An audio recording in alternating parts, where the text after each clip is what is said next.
Let him come up, Rex said, settling back in his new chair with a satisfied sigh. This chair was built like a throne, a well-earned upgrade from his earlier days as a corporate slave. A few minutes later, the elevator doors slid open with a soft chime, and a tall figure emerged that looked like an humanoid with an octopus-like head, tentacles writhing gently as he stepped into the room.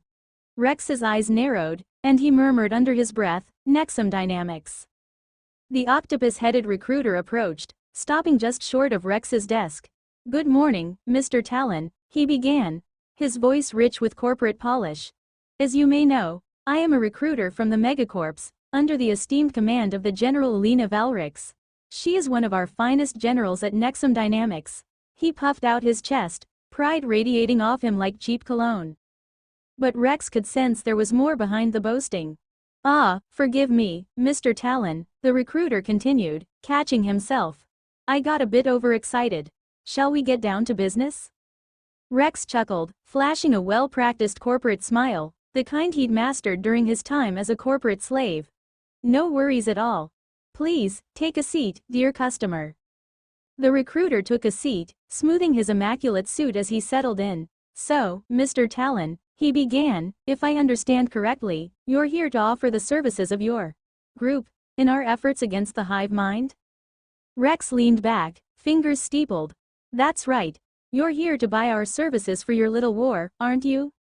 "Indeed, Mr. Talon," the recruiter said, flashing a smug grin. "I've heard rumors about your, shall we say, savage reputation, but I'm pleased to see they were just that.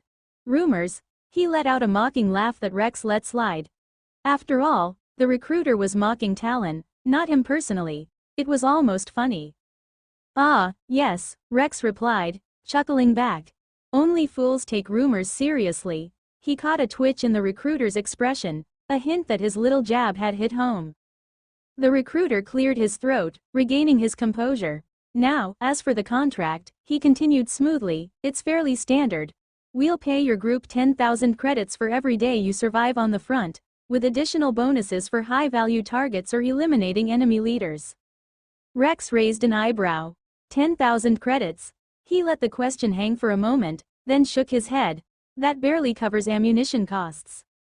The recruiter smirked, leaning back. "Come now, Mr. Talon. While I'm merely a humble recruiter, I am a rank 3 citizen, and I know more than you might think. Your mercenary group, if I'm not mistaken, consists of only 40 infantry units." He folded his hands smugly, clearly pleased with himself. Rex leaned forward, his voice low and calm. "Well, it sounds like your information is a bit outdated." He tossed a tablet across the desk, its screen lighting up with a list of assets. The recruiter's smug expression faltered. "What's this?" he asked, frowning as he peered at the screen. "Our roster," Rex replied, sipping his wine as he watched the recruiter's face. On the screen, the recruiter saw the following: Aegis Sentinels, X-100. Combat Drones, X-200, Wraith-class fighters, X-4, Gunboat, average size, X-1. The recruiter's eyes widened, his tentacles twitching in surprise. What is this?" he stammered, standing abruptly from his chair. "I don't even recognize half these units." Rex smirked, taking another sip. "Ah, my apologies. I forgot the photos." He tapped a few keys on his console, pulling up images of each unit. "There we go," he said, sliding another screen toward the recruiter. "Take a look." The recruiter's gaze shifted from the sleek, towering Aegis Sentinels to the swarm of combat drones, then to the sleek, deadly profiles of the Wraith-class fighters. His face turned an interesting shade of pale. "This changes things," he murmured, swallowing hard as he continued to scroll through the photos. "Indeed," Rex said with a grin. "So, about that pay rate, shall we talk again?" "Of course, Mr. Talon, my apologies," the recruiter said, forcing a strained smile. "I didn't realize you had such extensive resources at your disposal. Clearly, our information is in need of an update." The humility seemed to sting him, but Rex couldn't care less. For him, it was all about securing the best deal. If he and his units were about to dive into the chaos of war, they were going to do it with a price tag that justified the blood and scrap they'd inevitably leave behind. "So," Rex replied smoothly, his corporate smile never faltering. What's the new offer? The recruiter cleared his throat, clearly trying to keep his composure. Given the scale of your forces, I can propose a different kind of contract, if you're interested. Rex raised an eyebrow, leaning forward. Go on. What kind of contract are we talking about? This one here, the recruiter continued, tapping a file on his tablet, is for captains within the Allied Army. You'll receive 50,000 credits per day for survival, an additional 10,000 if you can hold your assigned position, and a whopping 200,000 credits for each mission completed at HQ's directive. Rex gave the contract a thoughtful look, then silently activated his mental link to Cleo. What do you think, Cleo? The contract looks legitimate. No signs of tampering that I can detect, Cleo replied. But something in Rex's gut didn't sit right. He shifted his gaze to the recruiter, a sly smile forming. Well then, recruiter, what's in it for you? With a contract like this, I can assume you're taking a cut somewhere, right? The recruiter's face twitched. I don't know what you mean. I'm simply a humble recruiter, Mr. Talon. I wouldn't benefit from this at all. He's lying, Cleo's voice echoed dryly in his mind. Rex fought back a smirk. When did you become a lie detector, Cleo? What, did you install some truth-sensing software in my brain while I was sleeping, my dear wife? Cleo gave a digital sigh, her voice laced with mild exasperation. First of all, Rex, it's obvious he's lying. You don't need any software to see that. And second, I am not your wife. Wasn't Wise supposed to be your one and only? Oh, don't tell me you're getting jealous, Rex teased. Before Cleo could retract, the recruiter cleared his throat, looking increasingly uncomfortable. Mr. Talon, is something wrong? Rex coughed, snapping back to the moment. Nothing at all, just thinking over your generous offer. He leaned forward, his smile sharpening. So tell me, how many credits are you pocketing every time I complete a mission, and every time I survive another day on the battlefield? The recruiter hesitated, his tentacles shifting awkwardly. He forced another smile, but Rex could see the cracks. Now, Mr. Talon, he stammered. I assure you, all funds are strictly allocated by HQ. My role is purely to facilitate these strategic partnerships. Rex chuckled softly.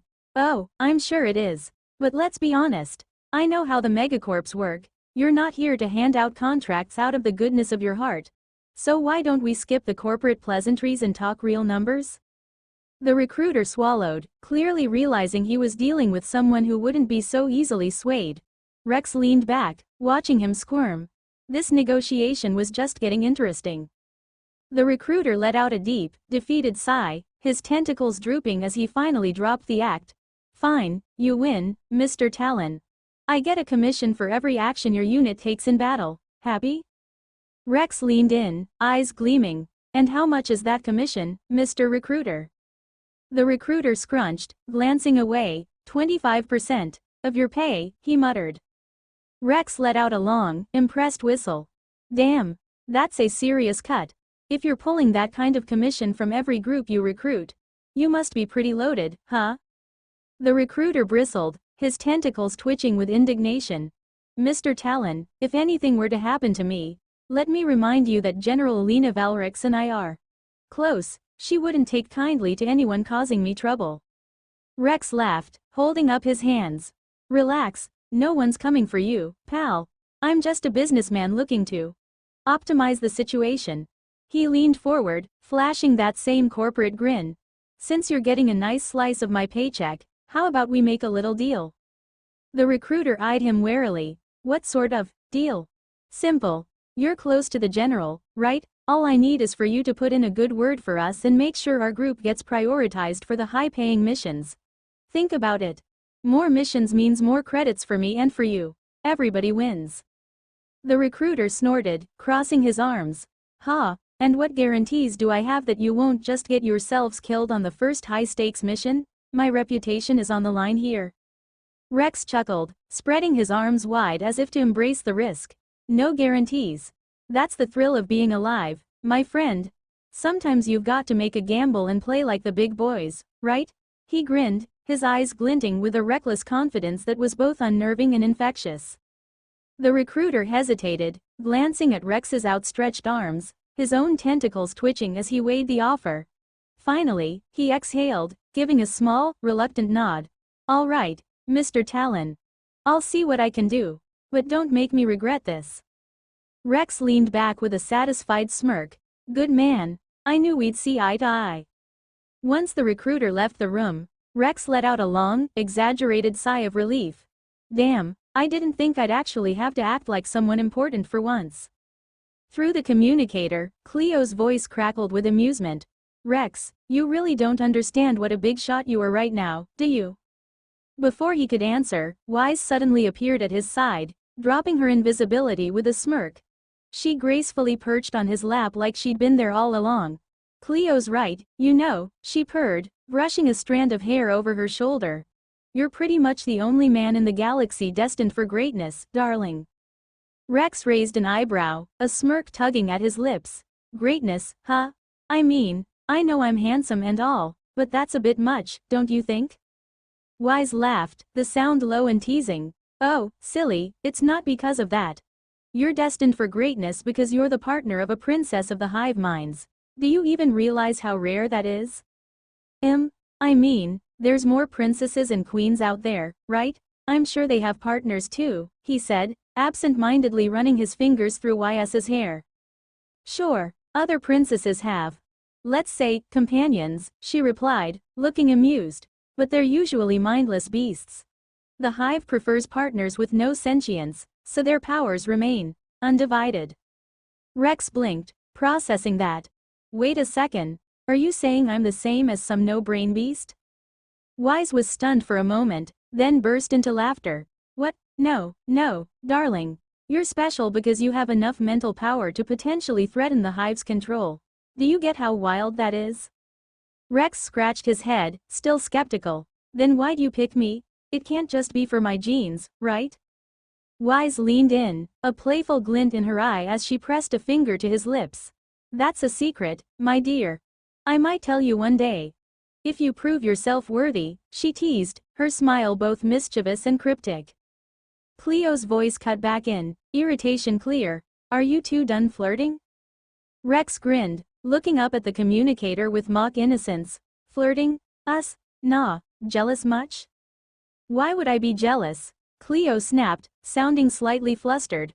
"Look, I don't care what you two do, but we need to get moving. The fleet departs in 2 days, and we have a lot to prepare." Aye, ma'am," Rex replied with a cheeky salute.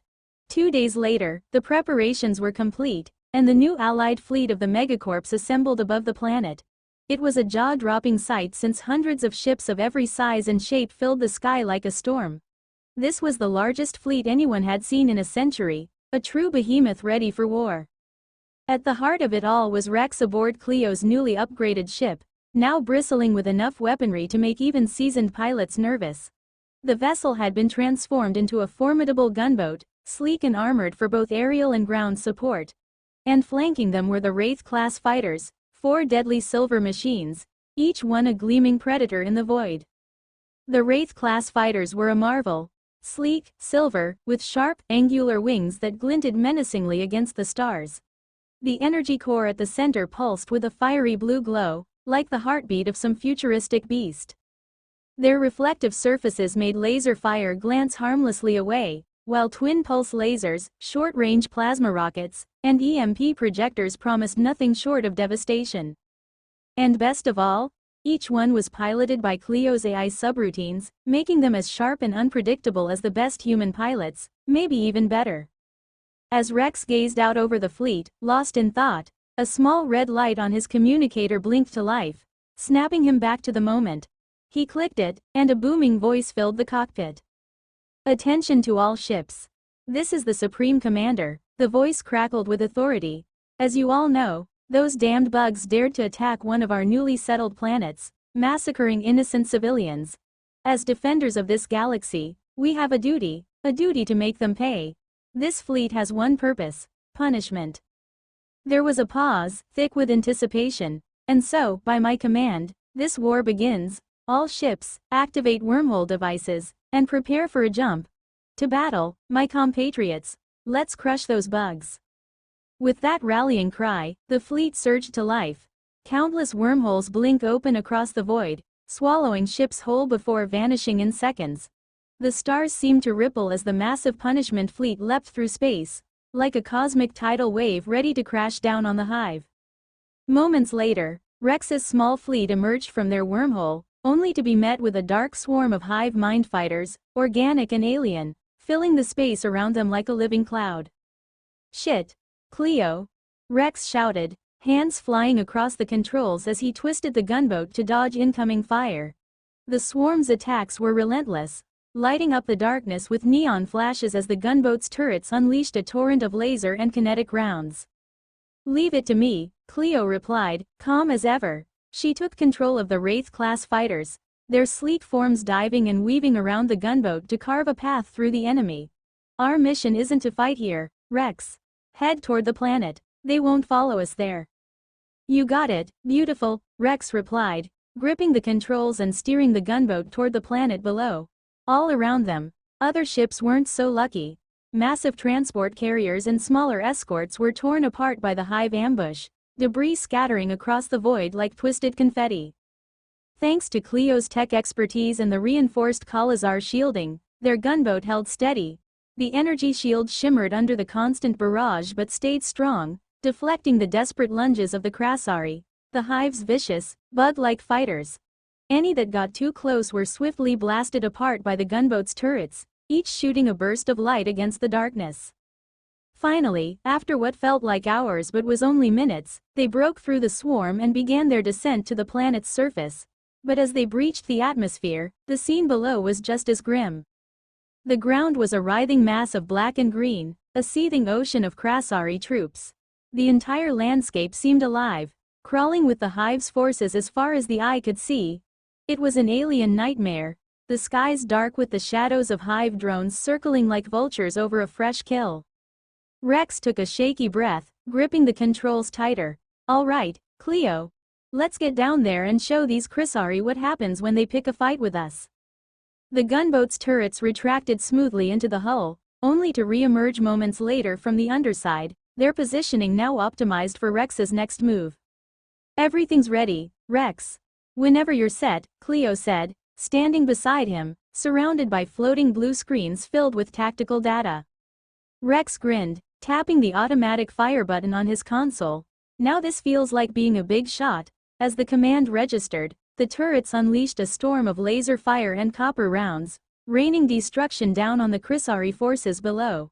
In mere seconds, the swarm of alien warriors directly beneath them was vaporized into smoking craters. "Now, Cleo, deploy the Aegis units," Rex said, jumping up from the pilot's seat.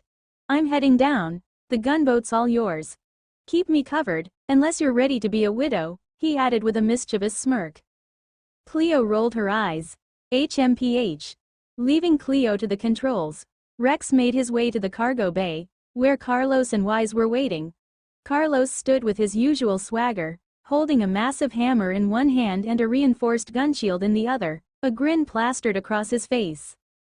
"Hey, you two ready for some fun?" Rex asked, cracking his knuckles. Carlos gave a hearty laugh. "Ready? I'm a damn tank now. 6 months of training, and I'm tougher than ever." He pounded a fist on his chest armor, a dull metallic thud echoing through the bay. Rex smirked. "Still the same, huh? Good to see you haven't lost that ego, Baldy. Guess that means I can sit back and let you handle everything?" Carlos scoffed, holding his gunshield up with pride. "Peeved? Feel free, but if that pretty little face of yours gets a scratch, you know the girls are going to kill me." "Who you calling pretty boy?" Rex shot back with a grin. "You wanna settle this right here?" They both stared each other down, silent, until they burst into laughter. "Ha ha ha, good to see you back, my bald brother." Carlos clapped him on the shoulder. "Same to you, sissy-looking brother." Wise rolled her eyes, pouting. Why are you more excited to see him than you are to see me? Is he that much better looking in your eyes?" Rex threw her a teasing grin. Come on, Wise. I just missed my bald-headed brother here. Besides, he's basically your brother-in-law too, so you better keep his shiny head safe down there." She sighed dramatically. Fine, but no promises if he messes up." Rex laughed and stepped forward, a confident gleam in his eyes. All right, enough banter. Time for the stars of the show to make their entrance. At his command, his armor materialized around him in a brilliant display, gleaming white with golden accents, each piece locking into place until his helmet sealed with a satisfying click. Golden light shone from the helmet's eye slits and trim, casting an almost holy glow over the entire suit. Remember, Wise, Rex said, glancing over his shoulder, no wings. We don't want to blow our cover. For now, hop on my back, I'll get us to the ground. Wise grinned and climbed onto his back, settling in comfortably as he adjusted his stance to balance her. With a final nod, he called out, Cleo, activate the Aegis Sentinels. And so, the first great war of Rex begins. At Rex's command, the room lit up with hundreds of golden eyes, each belonging to an Aegis unit. They hummed to life, their metallic forms gleaming in the dim bay, ready to be unleashed on the hive. It was as if a sleeping army had just awoken, each sentinel hungry for battle. As the bay doors slid open, Rex took a deep breath, feeling the weight of the moment settle on him. The cold air whipped in, and he stared down at the endless swarm of Chrysari below, covering the planet's surface in a dark, writhing mass. This is it, folks, he said, his voice steady with anticipation. Time to make these bugs regret ever messing with us. And with that, Rex leapt from the gunboat, diving headfirst into the chaos, with Wise on his back and the Aegis Sentinels close behind. It was time to bring the wrath of the stars down on the hive. As Rex and his team were near the ground, their landing props roared to life, creating a storm of dust and debris. For a moment, everything was obscured by the thick cloud they'd kicked up. Then, like thunder from a storm, golden plasma bolts erupted from within the dust cloud, lancing out toward the Chrysari warriors. The alien creatures screamed as the searing plasma struck their bodies. But the Chrysari adapted quickly. After the initial volley, they began dodging, their swift, insectoid bodies weaving around the slower-moving plasma bolts. Their sheer numbers made them a relentless tide, closing in from all sides like a swarm of angry hornets. Up above, Cleo was locked in her own battle. She was supposed to be providing fire support from the gunship, but a wave of Chrysari skydancers had her fully occupied. The alien fighters dove at her from all angles, forcing her to maneuver the gunship far away from her ground troops. Even with the assistance of the 4 Wraith-class fighters, it was all she could do to keep them at bay. Ground support would have to wait. Meanwhile, back on the ground, Carlos was holding his own in the chaos. With a wild grin, he stood atop the body of a Chrysari warrior he'd just flattened with his hammer.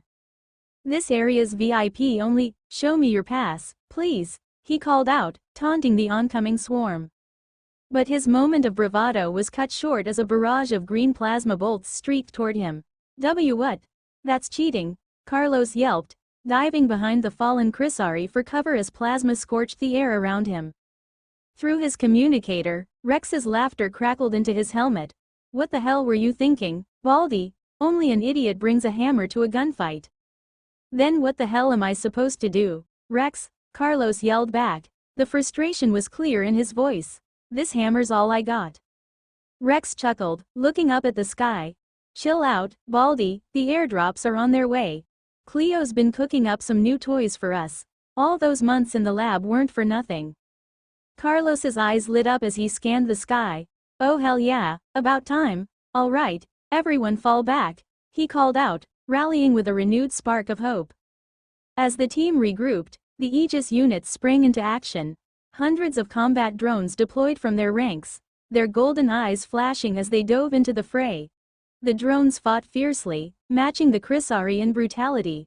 They had no fear, no hesitation, just relentless, calculating aggression, surging forward to hold the line. But even an AI can be overwhelmed.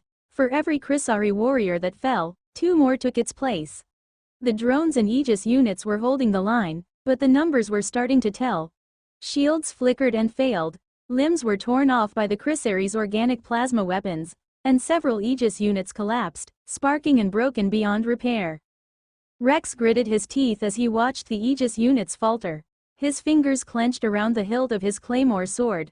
Hang in there, guys, he muttered. We just need a little more time. And then, with a loud whoosh, the sky above opened up, and a cluster of silver and blue pods descended, leaving trails of light in their wake. The airdrops had arrived. Each pod landed with a thunderous impact, scattering the Chrysari nearby. As the pods opened, they revealed racks of new weapons and armor, shining with Cleo's latest tech enhancements.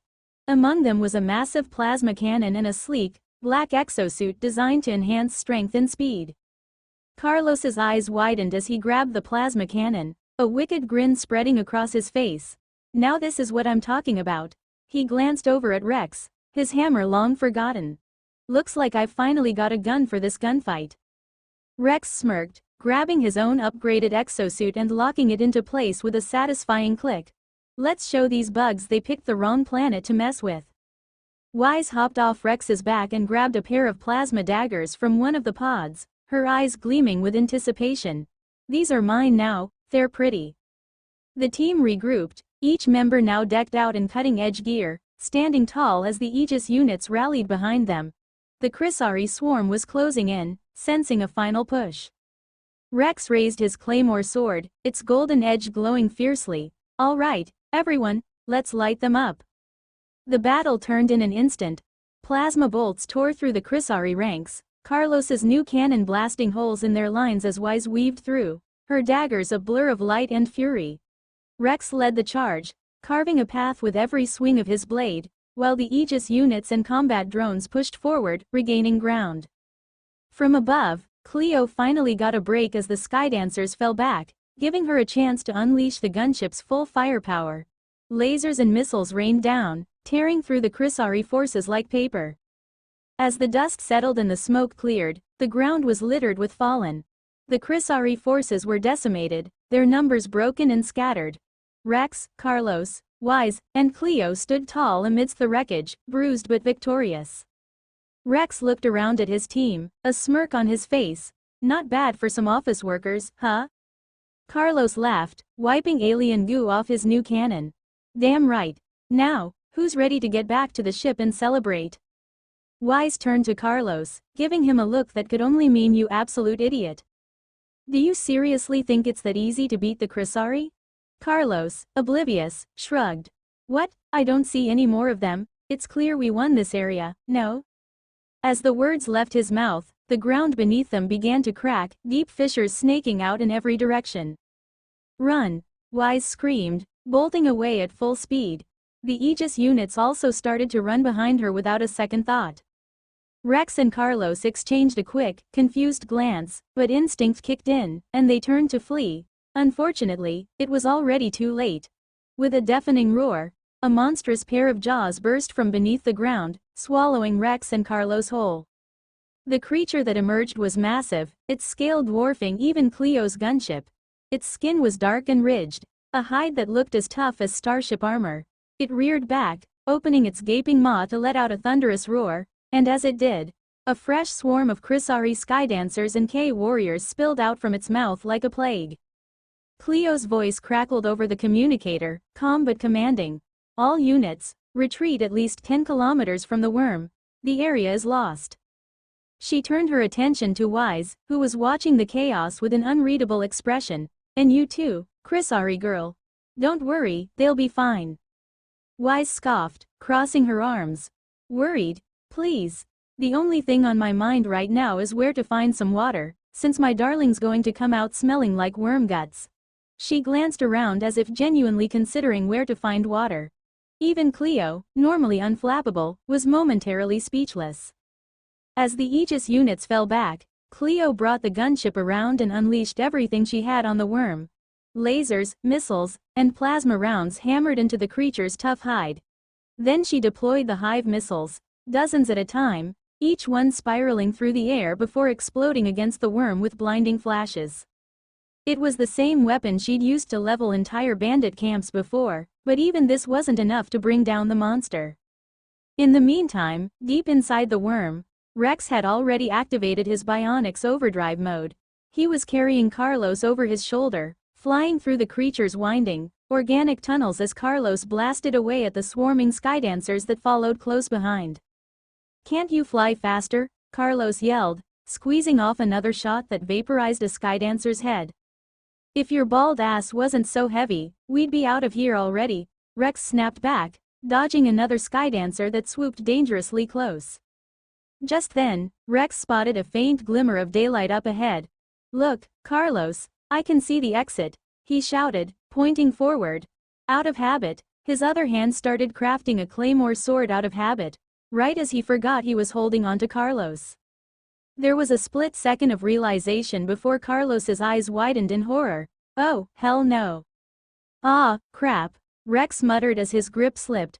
Carlos plummeted back down into the depths of the worm, his voice echoing, ah, fusque Rex. His middle finger was still extended toward Rex as he vanished from sight. Outside, Cleo saw Rex finally burst out of the worm's mouth, holding Carlos from his legs, who had somehow managed to grab onto a skydancer that was now latched onto his arm, trying to bite through his armor. Carlos yanked his hammer off his back and smashed it down on the skydancer's head with a sickening crunch. I swear, one of these days, I'm going to kill you, Rex, he growled, swatting another skydancer out of the air. Rex laughed, not the least bit fazed. Come on, Baldy, admit it, that was funny as hell. Carlos just glared, swinging his hammer at anything that moved. Next time you drop me in a worm, I'm going to smash your head open, pretty boy. Rex chuckled and steered them back to the gunboat. As they docked, Cleo already had the engines primed, ready to get them clear of the immediate danger. Once they were safely aboard, they regrouped with Wise to figure out their next move. Wise raised an eyebrow as Rex and Carlos entered, both covered in the worm-green fluids and breathing heavily. Have a nice swim, boys?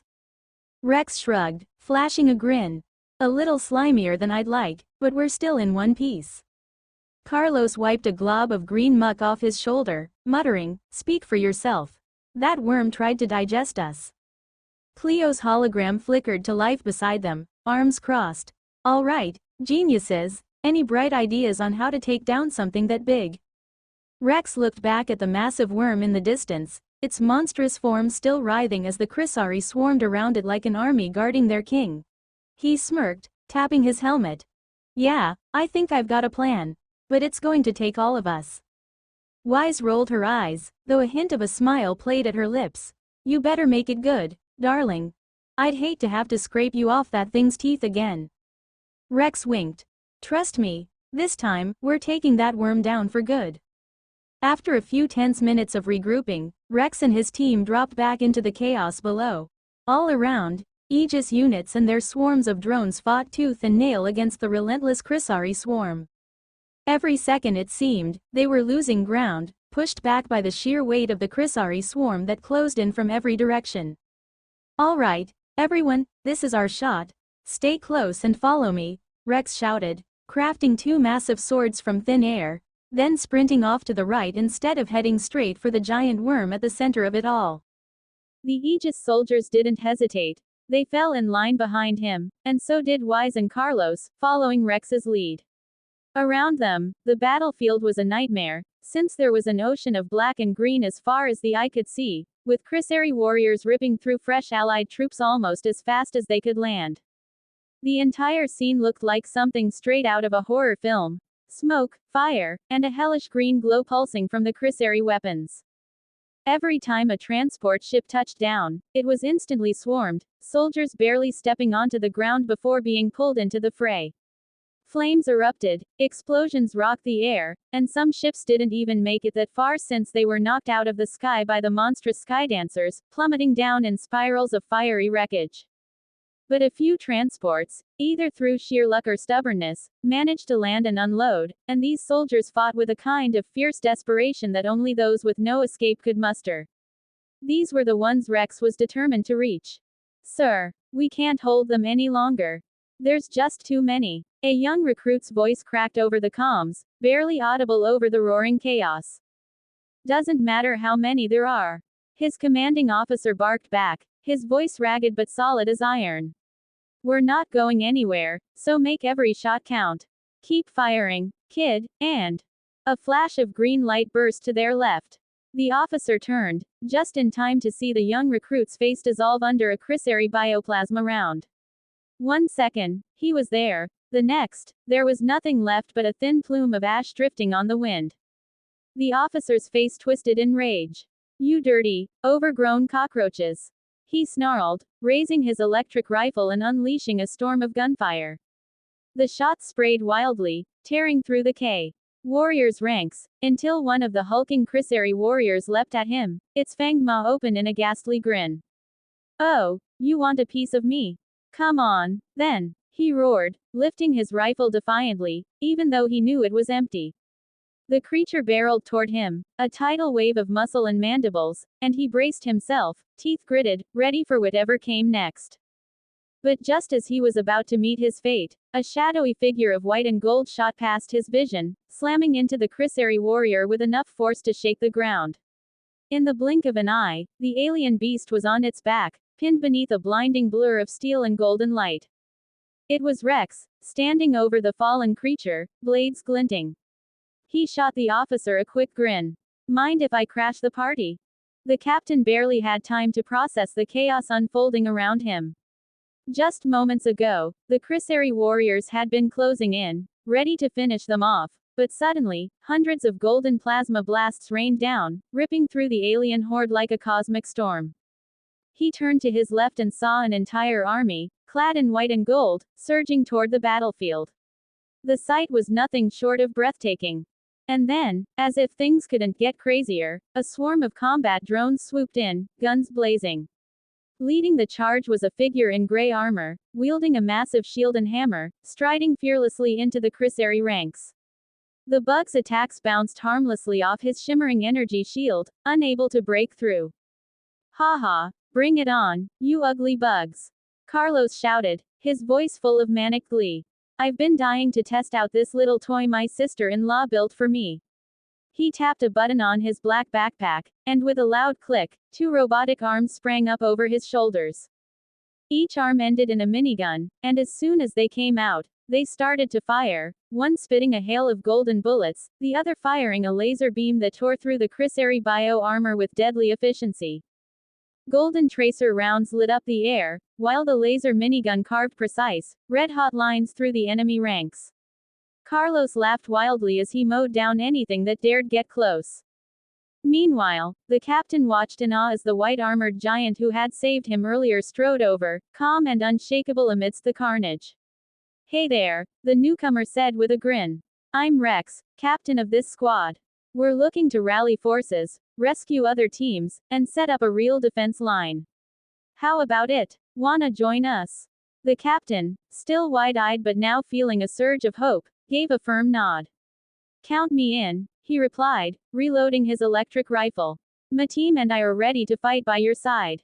That's the spirit, Rex said, clapping the captain on the shoulder. By the way, got any heavy weapons or something fun we can take along?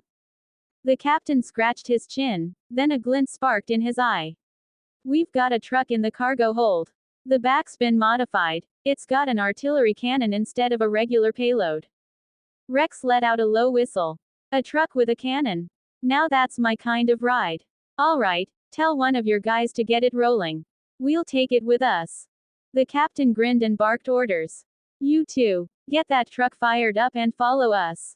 As Rex turned, he felt a familiar weight settle onto his back, followed by the unmistakable sensation of arms and legs wrapping around him. Darling, came YS's voice in a playful whisper, so this was your plan all along. Though she was invisible, Rex knew her touch instantly. He chuckled, keeping his eyes on the battlefield as she clung to him. What can I say? I thought a grand entrance might impress you. With a sigh, Wise tightened her grip around his neck, smirking.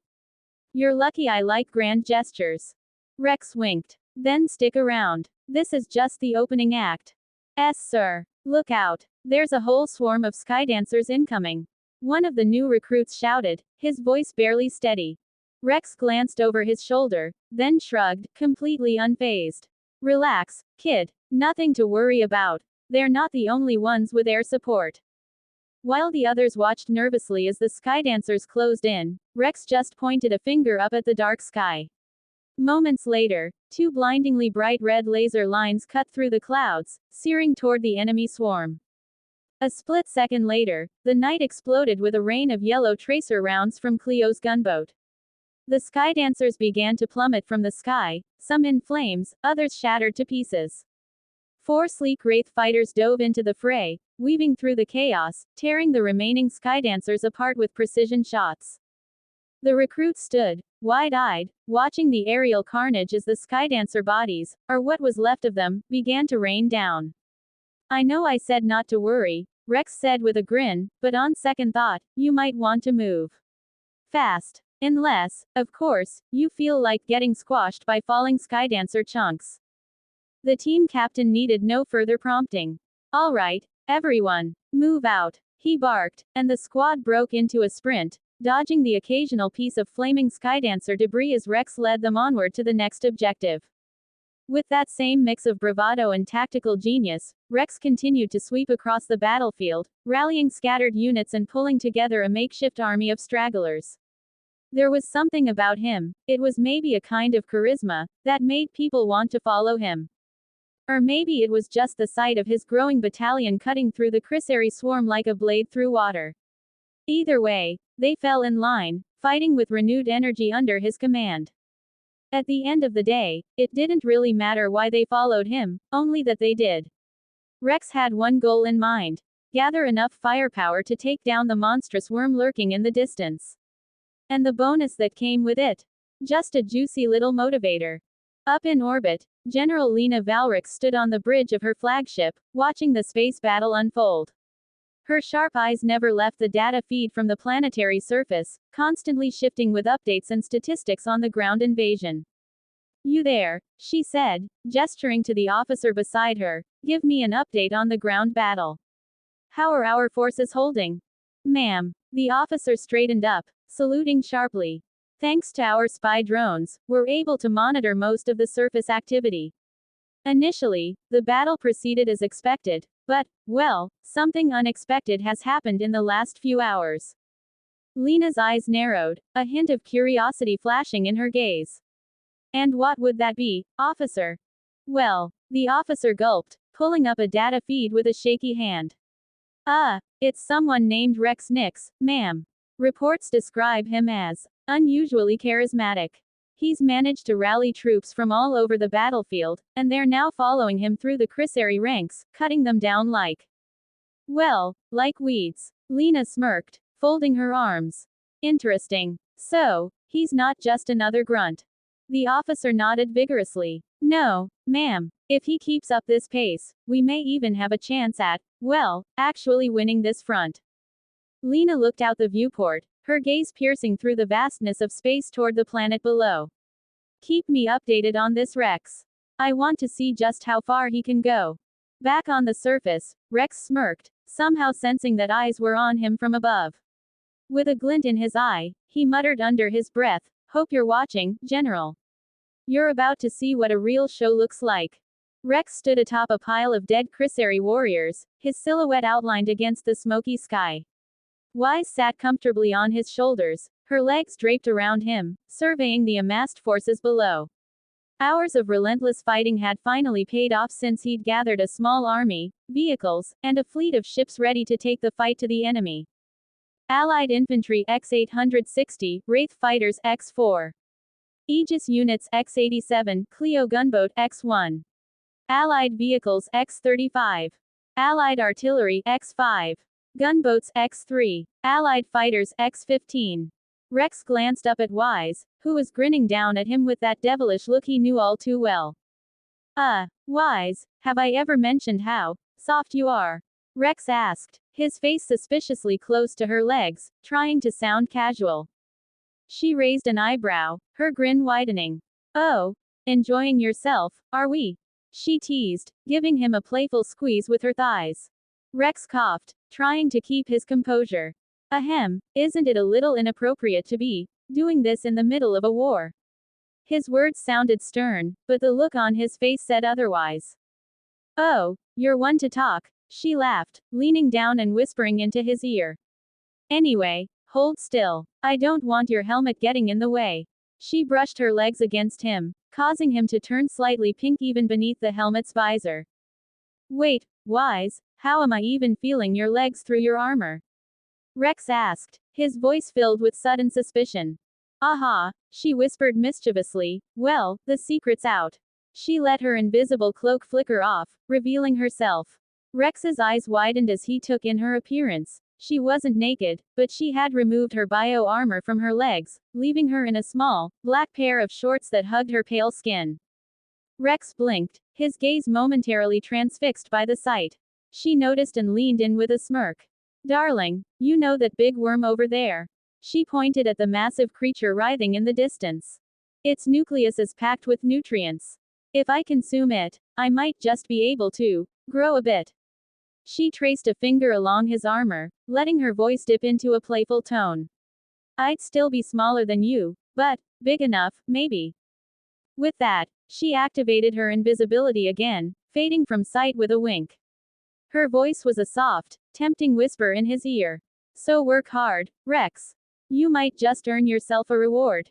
Her words lit a fire in Rex's eyes, and his focus snapped back to the battlefield. His helmet materialized in an instant, a heavy claymore forming in his hand. With a booming voice that carried across the ranks, he called out to his troops. Everyone, listen up. The time has come, he shouted, raising his claymore high. Our objective is that giant worm right there. Take it down, and we control this area. And the bonus won't be small, either. He looked over his gathered forces, his armor gleaming as the golden accents caught the light. So stand with me, brothers and sisters.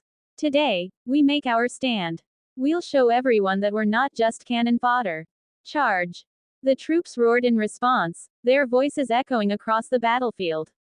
Rex leapt from the pile of Chrysari corpses, his golden armor blazing like a beacon as he led the charge. The promise of glory and perhaps a little something more were driving him forward with renewed vigor.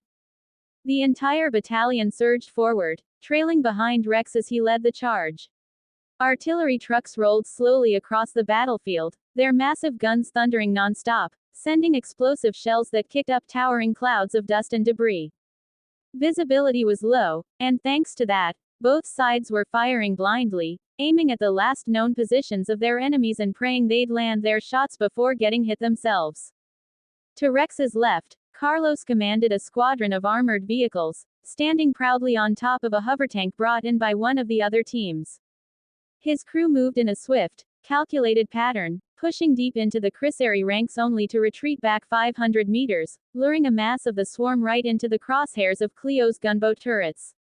The gunboats unleashed a deadly barrage, reducing the pursuing Chrysari to ashes. Above, Cleo commanded the air units with ruthless precision. Her gunboats hovered like vigilant hawks, raining down support fire on the ground units, while the Wraith fighters darted through the air, intercepting Skydancers and tearing them from the sky. Each allied fighter danced through the smoke and chaos, keeping the skies clear and protecting the ground forces below. On the right flank, a captain from Nexum Dynamics, one of the officers Rex had rescued, took charge, maneuvering his hovertanks with brutal efficiency. This was his element, and Rex had given him full command of the right side. So far, he was proving himself more than capable, turning his forces into a formidable wall of metal and firepower. This ragtag collection of survivors had become an iron fortress, standing their ground like battle-hardened veterans. What had started as a scattered front line was now a unified force, holding their own against the Chrysari swarm. The troops fought with a ferocity that matched or even rivaled the veteran soldiers of the megacorps. But none of them realized that their newfound strength, their unwavering courage, was drawn from the aura radiating off Rex himself. He didn't know it either, since he was too focused, too driven, to notice the effect he had on those around him. To him, there was only the mission. Nothing else mattered. He was a force of pure will, a man who'd fight through an army without a second thought. Rex's HUD was a mess of flashing yellow alerts, blaring warnings from every direction as shots came in from all sides. He dodged what he could, slicing through incoming enemies with masterful precision. When he couldn't dodge, he simply grabbed the nearest Chrysari and used its body as a shield, then tossed it aside and pressed forward, his eyes locked on the worm looming in the distance. His claymore blurred with speed, a silver streak in his hands. Cleo's first fusion upgrade, the Sword Mastery module, was working in perfect sync with his movements. His blade moved faster than the eye could follow, cleaving through Chrysari bio-armor with ease. The alien warriors fell before him like stalks of wheat under a scythe, their once imposing bodies reduced to lifeless heaps in his wake. Carlos laughed over the comms, his voice full of adrenaline. Rex, you're turning these bugs into minced meat down there. Save some for the rest of us. Rex smirked, not breaking his stride. Keep up, and maybe you'll get your fair share. YS's voice chimed in, warm and teasing. Oh, he's just showing off, as usual. I swear, he'd try to outdo a tank if he could. Meanwhile, from her gunboat, Cleo's voice crackled in. Rex, remember we're here to support you, not to scrape you off the battlefield when you get reckless. Relax, Cleo. I've got this covered, Rex replied, his voice confident but his grip tightening on his claymore as he pushed further. For every enemy that fell, another took its place. The Chrysari seemed endless, a living tide of armor and claws. But Rex never faltered. He was a man with a mission, and nothing, no swarm, no skydancer, no monster worm was going to stop him. With his armor glowing under the bombardment, Rex let out a rallying cry. Forward! This worm's not going to kill itself. For victory! For the bonus! Rex's actions struck like lightning across the battlefield. His every move was like a dance, every word dripping with a fierce, untamed heroism that filled his allies with strength they didn't even know they had. Those who could hear him felt a primal surge of courage as if they were in the presence of a god, an unstoppable force tearing through the darkness to show them the way. But nothing could be further from the truth. Rex wasn't thinking of glory, or victory, or even survival. His mind was fixated on a single, haunting image, YS's legs disappearing into the shadows and her final words echoing in his ears. He would not fall here, not now. With his objective so close, nothing would stand in his way. Meanwhile, aboard the flagship, General Lena Valrix stared out across the bridge, her face impassive. That changed the moment her officer came running toward her, breathless. General, the individual you ordered me to monitor, he's on the move. It's huge. Her expression remained calm, but there was a glint of something in her eyes. Show me, she said, voice as steady as iron. The officer handed her a tablet, and she took it without a word, connecting it to the central holographic display. The bridge filled with a sharp, blue light as data flickered to life before her. For a moment, she was silent, just staring. And then she whispered, almost to herself, this can't be. Around her, the officers exchanged glances, unsure of what they were witnessing, but they all knew one thing. Whatever was happening, it was beyond anything they'd prepared for. After hours of relentless fighting, Rex's forces and their allies had clawed their way halfway to the giant worm. But they were on their last breath. The troops' faces were pale, their movements sluggish, and by the look of it, a final push would be impossible. Stamina wasn't their only problem since their ammunition was also almost gone. Each shot fired felt like a gamble, a precious resource slipping through their fingers. Even Rex, with his body enhanced by bionics, could feel the toll. Despite his reinforced limbs and boosted endurance, he was still human beneath the metal. Fighting with this intensity for hours on end had pushed his body to its breaking point. As he parried a swing from a K-warrior, a blow he would have dodged easily just hours before, another one blindsided him. A massive claw caught him in the side, sending him flying. He crashed to the ground, skidding and bouncing like a ragdoll until he could bury his sword in the dirt, halting his momentum. Fuck. These damn bugs are endless. He snarled, breathing heavily as he forced himself upright, his body feeling twice as heavy as it should. Cleo, what's the status over there? Not good, Rex, came Cleo's voice, calm but edged with worry. Her face flickered across several blue screens in her command center. Our progress has stalled. The armored vehicles are nearly out of fuel, and our gunboats and fighters are running on ammo. I recommend we fall back by a kilometer and set up a defensive perimeter so we can resupply and catch our breath. Rex gritted his teeth, glancing at his exhausted troops. Fine. Send the order to fall back. And ping our recruiter friend, tell him we need supplies at our location ASAP. Understood. Amidst the chaos of battle, Cleo's command relayed to every soldier's HUD. The retreat was slow and brutal, every step backward contested by the relentless swarm. It took them 2 grueling imperial hours to reach the fallback point, a narrow valley nestled between 2 rugged, flat-topped mountains. It was a natural stronghold, a perfect spot to dig in and resupply. Only problem: no way up. Cleo didn't hesitate. She ordered missile strikes on one side of the mountain, blasting a makeshift path into the rock. With each explosion, the mountain face crumbled, leaving a rough trail for the troops to ascend. Finally, they reached the summit. As the troops set up defensive positions, supply ships arrived, landing on the mountaintop with a low rumble. Cleo coordinated the resupply efforts, sending dozens of cargo drones to ferry ammunition and fuel to the fighters still holding the line below. While all this unfolded, Rex lay sprawled out on a red rock, breathing heavily, his helmet still on due to the planet's lack of oxygen. He could feel the heat building up inside his armor, beads of sweat running down his neck. Carlos plodded over and dropped to the ground beside him, looking as worn out as Rex felt. "Rex, you're a damn slave driver," he muttered, panting, barely able to get the words out. Rex chuckled, a deep, rough sound. "Oh, quit whining. This is just the beginning of our path to the stars." He stretched out a hand toward the sky, closing his fist as if he could grab hold of the heavens themselves. Carlos let out a dry laugh. "Stars. After today, I'd rather keep my feet on solid ground and just watch what happens up there." He tilted his head back, eyes scanning the chaos above them. The sky was a violent mixture of light and shadow. Explosions burst like fireworks, splashes of red and green flashing against the dark. Broken ships fell toward the planet, their hulls scarred with strange green acid that ate through metal like it was paper. "Those are just small details, my bald friend," Rex said, waving dismissively, as if the carnage overhead was nothing more than a passing storm. Carlos sighed, shaking his head. "Sometimes, Rex, I really wish I had your optimism." Just as Rex opened his mouth to say something, a weight dropped onto him from out of nowhere. "Ah, I'm so tired. Why do we have to fight without using our mental abilities?" Wise groaned, appearing out of thin air as her invisibility faded. She was sprawled across him, hugging him tightly, her armor and face smeared with the green blood of the Chrysari she'd slain.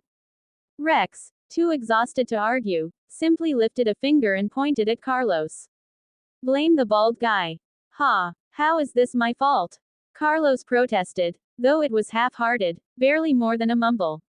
He was too spent to even put up a real fight, and his voice came out weak and hoarse. "I can't even do that sorcery you two pull off. Leave me out of it." And just like that, the three of them collapsed into a deep sleep, oblivious to the war raging around them. Rex fell asleep right there on the hard rock, his heavy arm wrapped protectively around a dozing Wise, while Carlos slumped to the ground nearby, looking like a defeated child, head drooping as sleep overtook him. Watching from a distance, Cleo shook her head with a sigh. She tapped her console, ordering the newly resupplied Aegis units to form a defensive perimeter around the exhausted trio, ensuring they'd be safe while they slept. Hours slipped by, and when Rex finally opened his eyes, the pale light of daytime had swept over the planet. But even with the sun high above, enormous shadows stretched across the battlefield, cast by the hulking forms of both Chrysari and allied ships locked in orbit. It gave the landscape an eerie twilight feel, as though night itself refused to yield to the dawn. The change to daytime brought something else. A fierce wind began to whip across the barren plains, stirring up massive sandstorms that swallowed the battlefield in thick clouds of dust. Visibility dropped to almost nothing, reducing both armies to dark, shifting silhouettes barely visible through the haze. The sandstorm was no ally to either side. Chrysari and allied forces alike were left struggling to see more than a few meters in front of them, sensors cutting down to 40% effectiveness as the blinding storm raged. Rex, now fully awake and revitalized, had already made his way to the front lines. Standing amid the swirling sands, he barked out orders, rallying the troops and preparing them for the next charge and, with any luck, the last one. Wise and Carlos took their positions on either side of him, weapons at the ready, their faces set with grim determination. They all knew this was it. One last push, one final attempt to break through. The storm roared around them, dust whipping across their visors, but none of them flinched. Whatever lay ahead, they would face it together. This time, Rex didn't need any grand speeches to rally his troops. Having survived the first brutal wave, the soldiers under his command were more than ready to follow him. They'd seen him fight, seen him bleed, and stood tall when others faltered. He was no distant leader. He was a king who fought on the front lines, a warrior they'd gladly charge into hell for. All Rex did was raise his sword and point it toward the looming giant worm. That simple gesture was enough. In every direction, a roar erupted as war cries filled the air, soldiers shouting with a mix of fear and unbreakable resolve. The hover tank engines roared to life, almost as if they too were joining the chorus, their heavy machinery rumbling and shaking like beasts hungry for battle. The tanks surged forward, close behind the infantry, firing blindly into the storm, hoping their rounds would find a target through the thick, swirling sand. Overhead, the Air Force joined the assault, all the fighters and gunboats screaming past Rex, engines blazing, carving a path toward the enemy. In the midst of this chaos, a lone figure dressed in the typical intergalactic news armor moved among the troops. Cameras strapped to his suit transmitted every second of the battle live, beaming the scene to millions of viewers across the galaxy. He captured Rex standing atop the mountain, sword raised, framed by beams of light breaking through the sandstorm. It was an image that felt like something out of ancient legend. In that moment, Rex looked like a conqueror from 1,000 years past, a warlord leading his people into glory. Comments exploded in the live stream. Wow, he looks so handsome. Just how tall is that guy? Anyone got any info on him? Does he have social media? Asking for research purposes. But civilians weren't the only ones watching. CEOs of the galaxy's largest mega corporations were tuned in as well, eyes narrowed, minds racing. Rex's growing legend was already on their radar. To them, he wasn't a hero, he was a threat. A potential conqueror who, if left unchecked, could disrupt the fragile balance of power they controlled so tightly. Quiet orders were sent, and investigations into Rex's origins began. They would not allow him to rise unchallenged.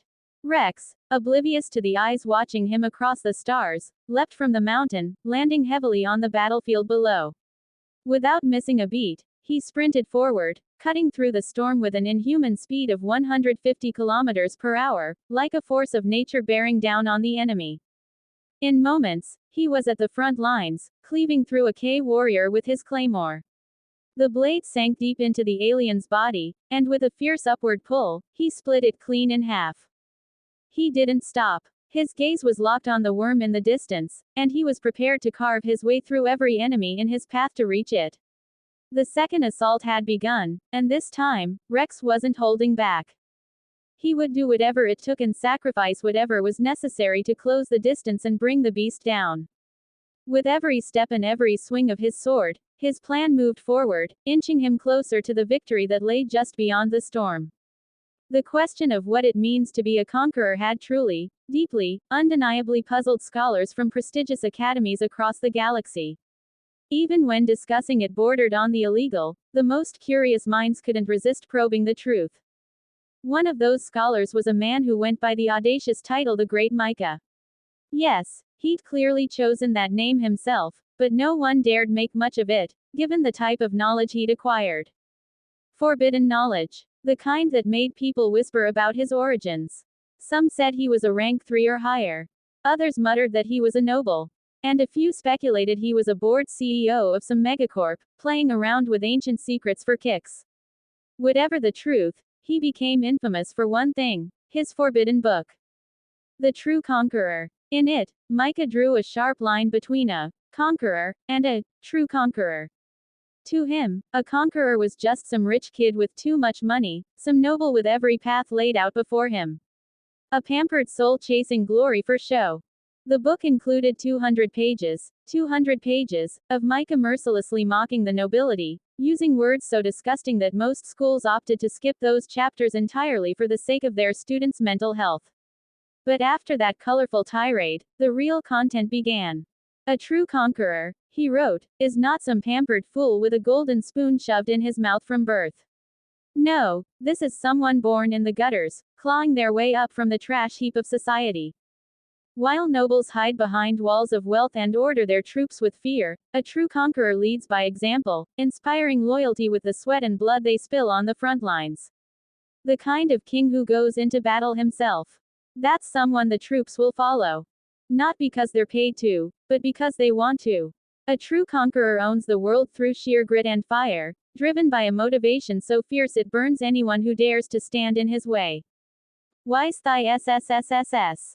Rex thought, practically vibrating with excitement as he plunged his bare hand into the skull of a K. Skydancer, feeling the crunch of bone and mandibles.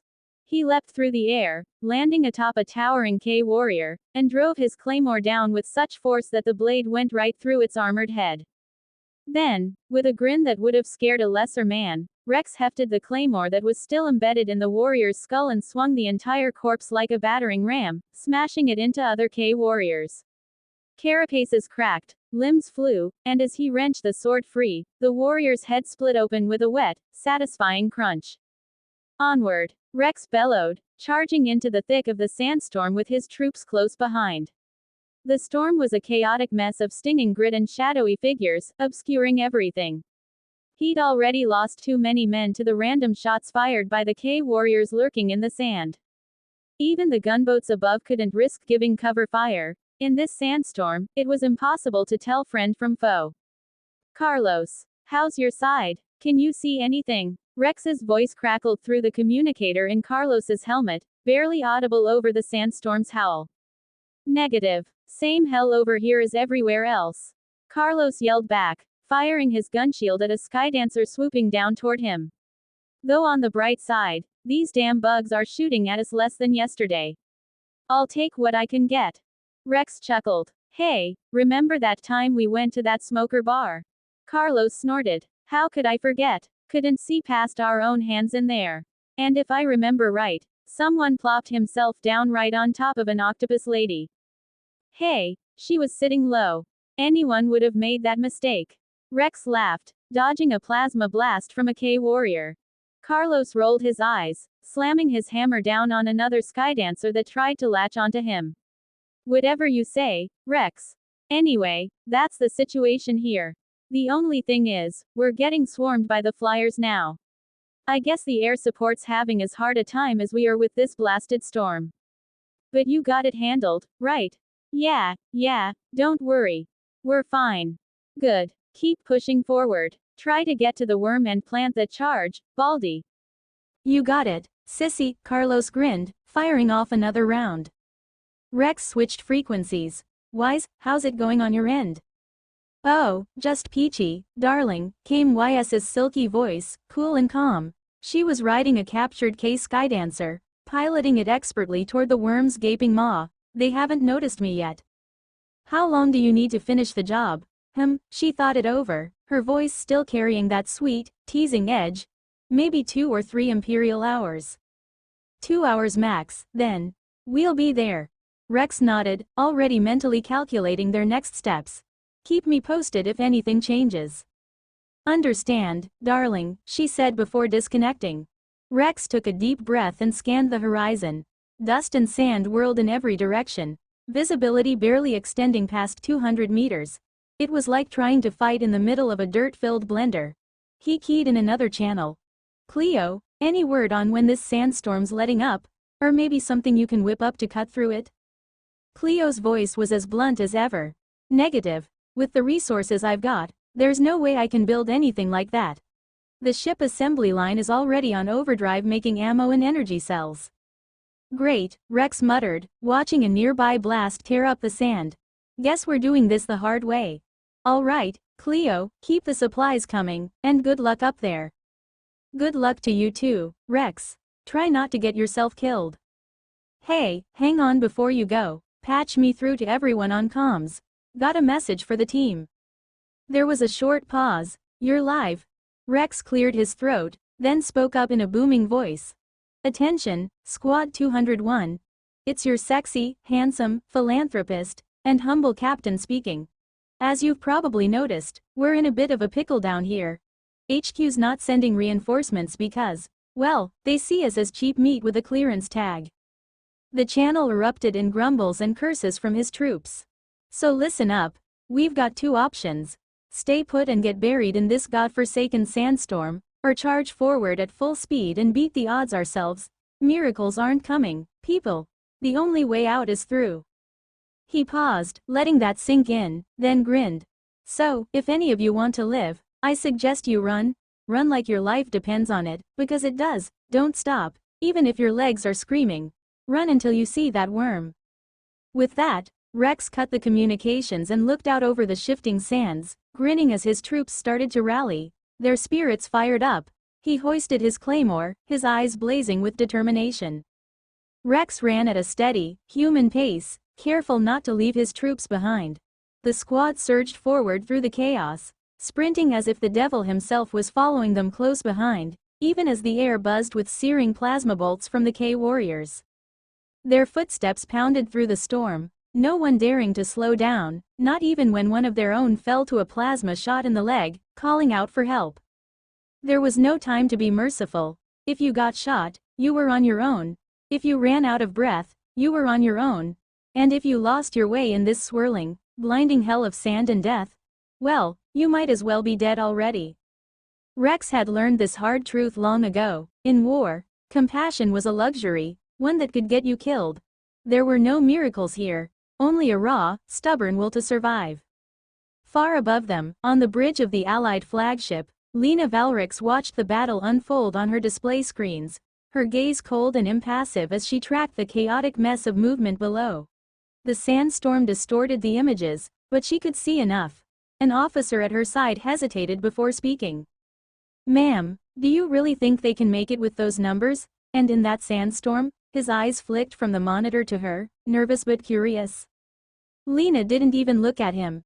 "Impossible. That fool's too reckless. They may call him a conqueror in the news, but he's just a reckless kid who's out of his depth."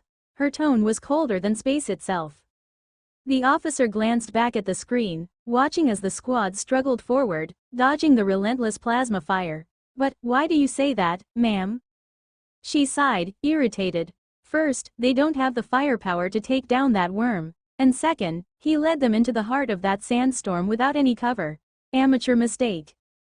The young officer shifted uncomfortable. "But, ma'am, isn't it because if they refused to fight, they'd be in breach of their recruitment contracts?" He looked up, realizing he might have spoken out of turn. Lena's eyes narrowed, her lips twisting into a humorless smile. HMPH. She gave no further answer, though she knew he was right. But she wasn't about to admit fault in front of a mere junior officer. The officer, emboldened, pressed on. "Then, ma'am, why don't we send reinforcements? One well-aimed shot from our cannons could obliterate that worm. They'd have a real chance." She raised an eyebrow, looking at him as though he'd just suggested something obscene. Under intergalactic law, orbital strikes are forbidden when a ground-based war of conquest is in progress. Besides, I'm not wasting our elite forces on a fool's errand. Her tone turned mocking. The first waves always look like this. Disposable. That's the point. A tense silence fell over the bridge for a moment, until a new voice, low and unyielding, cut through the air like a blade. "I have heard enough." The entire command bridge went silent as Admiral Cale Voss himself stepped out of the shadows, his gaze like a thunderstorm brewing over a calm sea. Every officer on the bridge froze, and even Lena's expression slipped just for an instant, before she regained her composure. "Admiral Voss," she said, inclining her head ever so slightly, but her tone was tinged with a faint challenge. "I wasn't aware you were observing." "Clearly," Voss replied, his voice a quiet storm.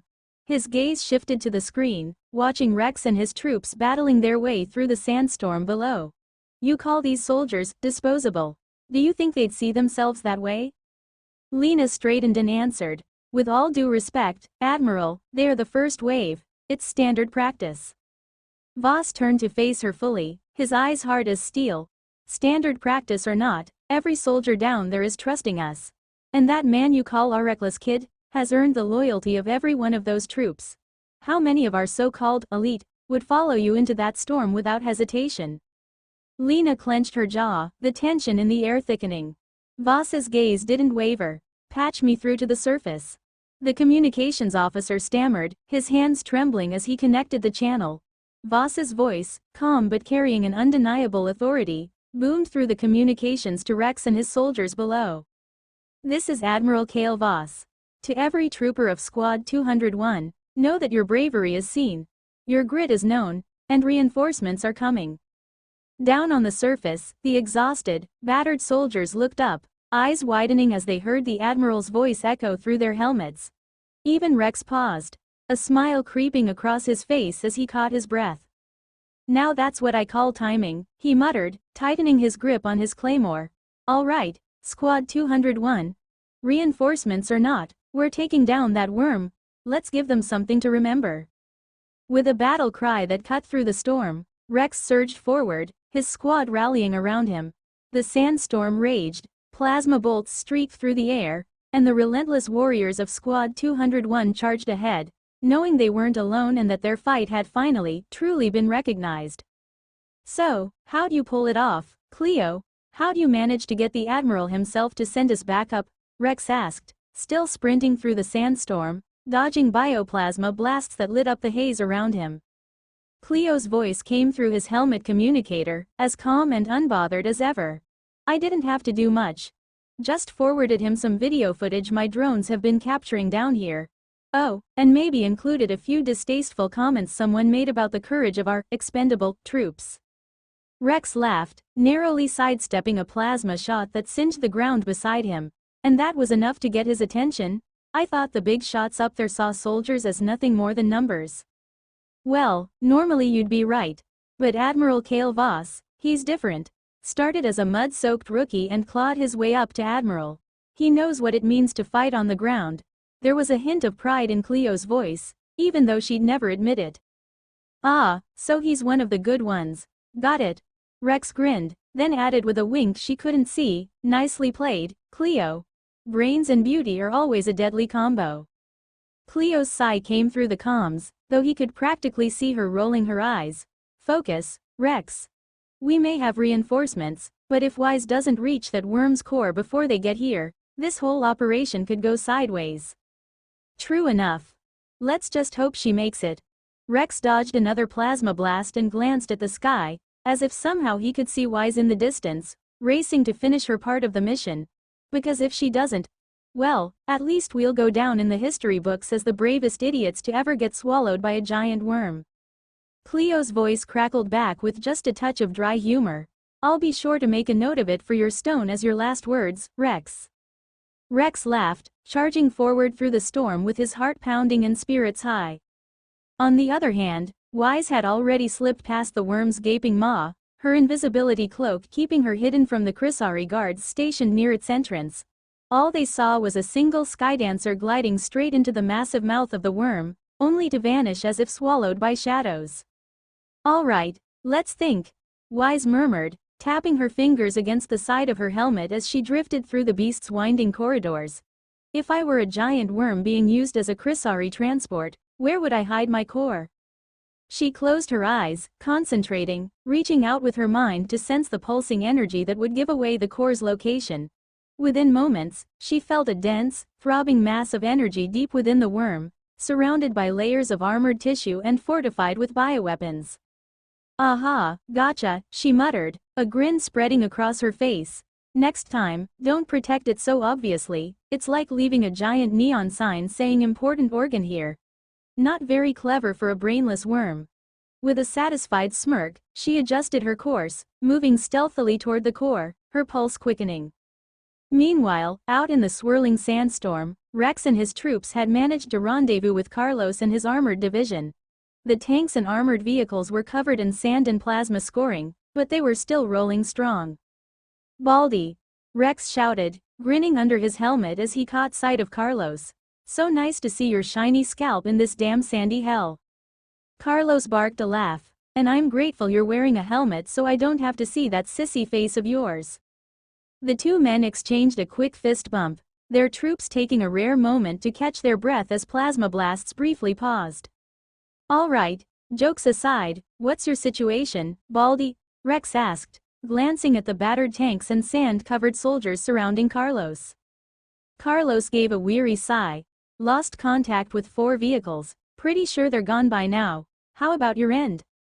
Rex turned and gestured to his ragged troops, sand-streaked and exhausted but still standing. What you see is what I've got left.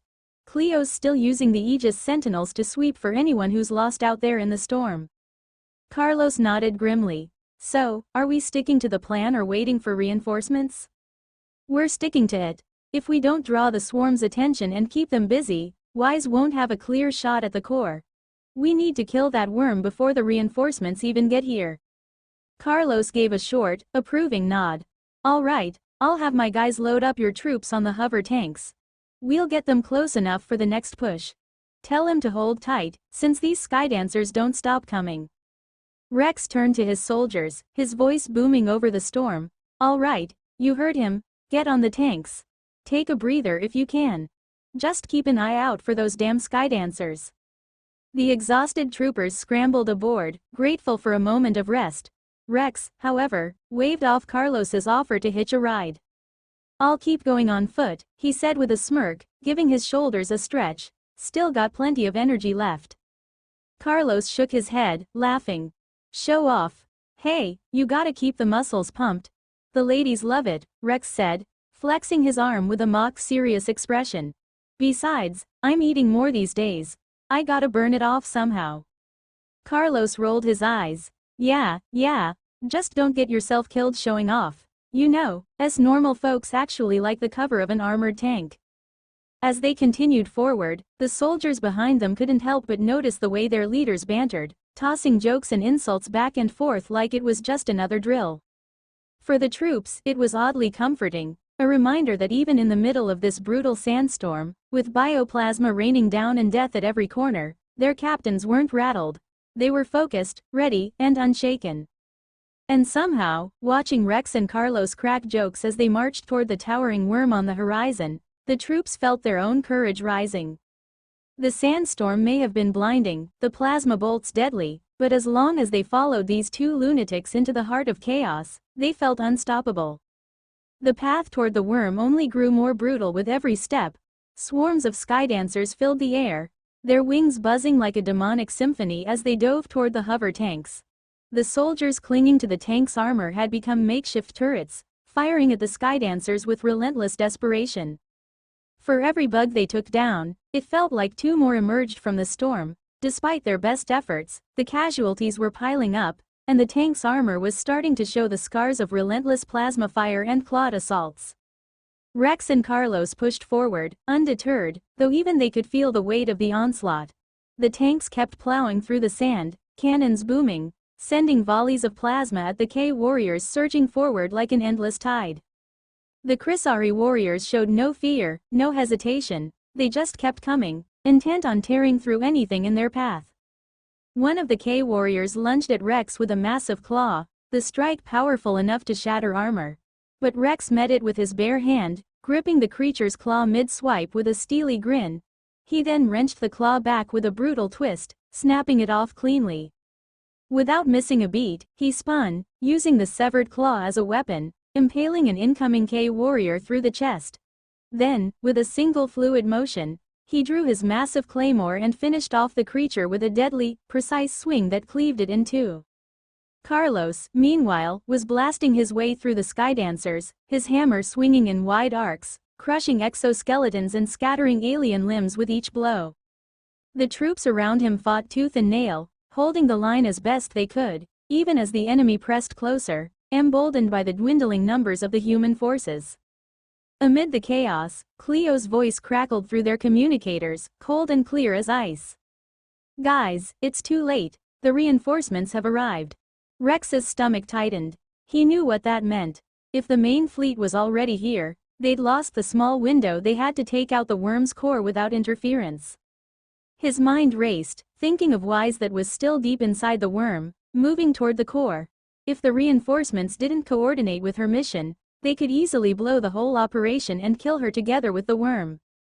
Cleo, Rex growled into his comm, dodging another incoming skydancer as he ran. What kind of reinforcements? Ground troops? Air support? Everything, she replied, her tone grim. They brought the heavy artillery and aerial squads. They're mobilizing now and will likely engage any second. Rex clenched his jaw, sparing a glance at Carlos, who had also heard the news. Carlos gave a grim nod. There was no time to waste. If they hesitated now, YS's mission would be compromised, and all their sacrifices would mean nothing.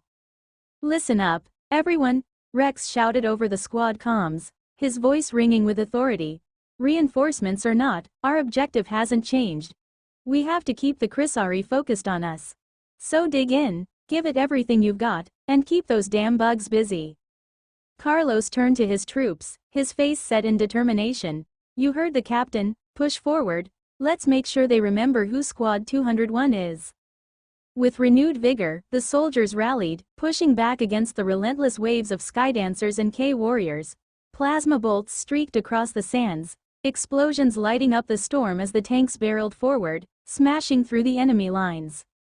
In the distance, Rex could see the faint shapes of the incoming reinforcements, massive dropships lowering to the surface, flanked by swift fighter jets that tore through the skies, their engines roaring over the battlefield. The cavalry had arrived. But whether they'd be allies or a complication was anyone's guess. All he could do now was trust that Wise was fast enough, that Cleo could buy them more time with her drones, and that the soldiers of Squad 201 would hold out long enough to see the mission through. He lifted his claymore, blood-streaked and gleaming, and let out a fierce battle cry that echoed across the sands. "Squad 201, charge, let's give him hell." With that, Rex surged forward, his troops following close behind, each of them knowing they were fighting on borrowed time, so they were fighting with everything they had. Rex could see the truth as clear as day. Even with his troops giving everything they had, it was impossible to break through any faster. Every inch they gained came at a price, and time was slipping through his fingers. Finally, he made a desperate call. "Carlos," he shouted, voice thick with urgency. "Take over here, I'm going in alone." Wait, what do you mean?" Carlos yelled back, but before he could get an answer, a blinding flash of white light burst around Rex, and in the next instant, he was gone, shooting into the sky like a comet, his powerful wings slicing through the storm. "Sigh, seriously?" Cleo's voice came through his communicator, a mix of exasperation and fondness. "What do you think you're doing, Rex?" "Wise is in danger, Cleo," he replied, his tone deadly serious. "I can't just stand here waiting for her to finish the mission before the reinforcements bomb that worm to oblivion." As he soared upward, Skydancers swarmed him from all sides, but he dispatched them with ruthless efficiency, his wings carving through them as he climbed higher. "Be grateful I hacked the spy drones," Cleo said, her voice maintaining its calm, professional edge. "They won't be able to see you. But remember, I can't hack the eyes of organic life forms." Rex laughed, even as he struck down another Skydancer. "I'm always grateful, Cleo." There was a pause, a rare, fragile silence. Then, Cleo's voice came back, quieter than he'd ever heard it. "Is she really that important to you, that you'd risk your life like this?" Without hesitation, Rex answered, "Of course she is." His voice was blunt, matter of fact, and on the gunboat, where Cleo's consciousness was housed, she felt something clench in her core, a rush of emotions she barely understood. Her hands went to her chest, as if to quiet the strange ache. But Rex's voice came back over the comms before she could make sense of it. "You're important to me too, you know. I think I've made that pretty clear. And all this effort I'm putting in to get you a body. That's because I want you here with me." He paused, his tone softening. "I know I'm probably a scumbag for saying this, but I love you both. You're both amazing, in different ways. If I have to give my life to save either of you, I'd do it without a second thought. Well, maybe a tiny bit of regret, since I haven't kissed either of you yet." Cleo couldn't hold back a laugh, a warm, soft sound that seemed to surprise even her. "You really are the worst scumbag," she said, a hint of tenderness breaking through her usual calm tone. "But that honesty, it's what I like about you." "Ah, there's that beautiful laugh," Rex teased. "Now I really don't want to die." But then Cleo's voice shifted, back to her focused, almost mischievous self. "Well, lucky for you, I've got a little trick that might keep you alive a bit longer. Though, I warn you, the side effects will be terrible." Rex felt a chill. What do you mean by side effects?" He looked down as 6 small robotic arms extended from his back, each holding a vial of an ominous black substance, and attached to one of them was a needle the size of a small dagger. Cleo, wait, is that what I think it is? And why is that needle so big? Brace yourself, Rex, she said, a wicked chuckle slipping into her voice. Ah, you maniac! Rex howled as the needles plunged into his back, injecting the black substance directly into his bloodstream. He could feel the fire spreading through him, burning like molten metal, even as he kept fighting off skydancers in midair. Is this nanomaterial? He gasped between breaths. And since when did you sneak this into me? As you love to say, those are small details. Don't worry about it. Cleo's voice was laced with amusement. Now, this isn't just any nanomaterial. I've been refining this for months. And thanks to it we can fuse completely for a few minutes. 10, at most. Wait, fuse? What do you mean, fuse? You better not turn me into a girl or something. Cleo actually laughed, light and musical. Oh, as much as I'd love to see you in a skirt, that's not how this works. Just relax and focus. You're about to feel a power surge like nothing you've ever experienced. But stay in control, Rex. You only have a few minutes, and if you lose focus, it could tear you apart. Fine. Bring it on, Rex growled, clenching his fists, feeling the searing energy course through his body. Then he heard something strange, a soft melody humming through his earpiece. Wait, Cleo? Are you singing? Her voice came through, sweet and rich, the melody something haunting and otherworldly. Her song resonated with the energy in his chest, amplifying it and making it burn hotter, brighter. He could feel his body transforming, growing larger and stronger. His muscles swelled, his armor thickening as the nanomaterial wove over him like a second skin, crafting a sleek, powerful exosuit. He looked down at himself as his height surged. 3 meters, 4, 5, until he stood a colossal 6 meters tall, encased in shimmering white and golden mecha armor. His wings transformed too, taking on a mechanical form, each feather replaced with razor-sharp metal that shimmered with an ethereal white aura. He raised his hands, marveling at the sheer strength coursing through them. They looked like the arms of a battlesuit, reinforced and ready to tear through anything in his path. And all the while, Cleo's voice continued to sing, the melody feeding his power and filling him with an unstoppable energy. His HUD blinked, displaying a single line of text. What are you waiting for? 9 minutes left. Oh, right. Rex snapped back to reality, his eyes locking onto the worm in the distance. Now, even the massive creature didn't seem quite so intimidating. Below him, the Chrysari warriors froze, momentarily paralyzed by the sight of this newly transformed behemoth, their primitive minds struggling to process the towering, glowing figure hovering above them. Well then, if you're not coming to me. Rex grinned, feeling the power surging through him, then I'll just come to you. With a single, mighty flap of his wings, he launched forward, cutting through the air like a missile. Plasma blasts from the Chrysari barely fazed him now, ricocheting harmlessly off his new armor. His vision was sharper, his senses heightened.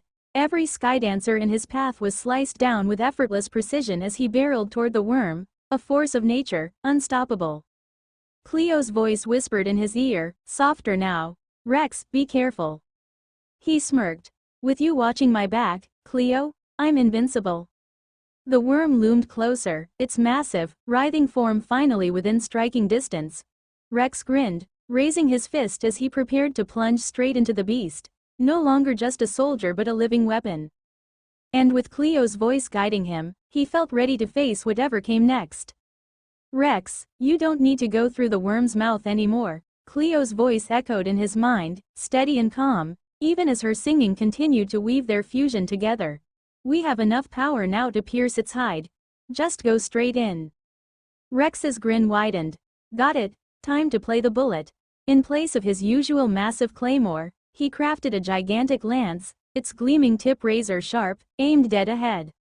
With a single powerful beat of his wings, he shot forward like a missile. The lance tore through the worm's thick, leathery hide, sending a tremor through the massive creature's entire body as Rex punched straight into its flesh. He found himself floating in the eerie, pulsating green glow of the worm's insides, surrounded by the alien chittering of Chrysari warriors swarming toward him. Just as he prepared to craft another weapon, Cleo's voice cut in. Wait, I'll handle them. Your focus needs to be on finding Wise. I can't establish contact with her communicator for some reason. Understood, I'll get to it. With a powerful flap of his mechanoid wings, Rex launched himself deeper into the worm, blasting forward at terrifying speed. Around him, blades began materializing out of thin air. They were sleek, elegant swords he'd never seen before, summoned by Cleo's power. They spiraled around him in perfect synchronization, forming a rotating barrier of razor-sharp steel. The Chrysari who dared approach were instantly shredded, their bodies disintegrating as they touched the barrier. Rex, Cleo said, her voice focused. I've detected a life form ahead. The signal matches Wise, head that way. Thank the stars. She's okay, but why isn't she moving? Rex narrowed his eyes, picking up speed as he hurtled through the worm's tunnels, slicing through wave after wave of Chrysari. After what felt like an eternity, he finally burst into a chamber where Wise was standing, her back against the wall, claws outstretched to brace herself. The instant he stopped, the force of his arrival sent a shockwave through the chamber, nearly knocking Wise off her feet. Thankfully, she was fast enough to dug her claws into the flesh of the worm's insides, steadying herself as she gazed up at him with wide eyes. Wise, Rex called out, extending one massive hand to her. Are you okay? Why weren't you answering your communicator? Darling, is that you? Ys's eyes sparkled with a mix of surprise and admiration as she took in his colossal, armored form.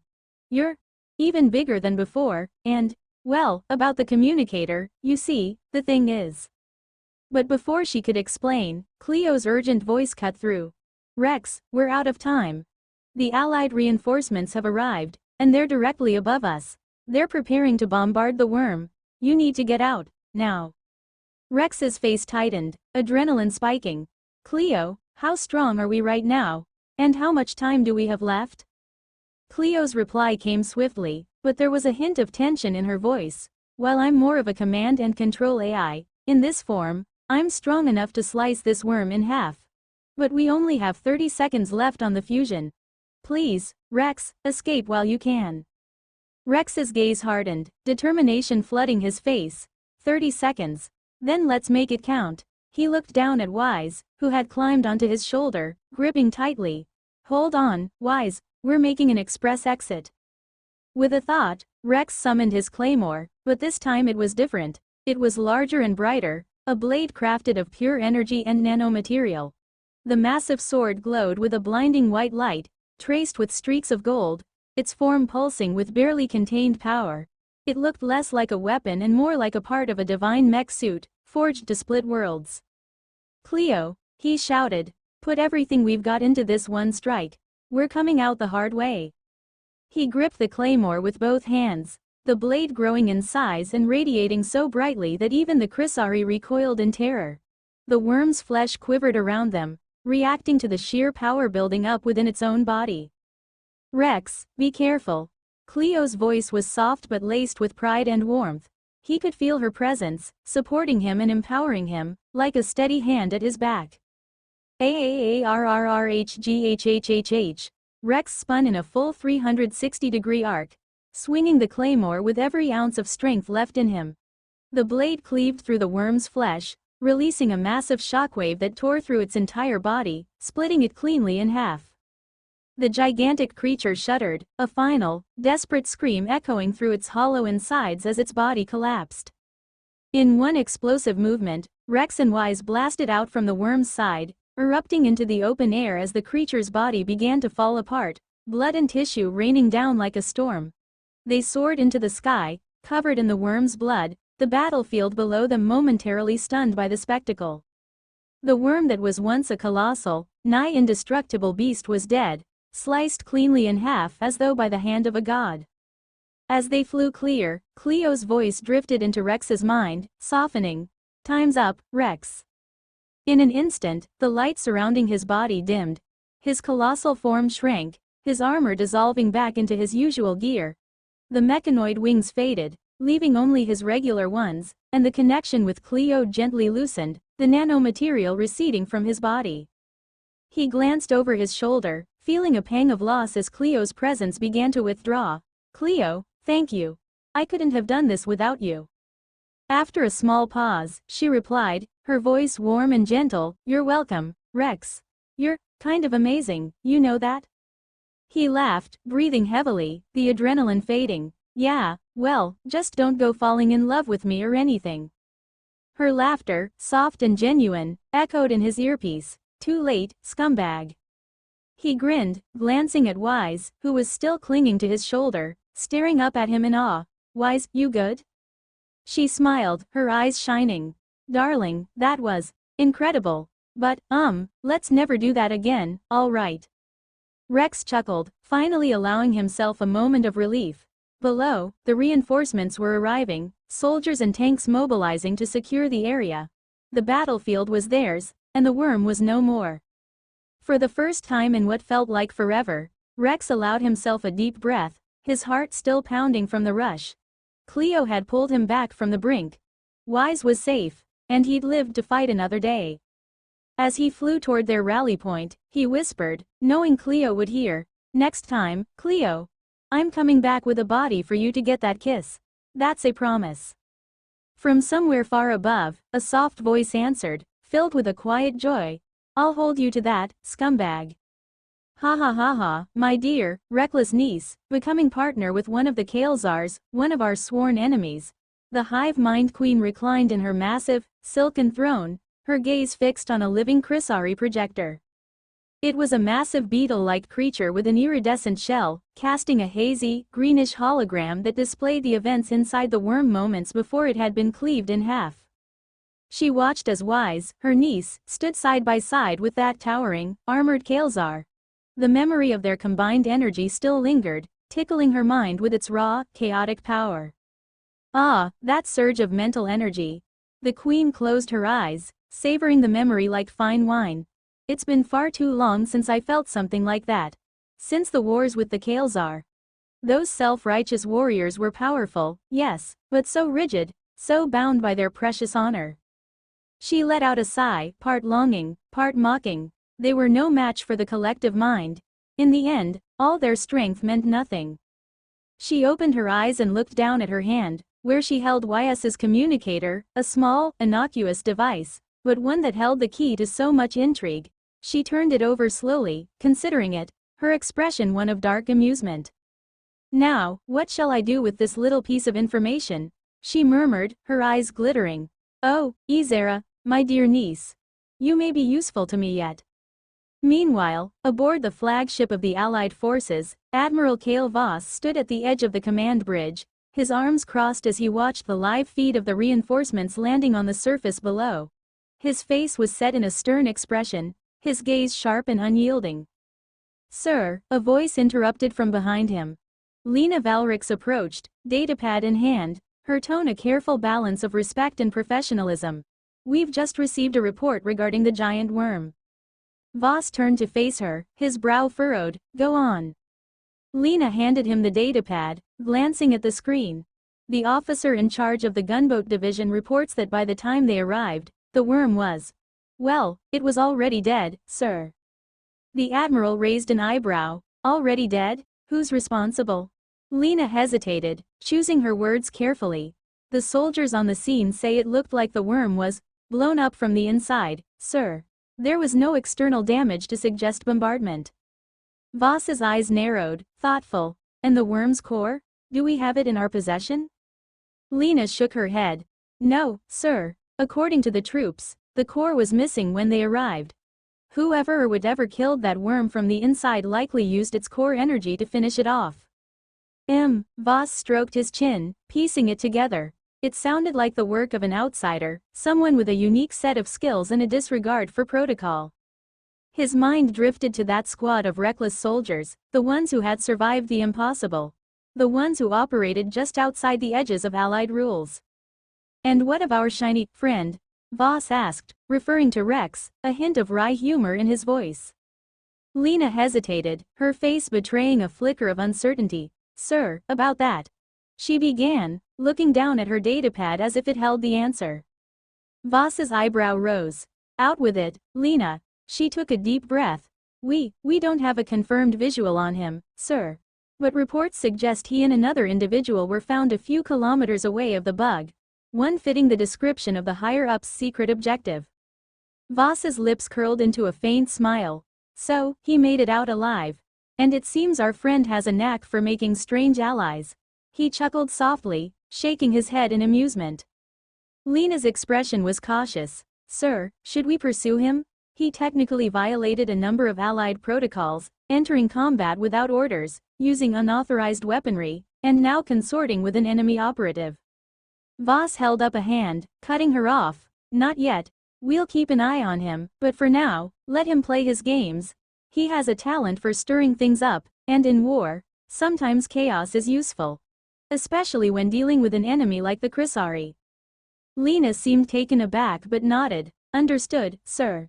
Voss turned back to the screen, watching as the last of the reinforcements touched down, securing the area. He thought of Rex and his unusual companions, warriors who fought not for orders or duty but for each other. It was rare in this galaxy to have that kind of loyalty, and for now, he'd let them keep their secrets. In a low voice, almost to himself, he murmured, the game is only beginning, and this guy may just be the wild card we need. Meanwhile, on the planet's surface, Rex and Wise had been picked up by an Allied medical team and were en route to the frontline's HQ. The rough ride of the transport didn't help Rex's condition since every jolt sent a fresh spike of pain through his battered body. Lying on a stretcher, he managed a pained grin as Wise leaned over him, concern evident in her large, expressive eyes. Darling, how are you feeling? She asked softly, her voice tinged with worry. Does it still hurt? Rex chuckled, though it quickly turned into a grimace. Oh, don't worry about me, I'm fine. Just, painful enough that it hurts to breathe, blink, or move any part of my body. No big deal. Wise frowned, catching the sarcasm in his voice. I'm serious, Rex. That fusion took a toll on you. He sighed, the attempt at humor dropping as he looked up at her. Yeah, it hurts like hell, but all alive. I've been through worse, I think. Probably?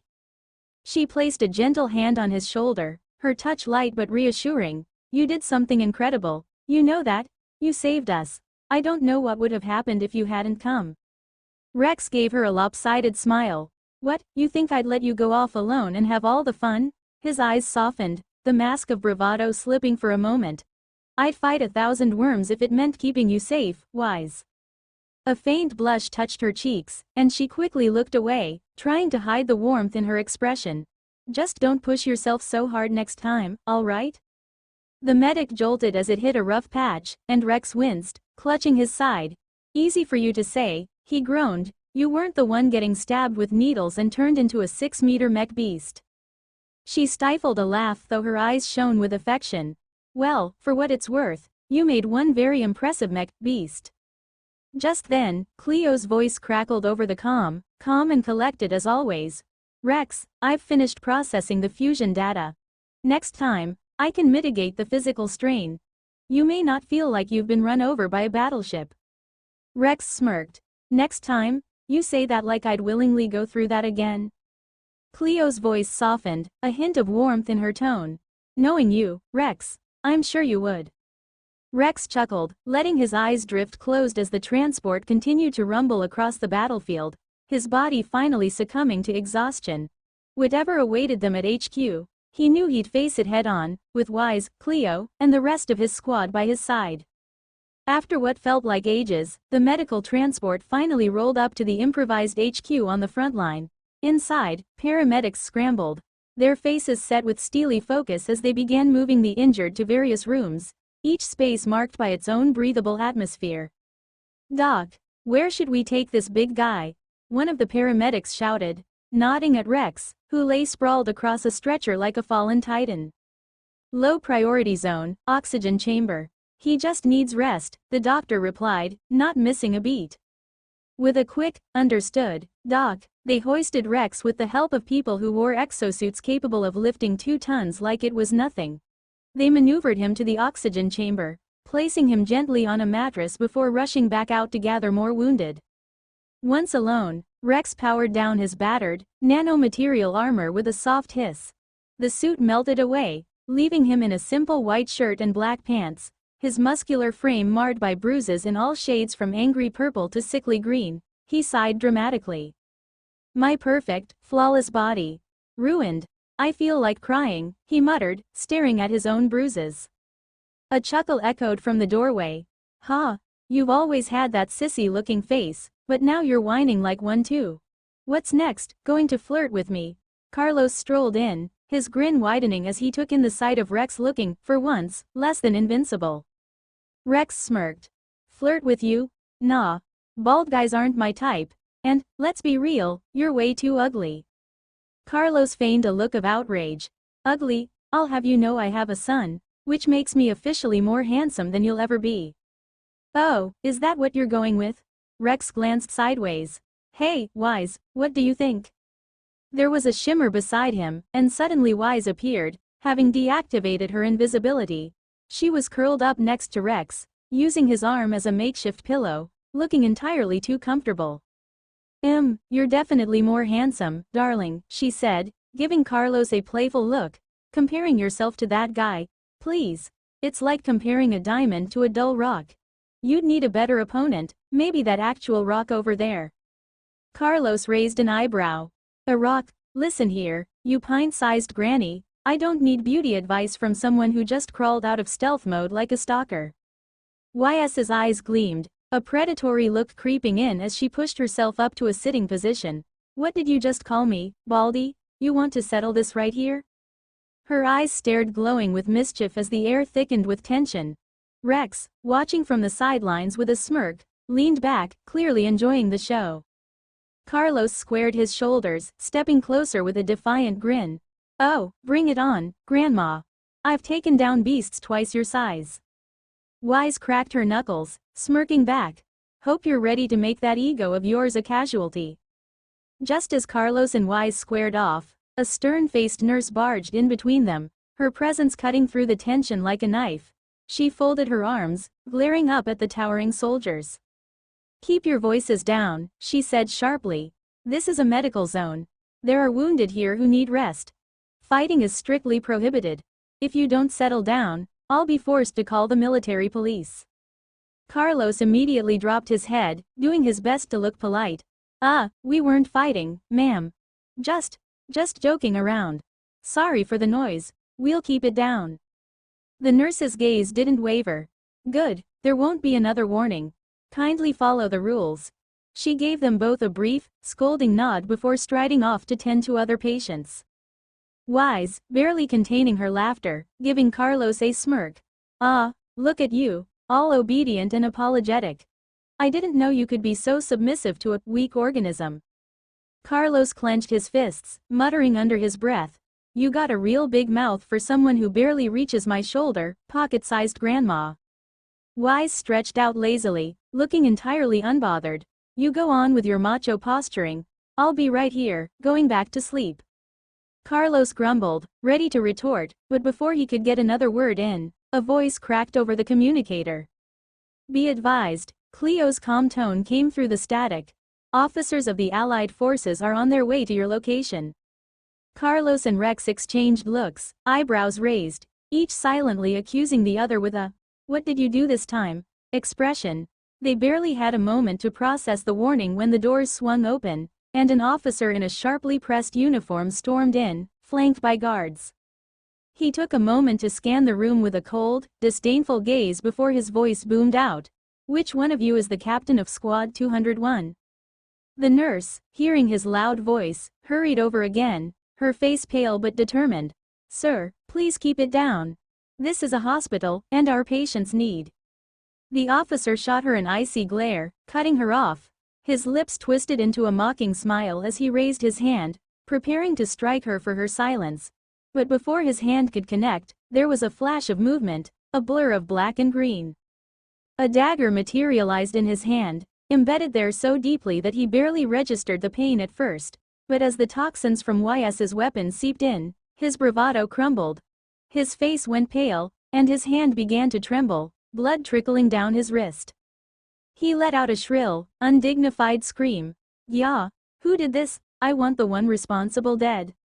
The room went silent, save for his ragged breathing, as he sank to his knees, clutching his injured hand. Everyone's gaze shifted toward Wise, who stood calmly, her eyes gleaming with barely contained menace. It was me, Wise said, her voice icy and resolute, echoing through the stunned silence. Her green eyes were sharp and unforgiving. She tilted her head, with a smirk dancing on her lips as she added, "Now, you'd better keep your voice down. I wouldn't want to disturb the patients." Carlos snorted, crossing his arms. "Looks like our little, pocket-sized grandma has some bite, huh?" She gave him a sidelong glance, flashing a smile that was anything but sweet. "Oh, don't worry, Baldy. There's plenty more where that came from. Do you want one too?" Rex leaned back, arms behind his head, looking perfectly content. "Well, this got interesting.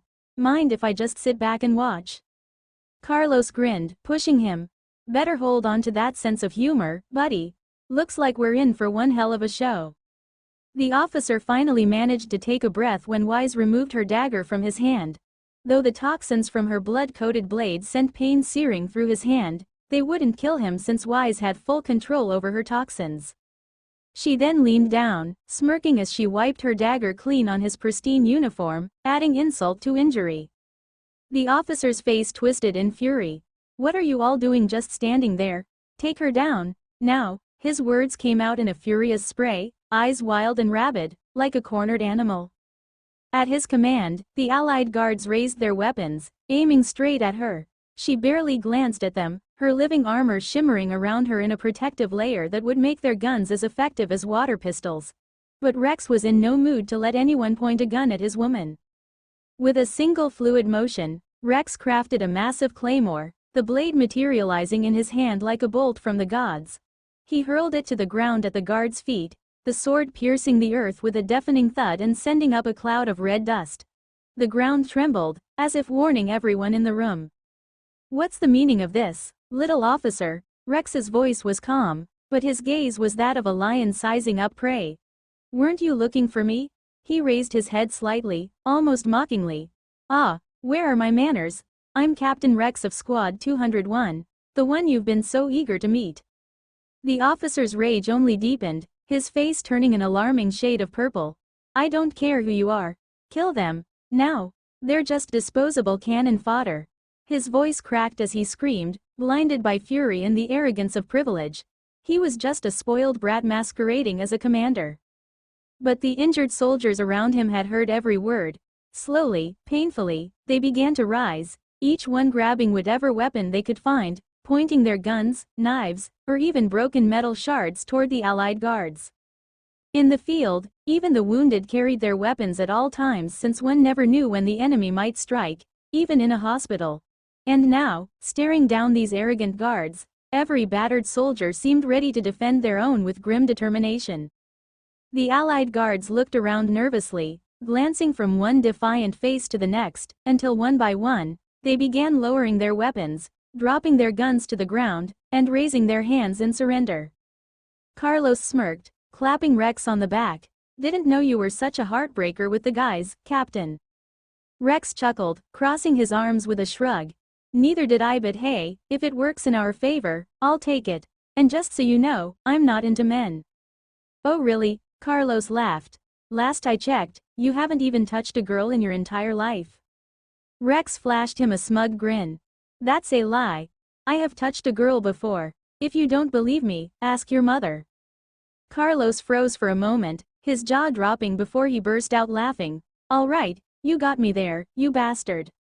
Wise rolled her eyes, pointing to the officer still sprawled on his knees, glowering at her with raw hatred. "Boys, maybe not the best time for your little talk," she said dryly. The officer, who now had a hand throbbing and pride shattered, looked up at her with murder in his eyes. But she met his gaze with icy contempt, her fingers flexing around the hilt of her dagger as if daring him to try something. As the dust settled and the guards backed away, the scene was that of a lone officer, humiliated and outmatched, surrounded by injured but defiant soldiers, each one ready to stand with their captain. Rex, Wise, and Carlos stood at the center of it all, their bond and defiance a sharp contrast to the officer's broken arrogance. The officer, still trembling, spat on the ground. "This isn't over. You'll all pay for this." Rex threw his head back, laughing. Ha ha ha, of course, this isn't over. Since you were so eager to see me, you're coming with us to HQ. Aegis Sentinels, take him down. We're bringing this one along for the ride. At his command, 2 towering Aegis units stepped into the medical bay, their heavy footsteps echoing through the room. They grabbed the officer, one on each arm, hauling him off the floor like he weighed nothing. Unhand me. Do you have any idea who I am? The officer's voice cracked as he writhed in their grip, his face flushed with rage and humiliation. The sentinels didn't respond. Their cold, unblinking visors focused straight ahead as they dragged him out. With a groan, Rex pushed himself up from the bed. Once he was standing, he turned to the nurse, offering her a respectful nod. Apologies for all the commotion, ma'am. You can relax now. We're leaving so everyone can get some peace. He flashed her a wink, and she blushed, looking equal parts flustered and relieved as he made his way to the exit. Outside, Carlos and Wise were waiting for him. Wise crossed her arms, eyeing him with a concerned frown. Darling, you forgot your armor. This isn't a safe area, and the air here isn't compatible for you, she reminded him, worry evident in her tone. Rex chuckled, reaching over to pinch her cheek playfully. Thanks for looking out for me, Wise. As he walked forward, his armor began to materialize piece by piece, the sleek, white plates sliding over his body like liquid metal, then locking into place with a soft, powerful hum.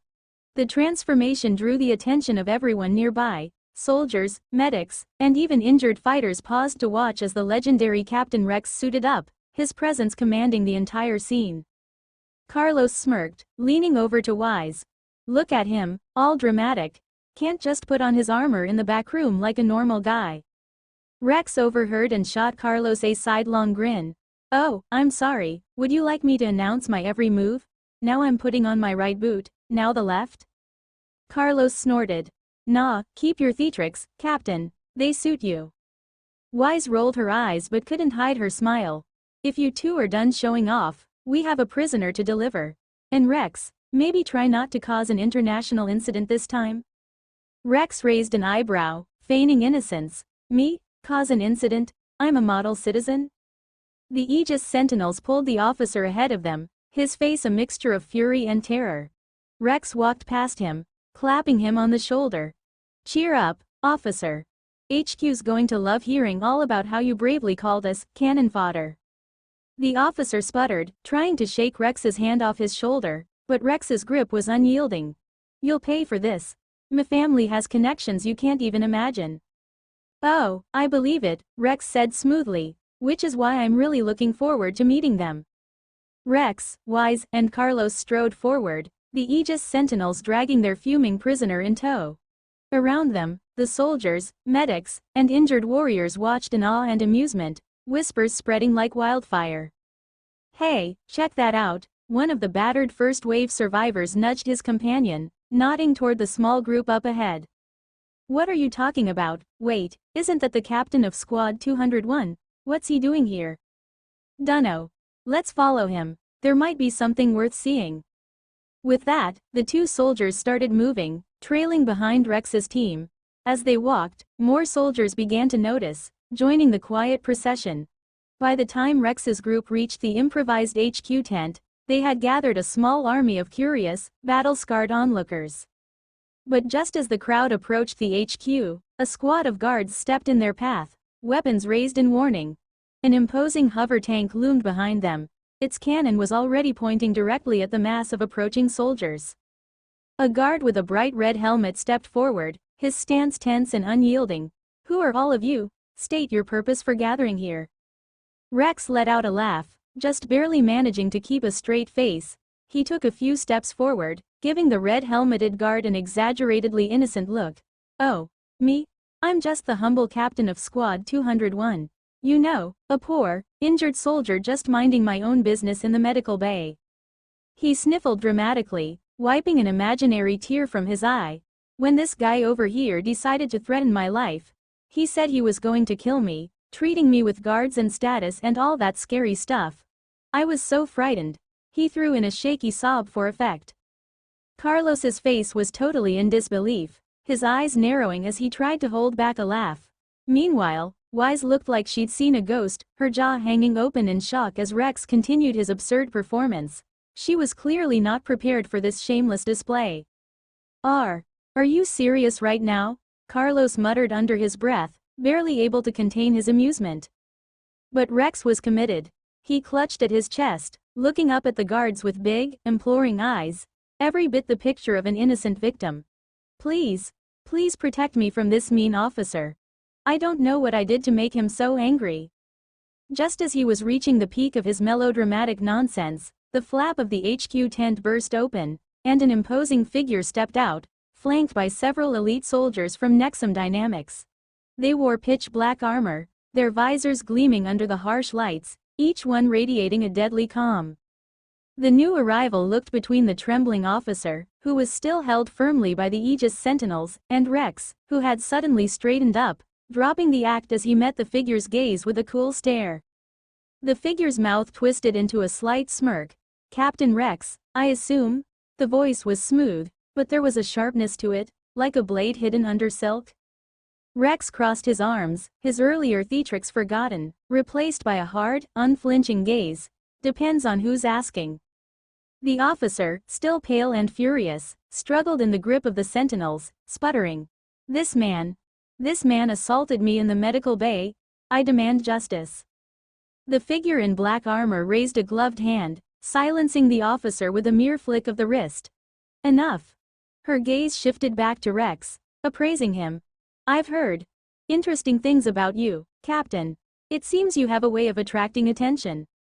Rex shrugged, a half-smile playing on his lips. What can I say? People just love a good underdog. From behind, Carlos couldn't resist. Underdog? You're about as subtle as a tank, Rex. Wise elbowed him, hissing under her breath, Quiet you, don't interrupt my darling. The figure in black armor looked at the ragtag group behind Rex, the crowd of wounded, battle-worn soldiers who had followed him here, standing resolutely despite the threat of guns and tanks. A flicker of something unreadable passed over her face, and she nodded almost imperceptibly. Captain Rex, she said, her voice carrying a strange mix of amusement and approval, you and your entourage are invited inside. She gestured toward the tent, a faint smile tugging at the corner of her mouth. We wouldn't want to keep HQ waiting. With a casual nod, Rex walked forward, his confidence unshaken, Carlos and Wise flanking him like loyal shadows. The crowd of soldiers behind them moved as one, a silent wall of support. The guards lowered their weapons, exchanging uneasy glances as they watched the unconventional procession enter the HQ. As they passed the red-helmeted guard, Rex threw him a wink. See, I told you I was a big deal. Carlos stifled a snort, Wise just shook her head, and the officer was still in the iron grip of the Aegis sentinels since he could do nothing but stare, his face a mask of humiliation and barely contained rage. Inside the tent, the lights cast long shadows, and the air was thick with tension. But Rex strode forward without a trace of hesitation, his team close behind, ready to face whatever came next. The woman in pitch-black armor folded her arms, her eyes narrowing as she addressed Rex. Now then, before we proceed, would you be so kind as to release the officer? She gestured gracefully toward the disgraced man still in the firm grip of the Aegis units. Oh, right. I almost forgot about the dog who wouldn't stop barking, Rex said with a dismissive wave of his hand, not even sparing the officer a glance. His words made the woman's eye twitch, her irritation barely contained behind a practiced, steely expression. The Aegis units took his command with a bit too much enthusiasm, letting go of the officer as if he were a sack of garbage. He landed face first on the ground with a dull thud, groaning as he scrambled to get up, looking utterly humiliated in front of everyone. Rex kept his poker face, turning back to the woman with a slight smirk. All right, I've done you a favor. Now that we're all getting along so well, mind telling me who you are? The woman's jaw tightened, her gloved hands clenching slightly before she forced a calm expression back onto her face. I am General Lena Valrix, she replied, her voice icy enough to send a chill through the air. Commanding officer of Nexum Dynamics Elite Forces. Behind him, Carlos raised an eyebrow, muttering just loud enough for Wise to hear. General, huh? Rex really knows how to make friends in high places. Wise smirked, whispering back, or enemies. After all, it is hard to tell what my darling will do next. Flea ignoring the whispers, General Valrix stepped forward, fixing Rex with a steely gaze. You have quite the reputation, Captain Rex. And not all of it is good. HQ has been concerned about the way you conduct yourself in the field. Rex raised his hands in mock innocence, with a grin spreading across his face. Hey, I'm just a humble captain, doing my duty. Sometimes things get dramatic. He shrugged, as if leading an army of injured soldiers to her doorstep was an everyday occurrence. The general's eyes narrowed further, clearly unimpressed. Dramatic? You stormed a secure area with a mob of injured soldiers behind you and caused a scene in front of half the base. Carlos chuckled under his breath. To be fair, it was pretty entertaining. Rex turned, giving him a quick wink, glad to have a fan. The officer who had been thrown to the ground finally managed to pull himself up, brushing the dirt off his uniform with shaking hands. He looked at General Valrix with desperate eyes. General, these hooligans assaulted me. I demand justice. General Valeri didn't even look at him. Instead, her gaze remained locked on Rex, sizing him up. Assaulted, you say? She tapped her chin, her tone dripping with sarcasm. From what I heard, it was more of a disciplinary adjustment. Rex smirked, his voice dropping to a low, mocking tone.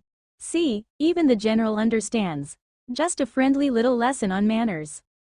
The officer spluttered, his face turning red with indignation. But, General, they. She cut him off with a sharp look. Enough, Lieutenant. Go report to Medbay if you're so injured. We'll discuss your conduct later. The officer's face went pale as he glanced between the general and Rex, realizing that this was about as far from a rescue mission as he could get. With one final, humiliated glare, he stumbled off, limping toward the medical tent. As he disappeared, the general turned her attention back to Rex, her eyes steely and unyielding. Now, Captain, let's get one thing clear. You may have a talent for theatrics, but out here, in my domain, you play by my rules, understood? Rex's smirk was unmistakable, and Carlos, watching from the side, knew that look all too well. He sighed, bracing himself. Every time Rex grinned like that, trouble wasn't far behind. That mouth of his had a way of turning every situation sideways. Excuse me, your domain? Rex's voice dripped with mock innocence. If I remember correctly, this land is ours since this is the land I and my squad fought tooth and nail to secure after taking down that oversized worm. Now you show up after the dust settles and claim it as yours? Lena's composure was visibly cracking, her frustration heating up to a near boiling point. That worm was only taken down because my troops supported the operation. Her voice held a barely contained edge of irritation. Ha! Rex raised an eyebrow, making a face that could only be described as classic hooligan intimidation. Your reinforcements? What reinforcements? By the time you guys arrived, we'd already done the job. I was the one who killed it. Lena let out a disdainful chuckle, folding her arms with a smug smile. Oh really? Do you have any proof that you took down the worm? Taking credit for something someone else did is a serious crime, Captain. Or maybe you didn't know. Oh, I have proof, all right. Rex replied, still wearing that annoying calm smile. Lena scoffed, her smile widening. What are you going to show me? A scrap of worm hide you scavenged after my ships bombarded it to pieces. Rex chuckled, shaking his head. Nah, that would be dumb, wouldn't it? After all, anyone who fought alongside me could pull a scrap of worm skin. No, General, I've got something a bit more conclusive. He extended his hand toward Wise, who was standing calmly beside him. With a practiced motion, Wise reached into the backpack she'd been carrying and pulled out a gemstone, a deep, emerald green orb about the size of a bowling ball. The moment Lena's eyes landed on it, her smug expression vanished completely, replaced by a look of pure shock. Rex took his time, circling around behind her, lowering his voice to a whisper as he leaned in close to her ear. You know, General, someone told me that stealing another person's achievements is a serious offense. He smirked, enjoying every second of her discomfort. What do you suppose would happen to someone who committed such a horrendous act? Lena's jaw tightened, but her words were nowhere to be found. Rex straightened up, his grin widening as he addressed her loud enough for everyone around them to hear. So, General Lena, Should we continue our discussion about the penalties for, let's say, falsely claiming someone else's victory? The soldiers and guards nearby were all staring now, some with open admiration, others with barely concealed amusement. The once imposing general was visibly shaken, her face drained of all its arrogance. Just then, as Rex was savoring the moment, a soft voice came from behind him. The blue screen on the command console lit up, and an authoritative voice echoed through the space. "Captain Rex, I think that's enough teasing." Rex turned, a bit surprised, to see a high-ranking official on the display, watching him with a raised eyebrow. The room fell silent, tension thick in the air as the screen flickered slightly, casting an eerie glow across the gathered crowd. Rex chuckled, rubbing the back of his neck. "Ah, just making sure everyone knows the full story, sir." The official gave a small, knowing smile. "Trust me, Captain, your unique way of handling things has already made an impression." He glanced briefly at General Lena, whose face was still frozen in a mix of anger and humiliation, before his gaze returned to Rex. "Now, if we're done with the theatrics, perhaps we can proceed with the debrief." After a bit of total silence, Rex's grin only widened. "Of course, sir. Anything to keep things professional." He shot one last look at Lena, who was doing her best to regain her composure, and gave her a mock salute. As the general stood there, her expression a blend of frustration and defeat, Carlos leaned over to Wise, whispering, "That's twice in one day she's been shut down. Almost feel bad for her." Wise smirked, her gaze fixed on Rex. "Almost." Rex then clapped his hands together, his voice cheerful as he addressed the troops around him. "All right, show's over. Everyone, let's get back to saving the world or whatever it is we're paid to do." The gathered soldiers chuckled, some even applauding as they began to disperse, leaving Lena standing alone, staring daggers at Rex's back, and as he walked away, Wise and Carlos moved to his side. "Wait a second there, Captain Rex. We still have something to discuss," the high-ranking officer said while his image was crackling on the screen. Rex paused for a bit when he heard those words, making him turn back with a puzzled look. Wasn't the issue with the worm dealt with? What else is there to talk about?" "I think you're misunderstanding something here, Captain," the officer replied, his voice calm but firm. "I didn't call you here about that matter. That's between you and the general. I called you because I have a mission for you of a critical value." The officer straightened, his eyes narrowing with purpose. "Oh, where are my manners? Allow me to introduce myself. I'm Admiral Cale Voss, commander of the battle currently raging over your heads and supreme commander of this entire Allied fleet." At the mention of his name, Rex's expression shifted. Since he recognized that name since it was the same name Cleo had mentioned before, he was the one who'd sent reinforcements. Rex's posture tightened with respect. "Admiral, forgive my lack of formality. I didn't realize." "There's no need for courtesy between us, Captain," Voss replied with a slight nod. "I value talent, especially in young soldiers with promise, like yourself. Now, back to the mission at hand. You've experienced how brutal it is fighting in that sandstorm, haven't you?" As Voss spoke, a series of grainy, chaotic clips played on the screen. It was the footage from the spy drones that captured the massacre inside the storm. "As you can see, the sandstorm doesn't favor infantry," Voss continued, "but in the air, it changes the rules entirely. Our ships are crippled, unable to provide support. But the Chrysari Skydancers, they adapt. Their organic forms allow them to navigate that chaos, to lend strength to their ground forces." He leaned closer to the screen, his voice dropping. "But what if I told you this sandstorm is artificial?" With a flick of his hand, Voss brought up a massive map of the planet. The image zoomed in on a desolate area behind enemy lines, where a strange device pulsed ominously. "Our scouts discovered a Chrysari machine. This device is what's sustaining the storm over this entire region." Rex studied the map, his eyes narrowing. "So, our mission is to destroy that device?" "Exactly," Voss confirmed. "After 2 hours that your squad breaches the front line, we'll begin a massive deployment to push the Chrysari back. Whether this battle ends in victory or defeat hinges on you taking down that device." The image on the screen shifted to show the target again, the machine looming in the shadows. Voss's gaze was unyielding as he looked Rex straight in the eye. "Once that device is destroyed, the storm will clear. We'll have air superiority, and our fleet will crush them from above. So, Captain, are you up for this task? After a long pause, Rex finally broke the silence. His voice was steady, but his eyes were glinting with mischief. Well, by the look of it, this mission's pretty important, right? So I imagine the bonus should match that, no? Just saying? Voss's eyebrow shot up, clearly unimpressed. I'm here telling you this mission is vital to winning the war, and you're haggling over pay. What happened to pride and honor, Captain?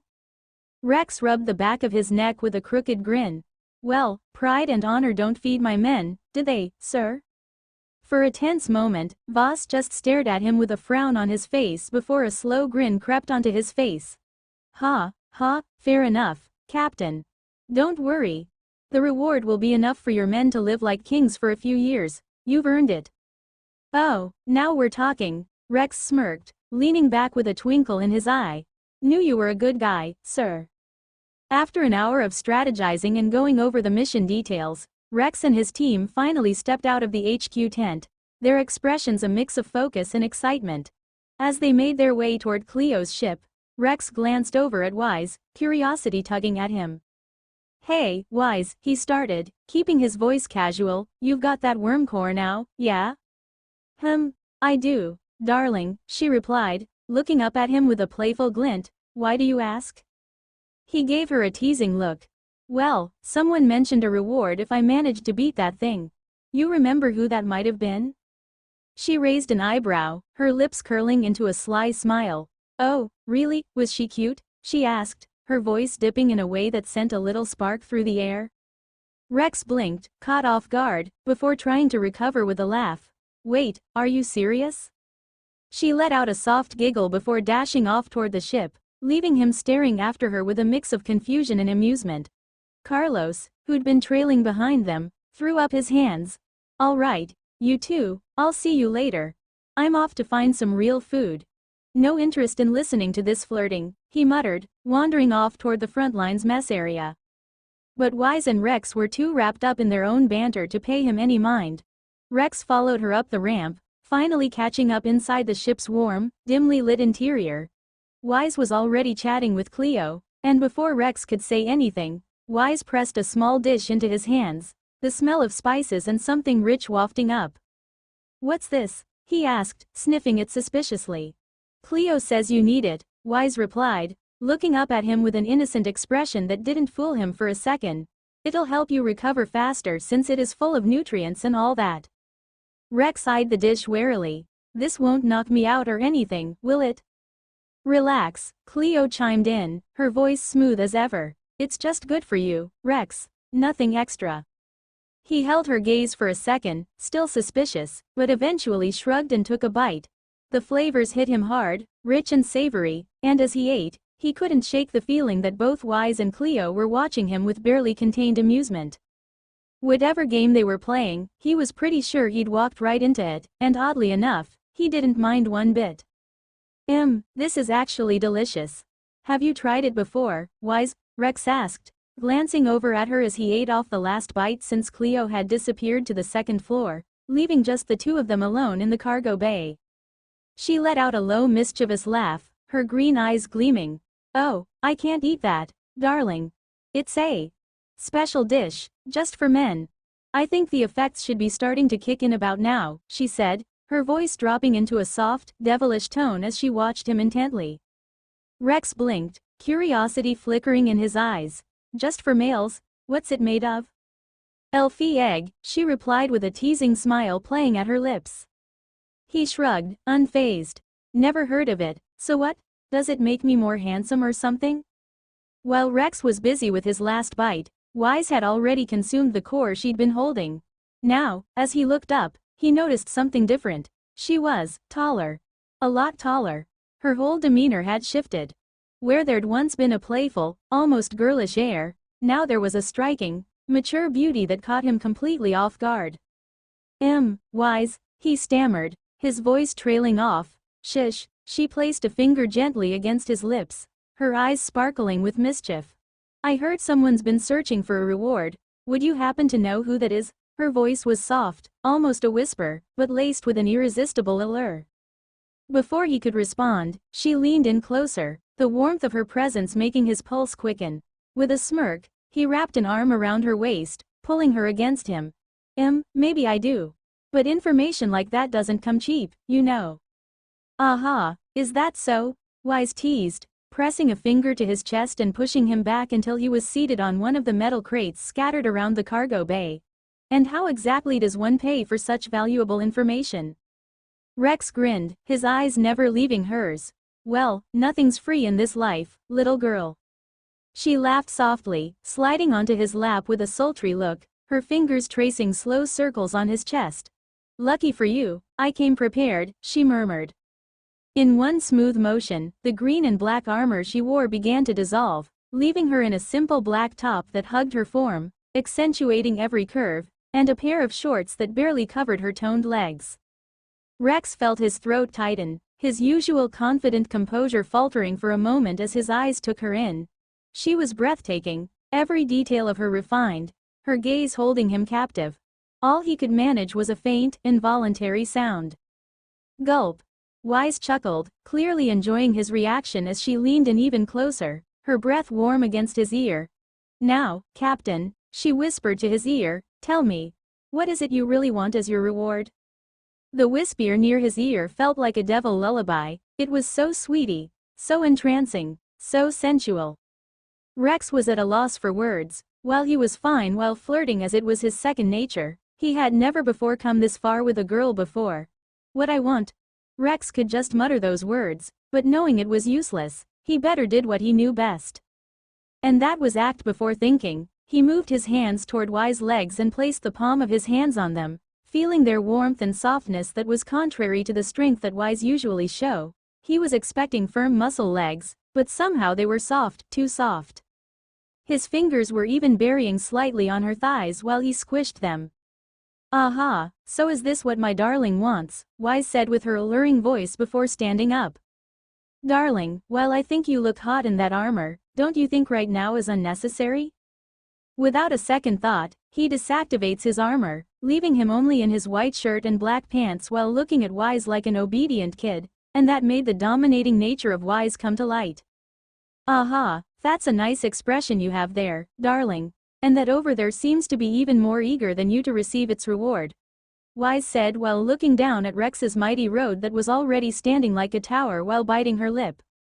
It seems that the egg already made its effect. She then started to move her fingers down, from Rex's chin to his chest, going even lower to his abdomen, before stopping on the top of Rex's mighty rod, sending him pleasure just by feeling that.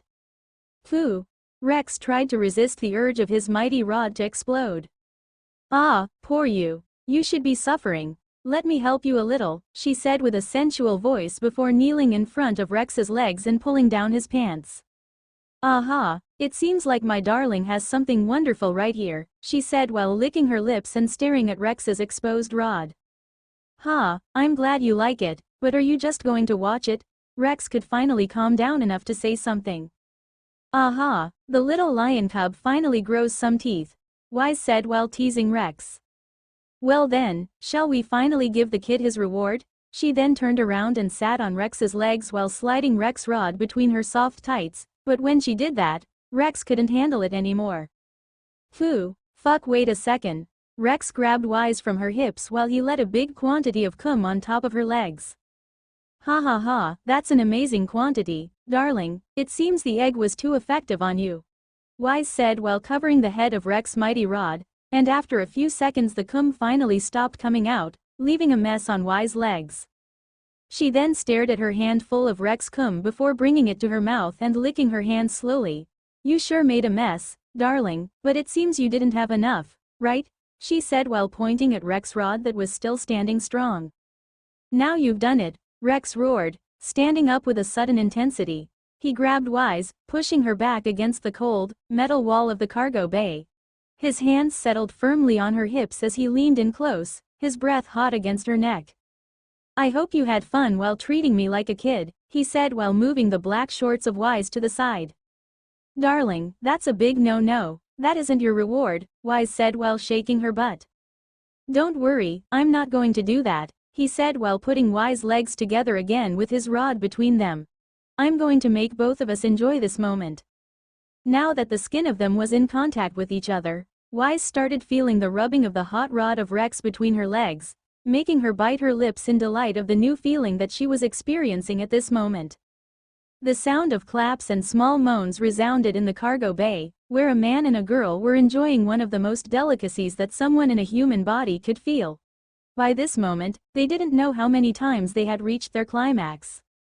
But someone could tell just by looking at the quantity of stinky substances on the metallic ground of the cargo bay. After reaching one last climax, Rex couldn't handle it anymore and fell down onto the cargo ground, lying down exhausted and full of sweat, and Wise did the same, but she fell down on top of Rex, gasping for air while still covered in Rex's white substance. I hope you enjoyed your reward, Wise murmured, her breath still uneven. It was amazing, Rex panted, trying to catch his own breath. But I think you were the one who enjoyed it the most in the end, he teased, a sly smile playing on his lips. Wise raised an eyebrow, smirking. Oh, I don't know what you're talking about, she replied, pretending innocence. All right, leaving that aside, how exactly are we supposed to clean up this mess? He looked around, eyeing the sticky substances splattered across the floor and clinging to Wise's skin. Don't worry, darling. I'll handle it, Wise said, struggling to stand as her legs wobbled, barely supporting her. She looked like a newborn deer, shaky but determined. As she steadied herself, a dark, sticky substance began to seep from her feet, spreading over the remnants of their wild encounter. It moved across the floor, absorbing every trace until the room looked untouched. Rex watched in amazement as the same black tendrils pulled the lingering mess from Wise's body, leaving her skin clean and glowing. Well, that's a neat trick, he said, grinning. Think you could do the same with me? He poked at a few stray spots on his own skin. Wise chuckled softly, her eyes twinkling. Right away, darling. Once everything was finally clean and they looked presentable again, they stepped outside the ship. Carlos was the first to spot them, his face twisted in a mix of exhaustion and amusement. Oh, look who's back. Seriously? 3 in the morning? Some of us actually want to sleep, you know. Ever heard of consideration? Carlos muttered, though he couldn't keep a smirk off his face. Rex laughed, clapping a hand on his shoulder. You're just jealous, Carlos. I've got this tall beauty by my side, and you're stuck alone. Carlos raised an eyebrow, glancing at Wise with a mocking look. Tall beauty? All I see is a pocket-sized grandma standing next to you. Rex turned, bewildered, only to see that Wise had indeed shrunk back to her small, usual form. She shrugged with a playful glint in her eyes. The effect wore off already, darling, that worm nucleus wasn't strong enough to keep me big for long. Rex crossed his arms, grinning. Fine by me. I got my reward. I didn't really want this bald head to see you at your best anyway. He shot Carlos a triumphant look. Whatever, man, Carlos rolled his eyes. Anyway, while you two were off doing who knows what, I was here recruiting soldiers for our mission by Cleo request. Wise noticed the slight shadow that crossed Rex's face, and she took his hand, squeezing it gently. Don't worry, darling. Cleo and we came to an understanding. Rex tilted his head, intrigued. An understanding? What kind of agreement? Wise pressed a finger to her lips with a mischievous smile. That's a secret between us girls. Not even you get to know, darling. Rex laughed, shaking his head. All right, Carlos. Show me the soldiers who decided to join us. He patted Wise on the head, a gesture of quiet affection. Finally remembered I'm here, huh? Carlos snorted. Follow me, they're waiting just over there. Carlos led them a little ways off to a quieter area away from the front lines, where a group of soldiers and a few hover tanks stood waiting. Their faces felt familiar to Rex. As they approached, Carlos raised his voice. Attention! The captain's here. The soldiers straightened, a spark of recognition lighting their faces. Captain, sir, welcome back. Rex's eyes widened as he recognized them. Wait, it's you guys. Now I know why you looked familiar. He took a step forward, his voice filled with both surprise and concern. What are you all doing here? You fought your way out of that hell once already. Why would you come back for more? One of the soldiers, a young man Rex had saved from being devoured in the chaos of the first wave, stepped forward. His face was hardened, though a trace of sadness lingered in his eyes. "With all due respect, Captain, we're here because we trust you. We trust you more than those officers in the Allied forces." Rex's expression darkened. What happened with the Allied forces? The soldier looked down, swallowing hard. "They took all our merits, Captain. Said we were hiding somewhere. Claimed that's the only reason we survived. They stripped us of everything." He paused, his voice faltering as he remembered. "When some of us argued, one officer had us gunned down, saying we were trying to start a riot. Others were sent on scouting missions and never returned." Another soldier spoke up, his voice thick with barely restrained anger. "They sent our men on suicide runs, Captain. They knew they wouldn't come back. My brother was one of them." He gritted his teeth, fists trembling as he fought to keep control. Rex looked around, the weight of their words pressing down on him. He clenched his jaw, his gaze steely. "I understand now," he said, his voice low and steady yet charged with an unspoken promise. "You're with me. And as long as I'm here, none of you will be sacrificed for someone else's pride. We fight as one." The soldiers stood straighter, their eyes glinting with renewed determination. They had found their leader again, and in that moment, they knew they would follow him into any fire, no matter how fierce. Since he was worth it. After an hour since leaving the relative safety of the frontline HQ, Rex and his squad moved steadily toward their objective. His team was composed of 200 infantry soldiers and 4 hover tanks, but they'd opted out of air support since any aircraft in the sky would be a beacon for the enemy. "Hey, Wise," Rex called over his shoulder, glancing at his second-in-command as they walked through the rocky terrain. "What are the chances we make it there without getting noticed?" Wise frowned, casting a quick look around the rugged canyon walls. "Honestly, close to zero, darling. If even one Crisari scout spots us, the whole swarm will be on us in minutes." "So we're pretty much screwed already, huh?" Rex muttered, coming to a halt as he surveyed the jagged cliffs towering over them, blood red under the harsh sunlight. Cleo had planned out their route through this canyon. It was carved by fierce sandstorms that tore across the planet's surface, creating natural cover that shielded them from air surveillance and distant patrols. But the canyon was a double-edged sword. The same terrain that hid them could just as easily conceal an ambush. "Carlos, give the signal. Combat-ready positions," Rex ordered, his grip tightening around the hilt of his claymore. Carlos nodded, raising his hand in a thumbs-up that sent a silent ripple through the squad. Within seconds, every soldier was on alert. The hover tanks' mounted guns swiveled slowly, their barrels scanning the canyon, ready to unleash a storm of bullets at the first hint of movement. "What's next, Rex?" Carlos asked, standing ready with his hammer raised. "Move slow." "I don't like this silence," Rex replied, his voice barely a whisper. "Feels like we're walking right into something. It could be that a scout saw us and went to alert the main force. Stay sharp, this could go bad fast." They advanced with caution, with their footsteps echoing against the canyon walls. The oppressive silence stretched on, and after half an hour, Rex could feel the tension radiating from his troops. Faces tightened, eyes darting to every shadow, every curve of rock. They were growing more mentally drained than physically, and he could tell that Wise had noticed too. "Rex, this is wearing them down," she murmured from behind him, her voice almost lost in the eerie quiet. She was in stealth mode while she clung to his back like a silent shadow. "We're up against an enemy that actually knows how to use its brain." Rex cursed under his breath. "All right, everyone, stop, take cover, now." The words had barely left his mouth when the canyon walls lit up with flashes of sickly green light.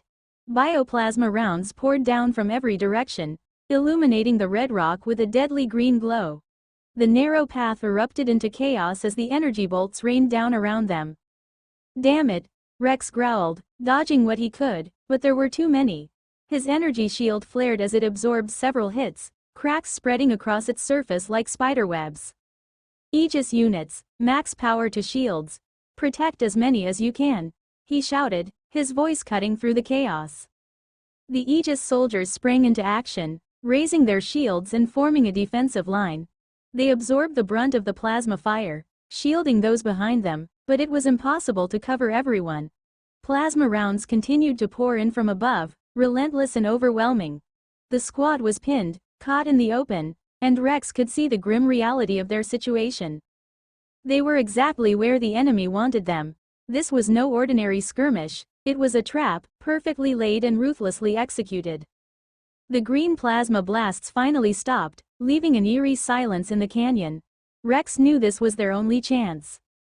"Tanks, bring down those mountains," he shouted, pointing his claymore at two towering canyon pillars where the heaviest fire had come from. The hover tanks fired their main cannons, the thunderous blasts echoing through the canyon as the pillars shattered, sending chunks of rock tumbling down. A massive dust cloud erupted from the impact, thick and blinding, swallowing everything in its path. 3 rounds. Fire into the cloud, Rex commanded, his voice steady and fierce. The soldiers didn't hesitate.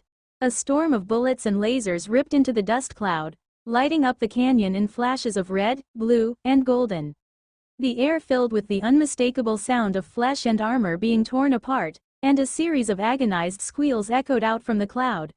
The sound sent a chill down the soldiers' spines, an unearthly reminder of the alien foe they faced. But the silence didn't last. From within the settling dust, Chrysari warriors burst forth, charging head-on with fierce, primal cries. Carlos stepped in front of Rex, raising his shield as he braced himself. The minigun mounted on his shield spun to life, and his robotic arms unleashed a hailstorm of bullets and lasers. The Chrysari were met with a wall of firepower, but they pushed forward, relentless. Rex grinned, glancing over at Carlos. "What's this, Baldy? You finally decided you're in love with me?" Carlos snorted, keeping his focus on the oncoming wave. "In your dreams, pretty boy. Just trying to keep that face of yours in one piece since, who knows, maybe the officers with unique tastes will give us some favors." Rex laughed, his golden armor accents beginning to glow with a fierce light. "You win this round, damn Baldy." With a powerful leap, he shot over Carlos's shoulder, the impact of his jump kicking up dust and debris behind him. Carlos yelped as a few stray rocks struck him, one right on his backside. "Damn it, Rex. You did that on purpose, you sissy-looking brat," Carlos yelled, shaking his fist. While he was still laughing, Rex landed on the head of a Chrysari warrior and drove his claymore down with brutal force, piercing its skull. A fountain of glowing green blood sprayed from the wound, splattering his armor. The sight was enough to rally the troops. To them, Rex's laughter sounded like a battle cry, a fearless taunt in the face of danger. Cheers erupted from his soldiers. Their spirits lifted, their fatigue forgotten. They fought with renewed vigor, as if the battle itself had become a test of their will. But this was no ordinary surge of morale. Cleo, watching through Rex's eyes from afar, understood what was truly happening. Rex's mental strength was growing, his spirit radiating with an energy he himself didn't fully understand. His aura, fierce and defiant, was spilling out into the battlefield, unseen yet felt by every ally around him. The effect was immediate, giving an astonishing surge of power and resilience to his troops. Their abilities heightened as if by sheer force of will. Cleo's doubts began to fade. She finally understood why Rex could lead a squad of rookies, soldiers meant to be mere cannon fodder, and turn them into a hardened force that fought like veterans. It wasn't just strategy or skill, it was something deeper, something primal. Rex had a gift, a raw power that inspired those around him to push beyond their limits and to fight with everything they had.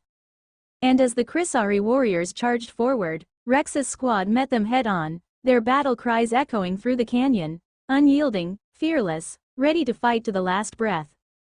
But Cleo wasn't the only one observing the battlefield through borrowed eyes. Far from the fray, hidden deep within the shifting sands, another figure watched with a dark, almost amused curiosity.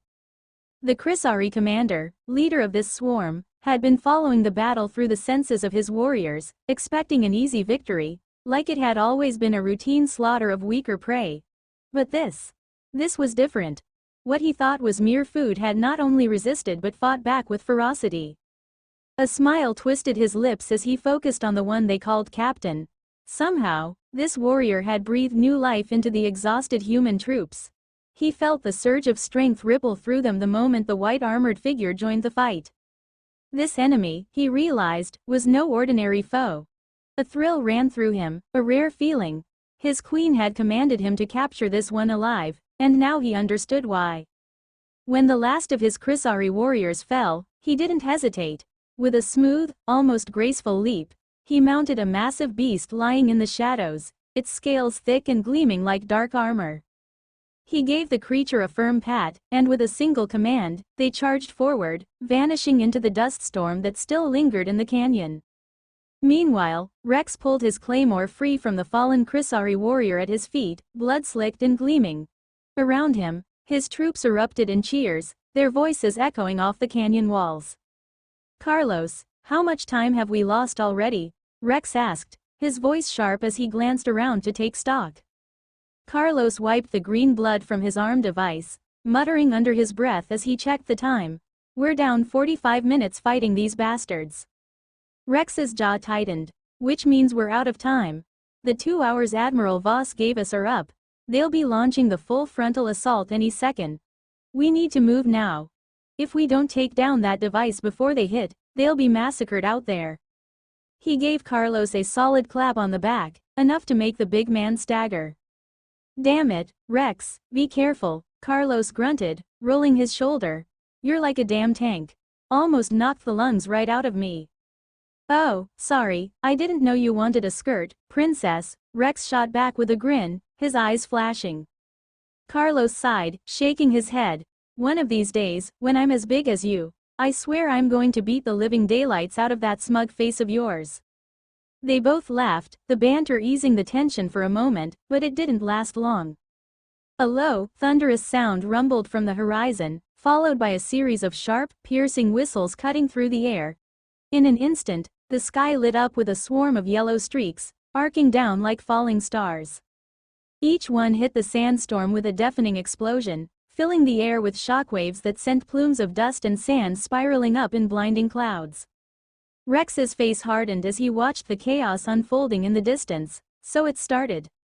"All right, everyone, on high alert," Rex shouted, his voice cutting through the roar of distant explosions. "We're not alone out here." The soldiers quickly tightened their formation, weapons at the ready. Each one felt the weight of the moment pressing down on them.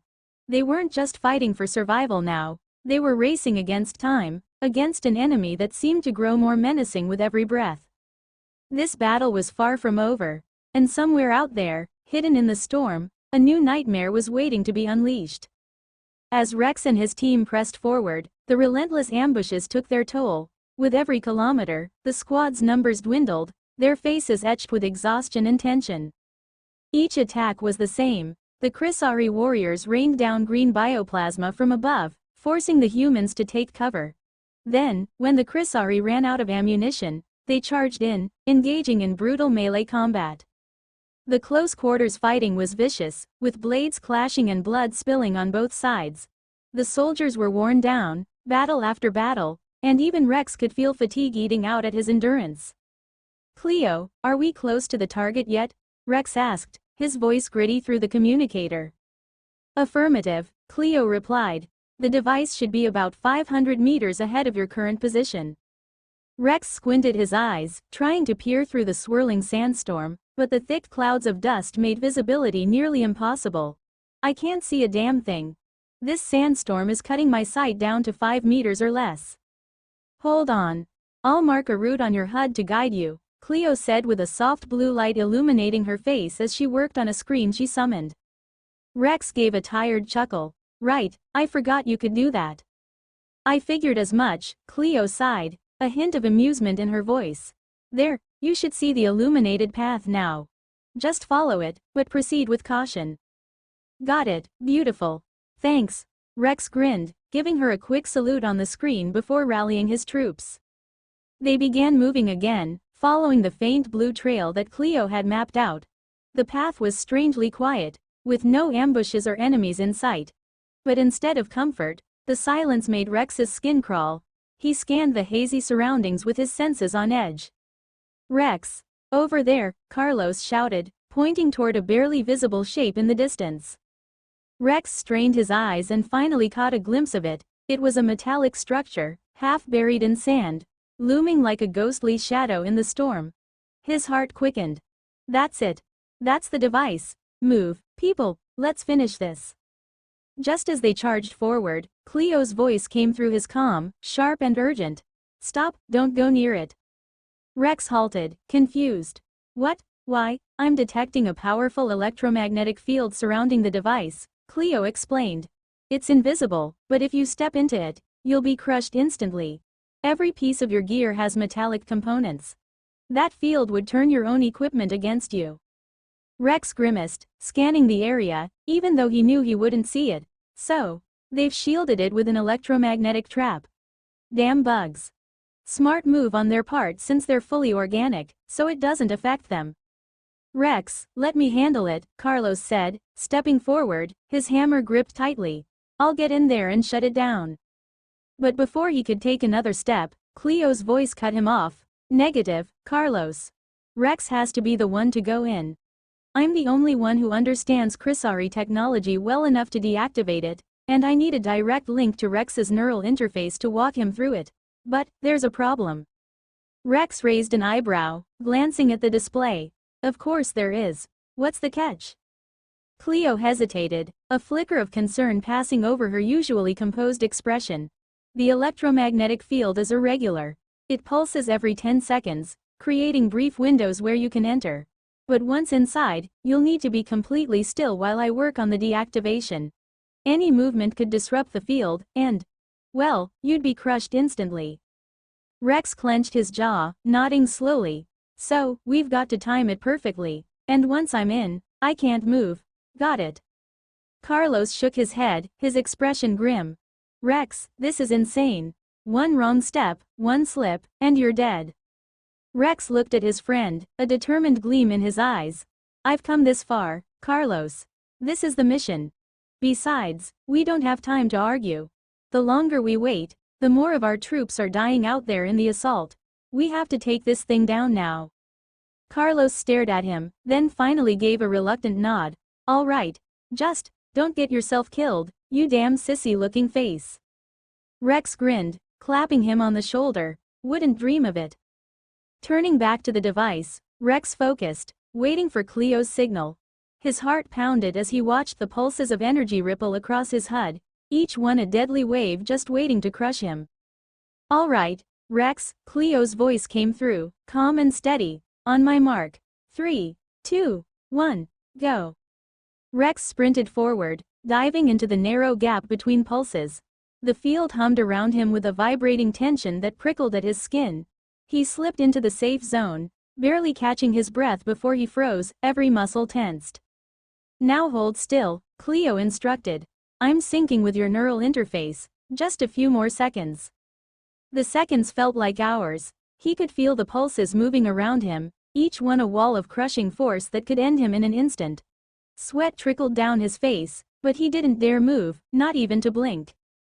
As Rex worked to dismantle the device, the sounds of battle grew louder behind him. Suddenly, a deafening crash cut through the chaos, and he glanced back just in time to see Carlos flying through the air, his body smashing into the canyon wall with bone-jarring force. A low, mocking laugh echoed through the canyon. Cuckoo. Do you like your little cage, human? I made it just for you, sneered a towering Crisari champion, nearly 3 meters tall. His body was armored in a dark exoskeleton, streaked with eerie green lights that pulsed like the veins of some monstrous insect. His hands ended in massive, hammer-like fists, and behind him, 2 pairs of translucent wings fluttered, sending ripples of disturbed sand swirling around him. Carlos, Rex shouted, a surge of anger breaking his focus. Focus, Rex. Cleo's voice cut in sharply through their neural link, steadying him. He couldn't afford to lose concentration now, not with the device only half deactivated. The entire mission depended on him finishing this. Meanwhile, the rest of Rex's troops rushed to Carlos's aid, opening fire on the Crisari champion. Bullets and plasma rounds ricocheted harmlessly off the creature's exoskeleton, which seemed to heal almost instantly, the green veins pulsing brighter with each impact. Cuckoo, pathetic little mosquitoes, the champion sneered, his voice dripping with disdain. But don't worry, I haven't forgotten any of you. As if on cue, thousands of Chrysari warriors appeared, emerging from the shadows of the canyon, their insectoid forms glistening in the dim light.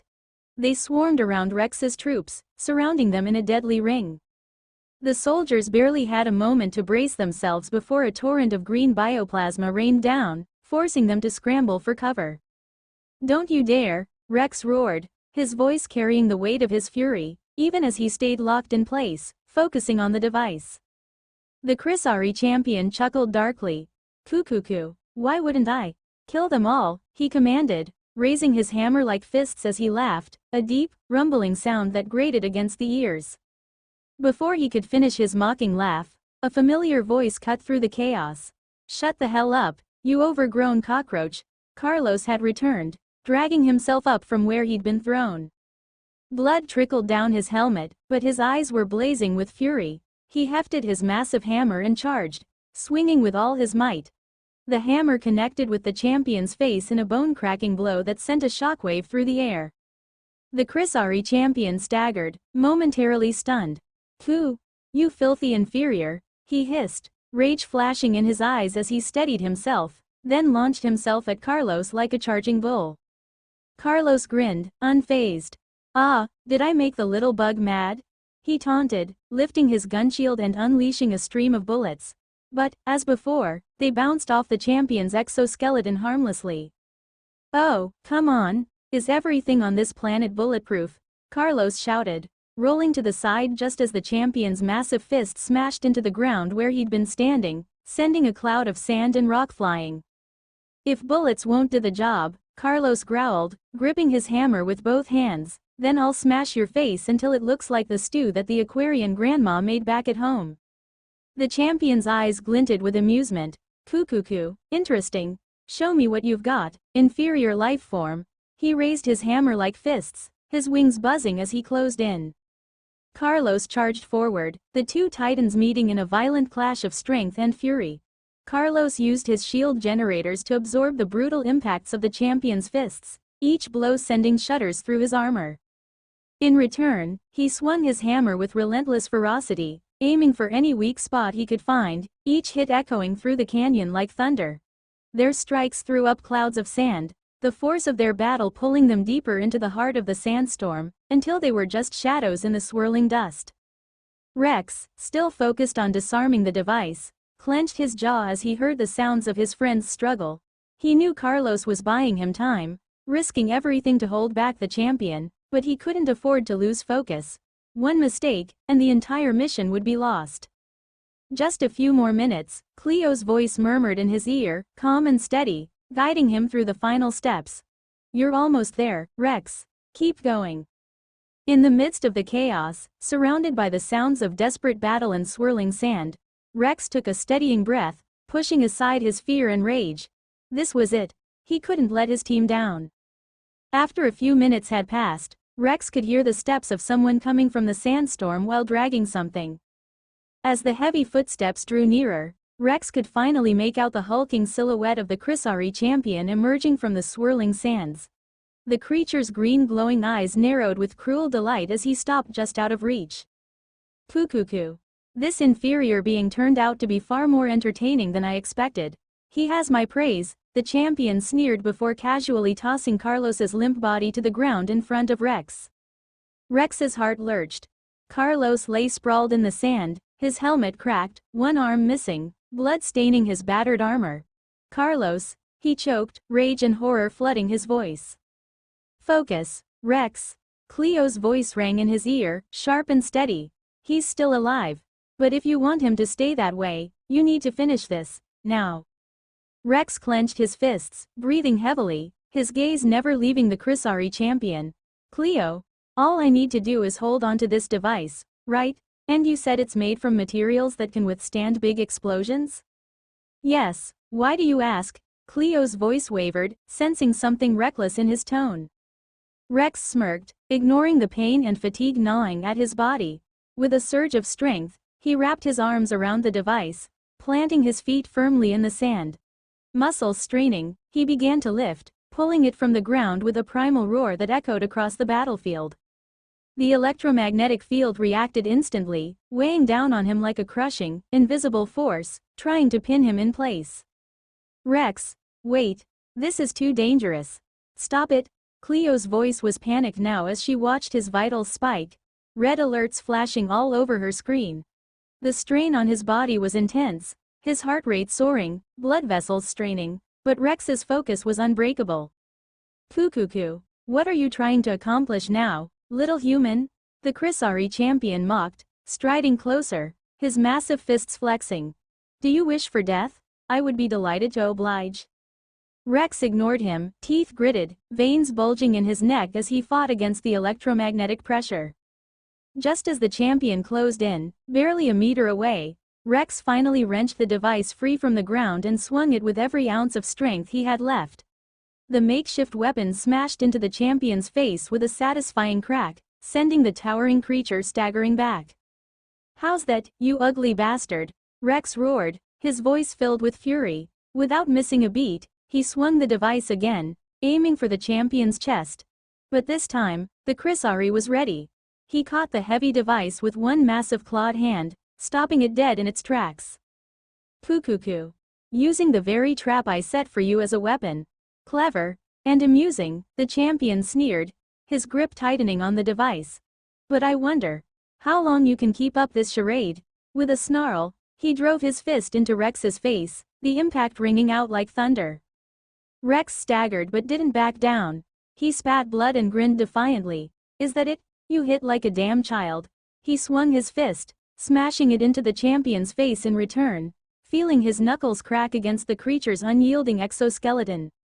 The champion chuckled, unfazed, as if Rex's defiance amused him. Fukuku, your pathetic provocations mean nothing, human. Why should I care what a weaker creature thinks?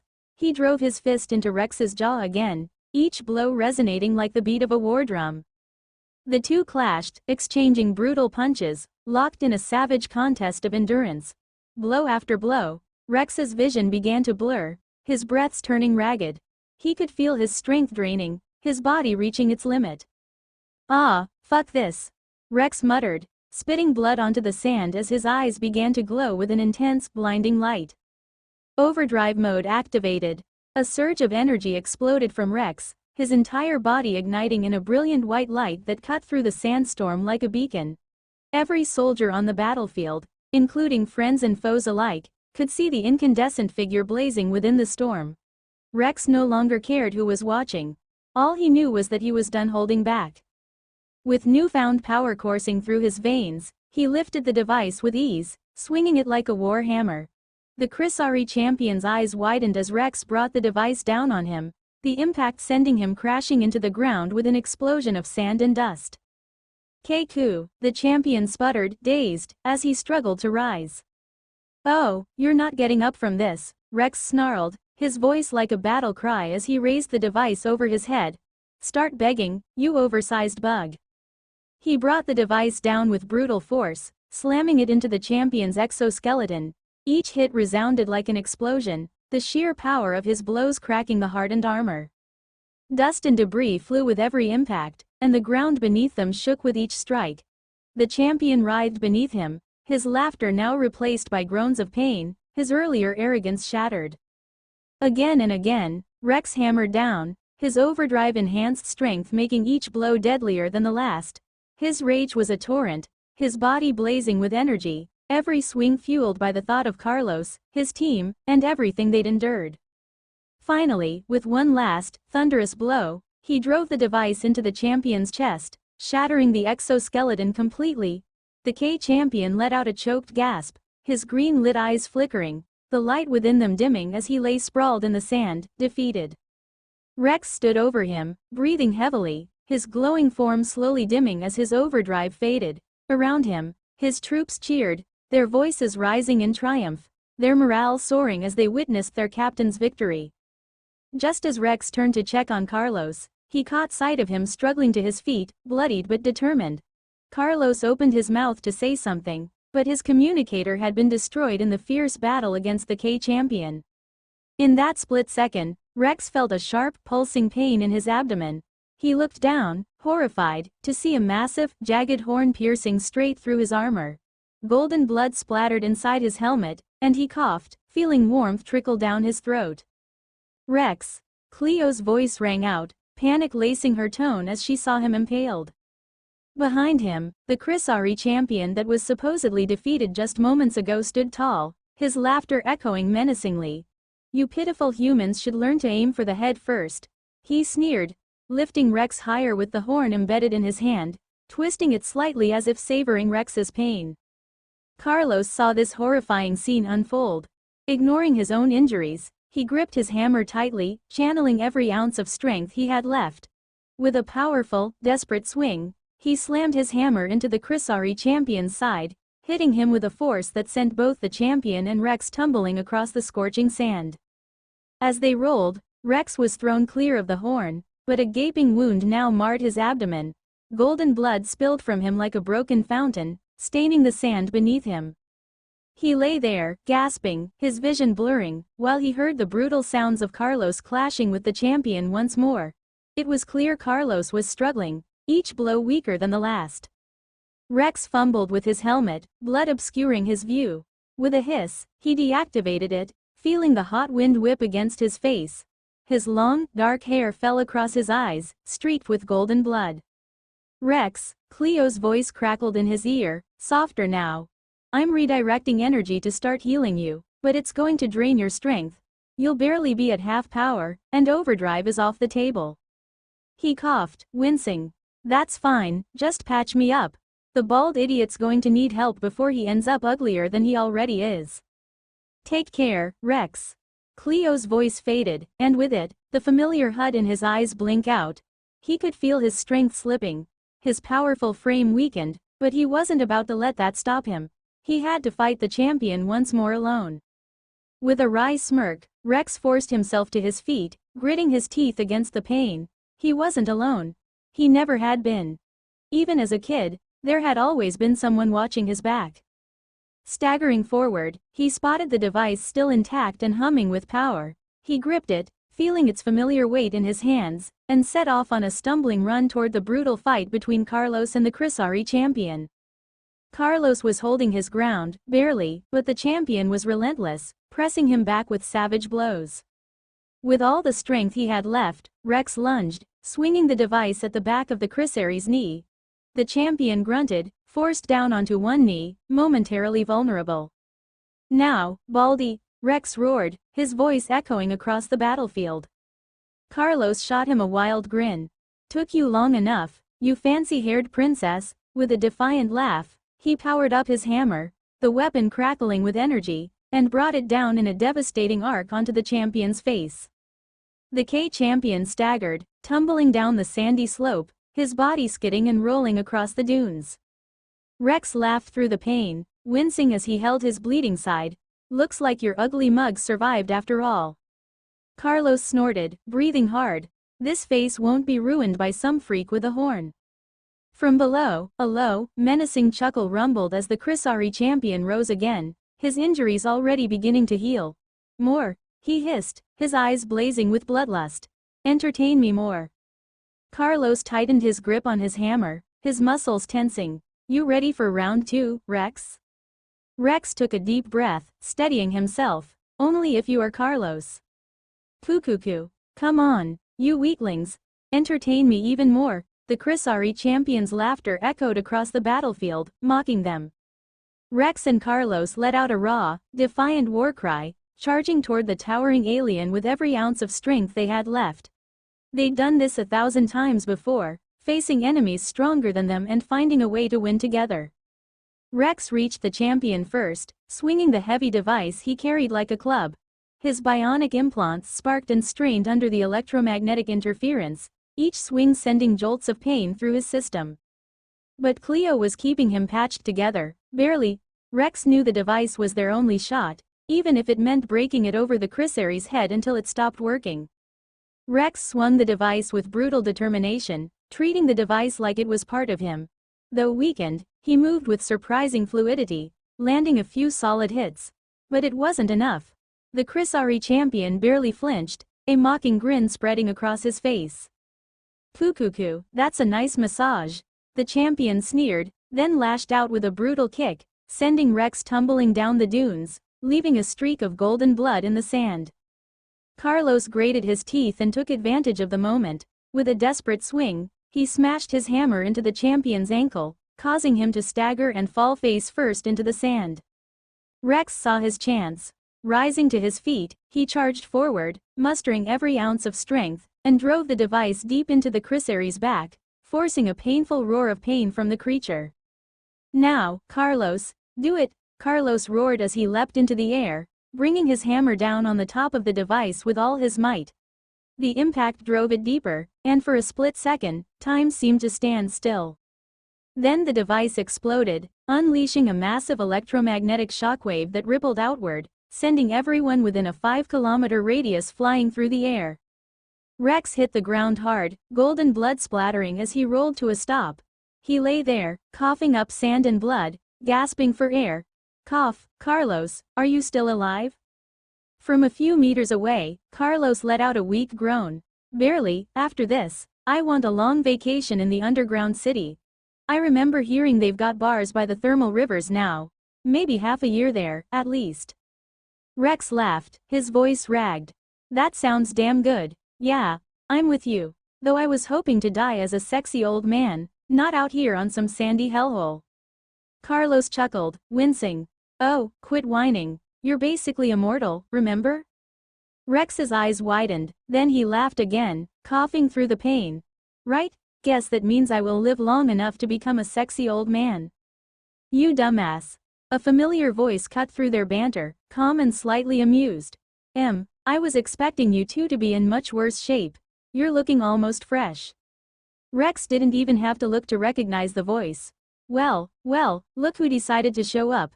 And here I thought you didn't care about me anymore. I thought you were just going to leave me here to rot. The figure stepped into view, smirking down at them with a glint in her eye. Oh, please, who else am I supposed to rescue if not my favorite reckless idiots? Well, you know, we could have used that help a little sooner. What kept you? Rex muttered, glancing up at her with a smirk despite the pain. Wise rolled her eyes playfully, crouching down beside him and patting his head like he was a stubborn child. Oh, come now, darling, don't be like that. There are rules, you know.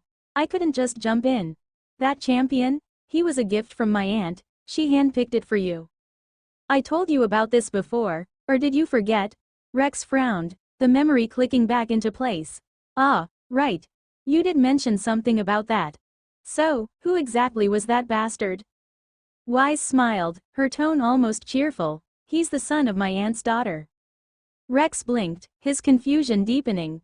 Wait, I thought Hive Queens only had one daughter. Isn't that the whole deal? Correct, she replied with a grin. The queen has one daughter, and that daughter, the princess, can't have daughters herself. Only sons. And those sons, they become champions of the hive. Rex let out a long sigh, shaking his head. Well, damn, at least that bastard's dead now. Wise gave him a curious look, her expression almost pitying. Oh, darling, he's not dead. Just severely injured. He's probably licking his wounds somewhere, waiting to come after you again. Rex groaned, exasperated. Are you kidding me? Is that guy immortal or what? She laughed softly. No, just resilient. Chrysari champions have remarkable regenerative abilities. As long as they have enough materials to draw on, they can keep healing themselves. That comment made her glance down at her stomach, and she absent-mindedly placed a hand over it. Speaking of which, you did give me quite a lot of nutrients a few hours ago. Oh, for heaven's sake, please don't start with that, Carlos growled, glaring at the two of them. Rex laughed, despite the pain.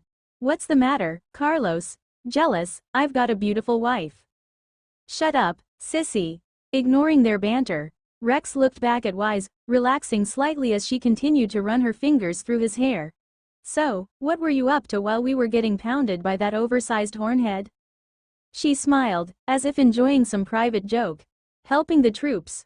Reinforcements should be on their way soon to get us out of here. We'll retreat to a safer zone.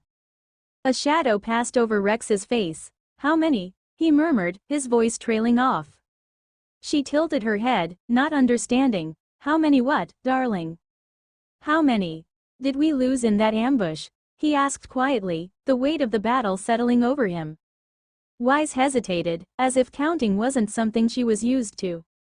Probably half of them. It was too chaotic to be certain. You know, I'm not exactly accustomed to tracking losses like that. Her tone was almost indifferent. Coming from the Crisari, she lacked the same empathy for soldiers' deaths as other races did. To her, each soldier was simply part of the swarm. Rex took her hand, giving it a gentle squeeze. Thank you, Wise. Really, for everything. She smiled, a rare warmth lighting up her eyes as she rubbed her cheek against his hand. Oh, darling, what do you mean? I'm only doing what a good wife should. Despite the chaos, Rex found himself smiling back, feeling the rare calm between battles, and for that brief moment, as Wise held his hand in the ruins of the battlefield, everything felt right. Meanwhile, on the bridge of the Allied Forces flagship gunboat, General Lena Valrix stood near the wide observation window, watching the chaotic battle unfold across the skies and sand-blasted ground below. Her sharp gaze scanned the horizon until she finally spotted the signal she'd been waiting for. HMPH, she murmured, a hint of satisfaction in her tone. Looks like that bastard finally accomplished his mission. She turned to one of her officers nearby. You there, open communication with all air forces. Yes, General. The officer sprang into action, tapping at his console until the line was live. You're now connected, ma'am. Lena's voice cut through the static, crisp and commanding. Attention to all air units under my command. Start your engines and prepare for combat. Fighters and heavy fighters, launch first. As her orders echoed across the channels, the ground below became a hive of activity. Fighters and heavy fighters of all shapes and sizes roared to life, kicking up plumes of sand as they lifted off and surged toward the swarming Crisari forces. But the enemy was ready. In response, a massive cloud of skydancers, glowing a sickly green, rose to meet them, streaking through the air like an unholy swarm. Lena counted down under her breath. 3, 2, 1, engage. In an instant, missiles and laser fire rained from the Allied fighters, cutting through the advancing skydancers, but the enemy was relentless. The skydancers dove through the missile barrage, slicing into the fighters with razor-sharp appendages, tearing open cockpits like tin cans, and consuming the pilots within. The skies erupted in a vicious, close-quarters battle for air supremacy, each side fighting tooth and nail to dominate the battlefield above. Lena's jaw tightened as she took in the brutal scene. Gunboats, take off now, provide support fire to our ground units. With a rumble, the Allied gunboats lifted off from their positions and unleashed a withering hail of fire upon the enemy forces below. Explosions lit up the desert, and with the added firepower of the gunboats, the tide of the battle began to turn in the Allies' favor. Far above, on the flagship of the Allied fleet in orbit, Admiral Cale Voss watched the ground conflict from the observation deck, his expression grim. He turned to an officer who approached with a tablet displaying the latest report. Sir, here's the current situation on the surface, the officer said, handing it over. Voss took the tablet and skimmed through the footage with practiced calm. The sandstorm had finally cleared, revealing the full extent of the battle below. He watched as the Allied air forces fought desperately for control of the skies while the Crisari unleashed wave after wave of their skydancers, leaving a trail of destruction in their wake. It's getting ugly down there, Voss murmured. He pressed a button on his console, his voice echoing through the bridge. Attention to all capital ships and Admiralty staff. This is Supreme Commander Cale Voss. The time has come to be more aggressive. Permission granted for the use of main cannons. Let's show these bugs what real firepower looks like. Across the fleet, enormous warships hummed to life as their main cannons began charging, the colossal barrels aimed at strategic targets. The power levels of each weapon ticked upward as energy flowed through the conduits, preparing for the devastating release. Main cannon charging. 10%, 30%, 50%, 70%, 95%. Voss's gaze was unyielding as he watched the energy levels climb. In his mind's eye, he could already see the devastation these weapons would unleash. There would be no escape for the Crisari this time. All ships, he ordered, his voice steady and cold, prepare to fire on my command. The final moments of the charge felt like the calm before a storm, the eerie stillness broken only by the distant rumble of smaller skirmishes. Every officer and every crew member held their breath, waiting for the signal that would change the course of the battle. The cannons hit 100%, and Voss raised his hand, his eyes locked on the enemy below. Fire! With a thunderous command, every capital ship in the fleet unleashed a barrage of firepower.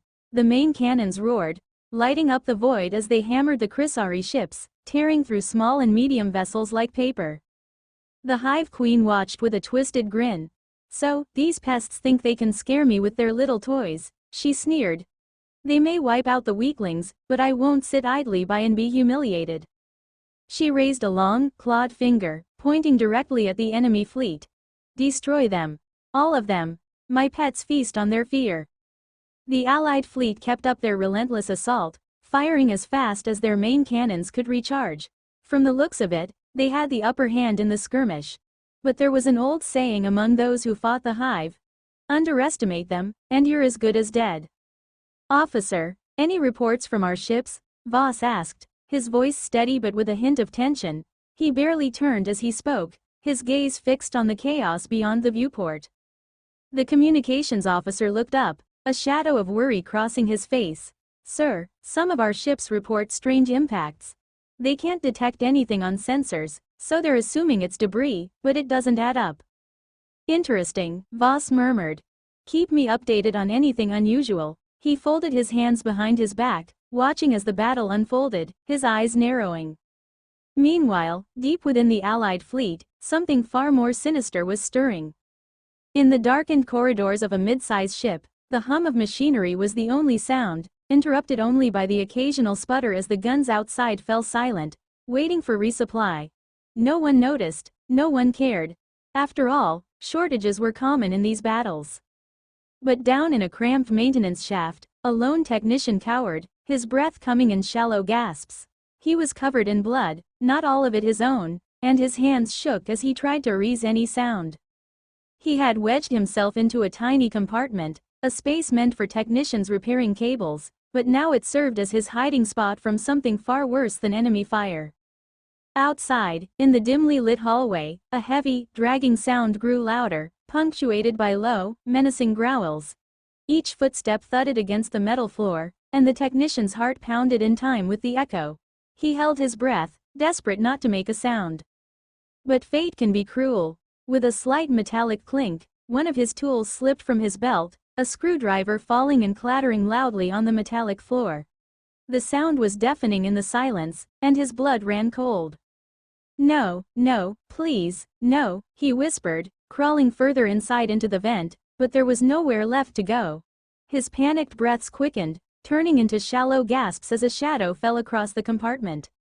3 long, slick tentacles snaked into the vent, wrapping around his legs with cold, unyielding strength.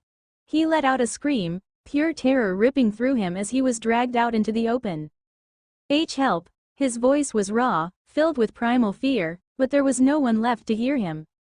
As he was pulled free, he came face to face with the nightmare. It was a towering figure, standing nearly 2 meters tall, with an elongated skull and no eyes, just a smooth, reflective black exoskeleton. Its mouth was a twisted maw filled with jagged, needle-like teeth, dripping with a thick green slime that hissed as it hit the floor. The creature's body seemed built for death, its limbs stretched into writhing tentacles perfectly suited for moving through the shadows of space. This was a Chrysari void crawler, the stuff of legend and fear, an elite soldier bred to infiltrate and destroy.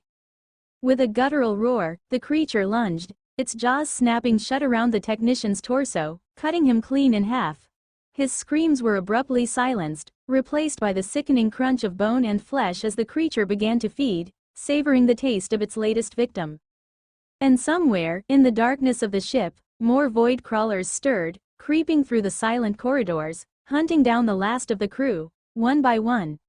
The ship was theirs now, another silent grave drifting through the endless night. And this ship wasn't alone. Across the vast reaches of the battlefield, countless other vessels shared the same horrific fate, their crews dying in silence, helpless against the creeping terror. There was no glory here, No honor to be salvaged, only raw, unfiltered fear. By the time anyone in command realized the extent of the carnage, it would likely be far too late. Meanwhile, on the planet's surface, the ground battle was reaching its climax. Rex had finally managed to regroup with his troops, but they were battered, barely holding together. Out of the 4 hover tanks they'd started with, only one remained, and inside it was Carlos, slumped and bleeding, too wounded to stand, let alone fight. Meanwhile, Rex, thanks to Cleo's relentless patchwork healing, was in slightly better shape, though he wasn't even half healed, his injuries stitched together just well enough to keep him standing. And as they emerged from the canyon, they were greeted by a sight straight out of a nightmare. The entire horizon was crawling with Chrysari. Hundreds of thousands of bug swarm troops had converged on the battlefield, an endless tide of insectoid bodies moving with ruthless precision.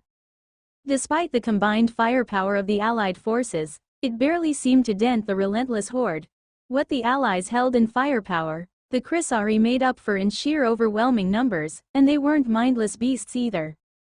Throughout the battlefield, gaping holes had opened in the ground, and from these dark pits, wave upon wave of Chrysari warriors poured out, ambushing the Allied ground units and dragging them into brutal hand-to-hand combat. The Chrysari warriors were ferocious in melee, towering beasts with razor-sharp claws and brutal strength, far beyond what any ordinary Allied soldier could hope to match. Rex could see how the lines were crumbling, the soldiers around him falling back in desperate attempts to avoid being overrun. He took a moment, just a moment, to look back at his troops, gathered in a loose defensive formation. Their faces were drawn, pale, eyes wide with terror as they looked to him for any scrap of hope. He could feel the weight of their fear, their desperation, all of it pressing down on him like a heavy shroud. But what could he do? Here he stood, no enhancements, no AI whispering in his ear with tactical advice, no overdrive mode to turn him into a god on the battlefield. Just a man, a soldier, standing tall at 2.5 meters, facing a tide of death. Rex clenched his fists, feeling the bruises and cuts throbbing along his arms.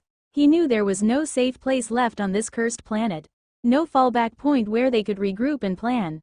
There was only the swarm, closing in like a nightmare-given flesh. For the first time, Rex truly felt the weight of the responsibility he bore. It had always been there, lingering at the edge of his mind, but before, he'd shouldered it with ease, his enhanced powers making it feel almost trivial. Now, stripped of his strength, just a regular man, the burden pressed down on him with a crushing force. Wise, who had been standing close by, sensed the shift in him. Their bond was deeper than words, and she could feel the strain he was under. Without hesitation, she stepped closer, gently taking his bruised, calloused hand in hers. "Rex," she murmured, her voice laced with concern, "if this is too much for you, I could call my aunt. She could get us off this planet and take us somewhere safe. She and my mother have a close bond, so she would help us." She meant it as an offer of compassion, a lifeline. But to Rex, it was something entirely else. He looked into her eyes, and a small, weary smile broke across his face as he let out a dry laugh. "Huh. Yeah, I guess that's true," he said, his voice low and reflective. "This really is something bigger than me. Just some desk slave trying to live the life of a hero. What a joke, huh?" He glanced at his battered troops, each one looking to him with trust and hope. And finally, his gaze returned to Wise, her face filled with worry.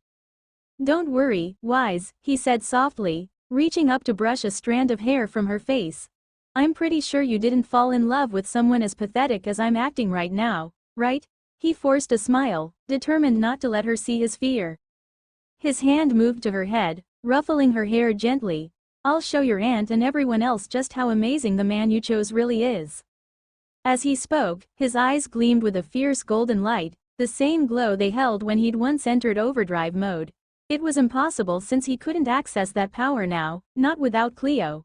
But for that moment, the fire within him reignited, refusing to be extinguished. He turned to his troops, raising his voice so they could all hear him over the distant roar of battle. "Listen up, everyone, hell is right in front of us," he shouted, his voice ringing out with a strength that belied his injuries. "We're exhausted, we're bleeding, and I'm no exception. But there are hundreds of soldiers down there, just like us, clinging to life, fighting with everything they've got. His gaze swept over his men and women, and he could see the exhaustion in their eyes, the fear, but also the flickers of determination sparking to life. If we want to survive, we have to fight as one. We have to push forward, for them, for each other. But, he paused, taking a deep breath. I won't ask any of you to give more than you already have. If you want to stay here and wait for evacuation, I understand. No one will think less of you. He took a final look around, his heart pounding with a mixture of fear and resolve. But for those of you who still have something left to give, who still have the courage to push forward, follow me. Together, we'll show them what we're made of. There was a heartbeat of silence, and then one by one, his soldiers raised their weapons, nodding in grim determination. They weren't just following orders anymore, they were following him. And as Rex turned toward the raging battlefield, he felt the weight on his shoulders lighten, just a little. He wasn't alone. Together, they would face the oncoming storm, one last stand against the darkness. With a surge of determination, Rex crafted his massive claymore, feeling the familiar weight in his hands as he pointed it skyward, then slowly leveled it forward. His voice thundered across the battlefield as he shouted, "Forward!" Without a second thought, he charged, leading his troops into the inferno ahead. They followed, each step pounding the ground with grim purpose. The sounds of battle grew louder and closer until they were upon the first Allied position, a desperate pocket of soldiers on the verge of being overwhelmed by the relentless Chrysari swarm. Rex's arrival was like a burst of salvation. He and his troops fought their way in, cutting down the Chrysari and rallying the soldiers, who joined his growing force with renewed vigor. Meanwhile, back at headquarters, General Lena watched the battlefield reports with a look of barely concealed boredom. One of her officers approached, his voice tense as he delivered the latest update. "General, the situation on the front line is looking grim. Please, give your orders." Lena's eyes narrowed, her lips curling into a disdainful sneer. "HMPH. Know your place, you insignificant officer. The situation is perfectly under control. If a few disposable soldiers die down there, that's what they're there for. Now stop wasting my time and get back to your duties." The officer stiffened, swallowing his frustration as he continued, "Yes, ma'am, but there's one more report. A group assigned to deactivate the sandstorm device just returned." Lena raised an eyebrow, barely interested. "Oh, and where are they now? Cowering at HQ, I suppose?" "No, ma'am," the officer replied, his voice tinged with reluctant admiration. "They joined the front lines immediately. Right now, they're gathering the scattered soldiers who were ambushed by the Chrysari." Lena scoffed, dismissing the report with a wave of her hand. "Tisk. Is that all? What a waste of my time." "There is one more thing, General," he said, hesitating before handing her a tablet. "A new report came in just minutes ago. There's video footage." Lena took the tablet, eyes narrowing as she watched the screen. The video showed a hulking Chrysari warrior, unlike any she'd seen before, tearing through Allied troops like they were nothing. Bullets and blaster fire bounced off its armored skin, and with each brutal swing of its massive arms, it sent soldiers flying, even crushing a hover tank with a single, devastating punch. "What is this creature?" Lena asked, her voice laced with a rare hint of alarm. "We don't know, ma'am," the officer replied, "but it appears to be an advanced unit of some kind. Possibly a Chrysari champion." Lena's eyes narrowed as she considered the footage, the slightest flicker of intrigue breaking through her mask of indifference. "Advanced unit or not, we'll destroy it the same way we destroy everything else. Order the gunboats to ready their long-range artillery. I want that creature obliterated." The officer hesitated, glancing at the tablet again. "But ma'am, if we fire artillery into that zone, we'll hit our own troops. It would be catastrophic." Lena's face twisted into a cruel smile. "I don't care, officer, and neither should you. Just follow orders. Or would you prefer I replace you and send you down there to join the common soldiers, yourself?" The officer's face went pale, his jaw tightening as he struggled to contain his anger and fear. "Understood, ma'am. I'll relay the order." Lena turned her gaze back to the battlefield, her eyes cold and calculating. She had no use for sentimentality, no patience for weakness. To her, soldiers were just tools, expendable in the pursuit of victory. And if a few had to be sacrificed to take down this new threat, so be it. As the artillery orders went out, Rex and his troops continued their desperate charge, unaware of the impending storm about to rain down on friends and foe alike. Rex stood atop the corpse of the Chrysari warrior he'd just slain, his chest shaking as he caught his breath. His claymore was shattered, its blade broken in half. It was a harsh reminder that without Cleo's assistance, his crafted weapons were fragile, barely able to withstand the brutal combat he was facing.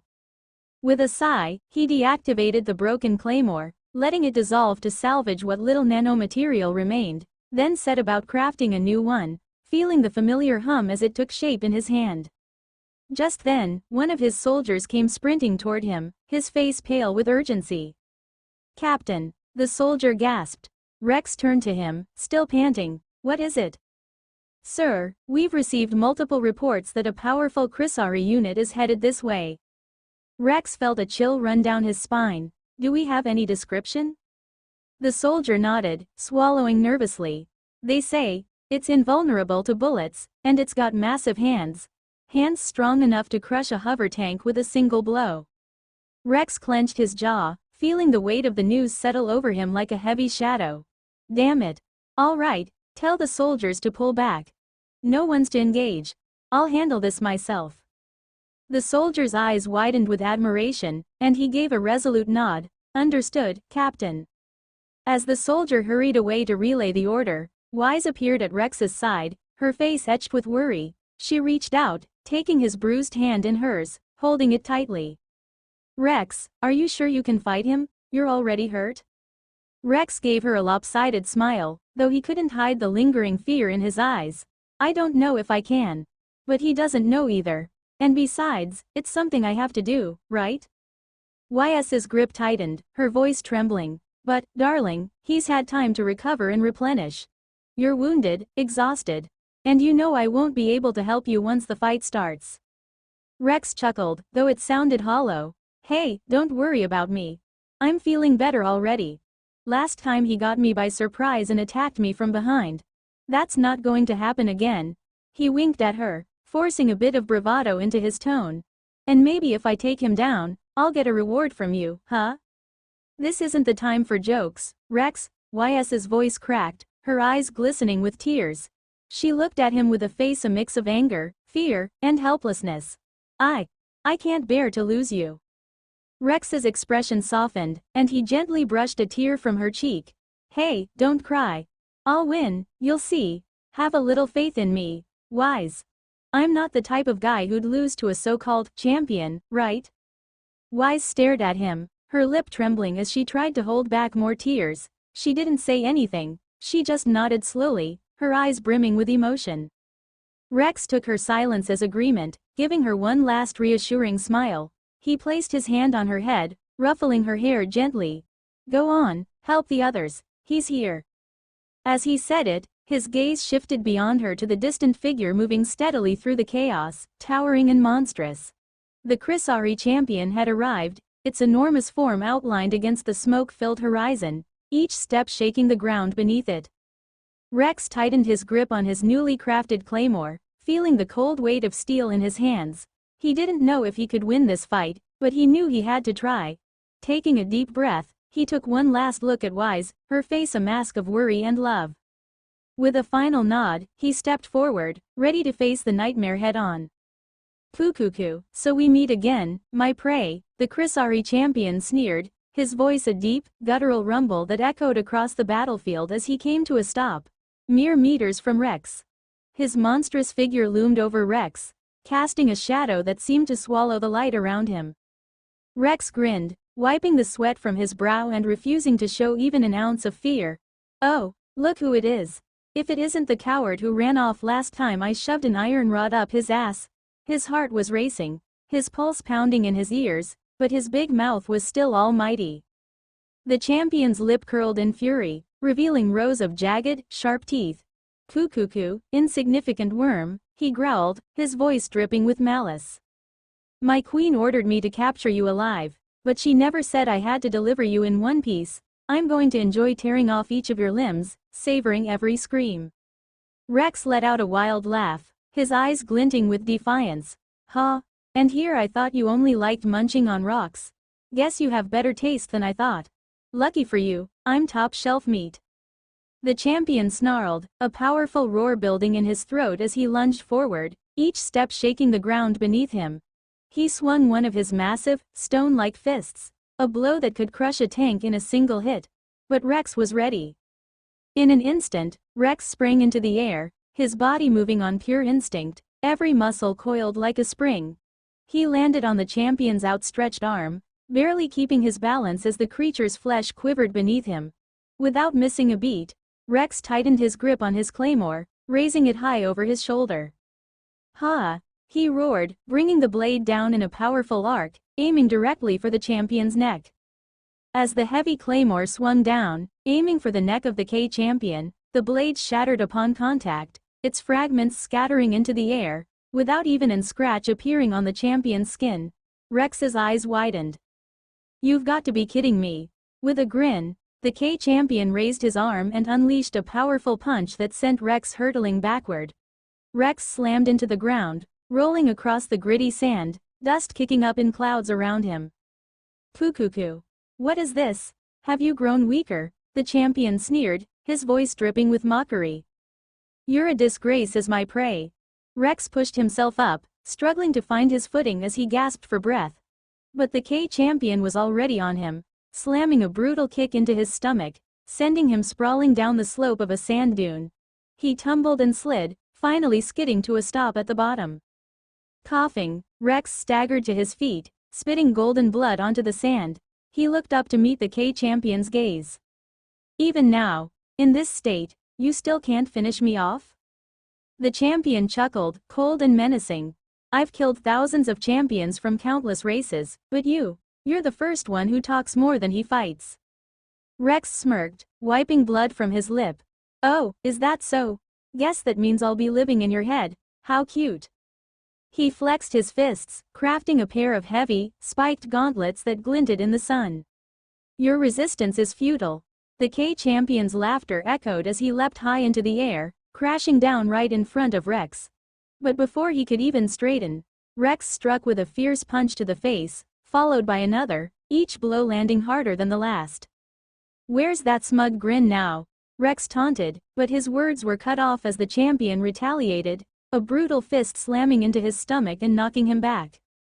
I'll take my time ripping you apart, inferior, the K-champion roared, his voice filled with raw hatred.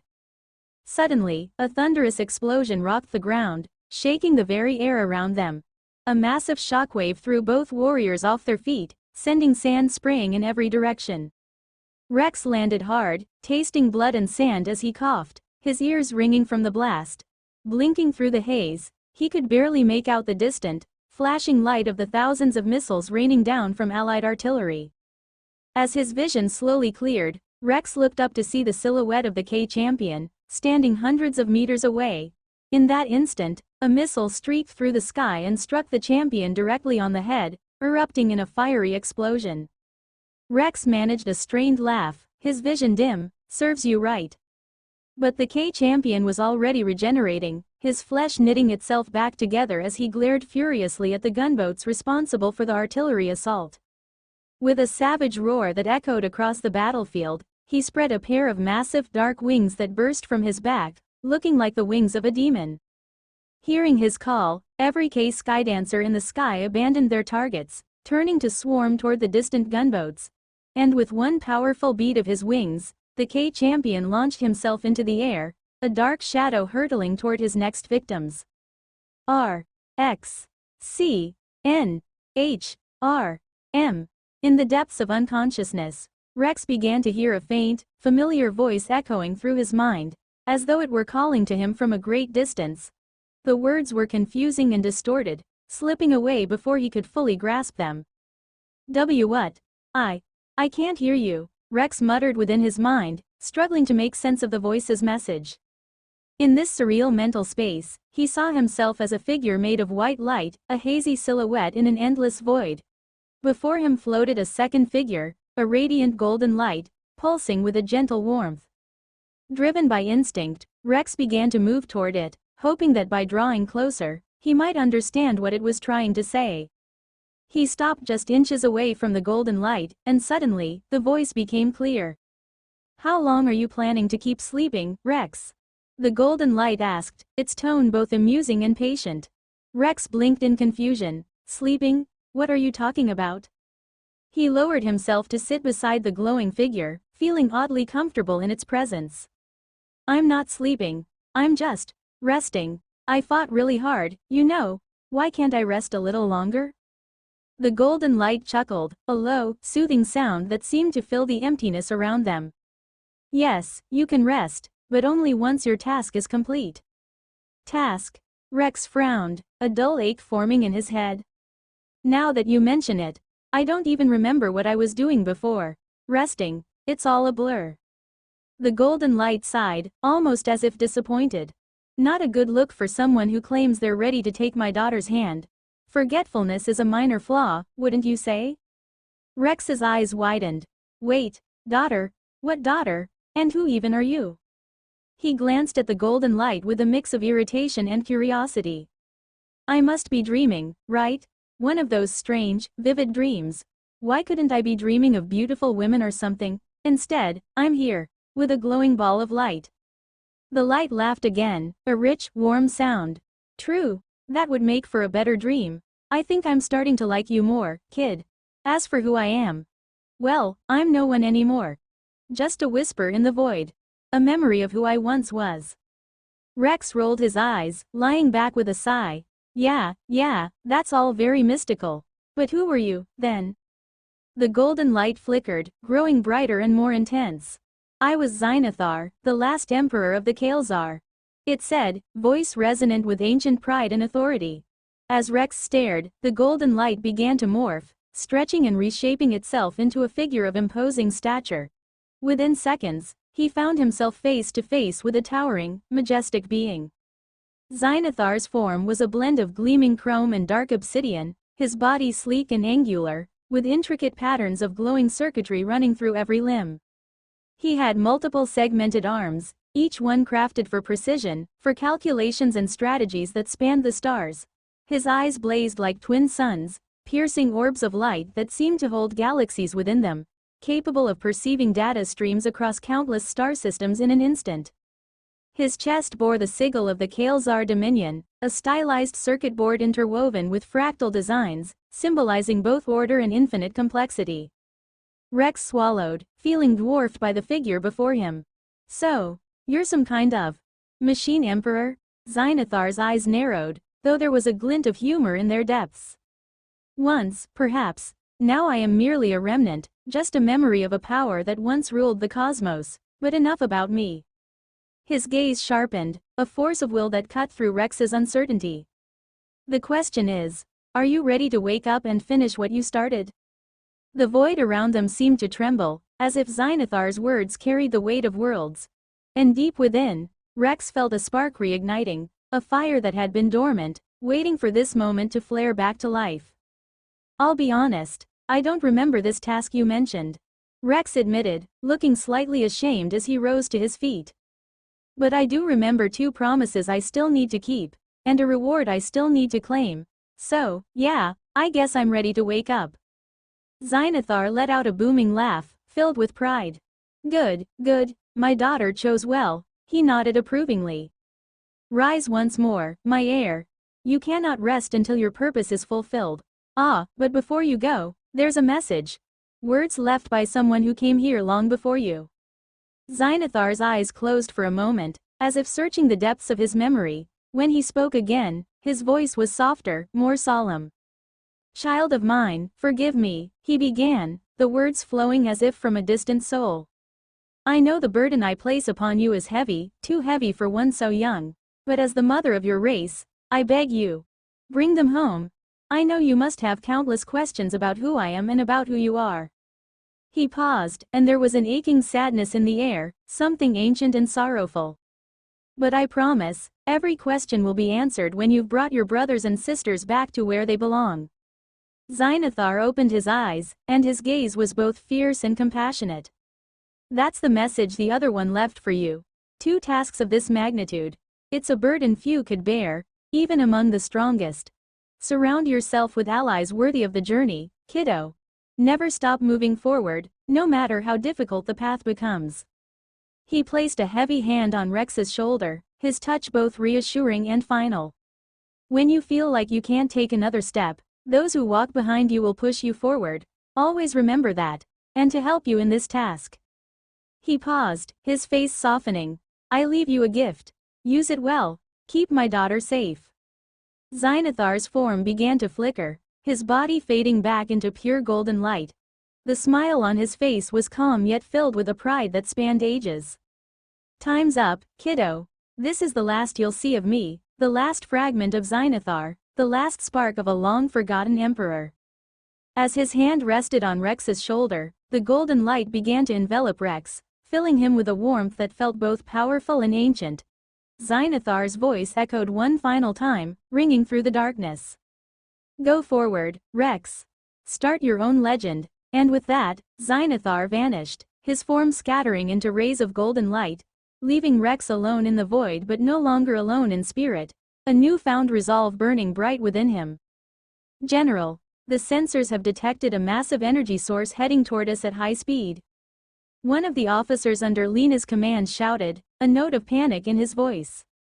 Lena barely glanced up, and raised the shield and brace for impact. It's probably just another Chrysari weapon. She said, her voice steady, almost bored. She was a seasoned general, and she wasn't about to be rattled by some stray projectile. But this was no ordinary weapon. It was an enraged K-champion, with his eyes blazing with fury, slamming headfirst into the ship's energy shield with a resounding thud that reverberated through the hull. Lena raised an eyebrow, unimpressed. Ha! The bug thinks it can break through our shield? How idiotic can these creatures be? She sneered, casting a mocking smile in the champion's direction. All turrets, fire! Shoot it down! The gunboat's turrets whirred to life, unloading a hail of energy bolts toward K-champion. He twisted and turned in midair, dodging the blasts with an unnatural agility, all the while unleashing a furious roar that sent a chill through the crew. Lena's confidence wavered. Why is that noisy bug not dead yet? Increase the rate of fire. She barked, sensing something was wrong, feeling that the roar wasn't just anger, it was a call. And she was right. Moments later, a swarm of Chrysari skydancers descended upon the gunboat, clawing and slashing at the energy shield in a coordinated assault, their wings creating a terrifying hum as they moved in perfect unison. What are you all standing around for? Get us out of here! She screamed. But General, there are too many of them. If we try to gain speed, they'll just then ram them. I don't care what it takes, Lena growled, shoving the pilot aside and slamming the throttle forward herself. The engines roared to life, and the gunboat lurched forward, plowing through the swarm of skydancers with brutal force. The shields flared as bodies struck, bursts of energy flashing as insectoid carcasses splattered against the hull. Ha! See? That wasn't so hard, Lena crowed, a self-satisfied grin on her face. But General, we can't see where we're going, the pilot warned with his face pale. Who cares? Just stay on course, sooner or later, we'll. Her sentence was cut off as the gunboat crashed head-on into a towering sand dune. They hadn't noticed the K-champion forcing them down, his relentless strength guiding the ship lower and lower until they collided with the ground. The gunboat skidded and tumbled, plowing through dune after dune, throwing crew members like ragdolls as it tore across the desert before finally grinding to a halt in a spray of sand and metal. Inside, chaos reigned. Some officers lay still, unmoving. Others moaned in pain, clutching injuries from the brutal crash. Lena herself had been thrown across the cockpit, her head spinning and her vision swimming as she pushed herself up from the cold metal floor. The only light was the dim red glow of emergency beacons, casting eerie shadows across the wreckage. Groaning, she stumbled toward the emergency exit, dragging her injured leg, her mind racing. But before she could reach the door, a new sound filled the deadly silence, heavy, rhythmic pounding on the ship's roof, each strike echoing through the hull like the heartbeat of something monstrous. She froze, her heart hammering as the pounding continued, loud and relentless, each impact sending tremors through the battered vessel. Her surviving crew members drew their sidearms, faces pale, eyes wide with terror. And for the first time, Lena felt the icy grip of fear seize her chest. The pounding stopped for a brief, agonizing moment, leaving only the sound of their own frantic breaths. In that silence, she realized with a sinking dread that whatever was out there wasn't just trying to breach the ship. The K-champion savored the terror that filled the air, a twisted joy gleaming in his eyes as he loomed over his trapped prey. The silence stretched out, thick with fear, until it was shattered by a sudden, violent crash. The rooftop of the gunboat gave way in a burst of metal and sparks, and the K-champion dropped down into the cramped, darkened space, his shadow falling over the trembling crew. What are you waiting for? Shoot him already." Lena's voice cracked, betraying her panic as she clutched at a nearby console for support. At her command, the surviving officers raised their handguns, their hands shaking as they fired round after round at the towering figure. But the bullets were ricocheted harmlessly off the K-champion's hardened skin, each futile shot only fueling his sadistic amusement. "Pukuku. You all smell delicious," he sneered, licking his lips. "And I could use a little replenishment, thanks to that missile you dared to send my way." The K-champion moved through the gunboat like a nightmare given flesh, his form a blur as he tore through the terrified crew. They screamed and scrambled, but there was nowhere to go. No escape from the monster inside their own vessel. In minutes, the gunboat was filled with silence again, interrupted only by the champion's satisfied, slow chewing. One by one, he had devoured every crew member. All except Lena. She backed up against the wall, her face pale, her hands shaking as she realized he had saved her for last. "Why you monster, stay back. I am a general of the Allied forces. Someone as lowly as you has no right to touch me," she shouted, her voice breaking, her words sounding empty even to her own ears. The K-champion tilted his head, his cold gaze studying her like she was little more than an insect pinned beneath his fingers. "Pukuku, it's always the same with your kind. So much talk of rank, of status. But to me, you're all the same, weak and inferior." With a single motion, he reached forward, his massive hand closing around her head like a big claw. He lifted her effortlessly, her legs dangling, kicking helplessly in the air. "And no, please, I'll do anything. Tell me what you want, money, power, anything, just don't eat me." Lena's voice was a frantic plea, her fingers clawing at his grip, her legs thrashing in a useless struggle. The K-champion's laughter was a low, dark rumble. "Pukuku. Yes, you can do something for me, just keep struggling." He tightened his grip slightly, a cruel smile twisting his face. "I enjoy my prey while it still has a bit of fight left in it, makes the meat fresher." Her resistance faltered as despair washed over her. Tears streamed down her face, her eyes wide with terror as she felt herself being drawn closer to the gaping maw that had opened on the champion's abdomen, rows of jagged teeth glinting in the dim emergency lights. Her legs were already inside, the cold, slimy darkness enveloping her as she felt the jaws close around her. And then, suddenly, she dropped, with a sickening thud. The hand that had held her slipped from the champion's wrist and hit the metal floor, severed cleanly. She fell to the ground, gasping and coughing, hardly able to comprehend what had just happened.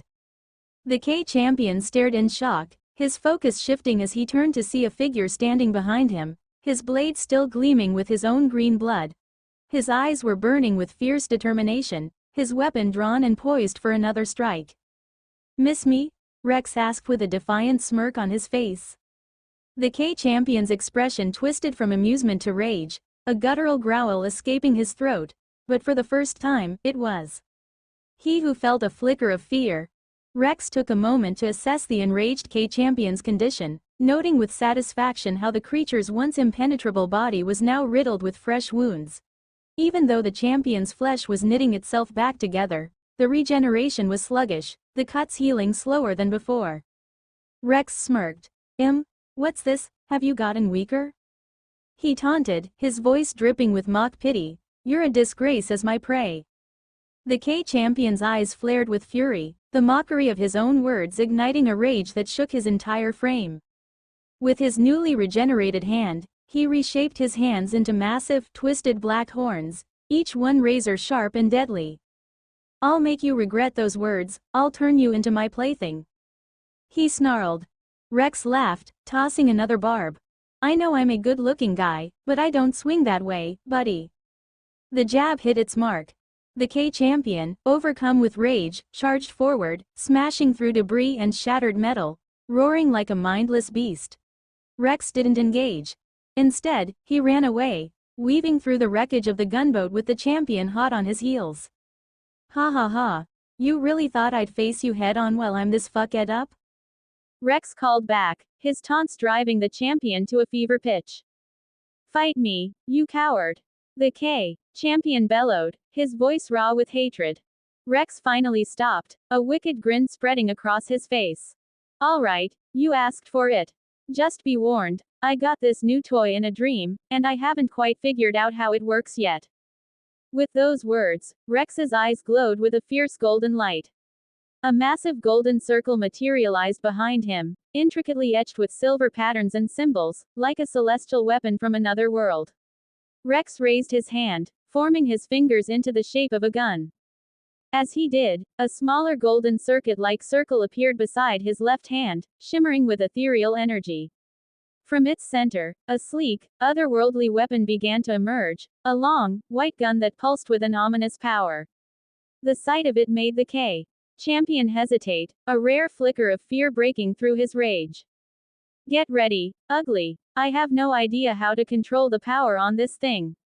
Rex grinned, aiming his fingergun at the champion. He lowered his thumb like the hammer of a revolver. Bang! In an instant, the white gun unleashed a blinding beam of energy, roaring forth with a sound like a thunderclap. The blast tore through the air in the form of a spear of pure light that struck the K champion square in the chest. The impact sent shockwaves through the wreckage, sand and debris flying as the force of the blast drilled into the champion, tearing through armor, flesh, and bone. The K champion screamed with fullness of agony and fury as the energy ripped into him, splintering his form with merciless precision. The wounds left by the blast didn't heal. Instead, they burned with golden light, searing through his regenerative power, consuming him from within. Rex watched how all of this was unfolding with his eyes cold and unyielding as the K champion stumbled, his once imposing form now crumbling under the sheer power of the weapon. The champion collapsed to his knees, his body ravaged, and the golden flames were spreading, devouring him. As the dust settled, Rex blew on his fingergun, his smirk returning. Guess that dream weapon works just fine after all. Coo. Well done, human. This is my defeat. The K champion rasped, his voice low and guttural as his body was consumed by the golden flames. With one final snarl, he dissolved completely, leaving only ashes drifting on the desert wind. Rex watched until he was certain the champion was death. Then, with a weary sigh, he turned toward the wrecked gunboat, stepping through the hole left by the severed hand of the fallen beast. Inside, the scene was gruesome, blood and viscera splattered across the walls, the remains of the officers the K champion had devoured in his rampage. The metallic smell of blood and burnt flesh hung thick in the air. At the far end of the cockpit, he found General Lena, curled up in a corner, hugging her knees. Her face was pale, her eyes wide and unblinking, like a cornered animal. She was still trembling, either from shock or fear. You're safe now, General. Rex said, his tone flat. The K champion is dead. You can head south. There's a defensive line I set up. You'll find protection there. He turned to leave. I have other things to take care of. Good luck. But as he took a step toward the exit, Lena's voice cut through the silence, shrill and desperate. Stop right there. You can't just leave me here. As your superior, I order you to escort me to safety. Quote. Rex paused, slowly turning back to face her. He knelt down until his face was level with hers, his expression cold, almost contemptuous. Quote. While it's true that you're a superior officer, you're not my superior. His golden eyes bore into hers, unyielding and fierce. I'll be honest, General, I don't like you one bit. He let the words hang in the air, watching her reaction with a hard gaze. I lost good men because of you. Because of your arrogance. If I'm not ending you right here and now, it's only out of respect for Admiral Voss. He rose to his feet and turned to leave again, but once more, she stopped him, her voice trembling, laced with a hint of desperation and madness. Stop. If you leave me here, I'll report your location to the Strategos. Her face twisted with a frantic gleam in her eyes, her hands clenched into fists as she scrambled to regain control. Rex's expression shifted, a dangerous smirk forming on his lips as he looked over his shoulder. Oh, you think that scares me? He stepped closer, his voice dropping to a cold wisp. Go ahead, report me. Let them know exactly where I am. Lena's bravado faltered, her eyes darting away from his intense gaze. I just need to survive this. Rex shook his head slowly, almost pitying her. Then survive on your own. Maybe you'll learn something out there, though I doubt it. He straightened, no longer sparing her a second glance. Goodbye, General. Without another word, he walked out of the ruined gunboat, leaving Lena alone in the flickering light of the emergency beacons, surrounded by the echoes of her own failures. A few minutes after Rex left her alone in the dark wreckage, Lena was startled by a playful, almost mocking voice that drifted through the silence. Hoo-hoo, my darling really is a softie, don't you think, General? Question mark quote. Lena's heart raced as she scrambled to her feet, clutching her handgun with trembling hands and swinging it wildly in every direction. Who's there? Show yourself. Before she could react further, a powerful kick struck her square in the stomach, sending her sprawling backward into a seat. She gasped, struggling to breathe, when she felt a sharp tug on her hair, forcing her head back painfully. A figure settled onto her lap, holding her hair in a tight grip. Through the haze of pain, Lena tried to see her attacker. Who are you? Why are you doing this to me? Her voice cracked as tears were coming up in from her eyes. A chuckle sounded in her ear. Maybe my darling knows what a Strategos is, but I don't. Care to enlighten me, General? I'm really curious. The voice cooed, laced with sinister amusement. Oh, silly me, I forgot I was still in stealth mode. Give me a moment. The air shimmered, and then a woman appeared, perched on Lena's legs with a wicked smile. Her eyes sparkled with an almost childlike glee, yet there was something terrifyingly unhinged about her gaze. Much better, isn't it? Wise said, running a single finger down Lena's cheek, her touch as cold as ice. Now, tell me more about what you threatened my darling with. This, Strategos, nonsense. Lena swallowed, her voice shaky and barely a whisper. The Strategos, they're high-ranking officials in Nexum Dynamics. High rank 3. They control entire military campaigns, fleets, ground operations, across multiple planets. They're powerful. YS's eyes narrowed with mild interest, but she tilted her head unimpressed. Interesting. But I still don't see why my darling should be afraid of them. Her grip on Lena's face tightened, pulling her closer until their noses almost touched. Lena's breath hitched, fear flooding her veins. It's because he has something Nexum Dynamics wants. She stammered. Wise sighed, her patience visibly thinning. I'm getting bored, little girl. Stop stuttering and spit it out. What exactly does your precious corporation want from him? As she spoke, her eyes flashed with a predatory glow, making Lena's blood run cold. It's an egg. Lena screamed, her voice desperate. They were looking for an egg on this planet, something ancient and powerful. And Rex, he stole it from them. YS's eyes widened slightly, a slow grin spreading across her face. An egg, you say? She released her grip on Lena's face and leaned back, tapping her chin thoughtfully. Now that's interesting. Lena watched her warily, still trembling. Please, I told you everything, just don't hurt me. Wise laughed softly, her voice dripping with mock sweetness. Oh, don't worry, General. I won't hurt you much, but remember this. If you ever try to threaten my darling again, if you so much as whisper his name to your precious Strategos. She leaned in, her voice dropping to a deadly wisp. I'll make sure you regret it in ways you can't even imagine. Wise let go of Lena's hair but remained seated on her legs with a wicked glint in her eyes. She bit down on her own finger, drawing a thin bead of dark, shimmering blood. Since you don't want to die, I have a different plan for you. She purred, holding her finger close to Lena's trembling lips. Lick my blood, and you'll become my servant, bound to me completely. Lena's mind was already fractured, her spirit crushed by fear and helplessness. She didn't resist. Her small tongue slipped out hesitantly, tasting the blood that dripped from Yas's finger. As she licked, Yas's face lit up with a dark satisfaction. She could feel her blood weaving its magic, binding Lena's will to her own. Yas's predatory instincts flared, a surge of power and dominance filling her. This was her true nature. The huntress, the conqueror. She reserved her softer, submissive side for Rex alone. Good girl, she said, her voice dripping with condescension. Now, you're under my protection. The Chrysari here won't harm you. You're safe, for now. She hopped off Lena's lap, stretching lazily as if she'd just enjoyed a satisfying meal. Turning back, she regarded Lena with a sly smile. Now, go. It wouldn't do any good for someone to see us together, would it? And make sure to report back to me with any information your organization has about my darling.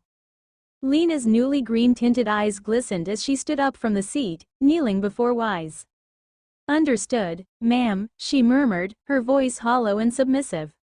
Wise gave her a sweet, almost childlike smile before vanishing from sight, her stealth mode reactivating, leaving Lena alone in the dark, changed in more ways than one. Outside, the battle raged on. Thanks to Lena's earlier artillery orders, the Chrysari forces were faltering, their lines breaking under the relentless assault. The Allied soldiers could feel the tide of victory approaching with the end of this brutal conflict within their grasp. But Rex's instincts were sharp, honed by countless battles. He felt a dark presence lurking beyond the smoke and chaos, something far more dangerous closing in. Soldiers, fall back. Rex's voice boomed through the communicator, urgency filling each word. This is far enough. Retreat to the transport ships immediately. Those who had fought alongside Rex for a long time didn't hesitate, trusting his instincts without question. They pulled back swiftly, moving toward the transports with practiced precision. But some of the newer recruits, those who hadn't yet seen the depths of Rex's experience, hesitated, murmuring among themselves that he was being overly cautious or even cowardly. They pressed forward, ignoring the command. Rex gritted his teeth as he ran, the weight of his familiar backpack shifting on his shoulders. A voice came from within, soft yet mischievous. Hey, beautiful. Welcome back, he said with a smirk tugging at his lips despite the tension of the situation. What were you up to? From his back, Yas's playful voice responded, her tone brimming with smug satisfaction. Oh, nothing much.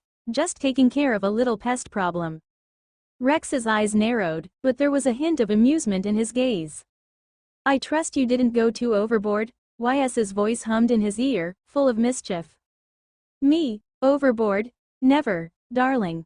I simply acquired a new little pet. Someone who might prove useful to us later on. Rex shook his head with a quiet chuckle. Just make sure she doesn't get in the way. Oh, don't worry, Wise replied, her voice dropping to a purr. She'll be very well behaved. As they moved swiftly toward the transport ships, Rex's sense of unease grew. Whatever lay beyond the battlefield wasn't just another Chrysari common troop. It was something darker, something ancient, and it was coming closer. Hey, Wise, is your aunt planning something big? Rex asked, his tone full of growing concern. Probably, Wise replied, her voice deceptively light as she hugged his neck from behind, leaning against him with a playful smirk. Since you've already defeated the champion, I'd say the playtime is over. Rex's brow furrowed, and, what exactly does that mean? It means she'll finally start taking this fight seriously. Wise answered, a hint of excitement in her tone. For starters, the Allied fleet is already as good as gone. Rex glanced over his shoulder, alarmed. Is she sending a bigger fleet to ambush them? Not exactly, Wise chuckled, clearly enjoying his reaction. You see, we have these special units. Scary-looking guys who are very good at boarding enemy ships without anyone noticing. Not even scanners can pick them up. Rex let out a low whistle, imagining what kind of horrors could bypass high-tech scanners and trained sentries. If they're considered scary by Chrysari standards, they must be pure nightmare fuel. He was still picturing these mysterious creatures when he felt Yas's breath close to his ear, her voice dropping to a soft whisper. "Darling, we need to hurry to the transport ships. My aunt has already mobilized the real swarm." Rex's stomach dropped. "And, how dangerous is the real swarm?" Wise started to answer, but before she could speak, the sky began to darken. Countless black and green eggs of all sizes started to rain from above, slamming into the ground with dull, wet thuds. As each egg cracked open, chrysari of every shape and form emerged: soldiers, drones, and beasts, some with long, serrated limbs, others with wings or bioplasma cannons embedded in their arms.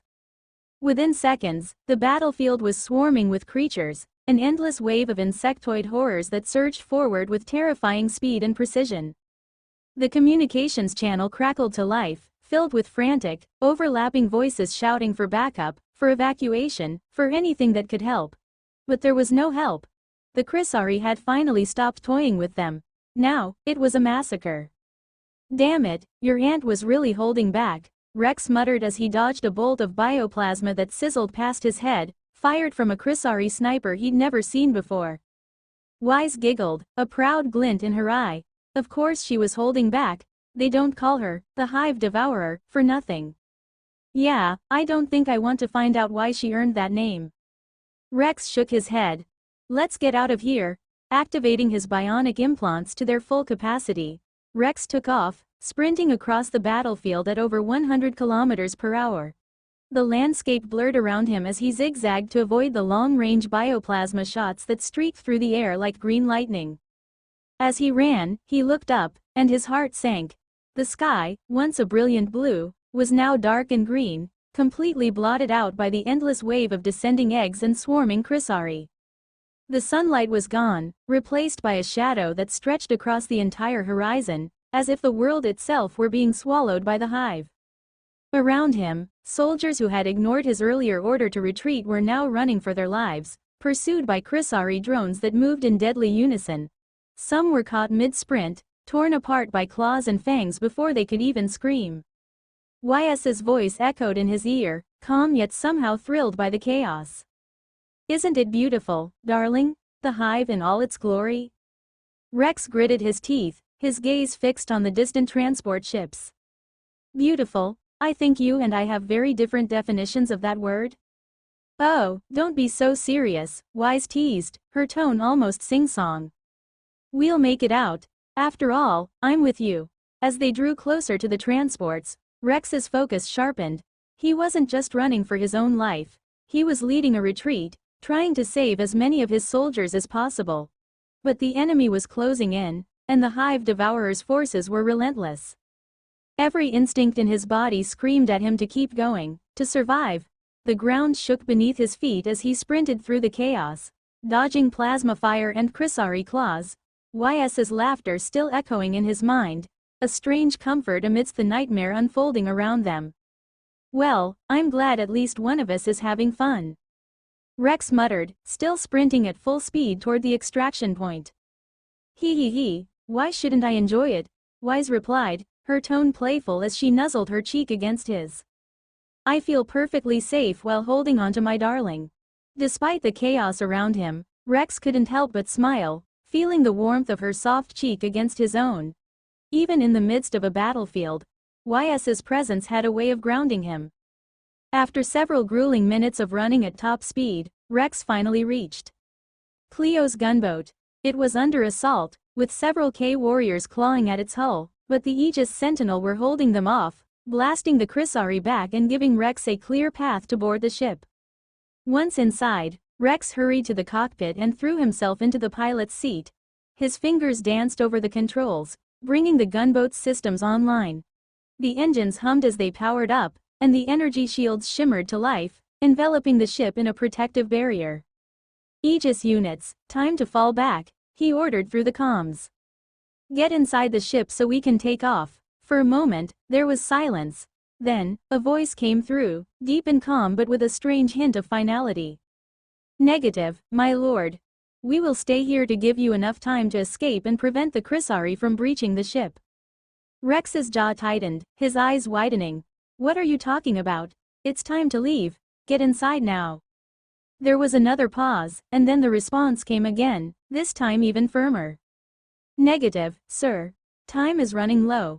You need to take off immediately. It is our duty to ensure your safety. Rex's hands clenched on the controls, his heart sinking. He wasn't used to this. The Aegis units were his steadfast guardians, each one a valuable and irreplaceable asset. More than that, they were his comrades. And now they were choosing to sacrifice themselves. He swallowed, trying to find the words, but before he could speak, the voice came through one final time. And sir, it was an honor serving under you. Rex's grip on the controls trembled. Understood, he murmured, his voice barely above a whisper. He forced himself to look away from the viewport, unable to bear the sight of the Aegis units outside, holding back the Chrysari swarm with unwavering resolve. The ship's engines roared to full power, and Cleo gunboat lifted off the ground, slowly ascending. Through the cockpit's glass, Rex caught one last glimpse of the Aegis sentinels, locked in fierce combat, their metallic forms shining amidst the chaos. One by one, they were overwhelmed by the relentless Chrysari forces, but they held the line, buying him every precious second they could. Wise watched him silently, sensing the turmoil in his heart. She reached out, resting a gentle hand on his shoulder. They knew their purpose, darling. They chose this. Rex exhaled slowly, his gaze hardened. I know, but that doesn't make it any easier. The gunboat accelerated, leaving the battlefield below. As they soared through the skies, Rex's heart was heavy with the weight of those left behind. The sacrifice of the Aegis units would not be forgotten. It would fuel him, driving him forward, giving him yet another reason to fight, to survive. Once the gunboat ascended into the sky, Rex's eyes scanned the horizon, catching sight of a swarm of Chrysari aerial units, skydancers, and others, heading straight for them.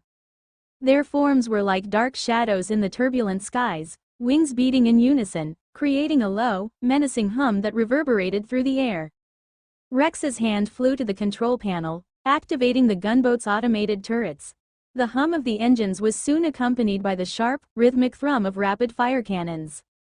Beams of light shot out, tearing through the darkened sky and striking down the approaching skydancers with deadly precision.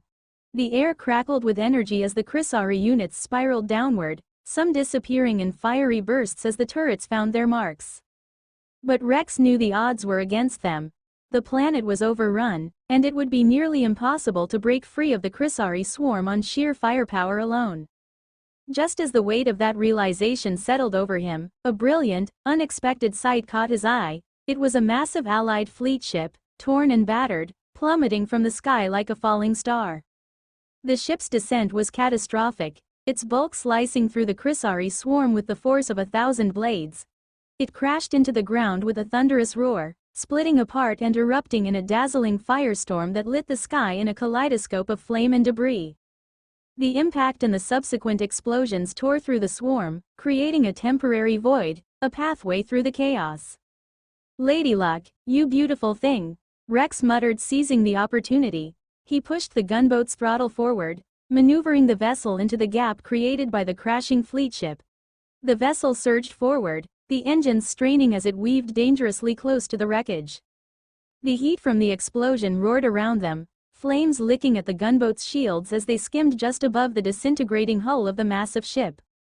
Wise tightened her hold around Rex's neck with a glint of excitement in her eyes as they sped through the inferno.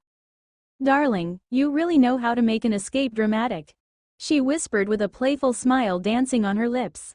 Rex didn't respond. His focus was absolute.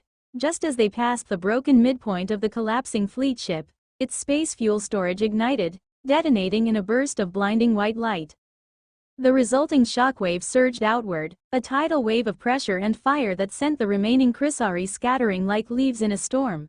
The gunboat shuddered violently, caught in the edge of the blast, but held firm, its shields flaring bright as they absorbed the brunt of the impact.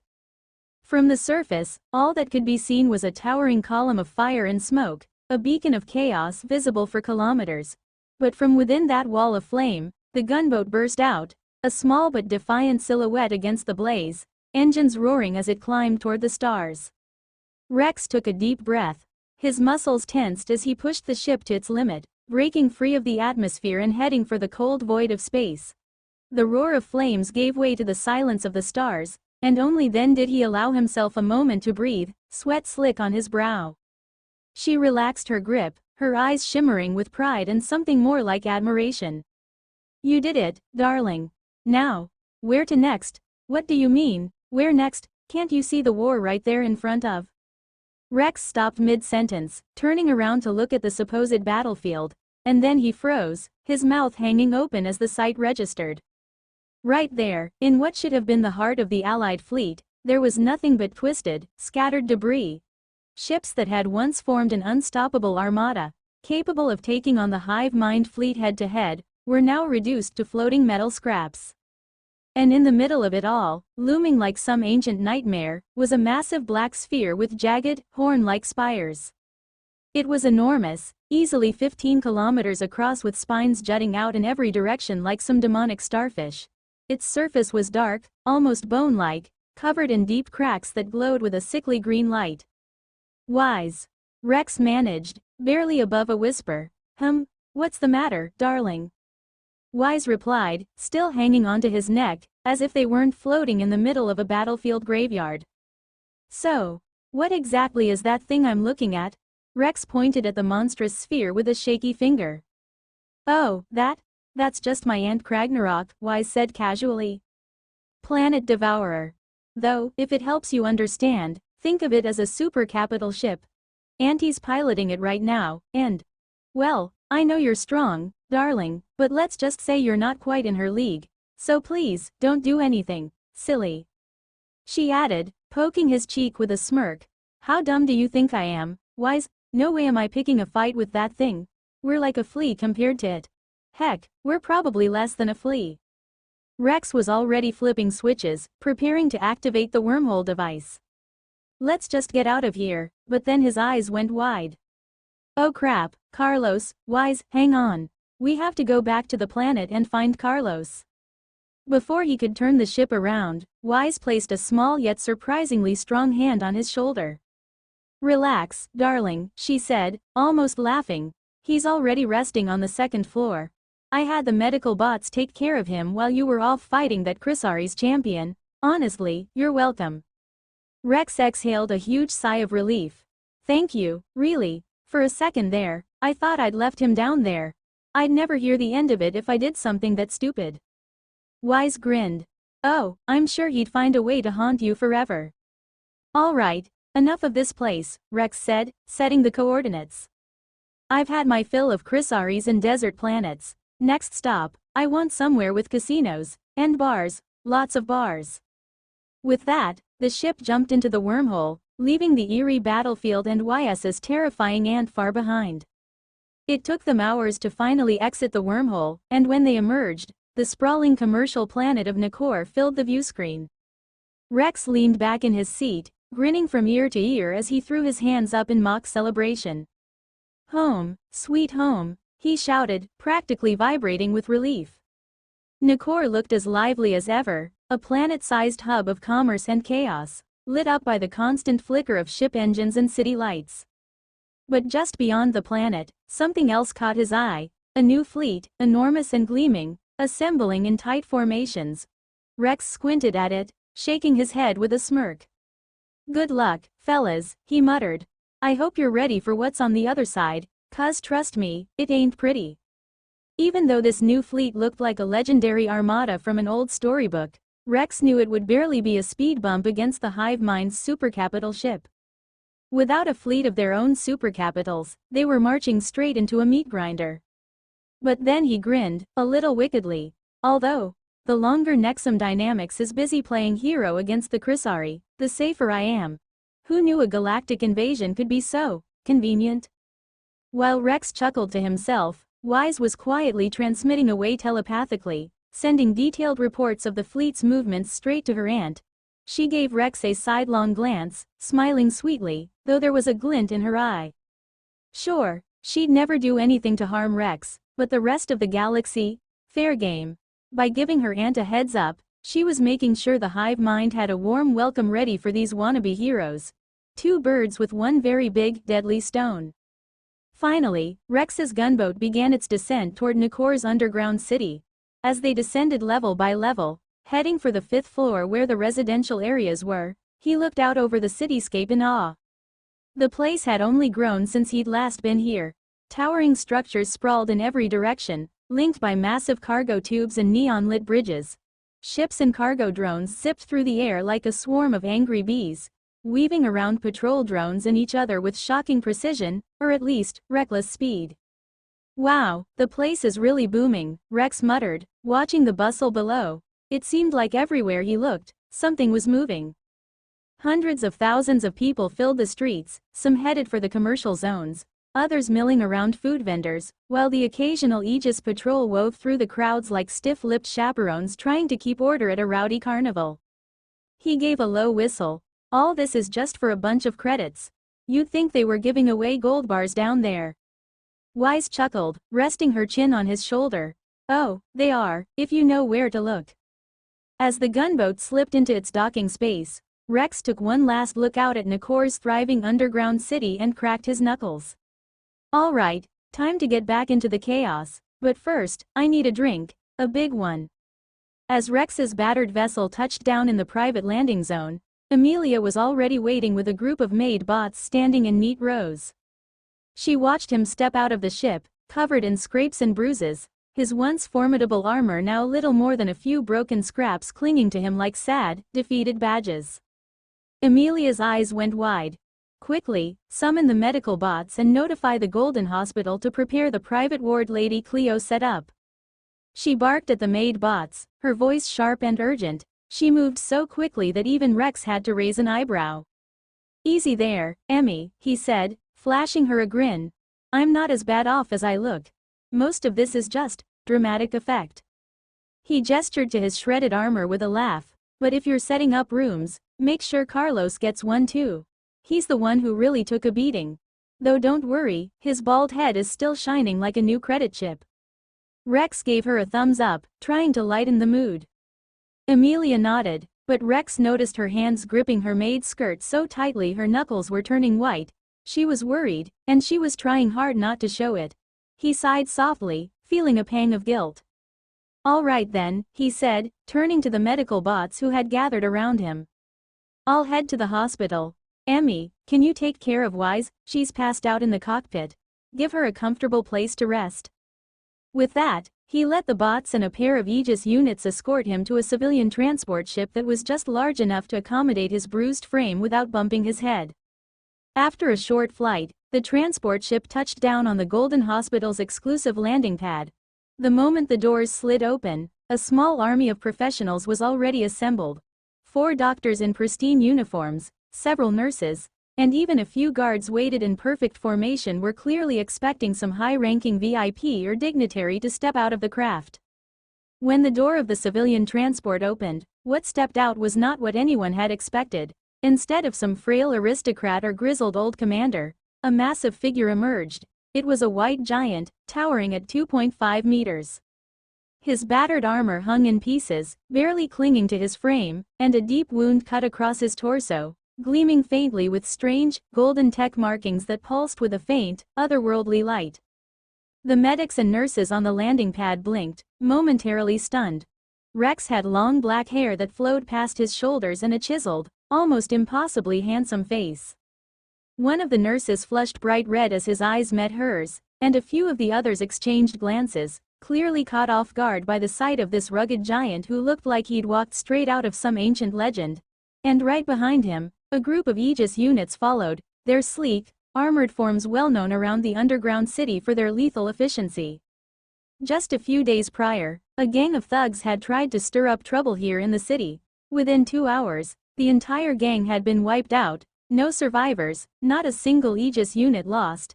After that little incident, the other gangs had quickly decided to fall in line and respect the city's rules. Rex took in the crowd of medical staff watching him and flashed a roguish grin. Well, hello there, gentlemen, he said, his voice calm and deep. He shot a wink at the nearest nurse. And ladies, I hear I'm supposed to get some special treatment, courtesy of the lady in charge of the maids. He gestured toward Amelia and her team of maid bots, who stood just behind him, looking as formal and poised as ever. The lead doctor cleared his throat, clearly trying to gather his composure. Welcome to the Golden Hospital, sir, he said, nodding politely. We've prepared the private zone exclusively for your use, if you'll follow me. Rex raised an eyebrow, looking amused. Private zone? Now that's my kind of service. All right, lead the way before the maid commander here yells at me for stalling. He gave Amelia a playful salute, and she only rolled her eyes, though he could swear he saw a hint of a smile. As they escorted him through the hospital halls, Rex couldn't help but notice the high ceilings, designed, it seemed, to accommodate even giants like him. Medical staff and patients alike stared as he passed, some whispering, others just gawking at the sight of this handsome, wounded colossus being escorted like royalty. When they finally arrived at the private treatment zone, Rex's eyes widened a little in surprise. The room was decked out in the latest tech, recharge bays, medical pods, high-tech displays, and equipment that looked like it belonged on a spaceship rather than in a hospital.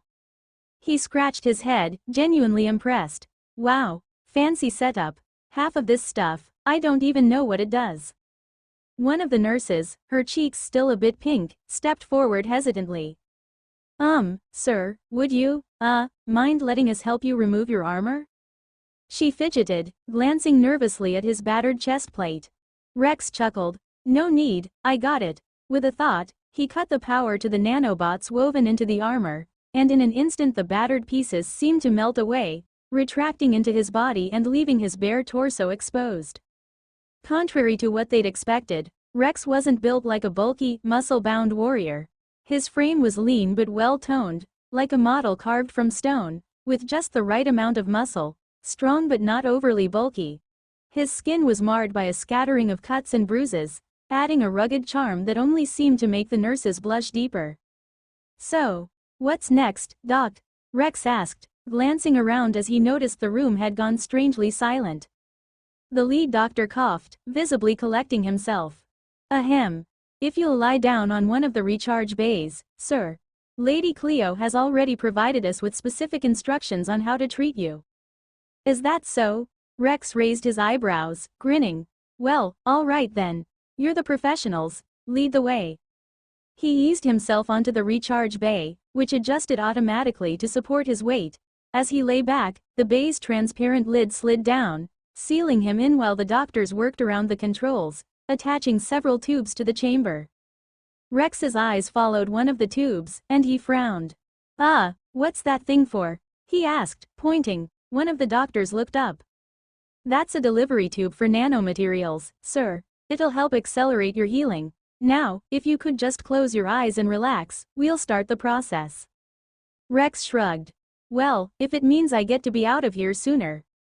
He closed his eyes, chuckling to himself as he tried to get comfortable. Just another day in the life of a spacefaring giant, he thought with a grin. As the treatment began, Rex felt a heavy wave of drowsiness wash over him. The adrenaline and tension that had been keeping him going finally drained from his body, and he sank into a deep, dreamless sleep. Hours later, he woke slowly, blinking against the soft lights of the recharge bay.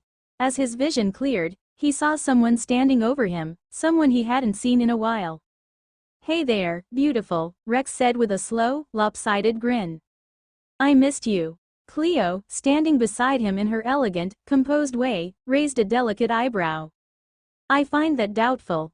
The data indicate you were constantly accompanied by Izera, and from the looks of it, she took very good care of you. Her voice was as calm and neutral as ever, but there was a glint of something in those golden eyes that made him smirk. Ehem, sure, Wise kept me company, Rex replied, clearing his throat with a guilty chuckle. But I still missed you. Or are you telling me you didn't miss me even a little? Cleo paused, her expression unreadable. After a moment, she replied. Negative. I did not. Rex laughed, shaking his head. Cold as ice, Cleo. Cold as ice, but all right, if you say so. Just know that I did miss you. He leaned back, glancing up at the ceiling with a sigh. So, what now? What's next on the mission roster? Cleo's gaze softened slightly as she looked over his battered form, her golden eyes studying every scar and bruise. There won't be a mission for a while, Rex. We need time to rebuild our forces and produce a new combat unit. I've already begun the preliminary work. With a flick of her wrist, she summoned a holographic screen beside the recharge tank, displaying the schematics of a towering mech-like figure with sleek armor plating and enough weaponry to take on a small army. Rex's eyes widened as he took in the design. Damn, now that looks like it could do some damage. Cleo nodded. It's intended to, and yes, we have sufficient credits for production. I secured funds from the Allied fleet, and with the underground city's tax revenue, our financials are stable enough to begin the project. Rex chuckled, looking impressed. Allied fleet, taxes, secret project, you really don't do anything halfway, do you? Efficiency is preferable to excess, Cleo replied, her tone matter of fact. But it is necessary to ensure we're prepared for whatever comes next, and Rex. She looked at him seriously. This new unit may make all the difference in the battles to come. Rest up. You'll need your strength when it's ready. Rex gave her a mock salute. Aye, Captain. But, don't take too long rebuilding things. I'm not the type to sit around forever. Cleo's lips quirked ever so slightly, almost a smile.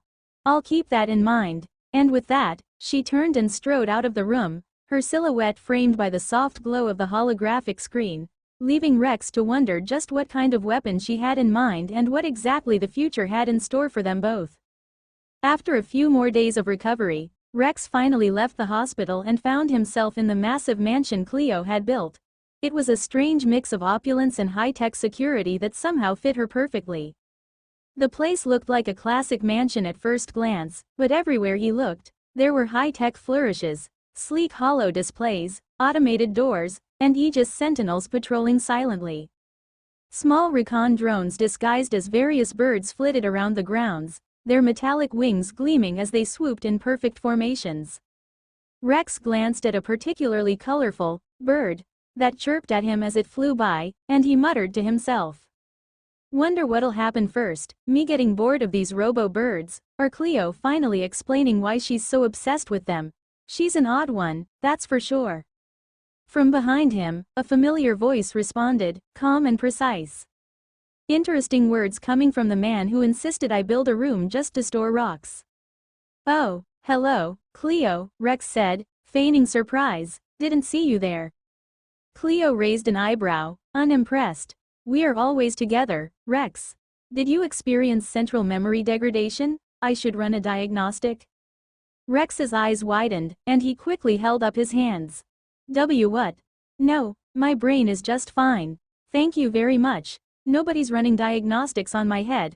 Cleo, you really need to learn when I'm joking and when I'm not. I swear, one of these days, I'll wake up on a dissection table without even knowing how I got there. Cleo tilted her head slightly, studying him with a look that was half amusement, half analytic precision. Noted. I'll endeavor to improve my understanding of your jokes. Rex sighed, shaking his head with a grin. So, you said you had a surprise for me. What's the big reveal? It's nothing extravagant, Cleo said with her usual deadpan delivery. Just, follow me. With his curiosity piqued, Rex followed her as she led him up a grand spiral staircase, all the way to the 6th floor of the mansion. The halls up here were pristine and quiet, with soft lights casting a warm glow on the polished floors. At the end of the hallway, Cleo stopped before an elegant set of double doors, gesturing for him to go in. Rex opened the doors and stepped inside just to froze in place, completely speechless. The room was enormous, like a gallery straight out of a museum. The walls were lined with glass cases and display shelves, each one carefully arranged and lit to showcase rocks. Not just ordinary stones, but crystals, minerals, meteorites, and strange glowing artifacts from across the galaxy. Some sparkled with deep colors, others seemed to hum with faint energy. There was even a small fountain in the center of the room, surrounded by smooth river stones, with a soft, bubbling sound that filled the space. Ta-da, Cleo said flatly, though there was a glimmer of pride in her golden eyes. Your rock collection room, exactly as you requested. Rex gaped, utterly speechless. You actually. Cleo, this is amazing. I was kidding about the rock room. Well, mostly kidding. Cleo gave a small, satisfied nod. You seemed quite serious to me, and considering how often you talk about the geological wonders of the galaxy, it seemed only logical to create a space where you could appreciate them properly. Rex chuckled, running a hand over one of the display cases, where a cluster of bright blue crystals sparkled under the lights. You're something else, Cleo. I mean, look at this place, you even got the lighting right, and, is that a meteorite from Chiron V? She nodded. Correct. I sourced materials from various sectors, and while I do find your fascination with rocks peculiar, it's clear that this brings you enjoyment. Rex grinned, looking around like a kid in a candy store. Oh, this is better than enjoyment, this is heaven. He glanced back at Cleo, eyes twinkling with mischief. Just don't get any ideas about putting me on display in one of these cases, all right? She blinked, then responded with an almost imperceptible smile. As long as you refrain from damaging yourself further, I think that can be arranged. Rex laughed, shaking his head as he took in the room one more time. This wasn't just a collection, it was proof that, despite her cool exterior and strict logic, Cleo had a way of understanding him that no one else did. Well, Cleo, he said, crossing his arms and giving her a warm smile. You really know how to spoil a guy. Thank you, of course. She replied, her voice softening just a fraction. After all, what's the point of all this, if it's not shared? For once, Rex was at a loss for words, and he let the silence linger, just enjoying the moment. After several minutes spent poking around the room like a curious kid, Rex finally remembered something and turned to Cleo with a shameless grin. I could probably spend hours in here, but, didn't you say there were 2 surprises? What's the next one? He asked, his voice full of curiosity. Cleo raised an eyebrow. Oh, so you finally remembered? Follow me, it's in my private chambers. Rex trailed behind her, intrigued, until they arrived at Cleo's room. The entrance was surprisingly well guarded, with 8 imposing Aegis units lined up at the door. As Cleo approached, they placed a hand over their chests in a crisp salute before stepping aside to let them through. All right, Rex. You can open the door, Cleo said in her usual neutral tone. Rex blinked, raising an eyebrow. Why me? It's your room, shouldn't you be the one to open it? Cleo just looked at him, deadpan, as if he were the dumbest creature in the galaxy. Oh, right, he muttered, suddenly feeling foolish. Forgot you were a hologram.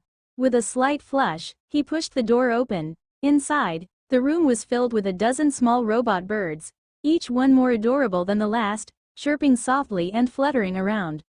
Rex's face split into smirks as he turned to Cleo. What? Cleo asked, catching his look. Nothing, just didn't peg a powerful galactic emperor as the type to have a cute side. He said, reaching out to poke one of the round, white birds with tiny wings. It beeped happily in response. I don't know what you're talking about, Rex, she replied, but the slight edge in her voice suggested otherwise. Right, sure, Rex said, chuckling as he glanced around. So, the big surprise was just letting me into your room? Don't be ridiculous. You already have access to my room anytime you want. That wouldn't be much of a surprise. Rex raised an eyebrow, a mischievous glint in his eye. Oh, so I can come in here whenever I feel like it, huh? Cleo gave him a suspicious look. Whatever you're thinking, stop, now. She gestured him over to the large, luxurious bed in the center of the room, draped in nearly transparent curtains that gave it an ethereal look. He followed her over with his curiosity piqued.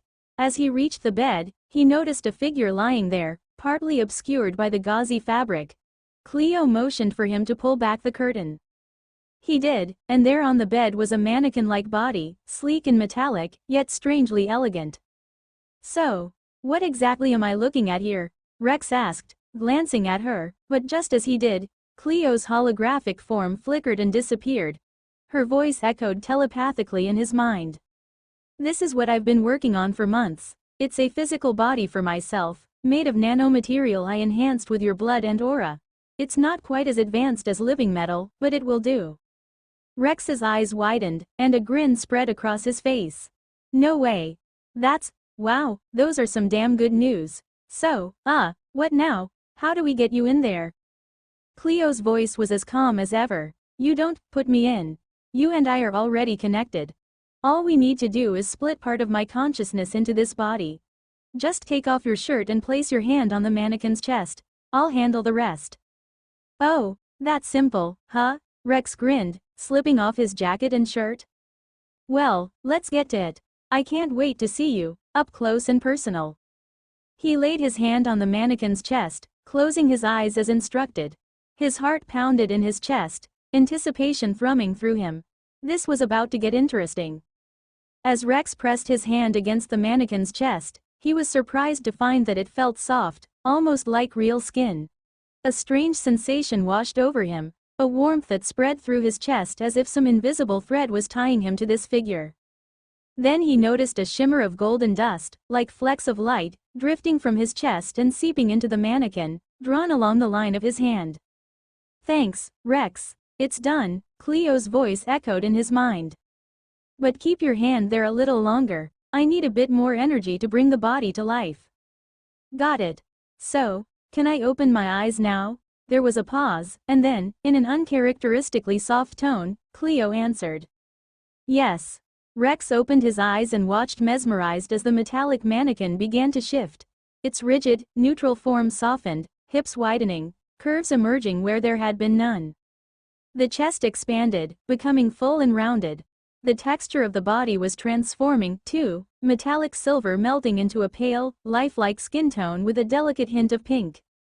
Rex swallowed, his gaze lingering a little too long. Oh, damn.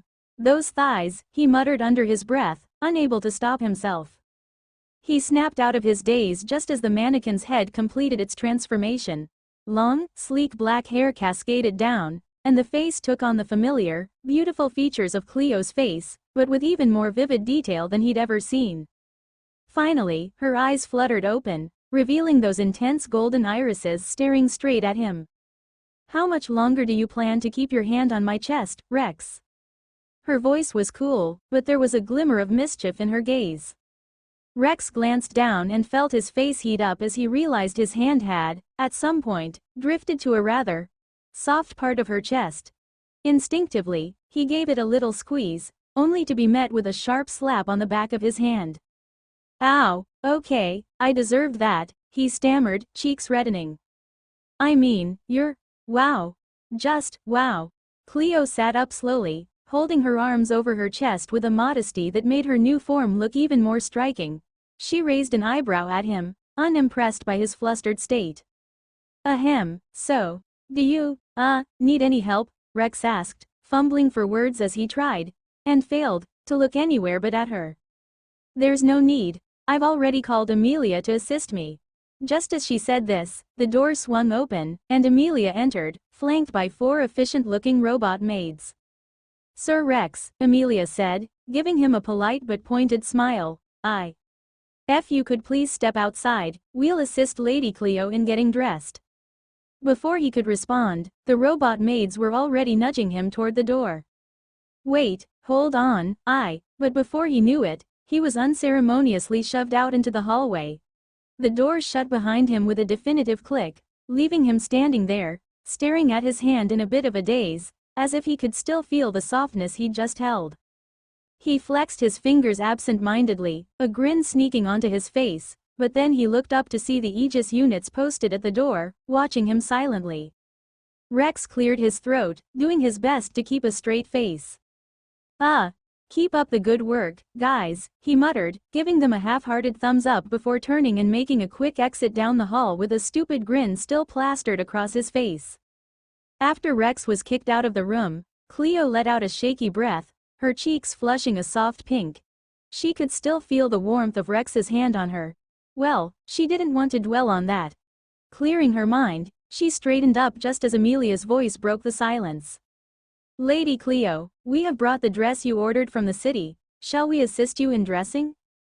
Amelia stood at the side of the bed, while 2 robot maids held up a gown of flowing white fabric, embroidered with intricate gold patterns. Cleo nodded, hoping the busy work of dressing would distract her from the lingering heat in her cheeks. She focused on each careful movement as the maids began slipping the gown over her shoulders, adjusting layers, and fastening clasps. Almost 2 imperial hours later, she was finally ready. Meanwhile, downstairs, Rex was sprawled on a sofa, his head tipped back as he fought off boredom and the temptation to fall asleep. He'd been waiting for ages, and the stillness of the room was starting to lull him. Just as his eyelids drooped, he heard the steady rhythm of marching footsteps. Rex cracked one eye open, but when the doors swung wide and Cleo entered, his other eye snapped open too, his jaw nearly hitting the floor. A squad of Aegis sentinels filed in first, but they were nothing compared to the vision that followed. Cleo entered the room, making direct eye contact with Rex. She wore a flowing white dress accented with shimmering gold that caught the light with each step. Her long black hair was adorned with delicate golden pins that glowed softly, the tech symbols etched on them casting a faint light. But most striking of all were her wings, huge, pristine, folded elegantly behind her back. She looked like something out of a dream. An ethereal beauty come to life. For a moment, neither of them moved. Cleo stood there, and Rex sat frozen on the sofa, at a complete loss for words. Amelia cleared her throat, breaking the silence. Rex snapped out of his daze, practically stumbling off the sofa as he approached her. Wow, you look beautiful, Cleo, he said, his voice catching slightly as he tried to hold back a goofy grin. Cleo's cheeks turned a shade pinker, and she looked away. Oh, thanks, I suppose. Watching them, Amelia smiled to herself and, with a discreet clap of her hands, signaled everyone to leave the room. The Aegis units filed out, and Amelia gave instructions for the door to be closed behind them. Within moments, Rex and Cleo were alone. Rex finally collected himself enough to speak. So, what's the plan for today? Cleo waved her hand, and several holographic screens appeared in front of her. Well, we have a few stops. First, we're going to inspect the assembly factory to check on the construction of the new unit, and later tonight. She gave him a small, mischievous smile. We'll be attending an auction at the underground black market. Rex's eyebrows shot up. Wait, there's a black market here? Since when? Cleo's expression was calm, almost amusing. Since tonight, actually. This auction is the main event to launch the black market. Their representative approached me and asked permission to open it here, asking for security. In return, they'll treat us as VIPs and give us 20% of their profits. Rex whistled, giving her an impressed look. Well, damn, Cleo. Didn't peg you for the cutthroat business type. Does that mean you're, rich? She tilted her head, her golden eyes gleaming as she met his gaze. Rex, you have no idea how much a single month of maintenance costs on this estate. Rich is a relative term when most of it goes right back into a black hole. Rex chuckled, scratching his head. Right, the never-ending maintenance bills. Good thing you're good at making deals. So, we're going to look all fancy and mysterious tonight at this auction, huh? Cleo allowed herself a small smile. Yes, and try to keep your mouth shut for once. I don't want our VIP status revoked because you couldn't resist a rude comment. Rex grinned, feigning offense. Me? Rude? Never. She raised an eyebrow, and he chuckled, holding up his hands in surrender. All right, I'll be on my best behavior, for you. So, may I have the honor of escorting you, my lovely lady, to the absurdly expensive, tacky-looking ship waiting for us? Rex said with a playful smirk, giving her a slight bow and extending his hand. Cleo looked at his hand for a moment, her expression unreadable, before placing her gloved hand in his. Rex's smirk widened as he closed his hand over hers, giving it a gentle but firm squeeze. Well then, let's be off, he said, leading her forward, his steps slow and deliberate as they walked side by side. Cleo was unusually quiet, and he couldn't help but glance at her now and then, amused by her uncharacteristic silence. They arrived at the civilian transport ship Rex had used before, an ostentatious vessel that looked like it belonged to a rich, slightly clueless tourist. It was flanked by several Aegis units standing at attention, with 4 sleek Wraith-class fighters parked nearby, their metallic frames gleaming under the city's lights. Once they boarded, the ship lifted off smoothly, the 4 fighters taking formation around them. As they ascended from the 5th floor of the city to the 3rd, Rex couldn't help but gaze out the window, watching the lights of the sprawling city below. The commercial district stretched out beneath them, pulsing with activity as they headed toward the assembly factory. And there it was, impossible to miss. The factory loomed at the far end of the district, dwarfing every building around it. Like most of the structures of Cleo Desing, it was a gleaming monument of white and gold, But this one was heavily fortified to an almost ridiculous degree. Rex couldn't help but raise an eyebrow at the sheer level of security. Subtle, he muttered, unable to keep the sarcasm out of his voice. The factory bristled with turrets of every kind, missile launchers, laser cannons, and plasma turrets, all shielded by layers of energy barriers. Squads of Aegis units patrolled every side of the facility and the surrounding streets, moving with cold precision. In the air above, hundreds of drones buzzed around in a well-coordinated dance, some carrying cargo, others armed for combat. Even a few Wraith fighters circled overhead, their engines humming as they kept a vigilant watch over the cities. Rex let out a low whistle. You know, I'm starting to feel a little underdressed. Do they really need all this just to make some machines? Cleo gave him a sideways glance, the hint of a smile tugging at her lips. In my empire, we believe in thorough security. Clearly, Rex replied, chuckling. He glanced out at the swarming drones and the heavy weaponry dotting the factory's perimeter. Remind me not to jaywalk around here. I'd probably get vaporized on the spot. Cleo shook her head, a hint of exasperation in her eyes, but she didn't respond. Rex could see, though, that the corner of her mouth was twitching, almost as if she were fighting back a smile. As the ship descended and they prepared to land, Rex leaned in a little closer, lowering his voice. So, do they roll out this kind of welcome for all the VIPs, or is it just me? Cleo gave him a cool, amused look. Just you, Rex. I thought you might enjoy the extra attention. He laughed, giving her hand a light squeeze before letting go. Flattery will get you everywhere, Your Majesty.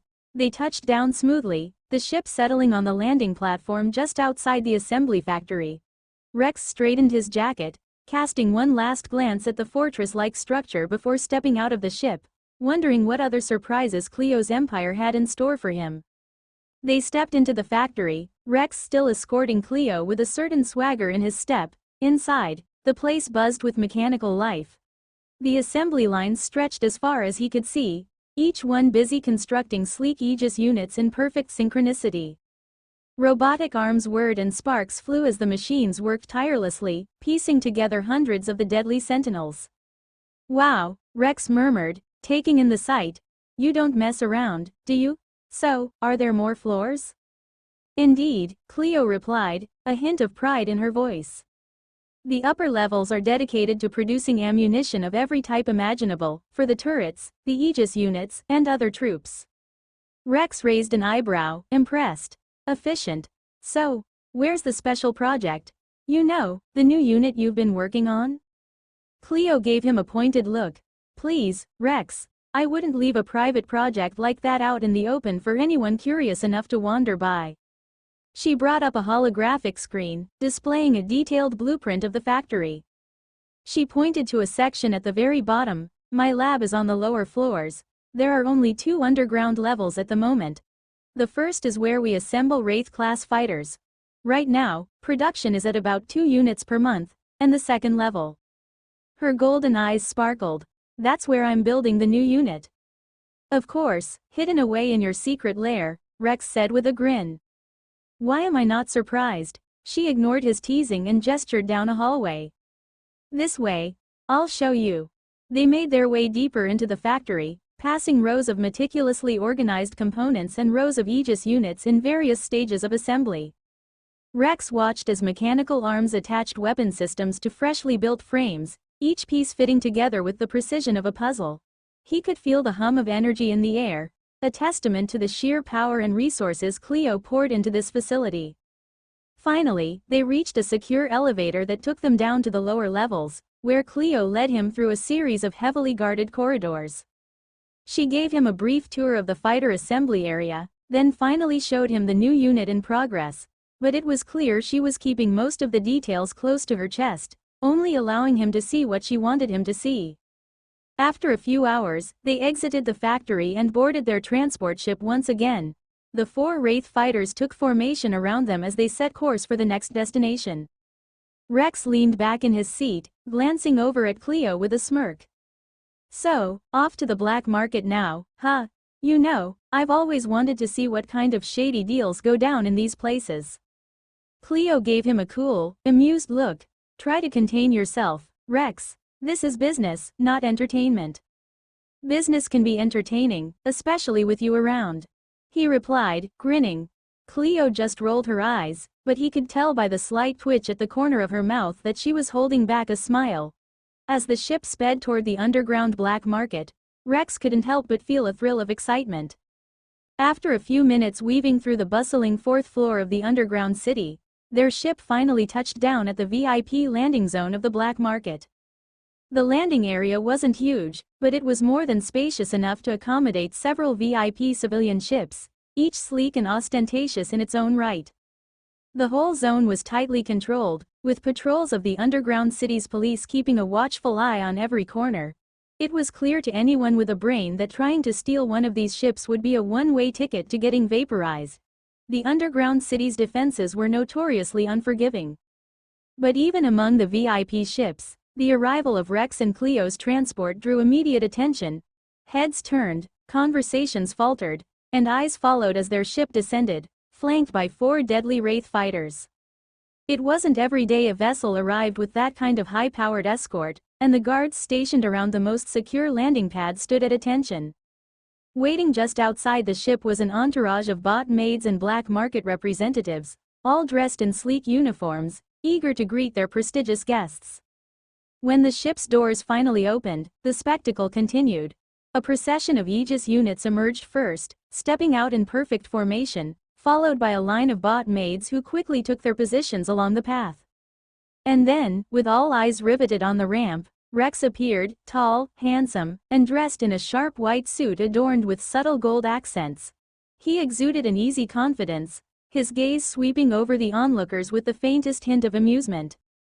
But the real showstopper was Cleo. As she stepped out, an audible gasp rippled through the crowd. She moved with regal elegance, her long, white dress flowing around her like liquid starlight.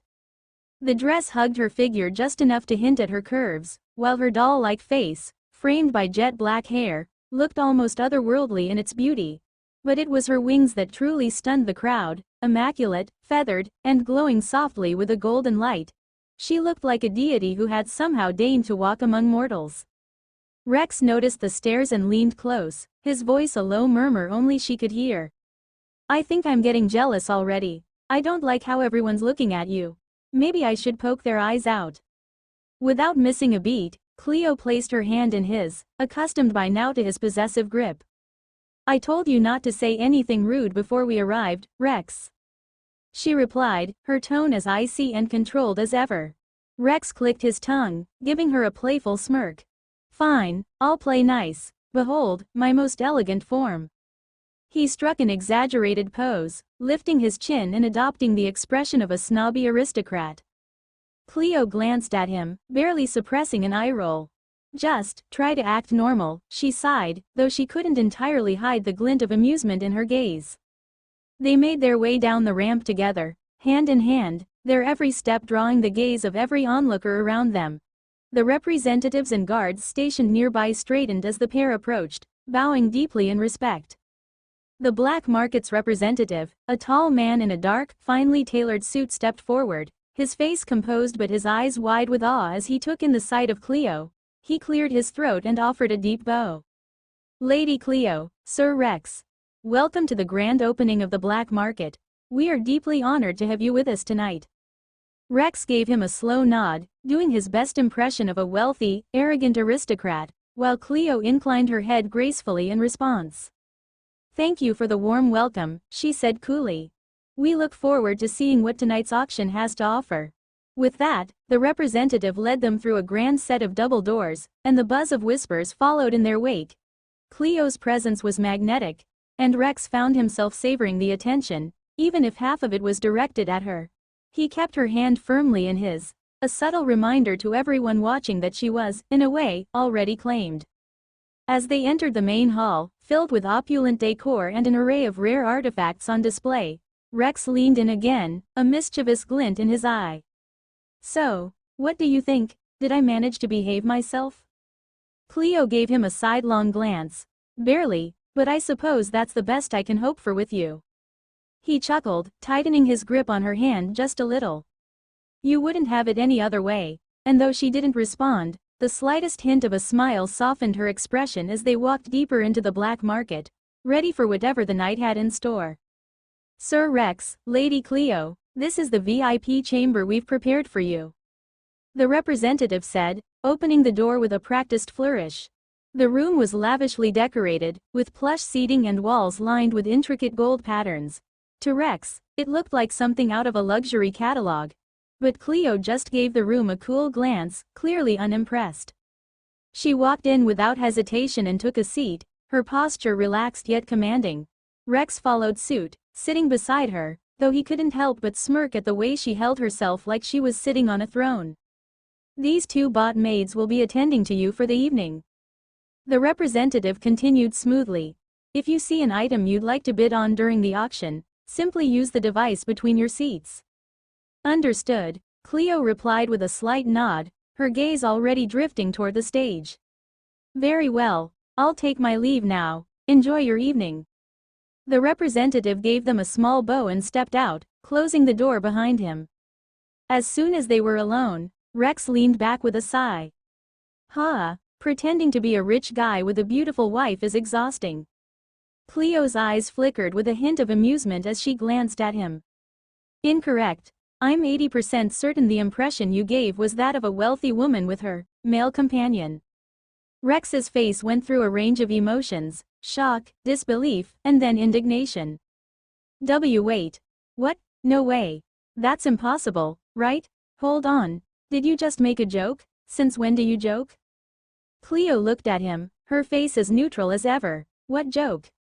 She replied, her voice as icy as usual, but as she turned her head away, Rex caught the faintest hint of a smile playing at her lips. He narrowed his eyes at her suspiciously, realizing she was indeed learning to mess with him. Instead of reacting, he leaned forward and gently took her chin between his fingers, turning her face back to him.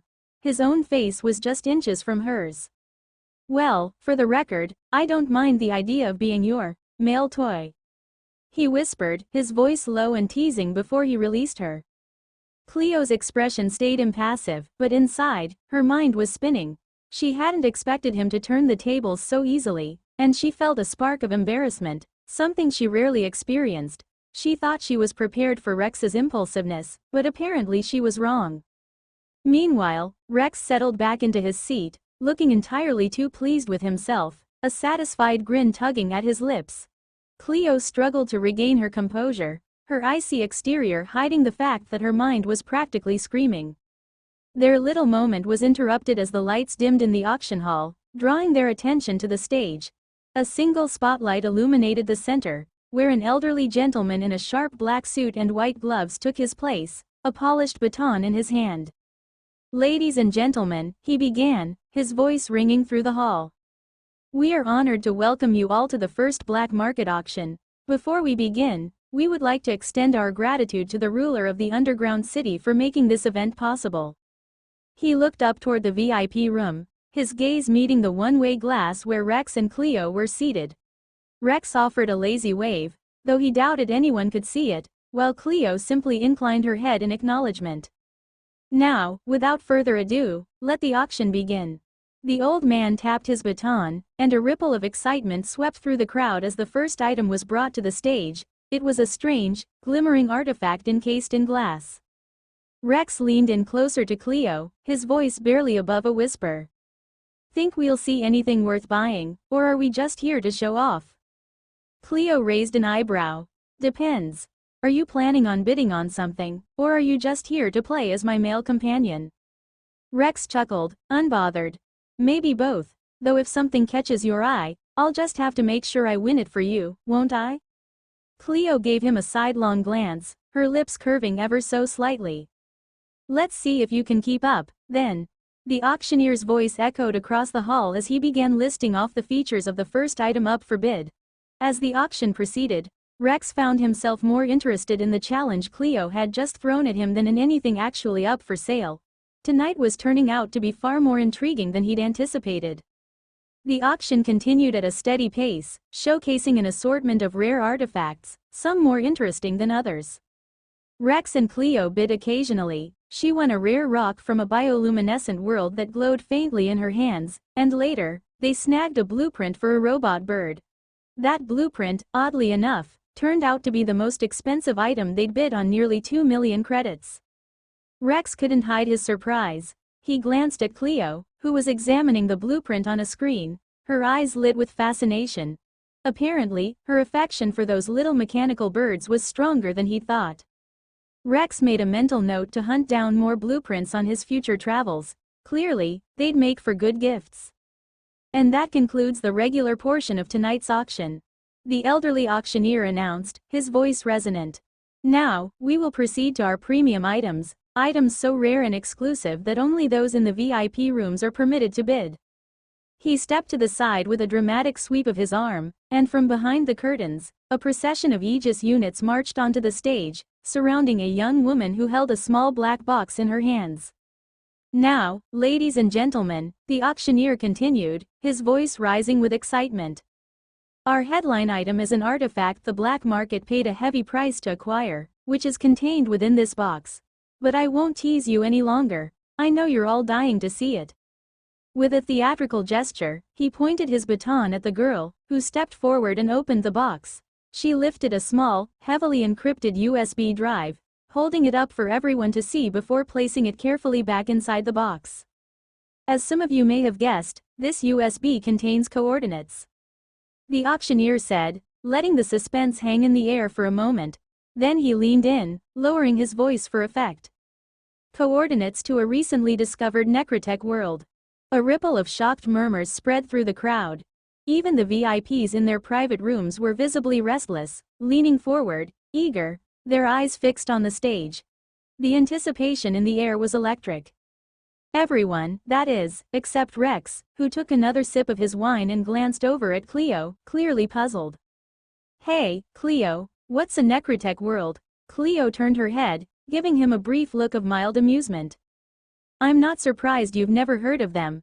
Necrotech worlds aren't common knowledge, and they're kept under strict classification. Why's that? Rex asked, curiosity sparking in his eyes. Cleo tapped the screen in front of her, pulling up a series of images and videos from her personal archives. Grainy footage of barren, desolate landscapes appeared, filled with humans moving in slow, unnatural motions. Their skin was partially fused with metal, with wires and machinery jutting out from under decayed flesh. The sight was both eerie and mesmerizing. These worlds are infected, Cleo explained, her tone clinical.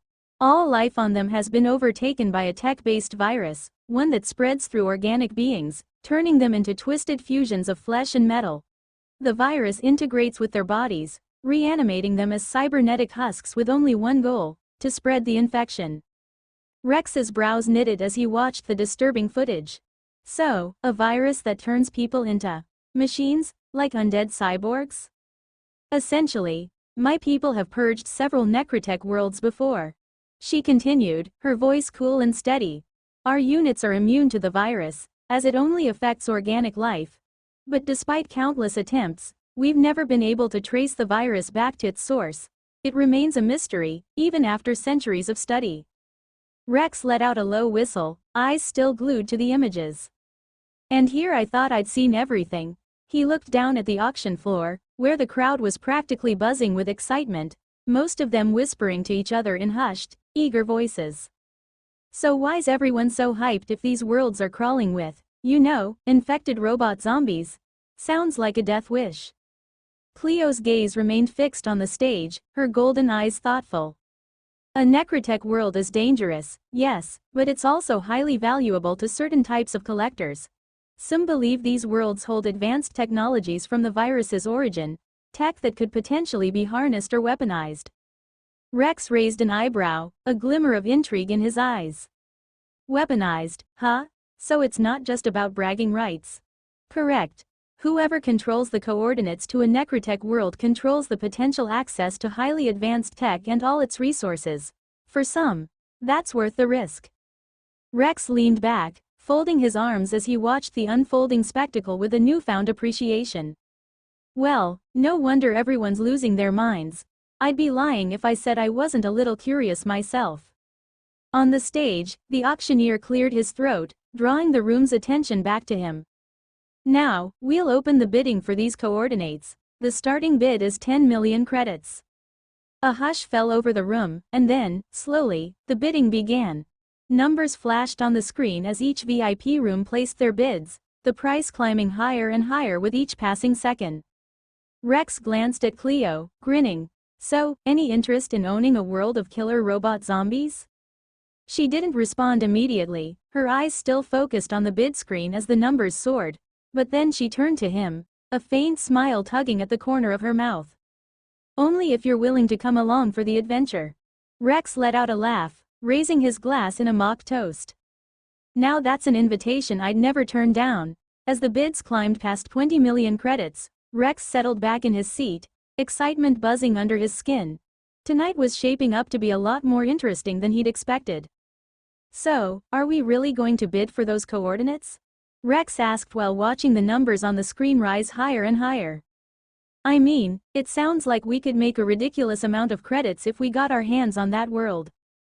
Cleo glanced at him, then back to the screen, her expression cool and calculating. Yes, we will. But there's no need to bid early, it only drives up the price. We'll wait until it's close to the peak, then make our move. Rex smirked, impressed by her strategy. She had a way of staying 2 steps ahead, and he was starting to see why the city ran so efficiently. Finally, after an intense bidding war that pushed the price sky high, Cleo placed a final bid. The screen flashed, confirming her victory, 50 million credits. Rex let out a low whistle. The first black market auction had officially come to an end, and they were escorted back to their ship, the prized coordinates securely theirs. Several minutes later, they arrived back at the mansion, landing in their private zone. As they stepped off the ship, Rex looked around, his eyes scanning the shadows. I'll be honest, I was half expecting an ambush on the way back. I mean, we just walked out with the coordinates to a necrotech world. That's got to be tempting for some of the black market types. Cleo raised an eyebrow, a hint of amusement in her gaze. Why would they attack us? They know who we are. An attack on us would make them enemies of the entire city. Rex shrugged, still glancing around as they walked. Yeah, but these are black market types. They're not exactly known for their restraint. Greed tends to get in the way of logic. As they stepped inside the mansion, Cleo chuckled softly. Don't be silly, Rex. Even if they wanted the coordinates, they'd never risk it. Besides, they don't know which VIPs won. And it's not like these coordinates are exclusive. The black market will likely sell similar ones in other cities. He gave her a sidelong glance. Wait, so they're selling the same coordinates to different buyers? Isn't that, like, double-crossing everyone? Cleo rolled her eyes, though there was a faint smile on her lips. I tease the black market, Rex. Everything about it is illegal. Touché, he said, chuckling. As he looked around, he realized that somehow, in their conversation, they'd ended up outside Cleo's room. He scratched the back of his neck, glancing at her door, then back at her. Wasn't planning on ending up here, but, I'll take it as a sign. Cleo looked at him, her face as composed as ever, though there was a slight glint in her eyes. A sign of what, exactly? Rex cleared his throat, leaning casually against the doorframe, trying to mask his nervousness. Oh, I don't know. Maybe that you enjoy my company more than you let on? Cleo gave him an appraising look, her expression unreadable. Or perhaps it's a sign that you lack direction and just followed me here out of habit. Rex laughed, shaking his head. You know, I can never tell if you're insulting me or just teasing me. Cleo's lips quirked into the faintest of smiles. Maybe a bit of both. She turned, opening the door to her room. Well, are you coming in or are you just going to stand outside? Rex was shocked at first when he heard those words. I don't think so. I will sleep in my room for giving you some privacy. What are you talking about? This is also your room? Cleo said while getting inside. Rex hesitated at the door, glancing around Cleo's room as he stepped inside. She was already there, looking at him with her mesmerizing golden eyes, an amused glint hidden in their depths. So you're okay with me being here? He asked, trying to sound casual but feeling the heat rise to his face. Cleo tilted her head slightly, her expression calm. Yes. I prepared this room for both of us to sleep in. Rex blinked, caught off guard. Both of us? As in, together? Don't you feel, I don't know, a little shy? She raised an eyebrow, her lips curving in a hint of a smile as she turned to remove her hair accessories. Why would I feel shy, Rex? You and I share the same essence, the same nucleus. My connection to you is as deep as it is inescapable. Sleeping together is simply a way to reinforce that bond, and besides, she added, almost to herself, it's not like this is the first time we've. Cleo trailed off. Her cheeks tinged the faintest shade of pink. Before she could finish, the maid bots entered the room through a hidden door, moving efficiently to help her out of her dress. Rex found himself momentarily entranced, watching as the maids carefully peeled away layers of fabric, revealing more of Cleo's pale, flawless skin. Catching his gaze, she narrowed her eyes slightly, though the faint flush in her cheeks betrayed her composure. Are you planning to sleep in those clothes, or?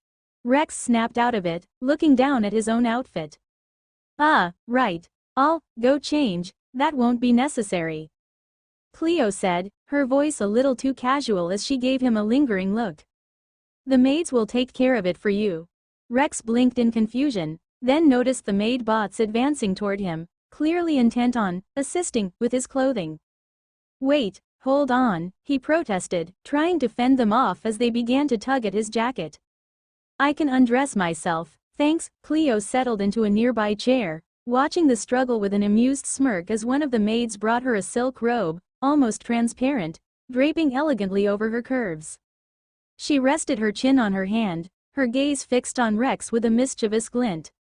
Oh, so I get a little show before bed, but you don't want to return the favor?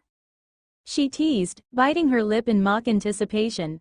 Rex's focus wavered as he met her gaze, and that was all the opportunity the maids needed. With surprising efficiency, they managed to divest him of his clothes, leaving him stark naked. Rex quickly covered himself, glaring at Cleo with a mix of embarrassment and exasperation. And where exactly are my pajamas? Cleo chuckled, her voice taking on a playful, sultry edge. What pajamas? I happen to know you sleep naked, he frozen, staring at her. Wait, how do you know that?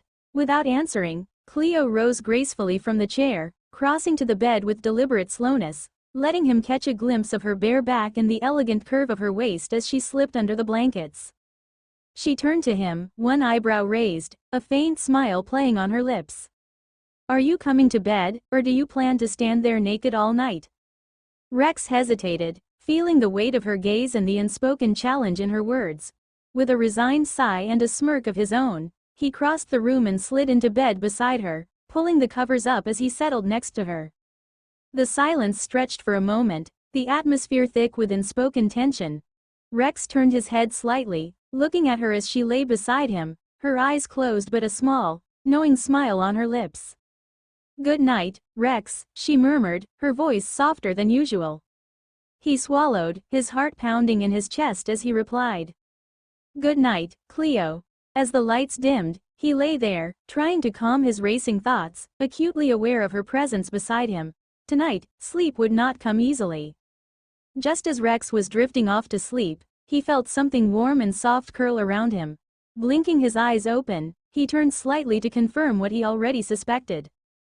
Cleo had, at some point in the night, shifted closer, wrapping her arms around him in her sleep. Her face was peaceful, her breathing soft against his shoulder. Rex let out a deep, controlled sigh, closing his eyes and muttering under his breath. If there's a God out there, please, give me strength. He kept whispering that mantra to himself until, eventually, he managed to fall asleep, despite the warmth and presence of Cleo nestled against him. When morning came, Cleo was the first to wake. She blinked a few times, realizing with some amusement that Rex was lying on his back, hands folded together like he was in prayer, a look of intense serenity on his face. He looked like a monk who'd just reached enlightenment. Unable to resist, Cleo leaned over and started poking him on the cheek. If you're trying to confirm if I've returned to the land of the living, yes, I'm awake. Rex mumbled, his eyes still closed, though he was fighting a grin. Good, she replied with a faint smirk. That means you can get up first, change, and head to the dining room. I'll join you after I'm dressed. Rex cracked one eye open, giving her a playful look. All right, fair enough, but this time, I get something in return. Before she could ask what he meant, he moved swiftly, shifting so he was leaning over her, his face close to hers. Without a word, he captured her lips in a slow, lingering kiss, savoring the softness of her rosy lips. For a moment, Cleo's eyes widened in surprise, but then she relaxed, almost melting into the kiss. When he finally pulled back with a smirk on his lips, he left her lying there, stunned, slightly flushed, and speechless. The maids entered to help him dress, and he allowed them to lead him out of the room, casting one last teasing glance at Cleo before he left for the dining room.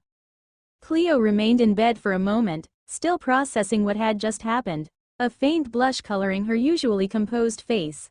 She touched her lips lightly, almost in disbelief, before giving herself a little shake and rising to get dressed. A few hours later, Rex and Cleo were in the mansion's central command room. In contrast to the mansion's classic and refined decor, the command room was a hub of high-tech equipment, with sleek metallic walls lined with screens and devices that hummed with quiet energy. Holographic displays projected data streams into the air, and multiple screens monitored everything from city surveillance to fleet logistics. Rex looked around, whistling under his breath. All right, now this looks like the lair of a galactic emperor. You sure know how to keep things high-tech.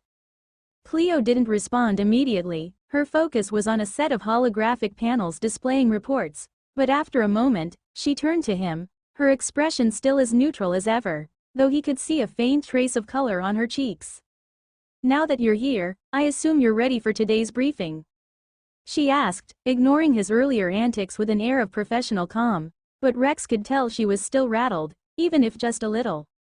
Absolutely, he replied, leaning against the control panel, grinning.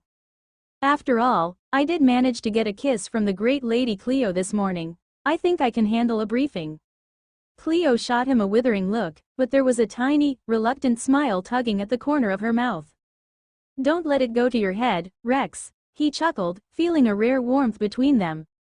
Too late for that, princess.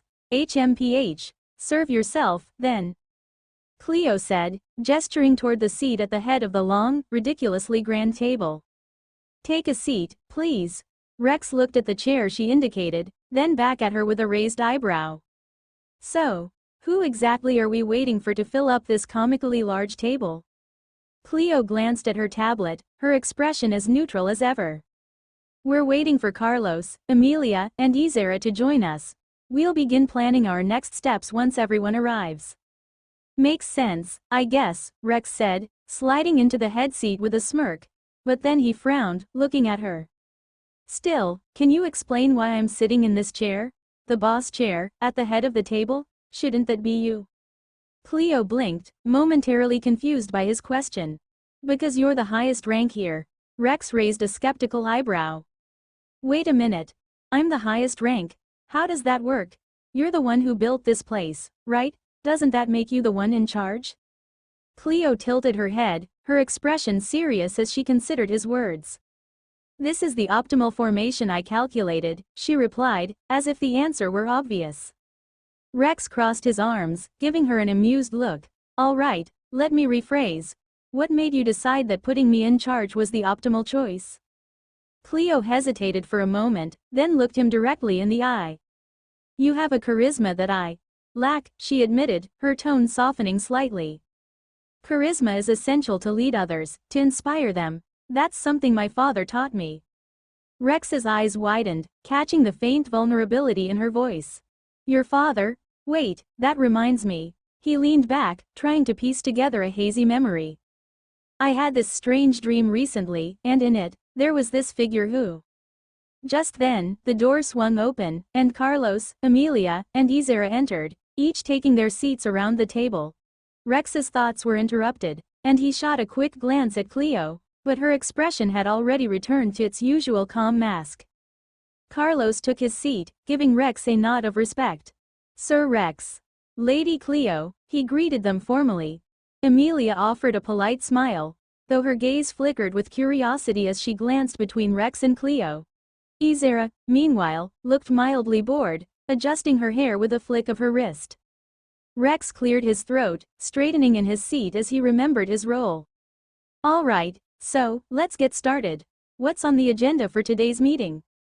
Cleo subtly adjusted her posture, letting Rex take the lead as the others settled in.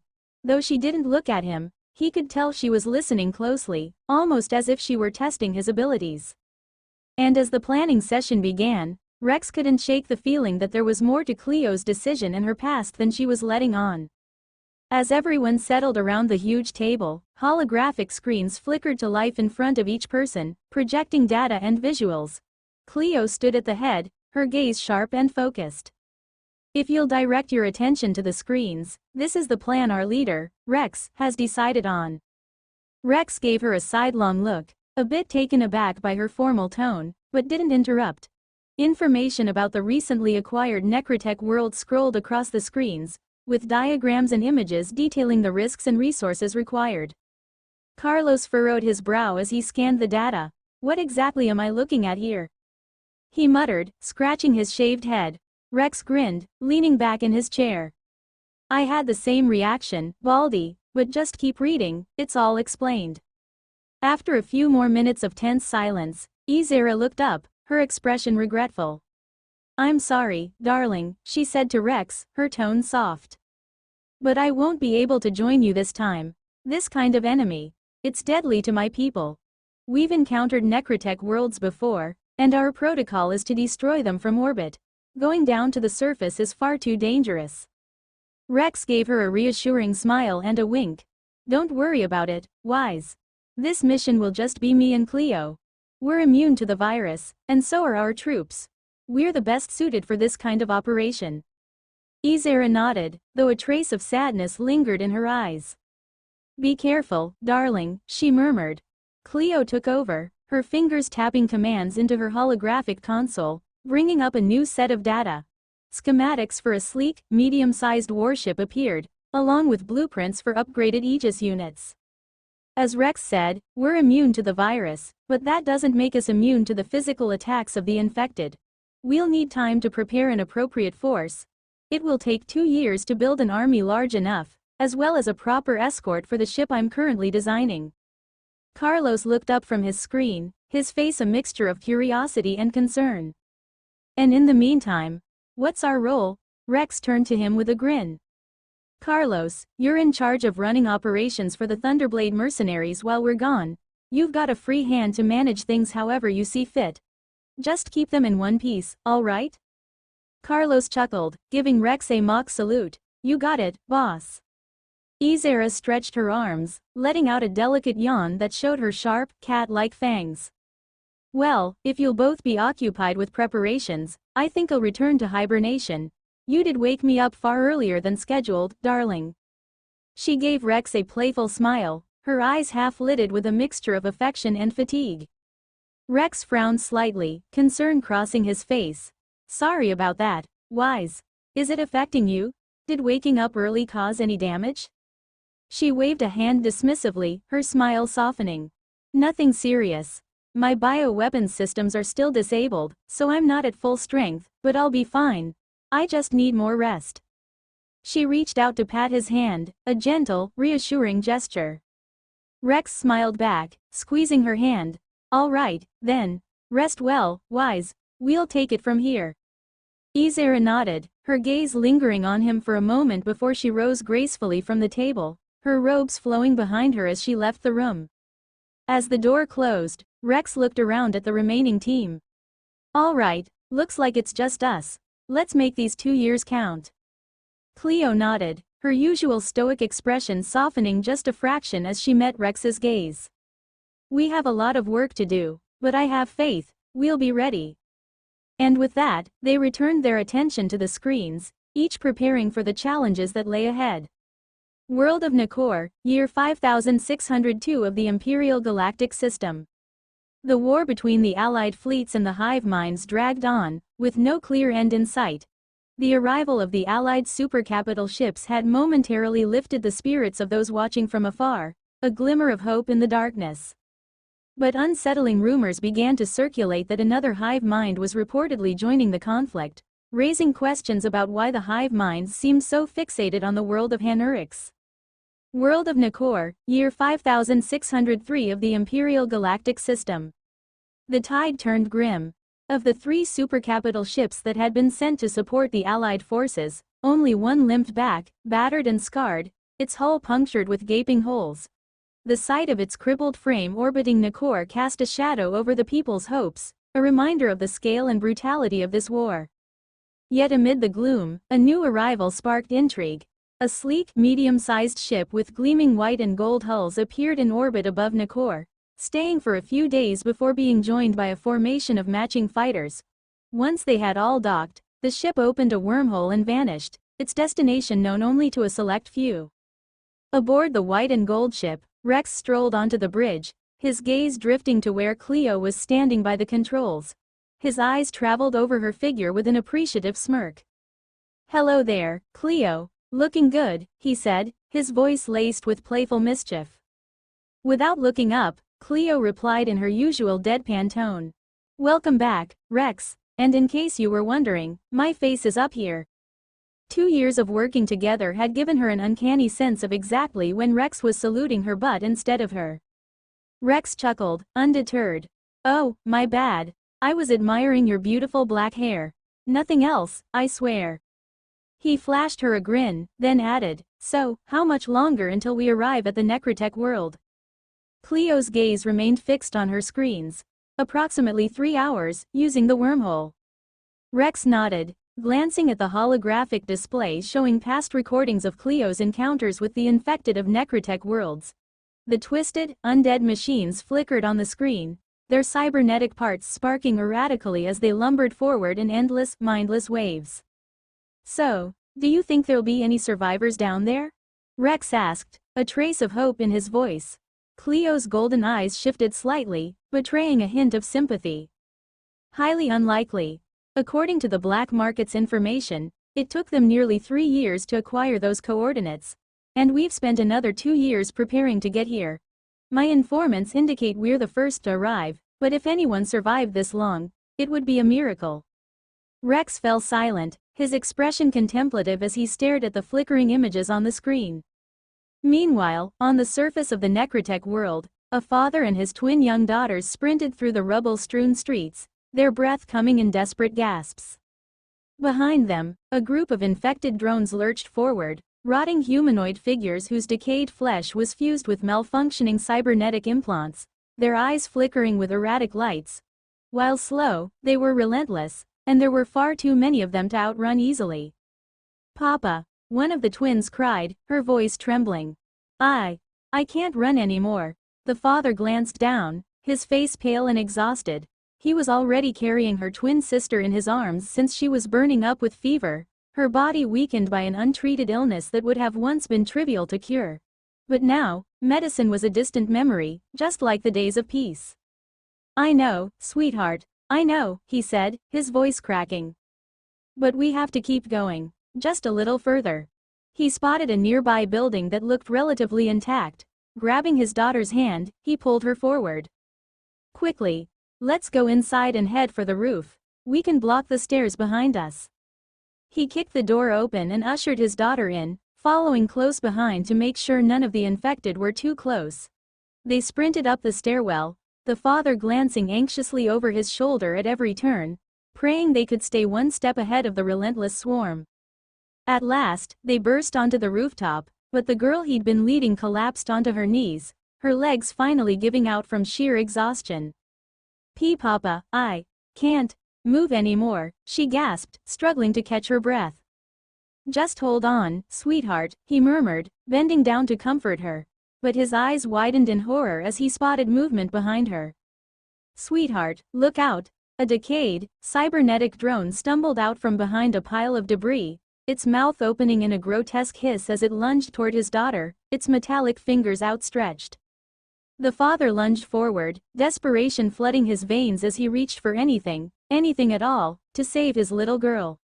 Since it all happened too fast, the father of the twins barely had a moment to think. He did what any father would do when love outweighs fear. He threw himself between the zombie drone and his daughter, shielding her with his own body. In that split second, while clutching his other daughter tightly in his arms, he braced himself. The drone's bite tore into his shoulder with a force that was anything but human. Flesh ripped, bones snapped, and a fountain of blood erupted, staining the rain-soaked ground beneath them. The virus had turned the drone into something more than undead, something with a brutal, mechanical strength that left his shoulder mangled and his muscles and sinew shredded. Papa. His daughter's voice broke through the rain, a desperate cry edged with terror. She understood, in that awful instant, what was coming and what it meant to be bitten. But the shock paralyzed her, holding her in a silence filled only by the pattering rain and her father's ragged breathing. Tears spilled down her cheeks, mingling with the rain as she stood helpless, feeling as though the whole world had fractured around her. Her mind screamed that her father was lost, that she was next, and then, out of nowhere, a golden plasma bolt streaked down from the sky, striking the zombie drone squarely.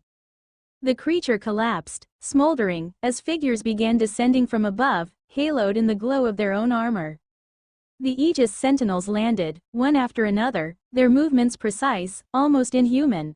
One sentinel, the one who'd fired the shot, turned his helmet lights on her, assessing with cold, clinical detachment.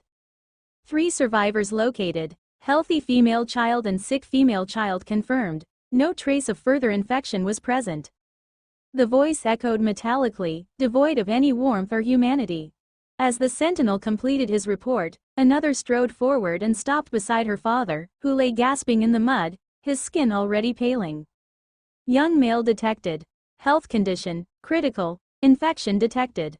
Proceeding with cleaning protocol. No, the girl's voice broke, raw with fury and desperation. You can't leave my papa alone. She knew what they planned to do and knew that, in their logic, her father was as good as dead. But her heart rejected it, fought it, and screamed that he was still there, still her father, still worth saving. She stepped between her father and the sentinel, her small frame trembling but unyielding. The Aegis unit raised its plasma gun, pointing it at her without hesitation. In the old days, the machine would have killed her without a second thought since she was just an obstacle in the way of its mission. But something held it back. The sentinel hesitated, as if a new protocol restrained it, as if some unseen force tempered the cold, ruthless programming that had once driven it. Stand down, Aegis Unit 619.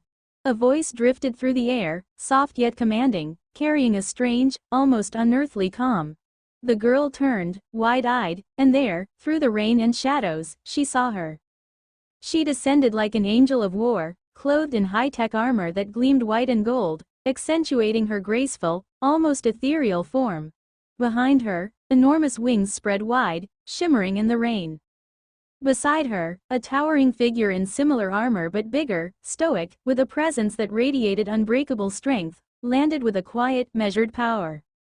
Cleo's gaze shifted to the father lying in the mud, bloodied and barely holding on, and to the 2 little girls huddled together, soaked and shivering in the cold night air. Child, Cleo's voice was soft yet commanding, her eyes settling on the oldest girl. You know what's happening to your father, don't you? The girl shook her head fiercely, her voice breaking. No, my papa will be all right, he promised we'd be together forever. Her words were choked with sobs, as if saying them could somehow hold back the inevitable. Her father, struggling for breath, managed to lift his head, his voice a hoarse whisper. That's enough. Naira. Papa, Naira cried, crawling toward him on her knees, her small body trembling. She reached for him, as if by sheer will she could keep him here, hold on to him just a little longer. I'm sorry, Naira, he said, forcing a weak smile through the pain. I won't be able to keep that promise, but you have to keep going. Look after your sister. You're the strong one. I know you'll make it. The father's gaze drifted upward, catching Rex's unflinching eyes. With a silent, tearful nod, he signaled his acceptance, his final plea to protect what he loved most. Rex stepped forward, his face impassive, his armor gleaming as he summoned a claymore from the air, its blade glinting coldly in the rain. Naira's desperate screams tore through the night. No, no, please stop, Papa, Papa. Her cries echoed, raw and broken, as she watched in helpless horror. Rex kneeled by the father, his voice a deep, unyielding calm. Rest easy, sir. My wife and I will care for your children until they're ready to stand on their own. He raised the blade, holding it steady over the father's chest. Hearing these words, a faint smile touched the father's lips, even as tears traced down his cheeks. At that moment, his expression softened, becoming peaceful, almost grateful. With one swift, precise motion, Rex plunged the claymore into his heart. It was over in an instant, a quick, merciful end that spared him any further suffering. The rain continued to fall, a quiet witness to the tragedy. The twins had already begun to lose consciousness, their small bodies exhausted and overwhelmed by shock. Two Aegis sentinels gently lifted them, each cradling a child with surprising care, awaiting further orders. "Cleo," Rex said, his voice steady, "signal for a transport. Get them to the medical bay on the main ship. Make sure they're safe." Cleo nodded, already glancing skyward. "The transport's en route," she replied, her voice as calm as ever. Rex's gaze hardened as he turned to the nearest Aegis unit. "Tell every unit to clear a 3-kilometer radius. Prepare the area for construction bot deployment." The Aegis sentinel acknowledged with a sharp nod, "Understood." Within moments, the sentinels scattered, moving with lethal precision to clear every threat in the vicinity. As the rain continued to fall, the night filled with the distant sounds of battle, the hum of engines, and the fading cries of the undead. Cleo stayed with the twins, her golden wings casting a gentle light over their small forms as they drifted into unconsciousness, the rain washing away the remnants of the nightmare that had changed their lives forever. Rex stood atop the crumbling remains of a 4-story building, arms crossed, surveying the vast, open expanse below. The city lay in ruins, skeletal and silent under a dark, stormy sky. Without turning, he sensed Cleo arrive, her presence familiar and reassuring beside him. "Welcome back, Cleo," he said, glancing her way. "How are the kids?" "They're stable now," Cleo replied, summoning holographic screens that hovered around her, each displaying live data feeds and maps of the surrounding area. The medics placed them in thermal beds to combat hypothermia. One of them had a high fever, but it's under control now. Rex nodded, his gaze shifting back to the wasteland. "Good. They deserve some rest after everything." Cleo's fingers moved quickly across her screens as she analyzed the layout of the ruined plaza below. "What do you think of this location? Will it work for the assembly factory?" Rex nodded again. "It'll do. We have enough space here to set up production lines without obstruction." "Good call, Rex." "Perfect," Cleo replied, already issuing commands. "I'm deploying drop pods with construction bots and materials. We'll have the foundation laid soon." Their conversation was interrupted by a crackling voice over the communications. "Sir, we've encountered a high-priority hostile. Our weapons are proving ineffective, requesting the deployment of the Mauler Juggernaut for support." Rex frowned, considering the cost of deploying the Mauler, since its high-powered artillery rounds burned through credits with each shot. "Do you have visual confirmation on the target?" "Affirmative. Streaming live feed now." A screen materialized in front of Rex, displaying the grim scene. The video showed a hulking creature, easily 8 times the size of an average infected, lumbering through the ruins while the Aegis sentinels fired futilely at it. Its body was encased in thick, chitinous armor that absorbed incoming plasma rounds like they were mere raindrops. With each hit, the creature seemed to pulse with kinetic energy, its body glowing ominously before launching explosive projectiles back at its attackers. "That's a superior mutant," Cleo observed, her eyes narrowing. "This one's tougher than most." Rex smirked, intrigued. "So, this creature is the boss of this area?" "Affirmative." Cleo nodded. "These unique infected evolve beyond common limits, becoming zone leaders. They command the infected hordes in their territory." "Perfect," Rex said, excitement flickering in his eyes. "I've been waiting to see what the Mauler Juggernaut can do. Let's test it out." Before Cleo could respond, Rex scooped her up in a swift, effortless motion, carrying her in his arms as he launched off the edge of the building. They soared through the rain-soaked air, moving at breakneck speed toward the battlefield, the wind whipping past them as Rex maneuvered with precision. Cleo, unfazed by the sudden flight, kept her gaze fixed on her screens, calculating Mauler's entry point and preparing support protocols. As they closed in on the battle, she could already see flashes of plasma fire and hear the booming echoes of the creature's retaliatory blasts. When they arrived, Rex touched down with Cleo still in his arms, setting her down gently before stepping forward to assess the situation. The Aegis units were holding their ground, but barely, and several of them were already damaged, their armor scorched and dented from the relentless counterattacks. Rex raised his wrist and keyed in the authorization. Deploy the Mauler Juggernaut at my location, priority target, zone boss. Within moments, a low rumble echoed through the city as the Mauler drop pod hurtled from orbit, streaking through the clouds like a comet. It slammed into the ground nearby with a deafening crash, unfolding to reveal the massive war machine, an armored juggernaut bristling with high-caliber weaponry and reinforced plating. The Mauler's cannons began to glow as it powered up, the deep hum of its engines reverberating across the battlefield.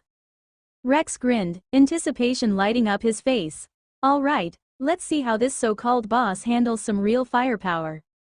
The Mauler Juggernaut's targeting systems locked onto the towering zombie, and with a thunderous roar, it unleashed its first salvo, a blast of plasma so intense it turned the night into day for a brief moment. The impact struck the creature dead center, sending it staggering backward, chunks of its armored hide blasted away, exposing the raw, pulsing flesh beneath. For the first time, the mutant seemed to hesitate, its monstrous form wavering as it struggled to recover from the blast.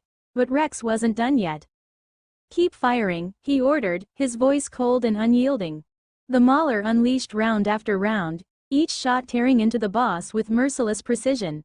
The ground shook with every impact, the relentless firepower of the Mauler proving too much for even this formidable enemy. But this boss wasn't about to go down quietly. With all the energy it had absorbed from the relentless attacks, it unleashed a powerful counterstrike, firing a barrage of explosive energy blasts toward the Mauler. The zombie's shots tore through the air with blistering speed, each one a deadly streak aimed directly at the Juggernaut.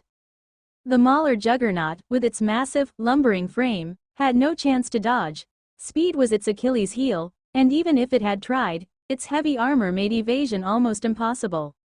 The energy blast struck it dead on, a brutal assault that cracked its shields and engulfed it in a shower of burning plasma. But when the smoke began to clear, the Mauler stood tall, its thick armor barely dented. The only damage was a few scorched marks, paint singed, and peeling. The zombie's assault had done nothing more than scratch the surface of its impenetrable hull. And then, for the first time, a guttural voice rumbled from within the Mauler's comms. Die, scum. Rex's eyes widened in surprise. Wait, did he just say that? He muttered, glancing at Cleo, who looked equally taken aback. The Kalezar machines were never programmed for speech beyond their commands. This was new, and unsettling. But the Mauler didn't pause. With a low whir, missile pods unfolded from its shoulders, each one primed and aimed at the stumbling boss. The zombie monster staggered, trying to evade, but it was too late. The missiles shot forward, tracking the target's every move, and as they hit, they splintered into smaller explosives, each mini-warhead detonating with pinpoint precision across the creature's armored form. Cleo watched the devastation unfold, her face lit by the glow of her holographic screens. Finish it off, but leave the head intact. I want that brain preserved for study. Through the thick smoke of the explosions, the Mauler advanced, relentless as ever. The boss creature was still standing, but only barely, its twisted body riddled with burns and wounds, patches of exposed flesh sizzling. Without hesitation, the Mauler surged forward, ramming into it with a brutal shoulder check that sent the zombie boss sprawling onto the ground. Towering over its fallen foe, the Mauler aimed its plasma cannons at the creature's neck. Then, in a merciless display, it fired shot after shot, each blast a concentrated pulse of energy that tore into the creature's body with surgical precision. The Mauler didn't stop, each discharge pounding into the zombie's form with a cold, unfeeling rhythm, reducing it piece by piece into nothing more than scorched remains. When the barrage finally ended, silence fell over the battlefield. Dust and smoke drifted in the air, and as it settled, Rex and Cleo could see the aftermath. Only the zombie's lower half remained, mangled and broken, with a half-shattered head lying in the rubble. Rex let out a low whistle, impressed. Now that's what I call overkill. Cleo smirked, her eyes gleaming as she catalogued the data streaming in from the Mauler's systems. Efficient and thorough. Just the way I like it. The mauler stood there, motionless, awaiting its next command, still exuding an air of cold, mechanical menace. This wasn't just a machine. It was a weapon, a relentless force that had turned the tide of the battlefield in mere minutes. With the boss defeated, Rex glanced back at Cleo, nodding. "All right. Let's wrap up here and get the salvage crew in, and don't forget to collect that brain sample. I have a feeling it might reveal something interesting." Cleo raised an eyebrow, a hint of curiosity crossing her face. "Agreed. I want to know what made that thing so resilient. If we're facing more like it, we'll need all the intel we can get." As they turned away, the mauler remained standing amidst the ruins, a silent sentinel among the wreckage, and somewhere in its core, a spark of awareness seemed to flicker for just a moment, almost imperceptible, before it returned to stillness, waiting, as if biding its time. The nearby Aegis units moved quickly, forming a defensive perimeter around the remains of the zombie boss. They knew, thanks to Cleo's research, that other infected would often swarm to devour the corpse of a powerful fallen foe, sometimes even consuming each other in the chaos. Some units set the body aflame, ensuring that it wouldn't be reanimated or scavenged, while others secured the head, binding it with heavy chains. Moments later, sleek wraith fighters descended, clamping onto the chains and lifting the grotesque trophy back to the main ship for further study. As they prepared to leave, Cleo turned to Rex, watching as he reluctantly rose from the old sofa he'd dragged out of a nearby house. "The head's already been secured on the ship," she said, glancing at him. "Are you coming with me, or do you want to stay?" Rex stretched, giving the makeshift couch one last look. "I'll go with you. I want to check on the twins, see how they're doing." The transport ship arrived, and the two of them boarded, ascending swiftly to the main vessel. Once docked, they went their separate ways. Cleo headed to the hangar to oversee the zombie boss's head being unloaded, while Rex made his way to the medical bay. The med bots had reported that the twins were awake, and he braced himself as he entered the sterile, white-walled room. Inside, the twins were sitting up in their beds, talking in low voices. The moment they noticed him, Naira's expression darkened, and she sprang up, eyes blazing. "You," she screamed, her voice thick with anger and grief. "You're the one who killed Papa." In a burst of rage, she grabbed anything within reach, pillows, small medical instruments, even a metal tray, and hurled them at him, one by one. Each item clanged harmlessly against Rex's energy shield, flickering to life around him, but he didn't flinch or attempt to stop her.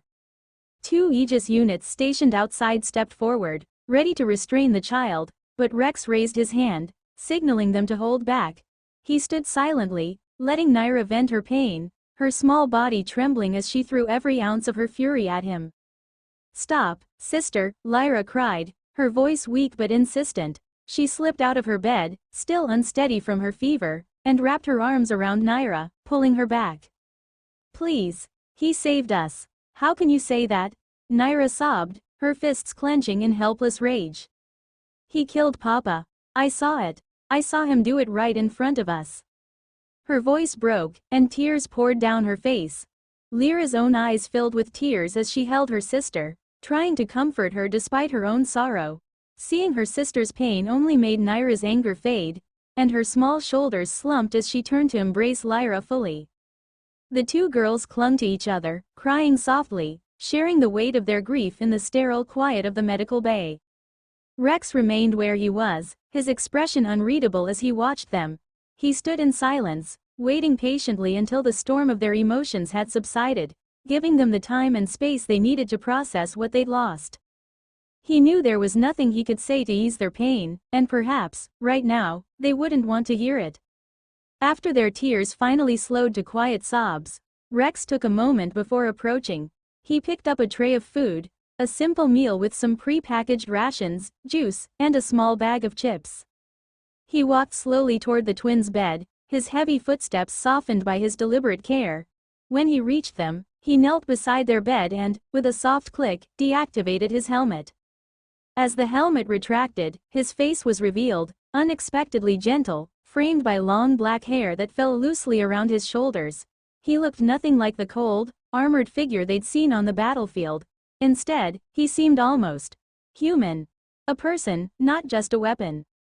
The girls looked at him in silence, their eyes red and puffy, their expressions wary but curious. I know you're both hurting right now, Rex began quietly, his voice calm and steady. Losing your father, it's a pain no one should have to endure, and there's nothing I can say that will make it right. He set the tray down on the bed within reach, nudging it gently toward them. But you still have to eat. Your father entrusted both of you to me, and I promised him I would look after you. Naira's eyes narrowed slightly, her lips pressed into a thin line. You promised him? Rex looked at Naira's eyes before answering. Rex nodded, meeting her gaze with unwavering sincerity. Yes. In his last moments, he asked me to protect you both, to make sure you had a chance to live, and I don't take promises lightly. He glanced down, his hand resting on the edge of the bed. I know you might not understand why things happened the way they did, and I don't expect you to forgive me, not now. Maybe not ever. But I'll be here, as long as you need me. Lyra reached out hesitantly, her fingers brushing the juice box on the tray. She looked up at Rex, a glimmer of understanding in her tearful eyes. Papa would want us to be strong, she whispered, almost as if she were reminding herself as much as her sister. Naira's face softened, the anger being replaced with something closer to exhaustion. She looked away, wiping her eyes with the back of her hand. Fine, but that doesn't mean I trust you, she mumbled, her voice thick. Rex smiled faintly, a small warmth breaking through his otherwise stoic demeanor. I wouldn't expect you to. Trust takes time, but I'm not going anywhere. He stayed by their side in silence, letting them slowly nibble at the food, respecting their space while still offering his quiet presence. For now, words weren't necessary. They each had their own grief and their own pain, and they would take their own time to heal. Once he was sure the girls had eaten every last bite, Rex grabbed the empty tray and started toward the door. Just as he was about to step out of the medical bay, he froze, swearing he'd heard someone say something. He turned back, scanning their faces, but the girls were happily chatting away, their voices lively now that they had full stomachs for the first time in years. Must be losing it, Rex muttered, rubbing his temple. Great. I'm hearing things now. He shook his head and left the medical bay, making his way down the sterile hallways toward the hangar. The moment he stepped inside, he spotted a flurry of activity.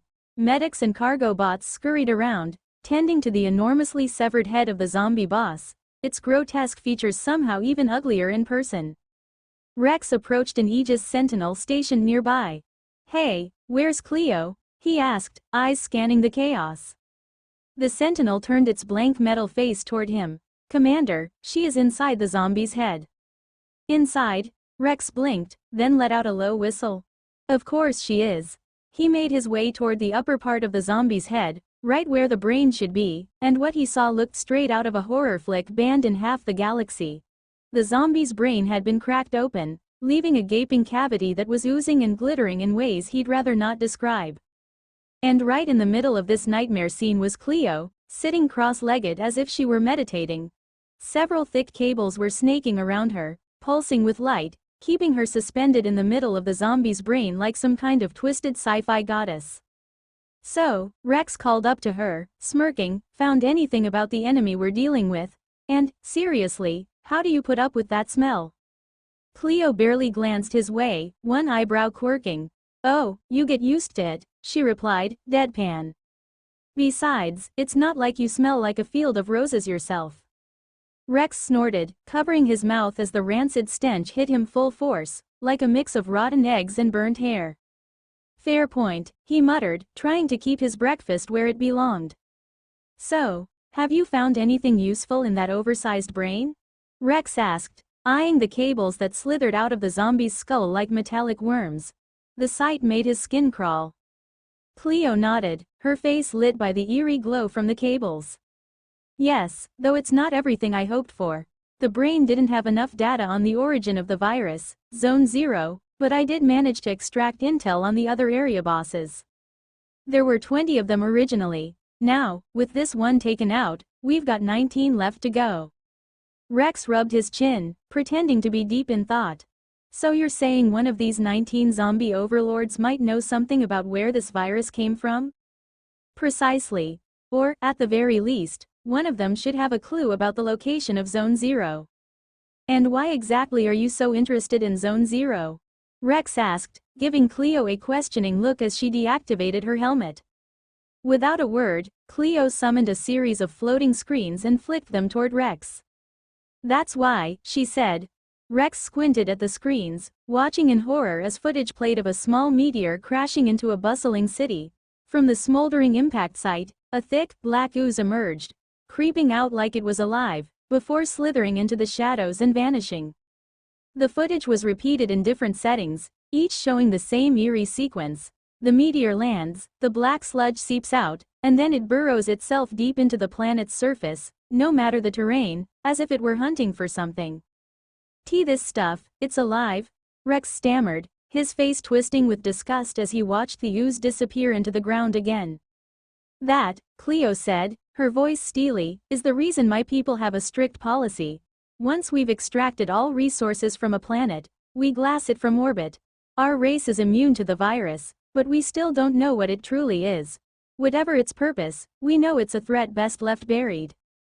Good call, Rex muttered, looking back at the footage with a shudder. In that case, maybe we should consider the same approach. I'm not about to be the guy who lets an alien goo monster loose in the universe.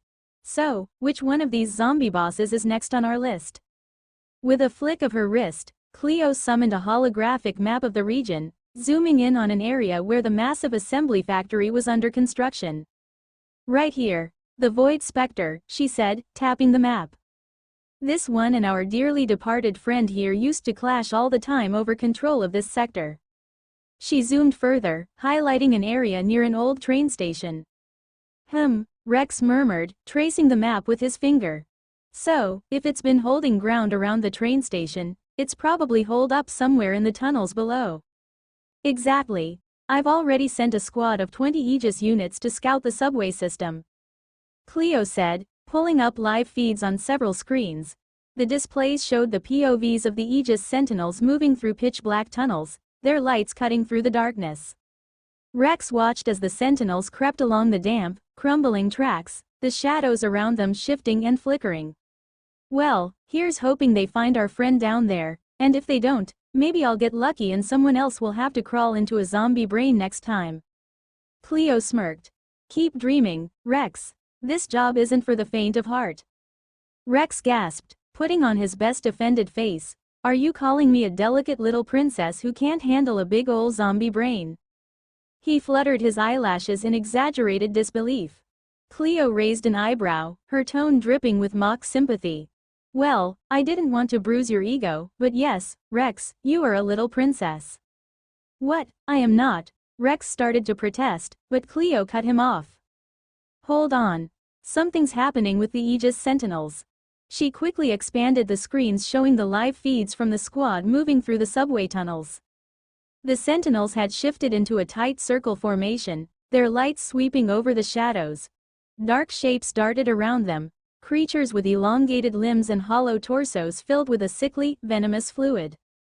These things were smaller and faster than the usual drone zombies, their movements jerky and erratic as they crept along the walls and ceiling, claws scraping against metal. Rex leaned closer to the screen, his brow furrowing. What the hell are those things? They look annoying as hell. According to the data I pulled, they're called swarmers, level 2 infecteds that specialize in ambush tactics and are usually only active at night. Cleo explained, pulling up a holographic image of one of the creatures. The thing looked like it had crawled straight out of a nightmare, its hollow chest cavity dripping with venom that glowed faintly in the darkness. Damn, they're ugly. How'd the twins survive out here with monsters like that roaming around? Rex muttered, his face momentarily darkening as he remembered the last, sad smile of the twins' father before he met his end. Cleo noticed the shift in Rex's expression but decided this wasn't the time to bring it up. Meanwhile, the Aegis Sentinels were struggling.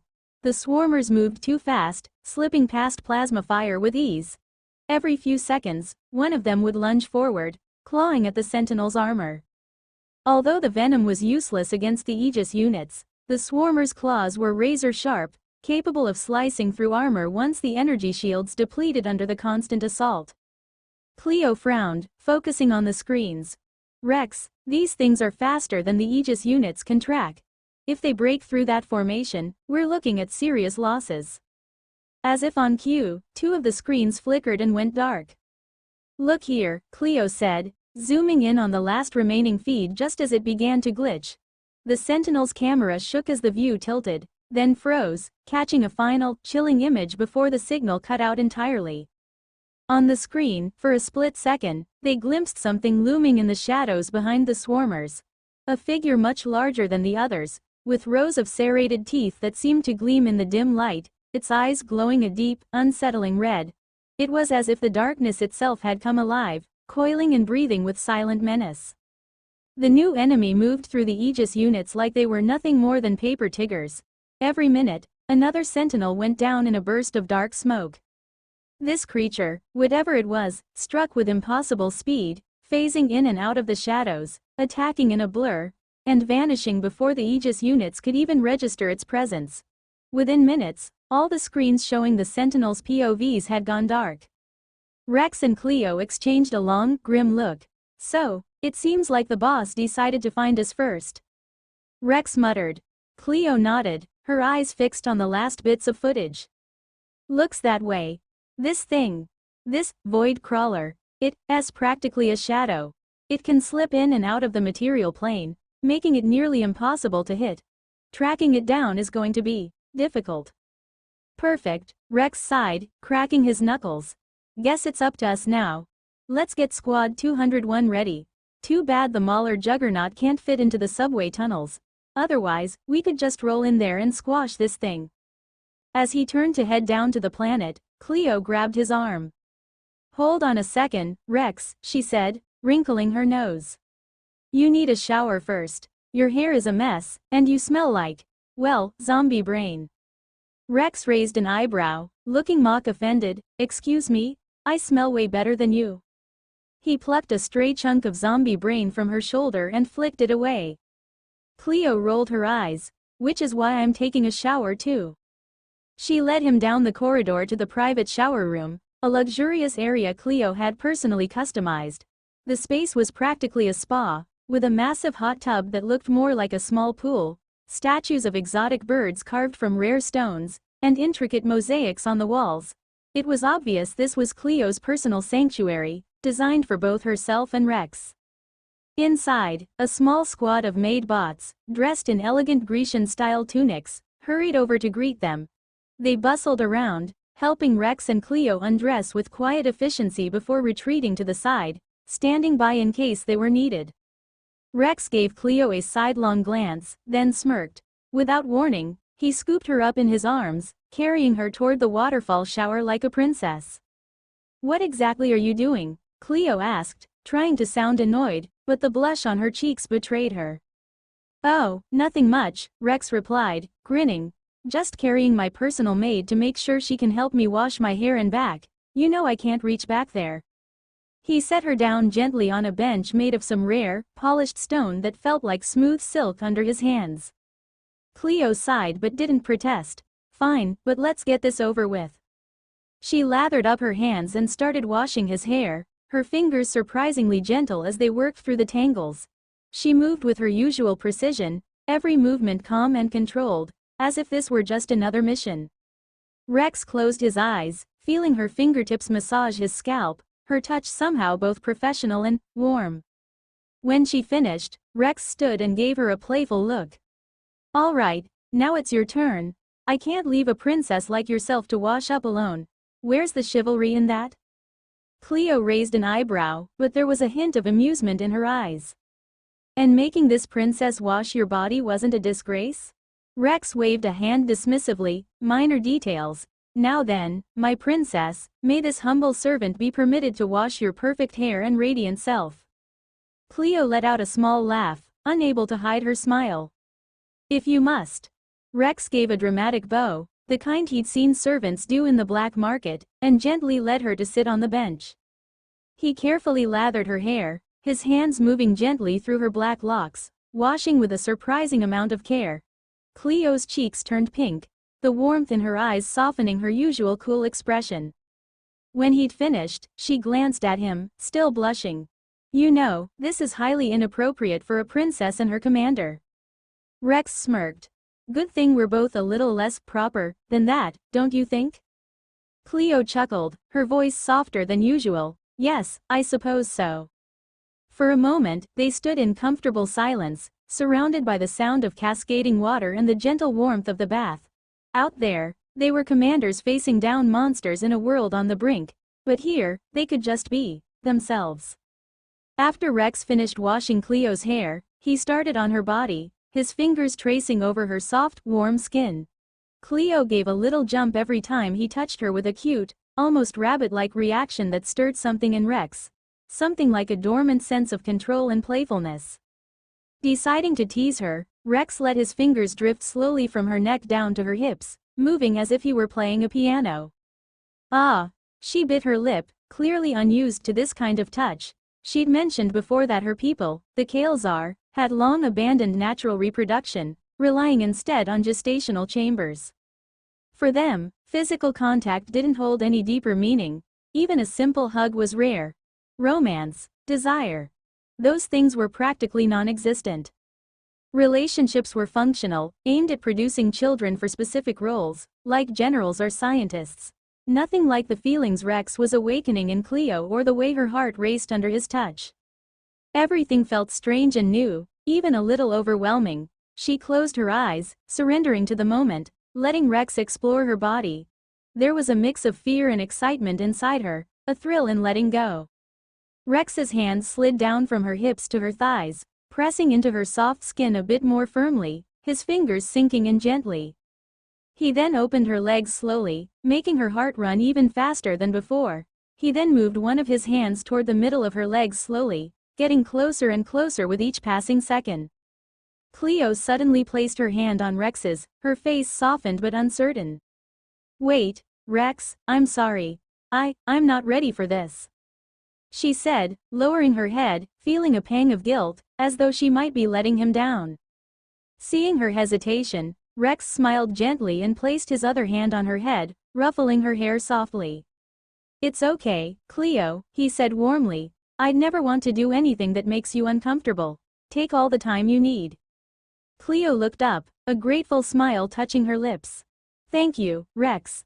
I appreciate that more than you know. He chuckled, brushing a thumb across her cheek. What kind of guy do you think I am? I'm not some jerk who's just trying to, well, you know. His eyes sparkled with his usual humor as he added. Besides, we've got more important things to do, like testing out that ridiculously big bathtub of yours. Cleo's pout appeared instantly. It's not ridiculously big, I made it that size in case you ever got bigger somehow. Even I'll be taller in the future. She crossed her arms, huffing, which only made Rex laugh. All right, you win, he said, still laughing as he carried her over to the massive tub. They settled onto the wide steps leading into the steaming water, with Cleo seated comfortably against him.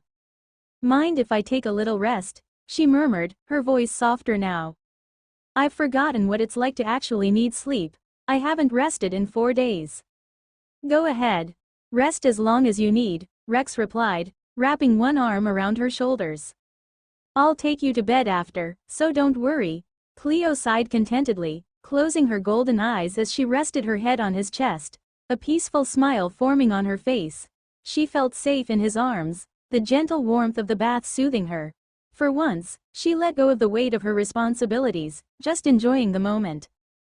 After a while, when Rex noticed her breathing had deepened, he carefully lifted her from the bath. The maid bots hurried over, ready to help, but Rex waved them off with a smile. Just bring our bathrobes, he whispered, not wanting to disturb Cleo's sleep. Once the maids returned, Rex gently wrapped Cleo in her robe, then allowed them to help him into his own. Cradling her against his chest, he carried her through the quiet corridors toward their sleeping quarters.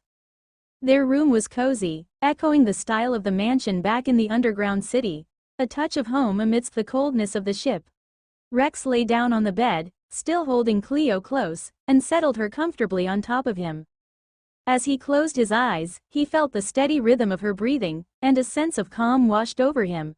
For now, with the threats of the world outside, this small moment of peace was enough. Rex looked down at Cleo, her peaceful face resting against his chest. Somehow, in sleep, she was even more breathtaking. Her lips were parted slightly, and a few damp strands of black hair clung to her cheek, catching the faint glow of the room's soft lighting.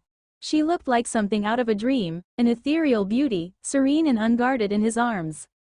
Gently, he reached for her hand, marveling at how small and delicate it felt in his.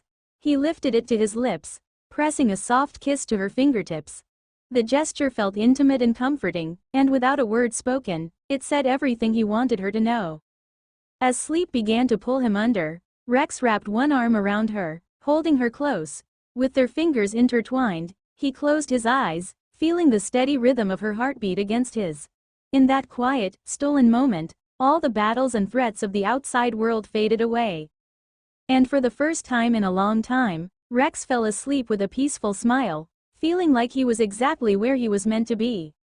The next day, Rex was already stationed by the subway entrance, scanning the dimly lit surroundings where the Aegis Sentinel squad had been wiped out the night before. Several other squads were positioned around nearby subway entrances, ready to intercept in case the void crawler emerged. Just in case, the hulking Mauler juggernaut was on standby too, its massive frame looming nearby, ready to respond if any other giant infected decided to make trouble while they were down below. Rex tapped his foot impatiently. "Cleo, we're waiting on you, come on, I can't wait to get down there and have my ass handed to me," he called out, grinning, though he was only half joking. Cleo had kept him waiting nearly an hour while finalizing updates to the assembly factory construction. Cleo finally appeared, letting out an exasperated sigh as she joined him. "All right, I'm ready. Let's get this over with," she said, though the look in her eyes was steely. Rex turned to Squad 201, his face serious but his tone still light enough to keep the soldiers on edge. "Squad 201, listen up, today, the princess herself." He gestured grandly at Cleo, "will be joining us down there, so I want you all to show her what we're made of. We're going to take out that zombie boss and make it look easy." He pointed dramatically at the dark, gaping subway entrance. "Now move out.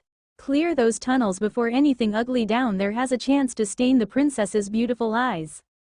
While Rex looked entirely pleased with himself, Cleo just rolled her eyes, barely hiding a smirk.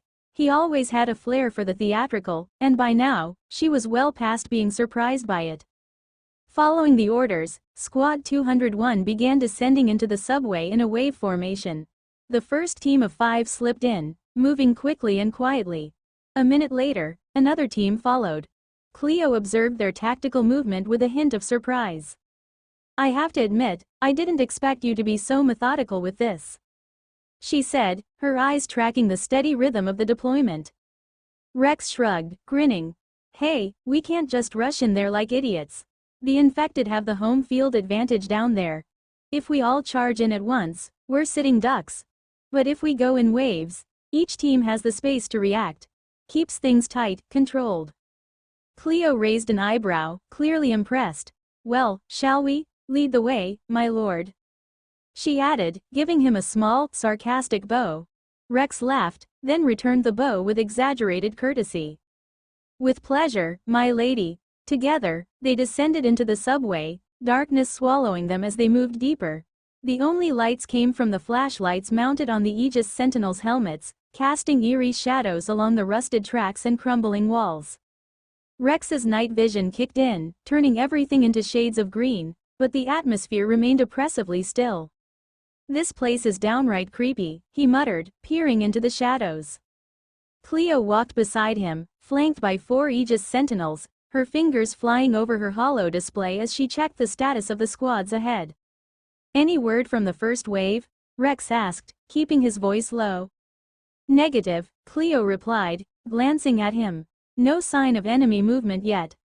Her screens flashed in rapid succession, processing data faster than any human could track. The silence dragged on as they ventured deeper into the tunnels, minutes stretching into hours. The oppressive weight of the subway pressed in around them, the stale air thick with dust and decay. But just when it seemed like the emptiness would go on forever, Cleo's expression changed, her eyes narrowing.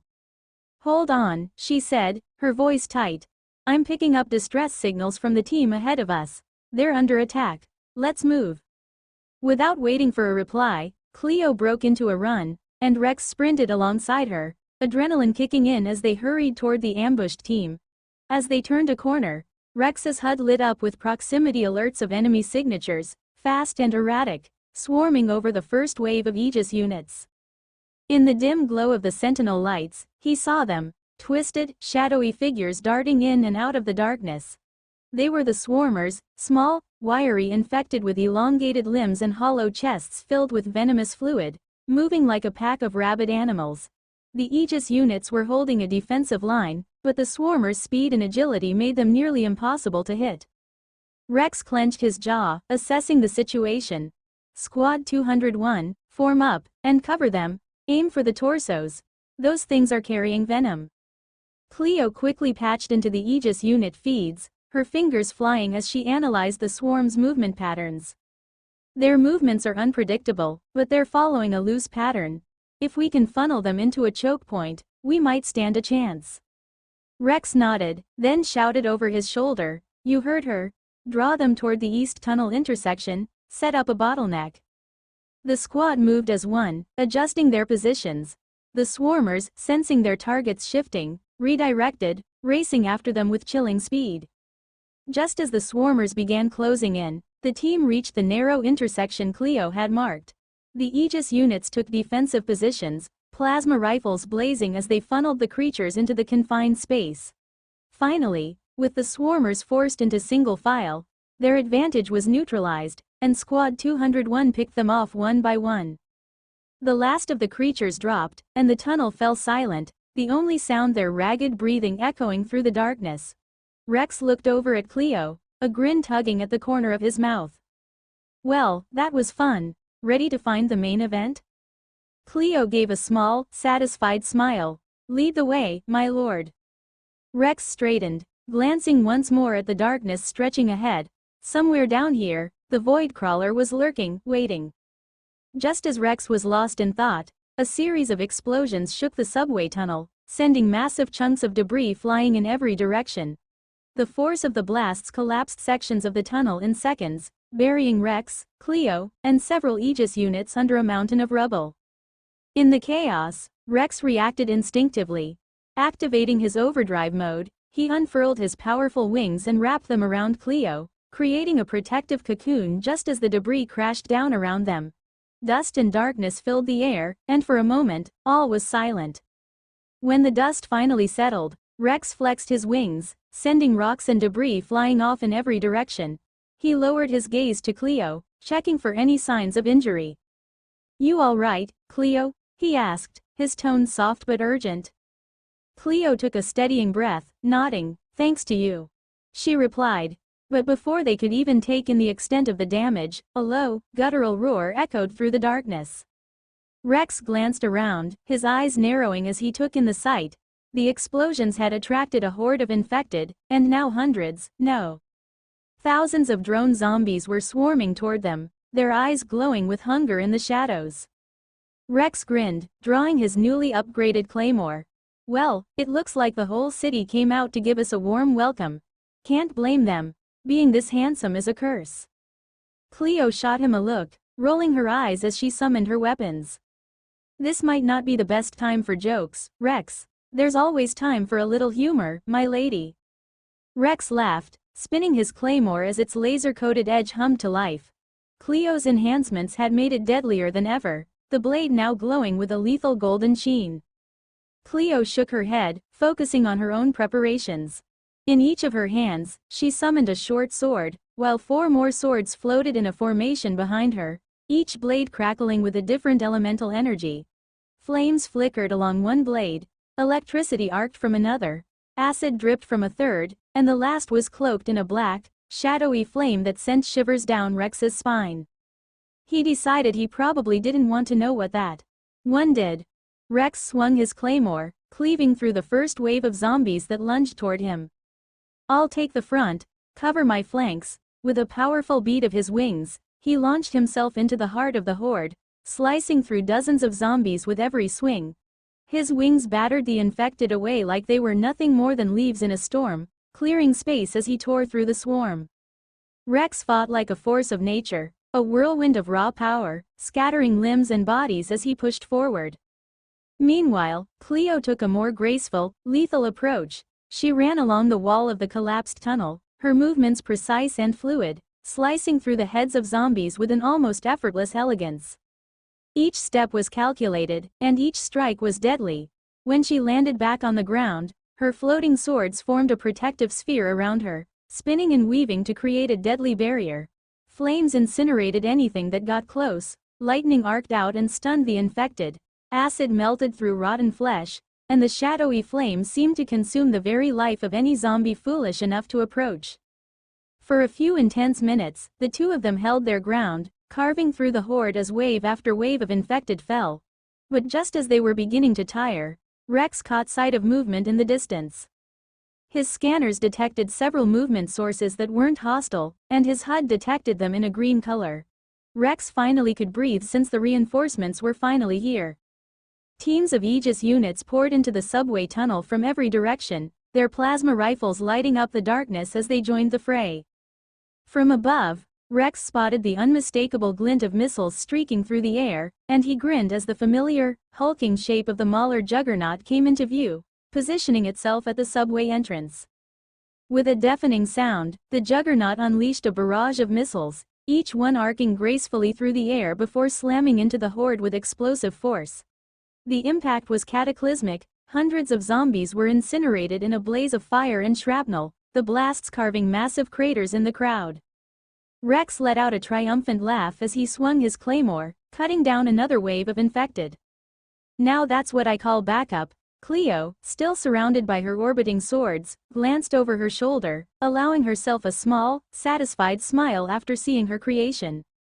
The combined assault was relentless. Between Rex's brute force, Cleo's deadly precision, the disciplined fire of the Aegis squads, and the raw destructive power of the Mauler juggernaut, the horde didn't stand a chance. One by one, the infected fell, until finally, the relentless waves slowed, then stopped altogether. As the dust settled and the echoes of battle faded, Rex lowered his claymore, panting slightly, his armor splattered with the remnants of the undead. He turned to Cleo, grinning. Well, that was a nice warm-up. Ready to go find our shadowy friend, the Void Crawler? Cleo gave a slight nod, wiping a smear of dust from her cheek. Lead the way, my lord, but try not to get us buried alive again. Rex chuckled, giving her a playful salute. No promises, princess. Together, with Squad 201 and the Juggernaut covering their backs, they ventured deeper into the tunnel, knowing that the real fight was still waiting for them in the shadows ahead. As they made their way through the pitch-black tunnels of the subway, Rex squinted into the darkness, the silence weighing heavily around them. So, isn't there a more effective way to track this thing? Wandering around in the dark isn't exactly my idea of efficient monster hunting. Affirmative, Cleo replied, her voice matter of fact. Until now, there wasn't a way to reliably track the Void Crawler when it shifts between the material and immaterial planes. She held up her hand, where nanomaterials swirled and reformed into the shape of a small, pristine white bird. But I just completed the final adjustments on this. Now there is. Rex leaned in, his eyes sparkling with curiosity. Oh, so this little bird can hunt down and fry the Void Crawler? Cleo rolled her eyes, patting the bird gently on its metallic head. Don't be ridiculous, Rex. It's a tracker, not a fighter. When it detects the Void Crawler phasing between planes, it'll fly straight to its location. Rex huffed, crossing his arms. Still think a bird that could shoot laser beams from its eyes would be cooler. Cleo shot him an exasperated look, her lips curling into a pout. Then make your own bird, she said, quickening her pace to leave him a few steps behind. Rex watched her go, chuckling under his breath as he caught up. Didn't know my expert tactician was so sensitive about her creations. Meanwhile, back on the ship, the twins lay curled up in the medbay, sharing the same bed under a blanket. The lights were dimmed, and the sterile quiet of the room was a sharp contrast to the chaos in the tunnels below. Lyra shifted slightly, snuggling closer to her sister, Naira. Sis, what do you think of the guy who rescued us? She whispered, her voice barely audible. Naira tightened her arms around Lyra, a thoughtful look crossing her face. Rex, he's different. She paused, searching for the right words. I've never seen anyone like him. He's strong, but not just physically, it's like he's got this confidence that makes everything feel safer, like we're really going to be okay. Lyra nodded slowly, staring up at the ceiling. Yeah, he's a bit silly, though. Naira chuckled, a small smile appearing on her face. Maybe that's part of why I trust him. He doesn't act like some distant hero. He's real. The two sisters fell into a comfortable silence, each lost in their thoughts, feeling a glimmer of hope that had long been absent from their lives. But, I can't forgive him for what he did to Papa. Naira whispered, her voice tense as she stared into the dimly lit medbay. The memory crept into her mind like a dark shadow, clawing at her thoughts, a terrible scene she couldn't unsee, no matter how hard she tried. Lyra looked up at her sister, her expression was conflicted. Sis, I saw it too. But, Papa was infected, he was gone, Naira. Enough. Naira's voice was sharp, but her tone cracked with barely contained pain. She pulled Lyra closer, gripping her tightly. That's enough about this, Lyra. We have bigger things to worry about. If we don't figure out a solution soon, we could die, and then there won't be anyone left to remember Mama and Papa.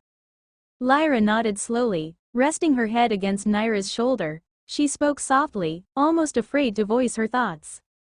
But, do you think they might help us if we told them about our condition? Naira's face twisted in anger and sadness, a bitterness in her voice as she replied. Help us? They'd probably treat us like monsters, an experiment, like freaks on display. Her fists clenched at the memory. Even the humans, they didn't care about us. They wanted to kill us, just to get rid of us, and when the infection spread, they killed Mama, Lyra, just for trying to protect us. A tear slipped down Naira's cheek, but she quickly brushed it away, refusing to let herself break down. Lyra reached up and pressed her forehead gently against her sister's, her voice steady and reassuring. It's okay, sis. Even if they call us freaks, even if they hate us, we'll always have each other. Naira's gaze softened, and she hugged her sister tightly, a fierce determination in her eyes. Of course we'll stay together. Once we get what we need, we'll be strong again. Strong enough to survive on our own. And then, maybe, we can finally escape from this place. She glanced around the mall, a slight frown on her face. Speaking of which, where are we, anyway? Lyra looked around, her eyes lingering on the walls and the steady hum of the medbots moving silently around the room. I don't know. Since we got here, it's just been these medic bots. The only one who seemed human was the person who brought us food, but even he didn't talk much. Naira's gaze hardened. Well, we need to keep our guard up. Just because they haven't hurt us yet doesn't mean they won't. The two sisters fell silent, each lost in their own thoughts, holding on to each other as the uncertainty of their situation loomed around them. Whatever happened next, they knew they'd face it together. Rex, come see this, the little one picked up something. Cleo called, pointing to the small white bird as it took off, its wings glowing faintly in the darkness of the subway. Rex's eyes lit up. Nice work, little one. He broke into a run, following the bird as it darted through the winding tunnels of the underground, weaving around rusted pillars and crumbling walls. The eerie quiet of the abandoned subway only amplified the sound of his boots against the concrete, each step echoing off the cold stone. Finally, the bird came to a stop, landing on a kilometer marker, its tiny form almost lost in the dim light. Cleo, I think your little bird might be Ken. Rex trailed off, his words catching in his throat as he caught sight of what lay just beyond the marker.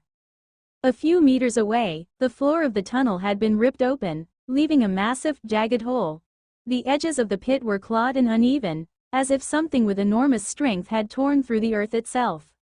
A foul stench seeped from the opening with a thick, metallic odor tinged with decay that clawed at the back of his throat. Everything about this hole screamed danger. Rex activated the communicator in his helmet, his voice tense. Squad 201, this is Commander Rex. I need all units to converge on my location immediately. Be ready for combat. This place is about to get ugly. He glanced up through a gap in the ceiling where the subway had collapsed, revealing a sliver of sky. The sunlight was fading, casting long shadows across the ruined structure as night began to fall. Somewhere deep within the darkness of the hole, an unearthly growl echoed up from the depths, followed by a chorus of distant, spine-chilling screams. Rex took a deep breath, trying to steady himself, though his grip on his claymore tightened. "Cleo, I think I owe you an apology. Turns out your little bird led us straight to our deaths.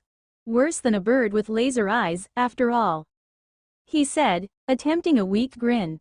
Cleo's lips quirked into a half-smile, though her gaze remained fixed on the pit. "Don't worry, Rex, I wasn't expecting a simple mission," she replied, her voice steady. "Besides, maybe the void crawler is just as afraid of us as we are of it." Rex chuckled, but his eyes never left the shadowed hole. The tension was thick, pressing in from all sides as the last traces of daylight vanished, leaving only the faint glow of the Aegis unit's lights as they arrived. Within moments, the remaining 87 Aegis Sentinels of Squad 201 were in position, standing at attention, their dark forms blending into the shadows of the subway. The air was charged, and every unit prepared for whatever horror might emerge from the depths. Rex raised his voice, giving his orders without looking away from the pit. "All right, Squad 201, listen up. I want a 3-line formation surrounding that hole. First 2 lines on the ground, positioned around the perimeter. 3rd line on the collapsed rooftop up there," he said, pointing to the jagged remains of the ceiling. "Hold your fire until you have a clear shot. Whatever comes out of that pit, don't let it get close."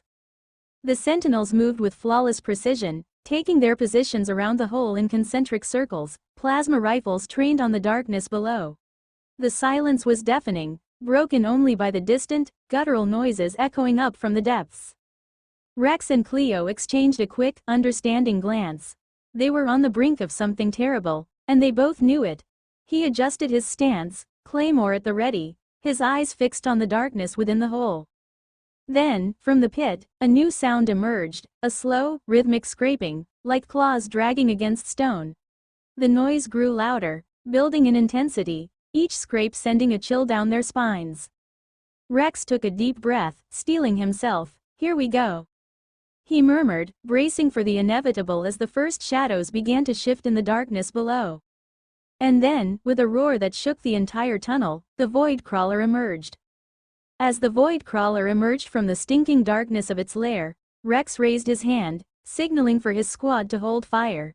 Shooting at the creature would be pointless. It could slip into the immaterial realm the moment it sensed any real danger. For now, all they could do was watch and wait. The void crawler stood firm, his eyes locked onto the twisted enemies he had encountered the night before. In the past, he might have charged forward, tearing through them with reckless abandon. But tonight was different since 2 dangerous presences pulsed in the air around him, making the hair on the back of his neck stand on end. The first energy was clear enough. It came from the towering figure standing at the front of the enemy line, radiating menace. But the second presence was hidden, lurking somewhere just out of reach, and that unknown threat gnawed at his confidence. Still, despite his unease, he could feel the virus inside him whispering, urging him to devour the enemies before him, to consume their strength and grow even more powerful. The temptation clouded his thoughts, and before he knew it, a feral roar ripped from his throat as he vanished into the immaterial world. "Wait. That's it. It ran away," Rex muttered, glancing around, eyes darting, but the creature had already disappeared. "Rex, get ready," Cleo called out, her gaze fixed on the multiple screens in front of her, each showing the views of the scout drones she had sent into the creature's lair. "The drones are dropping off the grid one by one. They're coming." The ground began to tremble, faint at first but building to a relentless rumble. Small rocks and debris jumped and rolled as the vibrations grew stronger, until finally, from the dark mouth of the tunnel, a swarm of creatures spilled forth, hundreds, thousands of them, an endless wave of mindless hunger. As the swarm surged forward, the Aegis Sentinels in the front 2 fire lines unleashed a barrage of plasma, transforming the tunnel entrance into a blazing inferno. The soldiers stationed on the rooftops above picked off any that slipped through the wall of gunfire, taking down stragglers with ruthless efficiency. "Cleo, I'm heading to reinforce the 3rd line," Rex shouted as he sprinted toward the fray, swinging his claymore in wide, deadly arcs, slicing through the swarmers as if they were nothing. For a few minutes, it seemed as if they were holding the upper hand, but then the void crawler reappeared, materializing behind the fire lines, striking down Aegis units one by one in a devastating ambush. Cleo was ready. She had anticipated this tactic after losing soldiers to it in the previous battle. This time, every unit in Squad 201 was equipped with upgraded energy shields, each powerful enough to withstand the void crawler's attacks, even if they drained twice as much power. The creature darted from one point to another, trying the same ambush in different spots, but Cleo had outmaneuvered it. Before the void crawler could react, a black flame sword flew through the air and plunged into its back. A hideous, guttural roar tore from the creature's throat, its body writhing in pain, a sensation it hadn't felt since the infection took hold of it. "Stop whining. I'm already sick of chasing you," Cleo muttered as she stepped forward, twin swords glinting in her hands. The void crawler's eyes blazed with fury. Its only thought was to tear her apart, but as it tried to shift back to the immaterial world, it found itself trapped, bound to the physical plane. Cleo let out a low chuckle. "What's wrong?" "Stuck. Not that I care, but I had to ask. I think Rex is rubbing off on me." She sighed, her tone mocking as she closed in on the disoriented creature, ready to deliver the final blow. The void crawler, its fury boiling over, lunged at Cleo with claws raised, aiming to tear her apart. But Cleo moved with an effortless grace, sidestepping each attack without wasting a single motion. Her eyes stayed locked on her target, calculating every dodge leading into a precise counterattack. Each time the void crawler's claws missed, her blade bit into its thin, sinewy body, slicing through flesh and drawing out thick, black blood that hit the ground with a sickening splatter, releasing a stench so foul it was nearly suffocating. Cleo wrinkled her nose beneath her visor, her voice cold and unamused. "You stink. Honestly, I feel like I'm doing the galaxy a favor by putting you down." She activated her helmet, sealing herself off from the creature's rotting stench, a relief for someone as obsessive about cleanliness as she was. The void crawler snarled, enraged by her mocking words.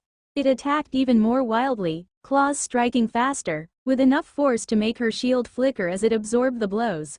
But Cleo was ready. As the creature lunged forward, 3 more blades appeared, piercing into its back. A terrible scream tore from the void crawler's throat as the enchanted swords did their work. One blade unleashed a searing acid burning through its flesh and filling the air with smoke and a rancid odor. Another blade delivered a jolt of electricity, surging through the creature's muscles, locking its limbs in spasms. The void crawler collapsed to the ground, writhing and convulsing, its skin smoking as it fought against the pain.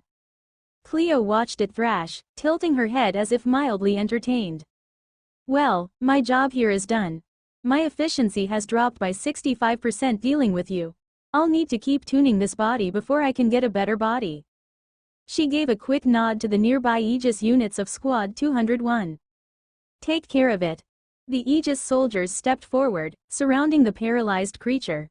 They raised their weapons and unleashed a barrage of plasma rounds, reducing the void crawler to little more than charred, stinking meat. The creature's remains sizzled on the ground, smoke curling up into the cold air. Cleo deactivated her weapons, the blades dissolving back into nanomaterial, which she reabsorbed as she walked away. She tapped her communicator. "Rex, the zombie boss, as you like to call them, has been taken care of. How's it going on your end?" "Well," Rex's voice crackled over the line, a hint of a laugh in it. "The swarmers started scattering a few minutes ago. Guess they weren't too happy about their leader biting the dust. Thanks for that. By the way, Cleo, you feel like exploring a creepy alien cave?" "What cave?" Cleo asked, one eyebrow arching in skepticism. Rex shrugged, already stepping toward the dark, reeking tunnel left behind by the void crawler. "The void crawler's lair. Now that it's gone, the place should be empty. We can go in, take a look around, maybe learn a bit more about these zombies, don't you think?" Cleo let out a resigned sigh but gave a nod. "All right, give me a second, I'll join you." She jumped down from the rooftop where she'd been stationed with the third fire line, landing in a crouch before making her way over to where Rex was waiting. As she approached, Rex grinned, already peering into the dark entrance. Well, then, let's do this. I can't wait to see what kind of creepy shit is hiding down there. He gestured to Squad 201, signaling them to go ahead and sweep the area, making sure there'd be no nasty surprises waiting in the shadows. Rex and Cleo followed the squad into the cave, and as soon as they stepped inside, an overwhelming stench filled the air, thick and rancid. The ground squished unpleasantly beneath their boots, as if they were walking across a vast slab of decaying flesh. Shadows stretched along the walls, revealing shapes and textures that were disturbing in ways neither of them wanted to think too deeply about. "Hey, Cleo," Rex muttered, his voice echoing in the confined space. "I couldn't help but notice, all the swarmers we've fought so far, they've been male. And, those things on the walls look like." He trailed off, pointing at a mass protruding from the wall, its grotesque shape almost recognizable. Cleo rolled her eyes and gave him a sharp kick to the ankle, cutting him off. "Don't even think about finishing that thought," she said firmly, stepping in front of him with a glare that could pierce armor. Rex snickered, undeterred. "Oh, come on, you can't deny they kinda look like." "Rex, keep talking, and you'll be sleeping outside tonight, alone." Cleo shot him a deadly look over her shoulder and kept moving, her stride quickening as if eager to get this over with. Falling silent, Rex exchanged a glance with one of the nearby Aegis units. He raised an eyebrow, pointing discreetly at the disturbing mass on the wall. The Aegis unit gave a small, subtle nod, acknowledging the resemblance, and Rex smirked, giving him a thumbs up. Then he jogged to catch up with Cleo, a mischievous grin lingering on his face. As they continued deeper into the darkness, the atmosphere grew thicker, and the walls seemed to close in, pulsing faintly with the remnants of whatever unnatural life had thrived here. Neither of them spoke, but the silence was filled with unspoken questions, the eerie quiet amplifying the faint, wet sounds beneath their feet. After a few minutes of walking around, they arrived to a big pool of muddy water and they could see how something big was moving under the water. Rex and Cleo looked at each other. "So, do you want to go to take a shower with me?" Rex said while pointing at the clearly dangerous muddy water. Cleo eyed the murky water, the surface dark and impenetrable, her gaze narrowing as she glanced over at Rex. "Are you serious? You really want to go in there when we have no idea what's lurking below?" Rex shrugged, casting a quick look at the faint ripple below, where something large and unsettling moved beneath the surface. "I mean, we can't just leave that ugly thing down there, can we? Someone's got to deal with it." She sighed but nodded. "For once, you're right. Let's do this smart, though. I'll send some recon drones down first to see what we're dealing with. We'll decide our next move after we know what's in there." Her golden eyes flicked to him, sharp and resolute. "Fine by me," Rex said, crossing his arms, though he couldn't hide a small, cocky grin. "Take your time, no rush." A few minutes later, a set of reconfigured drones arrived from the ship, buzzing to life as Cleo summoned several holoscreens in front of her, each displaying a drone's point of view. With a quick command, she directed them into the muddy water, their lights barely penetrating the gloom. Rex watched the screens with a smirk. "Yeah, see, good thing I suggested waiting. Not that you need to thank me." He tilted his head, affecting an air of smug wisdom. Cleo rolled her eyes, choosing to ignore his antics as she focused on the screens. The drones pushed deeper until they reached an area where the water grew slightly clearer, revealing pale, drifting shapes below. "Are those?" Rex leaned in, his usual humor replaced by something more serious as he stared at the screen. "Yes," Cleo said, her voice clipped. "Eggs. I'll have one of the drones retrieve one." With careful precision, a recon drone extended its mechanical arms, delicately grasping one of the eggs before rising back toward the surface. Moments later, the drone emerged from the water, holding the egg aloft, hovering in front of Rex and Cleo. Rex activated his eye scanners, his expression darkening as he studied the translucent shape within the egg. "These are swarmer larvae. I didn't think these zombies could reproduce. Not like this. Guess the movies lied to us." Cleo raised an eyebrow, keeping her gaze on the egg. "So, what's the plan? Do we keep it for research or?" Rex didn't hesitate, tossing the egg back into the water with a grim look. No way. We're not taking any chances. I say we destroy the whole nest and whatever else is hiding in there. Agreed, Cleo replied, turning on her communications. Let's pull everyone back and call in an orbital strike. I don't want any trace of this place left standing. Within hours, all Kalezar units had retreated to a safe distance outside the bombardment zone. High above, the ship's AI confirmed their commands, positioning itself over the target. Moments later, a low whine filled the air as the first bombs began their descent. Rex looked up just in time to see the fiery streaks slicing through the sky, their trails blazing against the dark clouds. Here they come. The first explosion struck with a blinding flash, followed by a powerful shockwave that rippled through the ground beneath them. Seconds later, another blast hit, and then another, until the entire area was swallowed by fire and fury. Dirt and debris shot skyward, darkening the air as the successive blasts hammered the ground, leaving nothing but a smoking crater where the void crawler's lair had once been. As the dust began to settle, Rex took one last look at the obliterated landscape, letting out a sigh of relief. Well, that's one less nightmare to worry about. Cleo nodded, a hint of satisfaction in her gaze as she watched the smoke rise. Let's hope that was the last of them, at least for now. They turned, walking away from the ruined battleground. So, with the zombie bosses wiped out around the assembly factory, what's next on the agenda? Rex asked as they made their way toward the transport ship's landing zone. Cleo glanced at him, her eyes briefly flicking from the holo screens she was reviewing.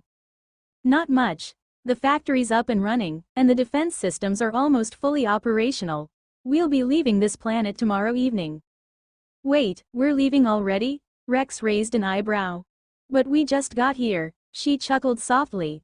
What, did you think we'd conquer an entire planet with just one ship and a handful of troops? Don't be ridiculous, Rex. What we've done here is nothing more than planting a single grain of sand in an ocean. This was only the start. She stepped onto the ramp of the transport ship, her expression unreadable. Rex scratched his head as he followed her aboard. Now that you put it like that. I guess you're right. So today's our last day here? That's correct, Cleo replied, her gaze shifting back to the holo screens. Only Squad 201 and a few of us will leave. We're leaving behind the remaining Aegis units and the Mauler juggernaut to secure our foothold. When the others arrive with the coordinates, they'll know this place is already claimed. No one's going to try and steal a safe zone we've marked as ours.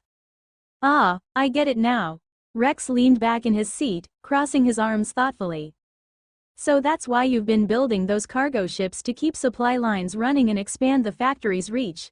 You plan to keep producing Aegis units here and send them out to explore the rest of the planet, don't you? Cleo raised an eyebrow, impressed. Close enough.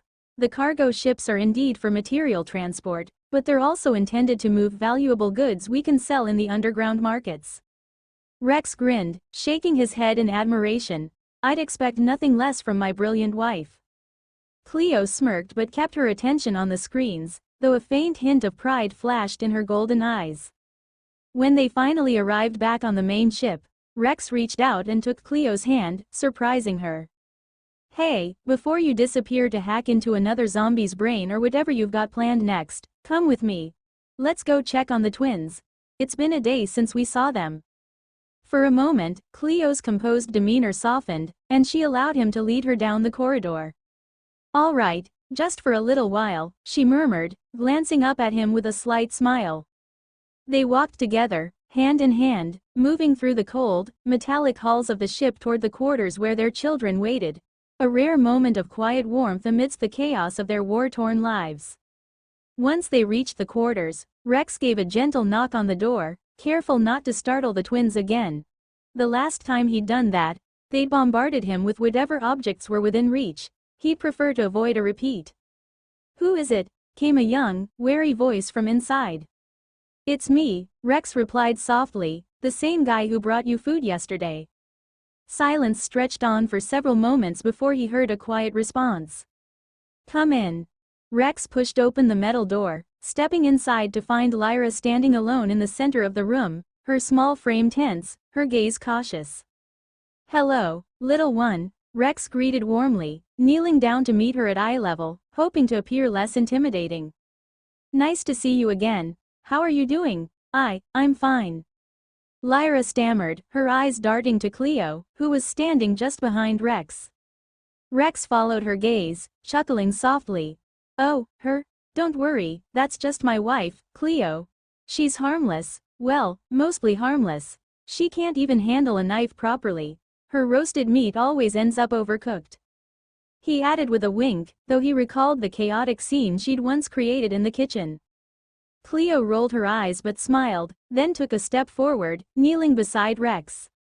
Hello, Lyra, she said in a gentle tone. My name is Cleo, and I'm a Kael'zar. Lyra's eyes widened. A Kael'zar? But, you look human? She gasped, clearly astonished. Cleo's cheeks colored slightly. Kael'zars didn't have a fixed form, and Cleo had chosen a human-like appearance for convenience. While I may look human, I assure you, I'm very much a Kael'zar. To prove her point, she extended her ethereal, angel-like wings from her back, the soft glow illuminating the room. Lyra's mouth fell open in awe. Wow, you're beautiful. Are you like one of Lyra? A sharp voice interrupted, echoing from across the room. Nyra rushed forward, grabbing her sister and pulling her back protectively. Her eyes narrowed, her body taut with suspicion as she glared at Rex and Cleo. And here's the grumpy one, Rex remarked with a smirk. I was wondering when you'd show up. Nyra scowled, holding Lyra close. What do you want with us? Stay away from my sister. Cleo crossed her arms, studying the defiant young girl with a cool expression. Ungrateful, aren't we? I can't recall the last time someone resented being rescued. She said dryly, standing up. Rescued? Nyra spat, her voice laced with venom. That man killed our papa. How is that rescuing us? She pointed an accusing finger at Rex, her eyes brimming with anger. Cleo let out a weary sigh. You think he killed your father? From what I saw, it was. That's enough. Rex interrupted sharply, his voice firm, cutting Cleo off before she could make things worse. He turned to her, giving her a gentle pat on the head in silent apology for the outburst. Let me handle this, Cleo. Taking a deep breath, Rex stepped closer to the twins, his expression somber.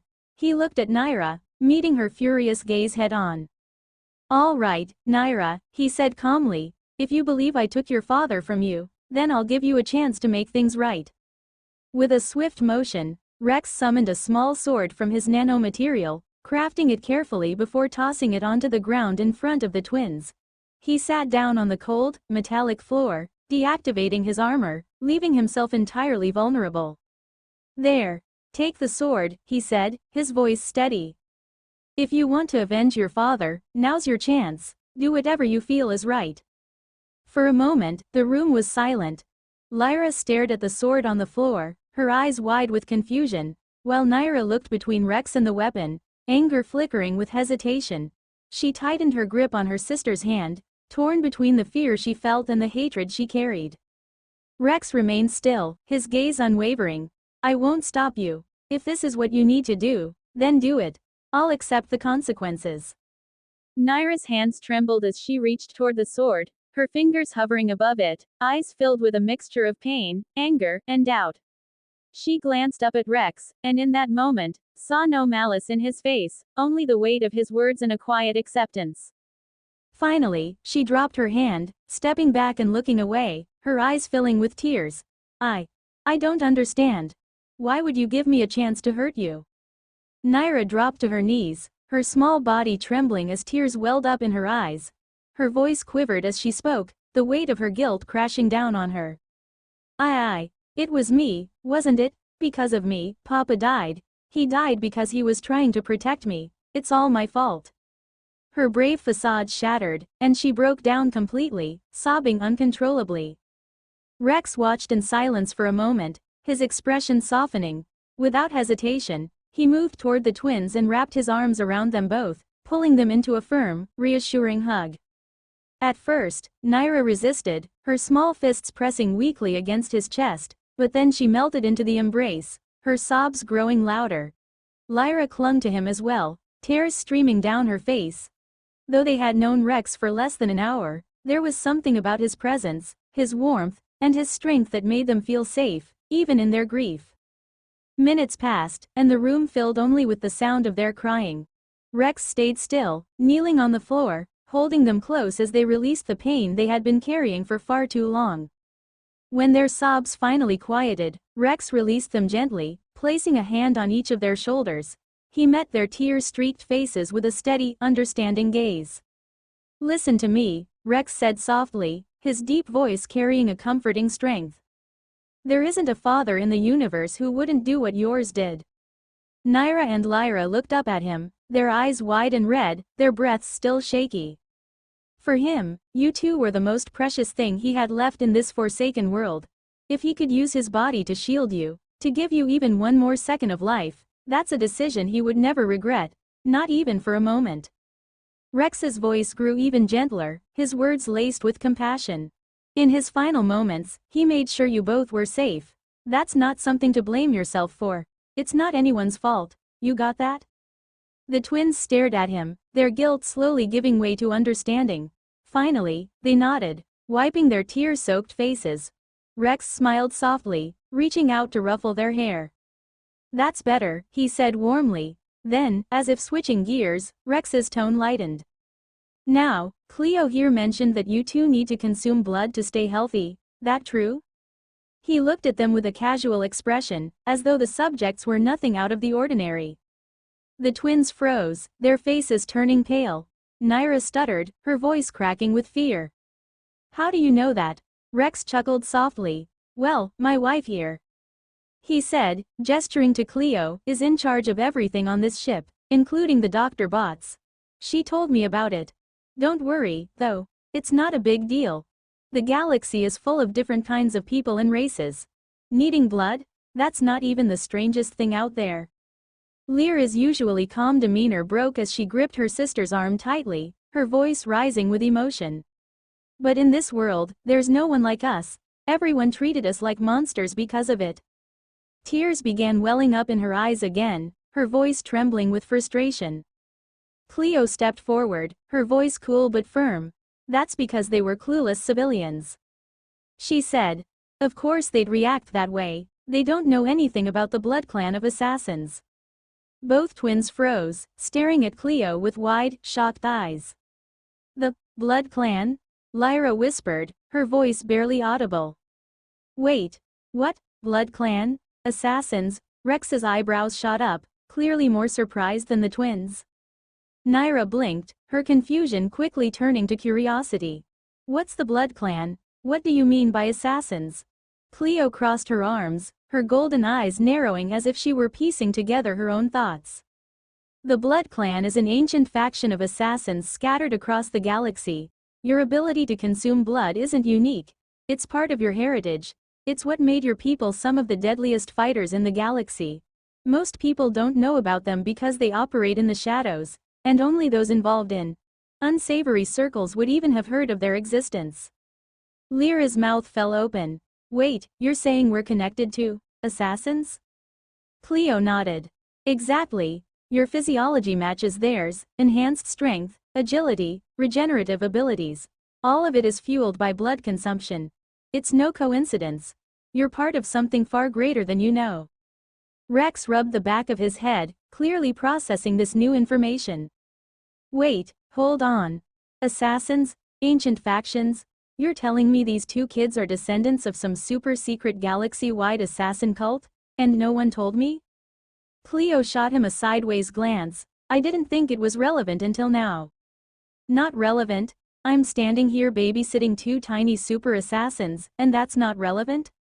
Rex said, throwing his hands up. "What else are you hiding, Cleo?" Naira and Lyra exchanged glances, their fear giving way to curiosity and disbelief. For the first time, Naira spoke without hostility, her voice small but steady. If that's true, then why didn't Papa ever tell us? Why didn't he know?" Cleo sighed, her expression softening slightly. "The Blood Clan fractured a long time ago, scattered across the galaxy. Many of their descendants don't even know who they are anymore. Your father may not have known the truth about your heritage. Or maybe he was trying to protect you from it." The room fell silent as the weight of her words sank in. Lyra glanced at her sister, her voice trembling. Do you think we'll ever find out the truth? Rex kneeled down again, giving them both a reassuring smile. If that's something you want, we'll help you find the answers, together. He looked back at Cleo, his grin playful but genuine. Right, oh mysterious wife of mine? Cleo rolled her eyes but smiled faintly. Yes, together. For the first time, the twins looked at Rex and Cleo not with fear or anger but with a flicker of hope. Well, Rex began, crossing his arms with a wry smile. That brings us to the golden question. Where exactly are we supposed to get blood for you two? Everyone here is basically a machine, unless you're okay with swapping out blood for some nice, warm engine oil. The room went silent. When Rex glanced up, he noticed Cleo and the twins were all staring at him, their expressions unreadable. He blinked, pointing at himself. What? Why are you guys staring at me like that? Cleo tilted her head slightly, her tone completely neutral as she replied. You're the only one on this ship with blood running through your veins. Rex froze, the realization hitting him like a ton of bricks. Wait. What? Hold on a second, you've got a body too, right? He gestured toward Cleo, his tone a mix of hope and mild panic. Cleo gave him a flat look, folding her arms across her chest. True, I do have a physical body, and it looks exactly like a human's. But what flows through my veins is nanomaterial. This body isn't flesh and blood, it's made entirely from that material. Nanomaterial, Rex echoed, groaning as he rubbed the back of his neck. He let out a small, defeated sigh and held up a hand, summoning a knife with his nanotech. Fine, fine. So what do I need to do? Cut my neck open or something? Cleo's golden eyes narrowed slightly, her disgust unmistakable as she leveled her gaze at him. And then what? You expect these little girls to lick your wounds with their tiny tongues? Do you even hear yourself right now? Her tone was icy, her disdain unfiltered. Rex jumped back, nearly dropping the knife. Whoa, no, that's not, hold on, that's not what I meant. His face flushed as he waved his hands frantically, trying to backpedal. I swear, it's nothing like that, Cleo sighed, clearly unimpressed by his flustered explanation. She ignored his stammering and picked up 2 syringes, each capable of holding a liter of blood. You're hopeless, she muttered before giving him a sharp look. Sit down and stop talking before you make it worse. Rex sighed, relenting. He sat down as Cleo approached, rolling up his sleeve. I can't believe this, he mumbled as she methodically drew 2 full liters of blood from his arm. I'm going to pass out and die on this ship one day, and you won't even care. Cleo gave him a quick glance as she finished. Correct. She said dryly, sealing the syringes with precision. She poured the golden blood into 2 elegant wine glasses before handing them to the twins, who stared at the cups warily. Naira looked up at Rex, her voice soft but hesitant. Are you sure this is safe for us to drink? Rex raised an eyebrow, gesturing toward himself. What? Of course, it's safe. I can guarantee you my blood is top-notch. I don't smoke. I don't do drugs. Well, I drink occasionally, but it's been a while, so I'm clean. He gave them a thumbs up, grinning. Lyra frowned slightly as she swirled the golden liquid in her glass, watching it catch the light. It's not that, Uncle Rex. It's just, your blood is golden. We've seen red and brown blood before, but we've never seen anything like this. Rex blinked, looking genuinely surprised for a moment, then leaned back smugly. Huh. Guess I'm built different, he said with a shrug. Cleo stepped in, her analytical tone taking over. Affirmative. Rex's blood contains a significantly higher concentration of aura and nutrients compared to most races. For a member of the blood clan, this should not be an issue. In fact, it will act as a powerful stimulant, temporarily enhancing your abilities and strengthening your bodies. She gave the twins an expectant look, gesturing toward the glasses. Drink it. You'll feel better. The twins exchanged hesitant glances, their apprehension written all over their faces. Naira's fingers trembled slightly as she brought the glass closer to her mouth, and Lyra gave her a tiny nod of encouragement. After a long pause, they both tilted their glasses, the golden liquid flowing into their mouths. They froze in the moment they swallowed, their eyes widening.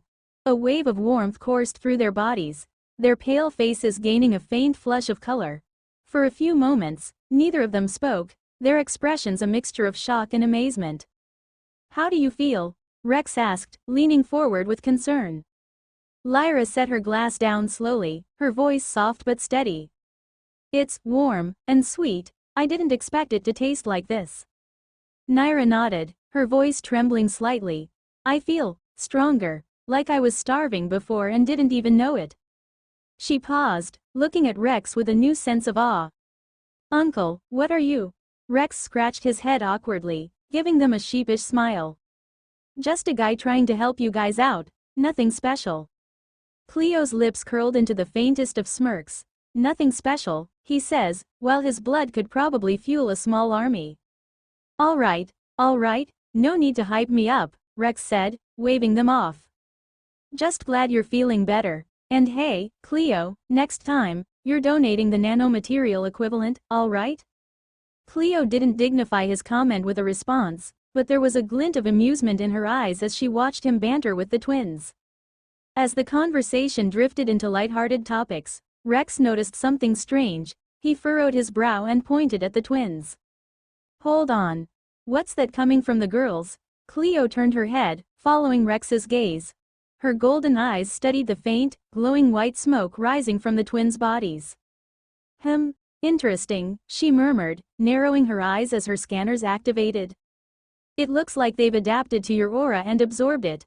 Rex blinked in surprise, leaning closer to get a better look at the twins. Their brown hair was now gradually turning a brilliant, snowy white, and their once soft, brown eyes had shifted into a vivid crimson that seemed to shimmer faintly in the dim light. Cleo tilted her head slightly, clearly fascinated. "This is truly remarkable. I've never seen anyone from the Blood Clan develop these characteristics. Usually, when they awaken their ancestral bloodline, they gain red hair and red eyes, but never white hair. This is something entirely new." She ran several scans on the twins, data scrolling across her holoscreens. Their transformation isn't just aesthetic. Their energy signatures have increased exponentially, and the latent aura in their blood has awakened fully. Rex scratched the back of his head, watching the girls curiously as their crimson eyes focused on him, unblinking. "Wait, so you're saying they're not pure blood?" he asked, feeling a bit uneasy under their intense stares. Cleo shook her head. "No, they're pure blood, but not from the Blood Clan we know. Their transformation is likely tied to your aura. The power in your blood is far stronger than that of the ancient Blood Clan progenitors." She paused, folding her arms as her piercing gaze locked onto Rex. "Rex, just who are you? There's no way you're a normal human." Her words made the room go still. Lyra and Naira both stared at him, their glowing crimson eyes fixed on his face. Even Cleo, normally composed and detached, seemed genuinely intrigued, her expression unreadable. "What do you mean, who am I?" Rex said, blinking at them like they were crazy. "I'm just me. A regular guy. Well, I was a regular guy before I met you, Cleo. Just an orphan slave working with Carlos, doing what I could to survive. You know my story." He shrugged casually, as if her question had no weight at all. Cleo's neutral tone didn't waver. "Your story doesn't match the science. I've scanned Carlos' blood before, and while his DNA is typical for humans and several humanoid species, yours is completely different." She summoned 2 DNA helix projections into the air, one glowing a soft blue and the other a radiant gold. "Look at this. The helix on the right is Carlos, a perfectly standard human genome, and on the left is yours, which," she gestured toward the golden helix, "doesn't match anything. No known race in the galaxy has a genetic structure even remotely similar." Rex stared at the projections for a moment before shrugging again, his tone dripping with sarcasm. "So what you're saying is, I'm a limited-time collectible. Great, now I feel totally special." Cleo sighed, pinching the bridge of her nose. "I'm being serious, Rex. Your blood and DNA are unique, and the fact that it's affecting the twins so drastically proves that your existence isn't ordinary." "Yeah, well, my DNA's probably all messed up because of you and Wise." Rex replied with a smirk. "I'm pretty sure you two cooked me into something weird along the way." He crossed his arms and gave the twins a cheeky grin. "Anyway, why are you two staring at me so hard? I mean, I know I'm handsome, but come on, I prefer more developed girls. Naira's face flushed immediately. Who said we were staring at you? She snapped, turning her head to hide her embarrassment. But sis, Lyra said with her innocent voice, we were staring at him. She tilted her head innocently, her crimson eyes still locked onto Rex. Oh ho! Rex's smirk widened. I see how it is. So little stubborn Naira's too shy to admit it, huh?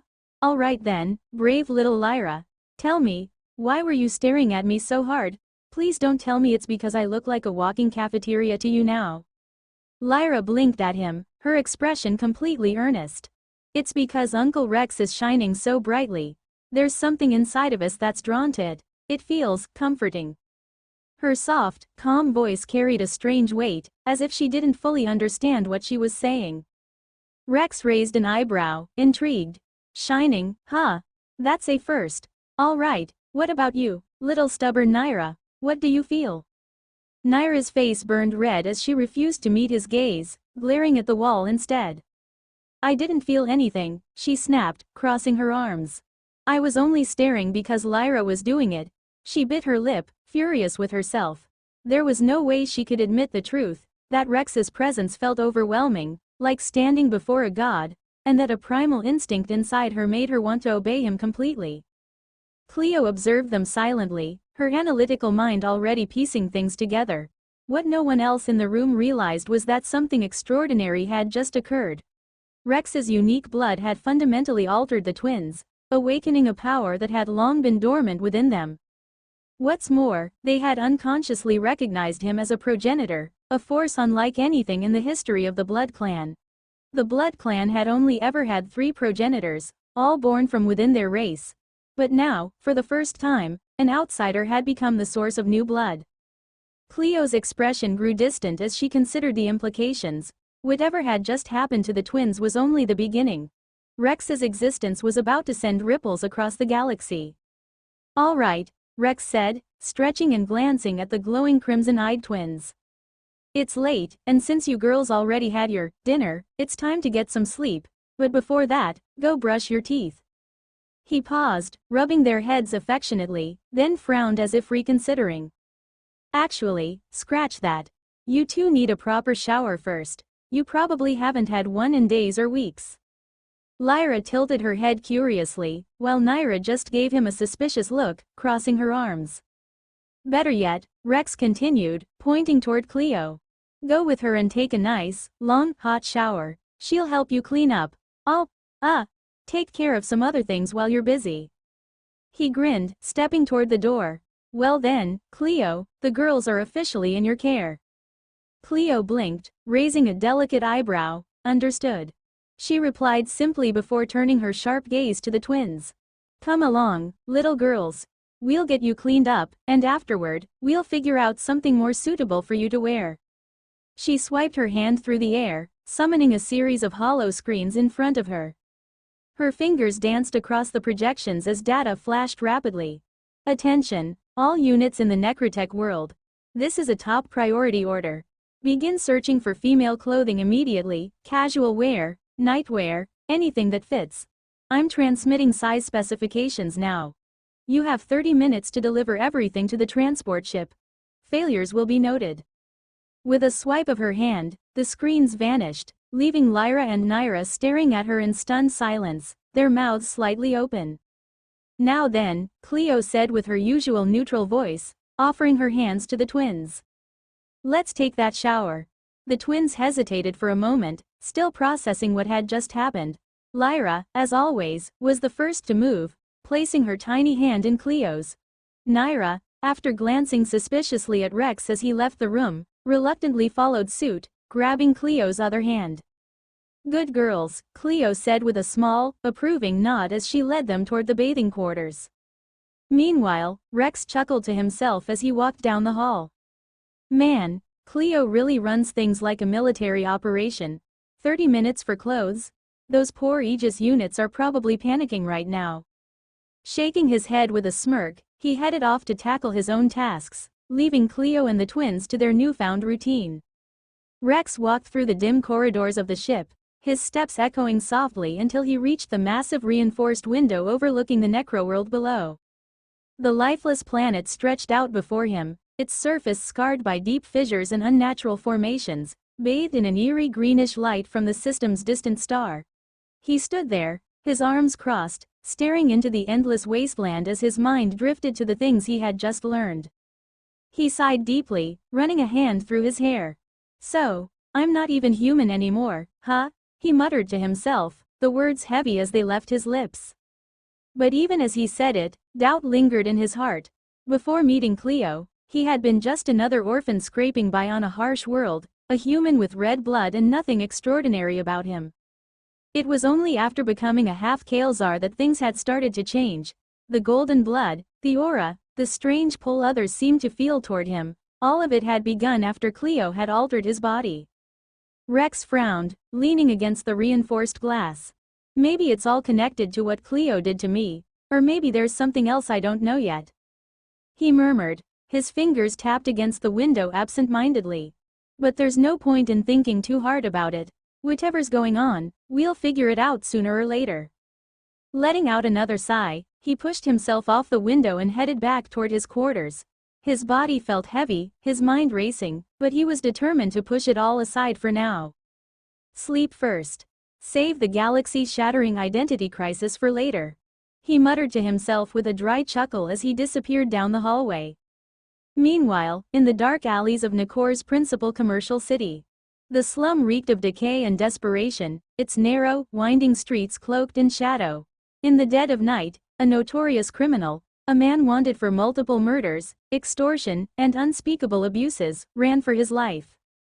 Sweat poured down his face as his breath came in ragged gasps, his wild eyes darting around in search of an escape. Behind him, shadows moved swifty across the rooftops, silent and relentless. They moved like predators, closing the gap with every leap. The criminal turned a corner, his boots splashing through the filthy, wet ground, but it was no use. One of the shadows pounced, slamming him into the dirt with brutal force. "Arg, unhand me, you bastard," the man spat, thrashing against his captor. "Do you even know who I am? You're dead, you hear me, dead." The figure pinning him down said nothing, his face obscured by the deep hood of a dark red robe. His armor, the same blood-red color, gleamed faintly under the dim light. The man's communicator crackled to life, and he spoke into it in a low, gravelly voice. "Sir, we've captured the target. Should we kill him?" A calm yet commanding voice responded through the line. "No, the client specifically requested he be brought back alive so she can deal with him personally." The red-clad figure glanced down at the squirming criminal, disdain flashing in his hidden gaze. "Understood. But with respect, sir, why are we wasting time on work like this? Any low-level assassin or mercenary could have handled it." He punctuated his frustration by kicking the criminal in the ribs, eliciting a grunt of pain. The voice on the other end of the line responded evenly, unbothered by the complaint. "Consider it training. Our real mission is far more significant. The client has tasked us with eliminating the key leaders of the underground city. The ones who keep its dark web of crime and power in motion." The figure's interest piqued at that. "And do we have a lead on these leaders, sir?" "Indeed," the leader replied. "The first target has already been identified. He's the head of the Thunderblades mercenary group, a human by the name of Carlos. Brown skin, bald, and notorious in the underworld." The figure glanced back at his squad, the shadows shifting as more red-armored individuals emerged from the darkness. "Carlos, huh? Well, if we already know where he is, why are we wasting time on this trash?" He kicked the groaning criminal again for emphasis. The voice on the communicator remained calm, but there was a sharp edge to it now. "Patience. The client has already arranged for Carlos to take a lucrative mission outside the city. Once he leaves the safety of the city, we'll ambush him. It will be quick and clean." The figure nodded, rising to his full height. "Understood, sir. We'll deliver this one and regroup for the next phase." "See that you do, and remember," the voice added, "failure is not an option." The communication ended, and the figure turned to his squad. "You heard the boss. Let's move. The client wants this garbage alive, so let's not kill him just yet." He grabbed the criminal by the collar, dragging him to his feet. As the squad melted back into the shadows, their movements precise and practiced, the criminal whimpered, his false bravado long gone. Far above, the city's neon lights flickered in the distance, oblivious to these events. "All right, son, I have to hang up now," Carlos said through his communicator, his voice warm but tinged with urgency. He climbed into his all-terrain vehicle, the engine rumbling to life beneath him. "I just took a mission that needs to be handled quickly, and it's outside the city. Remember to study hard, all right?" On the other end of the secure line, a young boy's voice piped up, clear but a little disappointed. "Okay, Dad, but when will you and Uncle Rex come visit me?" Carlos sighed, gripping the steering wheel tightly as he leaned back in his seat. "We've talked about this, son. It's too dangerous for us to visit right now. The work I do, it's not something I want you or your grandma getting involved in." His voice softened, though, trying to ease the boy's frustration. "At least we can talk thanks to that secure line Rex's girl set up for us. When the time comes, when it's safe, I'll tell you, and we'll finally meet face to face, deal?" There was a pause on the other end, then a long, drawn-out sigh. "Fine, okay, deal," the boy finally relented, his tone reluctant. "But you have to promise, Dad, you'll let me know when." Carlos smiled faintly, his hardened expression softening for a moment. "I promise, son. Now, take care of yourself, stay out of trouble, and keep an eye on your grandma for me, all right?" "Okay, Dad. I will. See you soon, and don't get hurt." Carlos chuckled, his chest tightening at the boy's words. "I'll be fine. You know me. Take care, kiddo. Bye, Dad." The boy said before the line went silent. Carlos sat in his seat for a moment, staring at the communicator in his hand. The sound of his son's voice always made his resolve stronger, and the distance between them was even harder to bear. He placed the communicator in its holder, letting out a quiet breath before focusing on the task ahead. The engine roared as he started driving toward the city's massive gates. Inside the commercial planet, only military officers were legally permitted to use airships for transport. Everyone else, even mercenaries like Carlos, had to rely on land vehicles. Not that he minded too much since he loved his rugged, heavily modified all-terrain car, a beast of a vehicle that looked more like a tank than anything else. As he neared the city's gates, Carlos pushed the accelerator, the vehicle's tires crunching against the dirt road. The towering metal doors of the underground city loomed ahead, their floodlights casting harsh beams across the darkened outskirts. "Time to get this over with," Carlos muttered to himself. The guards at the gate barely gave him a glance as he approached. They were used to seeing him since Carlos was a regular face here, and no one questioned his comings and goings anymore. With a sharp nod from one of the officers, the gates rumbled open, and Carlos sped through without issue, heading out into the endless, barren wilderness beyond. The night stretched before him, the stars barely visible through the faint haze of pollution lingering in the atmosphere. As he drove further from the city, the weight of the mission settled on his shoulders. Something about this job didn't sit right with him, but work was work, and Carlos had learned long ago not to ask too many questions. Unbeknownst to him, several pairs of crimson eyes watched from the shadows, tracking his every move. Carlos drove through the dense forest at breakneck speed, the roar of his vehicle's engine echoing through the night. The tires kicked up dirt and rocks as he sped along the uneven terrain, the all-terrain car handling the harsh ground with ease. At 250 kilometers per hour, Carlos knew he was pushing the limits, but he trusted his beloved tank-like car to get him to his destination safely. The forest blurred past him, its massive trees casting dark shadows under the pale glow of the moons above. Carlos kept his eyes on the road, or what passed for a road out here. He grinned faintly, adrenaline surging through him. "Let's see someone try to catch me now," he muttered, the confidence in his voice born from years of dangerous missions. Unbeknownst to him, his confidence was misplaced. Through the dense canopy of the forest, several dark red figures moved with inhuman speed.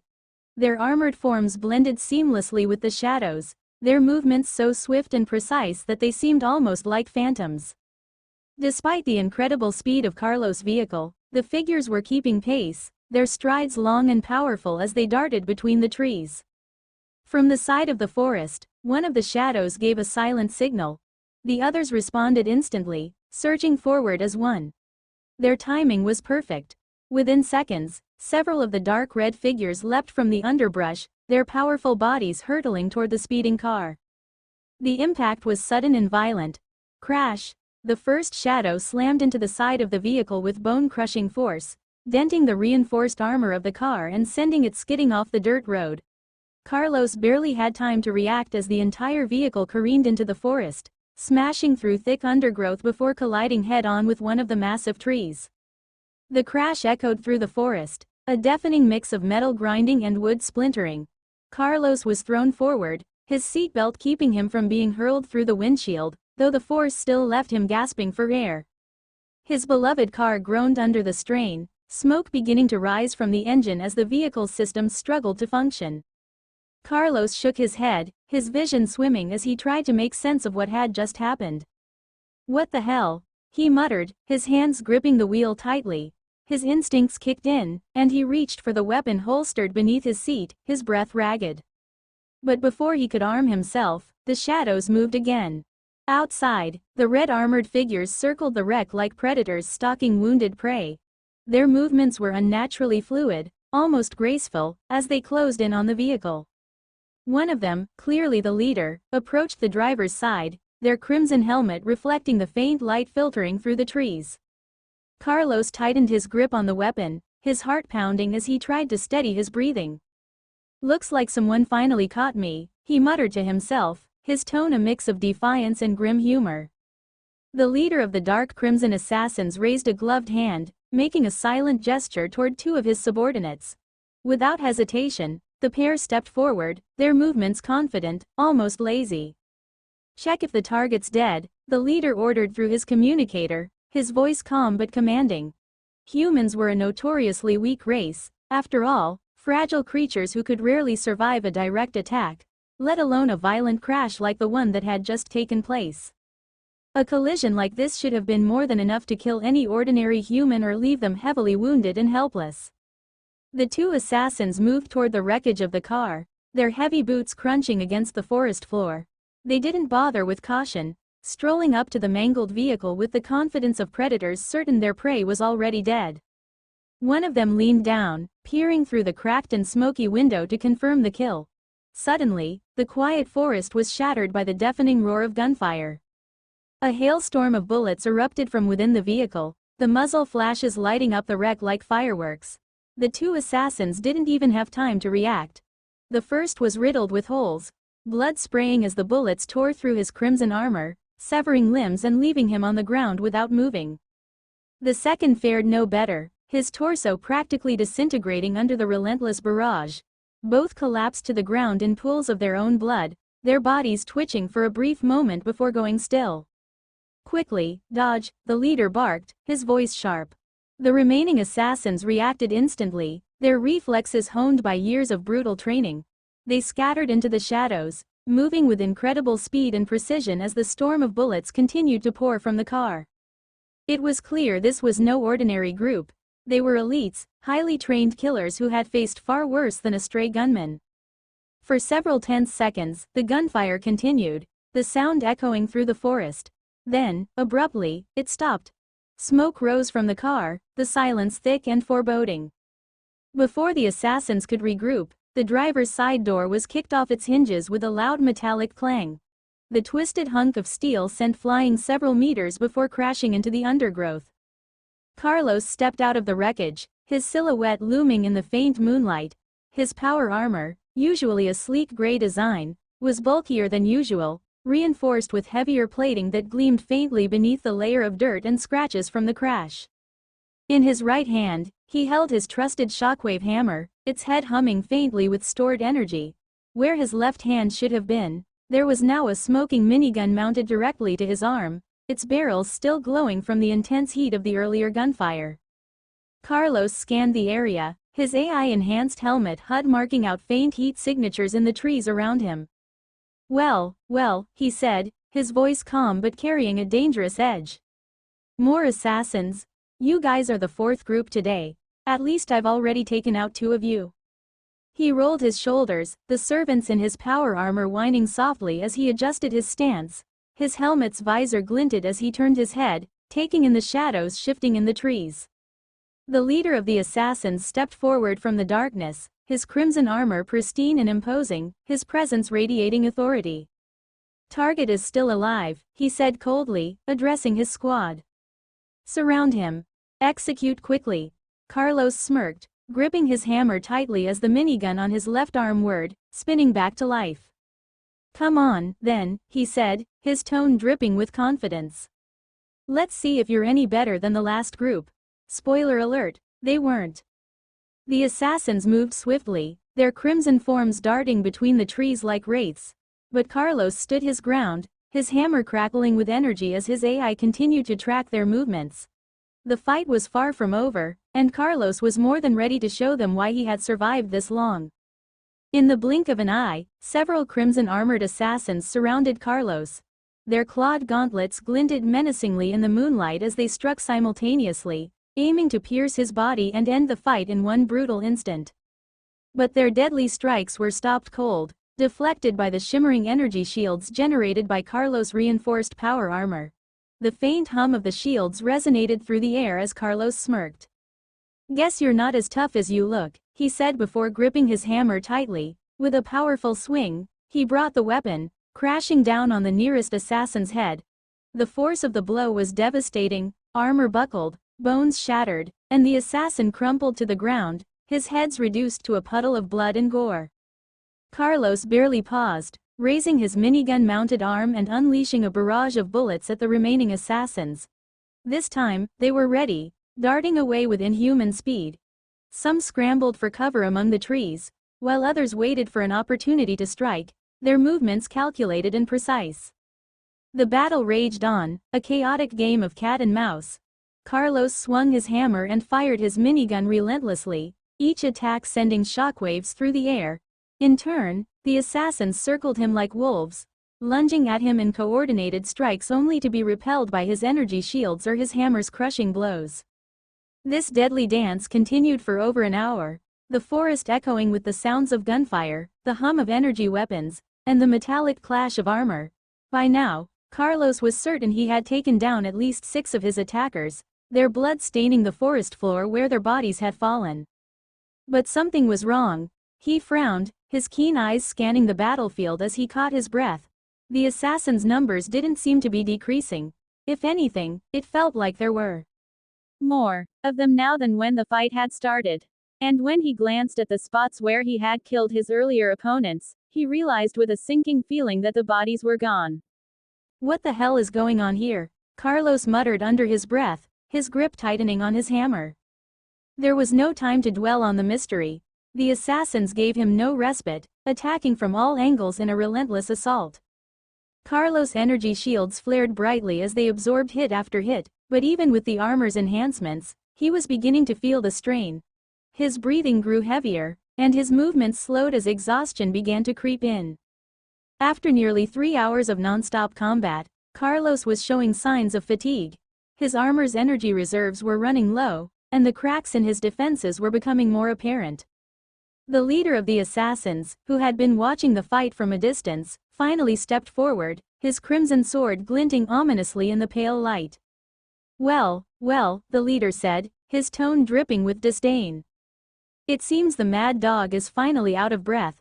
Carlos smirked, his breath coming in labored gasps. "Ha, I'm not tired, you idiot," he shouted, his voice tinged with defiance.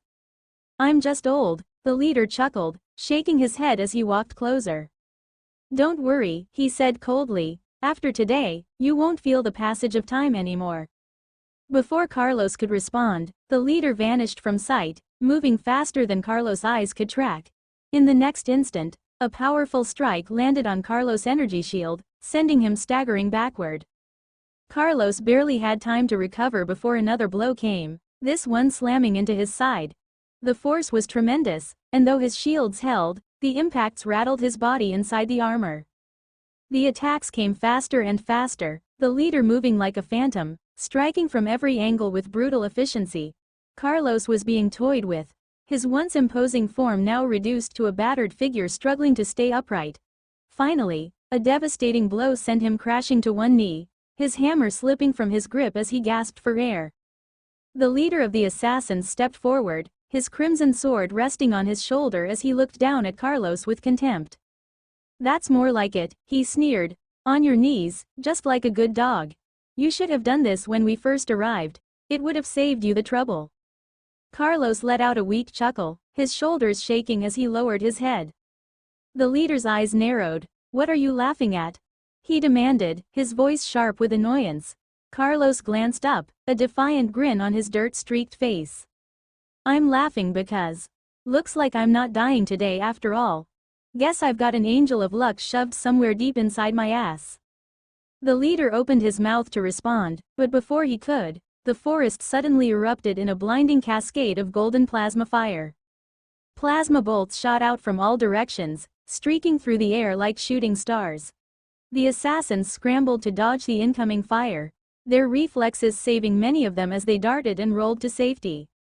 The leader himself deflected several plasma bolts with his crimson sword, the energy sizzling as it clashed against his blade. "What the hell is this?" the leader barked, his composure slipping as he scanned the forest. His crimson eyes flared as he tried to locate the source of the attack. From the shadows, golden plasma bolts continued to rain down on the assassins, the intensity forcing them to abandon their coordinated strikes and scatter for survival. Carlos, still kneeling, grinned weakly as he recognized the familiar glow of the plasma fire. "About damn time," he muttered, his voice filled with both relief and triumph. From the sky, the rhythmic hum of engines filled the air as several Aegis units descended, their glowing thrusters illuminating the dark forest below. They landed with precision, forming a tight defensive circle around Carlos. More Aegis units emerged from the forest, plasma rifles raised and scanning for targets. Their glowing golden visors cut through the darkness, tracking every movement in the dense forest where the assassins had vanished. Carlos, now surrounded by his mechanical reinforcements, grinned, his breath still labored but his defiance unbroken. "Now what? Where'd all you bastards go?" he yelled into the trees, his voice dripping with mockery. "Weren't you all so powerful just a second ago? Come on, don't run off like scared mutts now." But the forest remained eerily silent. The assassins didn't bite the bait, their presence hidden, but Carlos could feel their eyes still on him. "How's your situation, Carlos?" A familiar voice came through the communicator embedded in his helmet. It was Amelia, her tone professional but laced with concern. Carlos chuckled, glancing at the Aegis units standing like sentinels around him. "Hey, Amelia. Thanks for the backup. I'm fine, just a little scratched up, that's all. But enough about me. What about the rest of the Thunderblades? Any news on the other teams we sent out on missions?" Inside the mansion's control room, Amelia stood at the center of a circular array of monitors. Her sharp eyes scanned the incoming data as she spoke. "There's no sign of any other teams being attacked. From the looks of it, you were the primary target this time." She paused, her gaze shifting to the hologram of Cleo, who was watching the footage from Carlos' car camera with a calm, calculating expression. "Lady Cleo recommends you return to the underground city immediately. We need to figure out who's after your life before you're exposed any further." Carlos sighed, glancing back at his wrecked car. "Understood. I'll head back now. Cancel all other Thunderblades missions and give the teams a paid vacation until further notice. No sense in putting anyone else at risk." "Already done," Amelia replied, her voice softened slightly, betraying a flicker of emotion. "Be sure to return with the Aegis escort, and Carlos, stay safe." Carlos smirked as he climbed back into his car, a faint warmth in his chest at Amelia's words. The vehicle groaned under his weight, its damaged system sputtering, but after a few tense seconds, the engine roared back to life. "You got it, Amelia," he said, accelerating the engine before steering back onto the road. The remaining Aegis units fell into formation around him, their plasma rifles still scanning the forest as they escorted him toward the underground city. Meanwhile, in the shadows of the forest, the assassins watched from their hidden positions, their crimson armor blending seamlessly with the dark forest.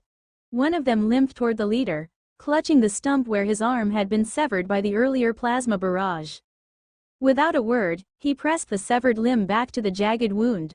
A red mist began to swirl around the injury, and with an unnatural hiss, the arm reattached itself, the flesh knitting back together seamlessly. "Sir," the assassin rasped, flexing his fingers experimentally. "Are we really going to let him leave just like that?" The leader didn't respond immediately. His crimson sword rested on his shoulder as he watched Carlos' vehicle disappear into the distance, flanked by the glowing Aegis units. A cruel smile crept across his face.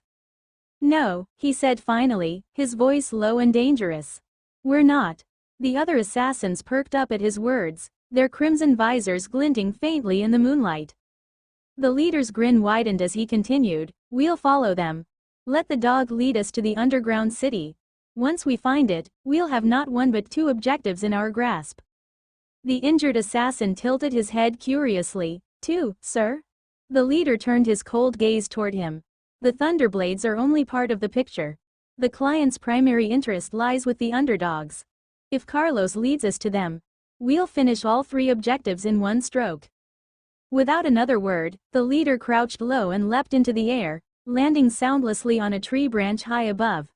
The rest of the assassins followed suit, their crimson forms flitting through the forest like shadows, moving with an eerie silence and precision. Carlos' damaged car rumbled in the distance, its glowing lights faintly visible between the trees. The assassins stayed just far enough to remain unseen but close enough to ensure they wouldn't lose their target. The leader's voice crackled over the assassins' shared communications. "Keep pace. Stay out of sight. We'll strike when the time is right." "Understood," came the replies in unison.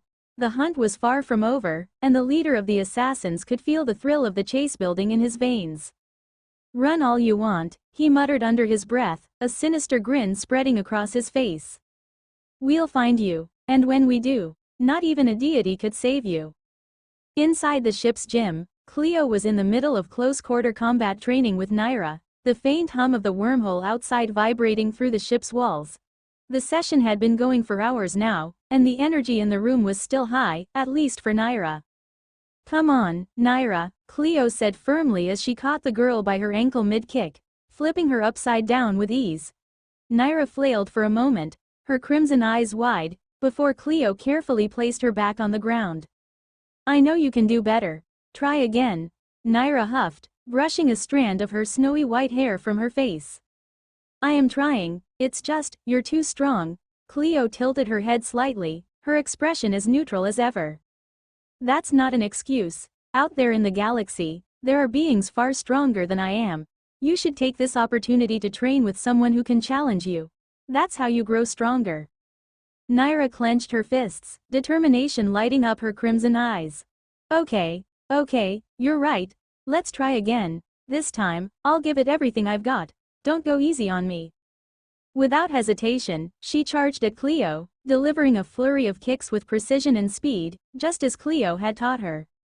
On the other side of the gym, Rex sat cross-legged on the floor with Lyra nestled in his lap, her head resting lazily against his chest. Cleo and Naira's training session had long since stopped feeling like a practice match and had turned into an endurance marathon. "Hey, little Lyra," Rex said, his voice lighthearted as he watched Naira practically bounce across the mat, throwing herself into attack after attack. "Does your sister have infinite energy or something? You've both been at this for 2 hours now." "Wait, scratch that. It's been 3 hours." Lyra yawned softly, stretching her arms and leaning into Rex's chest like a cat. "It's not that she has infinite energy," she said, her voice calm and measured. "She just doesn't want to be a burden anymore. I can tell she's pushing her body past its limits, but she doesn't care, she wants to be stronger." Rex raised an eyebrow, rubbing his chin thoughtfully. That actually makes sense. Well, in that case," he said, a playful grin spreading across his face. "I just thought of something that'll make her actually take a break." Standing up, Rex stretched his arms overhead, cracking his neck before walking toward Cleo and Naira. He stopped just as Naira was spinning into another kick. "All right, girls, that's enough for now. It's time for Cleo and me to have a little sparring match with swords." Naira immediately stopped mid-spin, her face scrunching up in protest. "What? But I'm not finished with my, hey," she yelled as Rex scooped her up and slung her over his shoulder like a sack of potatoes. Yes, you've done great, little warrior," Rex said with a teasing grin as Naira squirmed in his grip. Now it's time for you to sit down, take a rest, and enjoy the show. He walked over to where Lyra was sitting and gently placed Naira down beside her. Stay here and cheer for your favorite parent, he added with a wink before turning back toward the training area. Naira pouted, crossing her arms. You're not even my parent. Not yet, Rex shot back with a smirk, grabbing a training claymore from the weapon stash. He spun it in his hand, testing its weight, before turning to Cleo with a mock bow. So, my dear princess, are you ready to dance? Cleo raised an eyebrow, her expression cool but with the faintest hint of a smirk tugging at her lips. Give me a moment, my lord, she replied, walking to the stash to select her weapons. She chose 2 short training swords, their dull edges gleaming under the gym's bright lights. As she turned back to face him, Rex twirled his claymore again, loosening his shoulders. Come, my lady.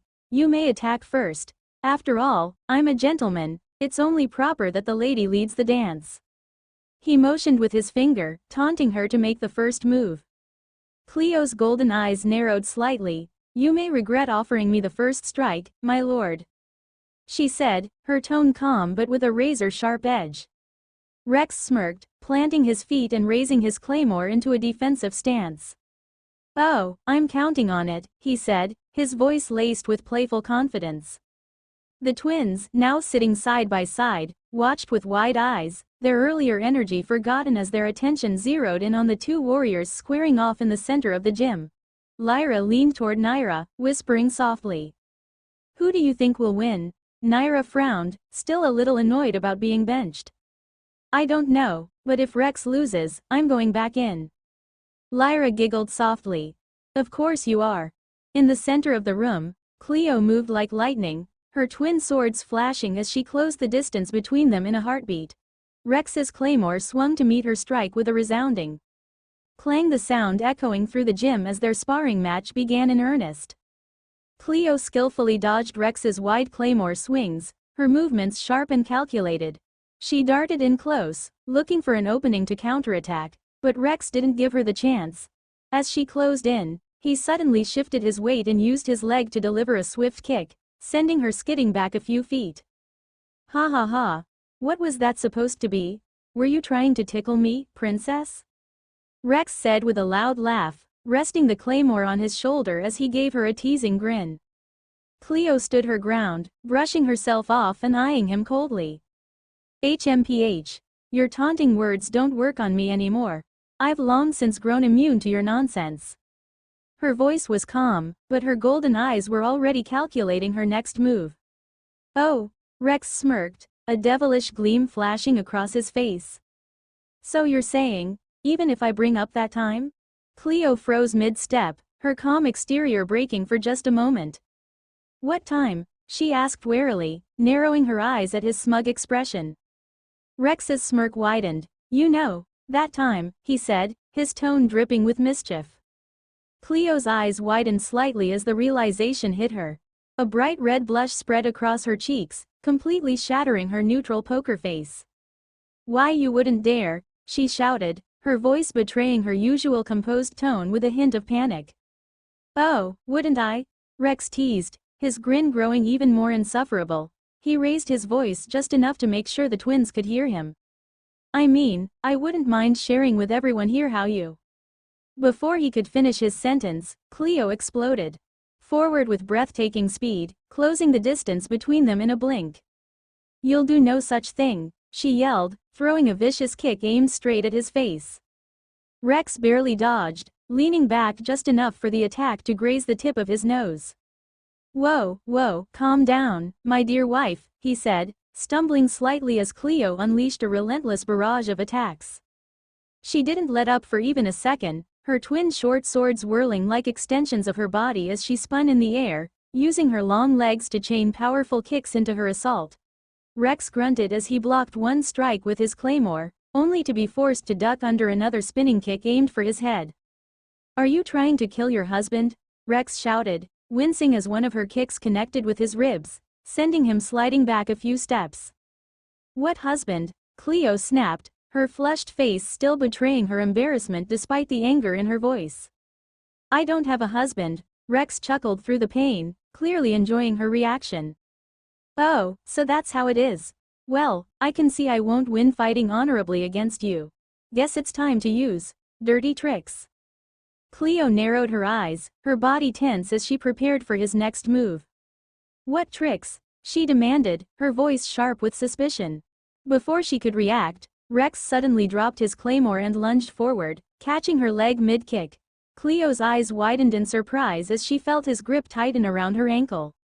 Let go of me, she shouted, trying to pull free. Not this time, Rex said with a triumphant grin. He raised his free hand, palm open, and with lightning speed, brought it down hard on Cleo's butt with a loud smack. Hyaa. Cleo let out an involuntary sound that was far too embarrassing for her liking. Her face turned an even brighter shade of red as she quickly wrenched her leg free, stumbling backward and jumping several feet away.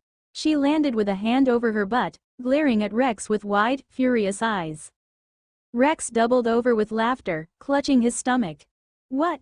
Is that it? Are you going to admit defeat after just one little attack? He taunted, holding up the offending hand for her to see.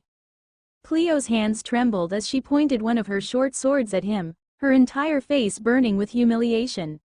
Rex, you insufferable idiot, she shouted, her voice trembling with a mixture of rage and embarrassment. From the sidelines, Naira and Lyra were frozen in place, their mouths hanging open as they watched the chaotic exchange. Naira finally broke the silence, nudging her sister with her elbow. Did he just spank her? Lyra blinked, her crimson eyes wide with disbelief. I think so. But I'm not sure if this is part of their training or if Uncle Rex just has a death wish. Naira nodded slowly. Definitely a death wish. Back on the mat, Cleo was already storming toward Rex, her twin swords gleaming as she closed the distance with terrifying speed. Come here, you stupid human. I'll show you what happens when you disrespect a Kael'zar. Rex's smirk wavered as he saw the murderous look in her eyes. Wait, hold on. It was just a joke. Cleo, be reasonable. He shouted, backpedaling as fast as he could. Reasonable? Oh, I'll show you reasonable. Cleo roared, launching herself at him with a spinning slash that made Rex yell as he scrambled to avoid her wrath. The twins watched in stunned silence as the chaos unfolded, their earlier training session now completely forgotten. Several minutes later, Cleo exited the gym with a twin clinging to each of her hands. Her normally composed face was still flushed a bright red, and her steps were noticeably stiff. Despite having decisively won the sparring match against Rex, he had somehow managed to sneak in a final, well-placed spank every time she let her guard down. Her backside throbbed with a dull, stinging ache, and she could practically feel the imprint of his massive hand still lingering on her skin. Each swat had been obnoxiously loud, reverberating throughout the gym, and her pride took an even greater hit knowing that the twins had witnessed the entire fiasco. As they walked toward the ship's bathhouse, Naira peeked up at Cleo's glowing face, her crimson eyes sparkling with barely contained amusement. Cleo, are you okay? You're walking, kind of funny. I'm fine, Cleo said sharply, her voice unusually high-pitched. Lyra, ever the quieter twin, tilted her head curiously. But your face is all red, and you keep rubbing your not another word. Cleo cut her off, her tone carrying the finality of a queen issuing a royal decree. The twins exchanged a mischievous glance but decided not to push their luck. Still, Naira couldn't help but mutter under her breath. Guess Rex won after all. Cleo's eye twitched violently at the comment, but she forced herself to focus on leading the twins to the bathhouse. It would take more than Rex's juvenile antics to ruin her composure, or so she told herself. Meanwhile, back in the gym, Rex lay sprawled out on the floor, groaning softly as he tried to catch his breath. Bruises and welts covered his arms and torso from Cleo's relentless attacks, and one of his ribs was probably cracked from that last spinning kick. Still, a satisfied smirk stretched across his face as he rolled onto his back and stared at the ceiling.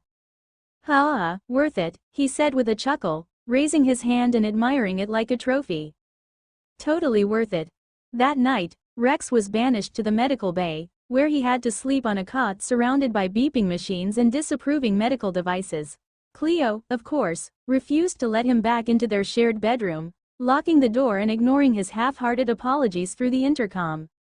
After several days of traveling through the wormhole, the ship finally exited into the Nakor system.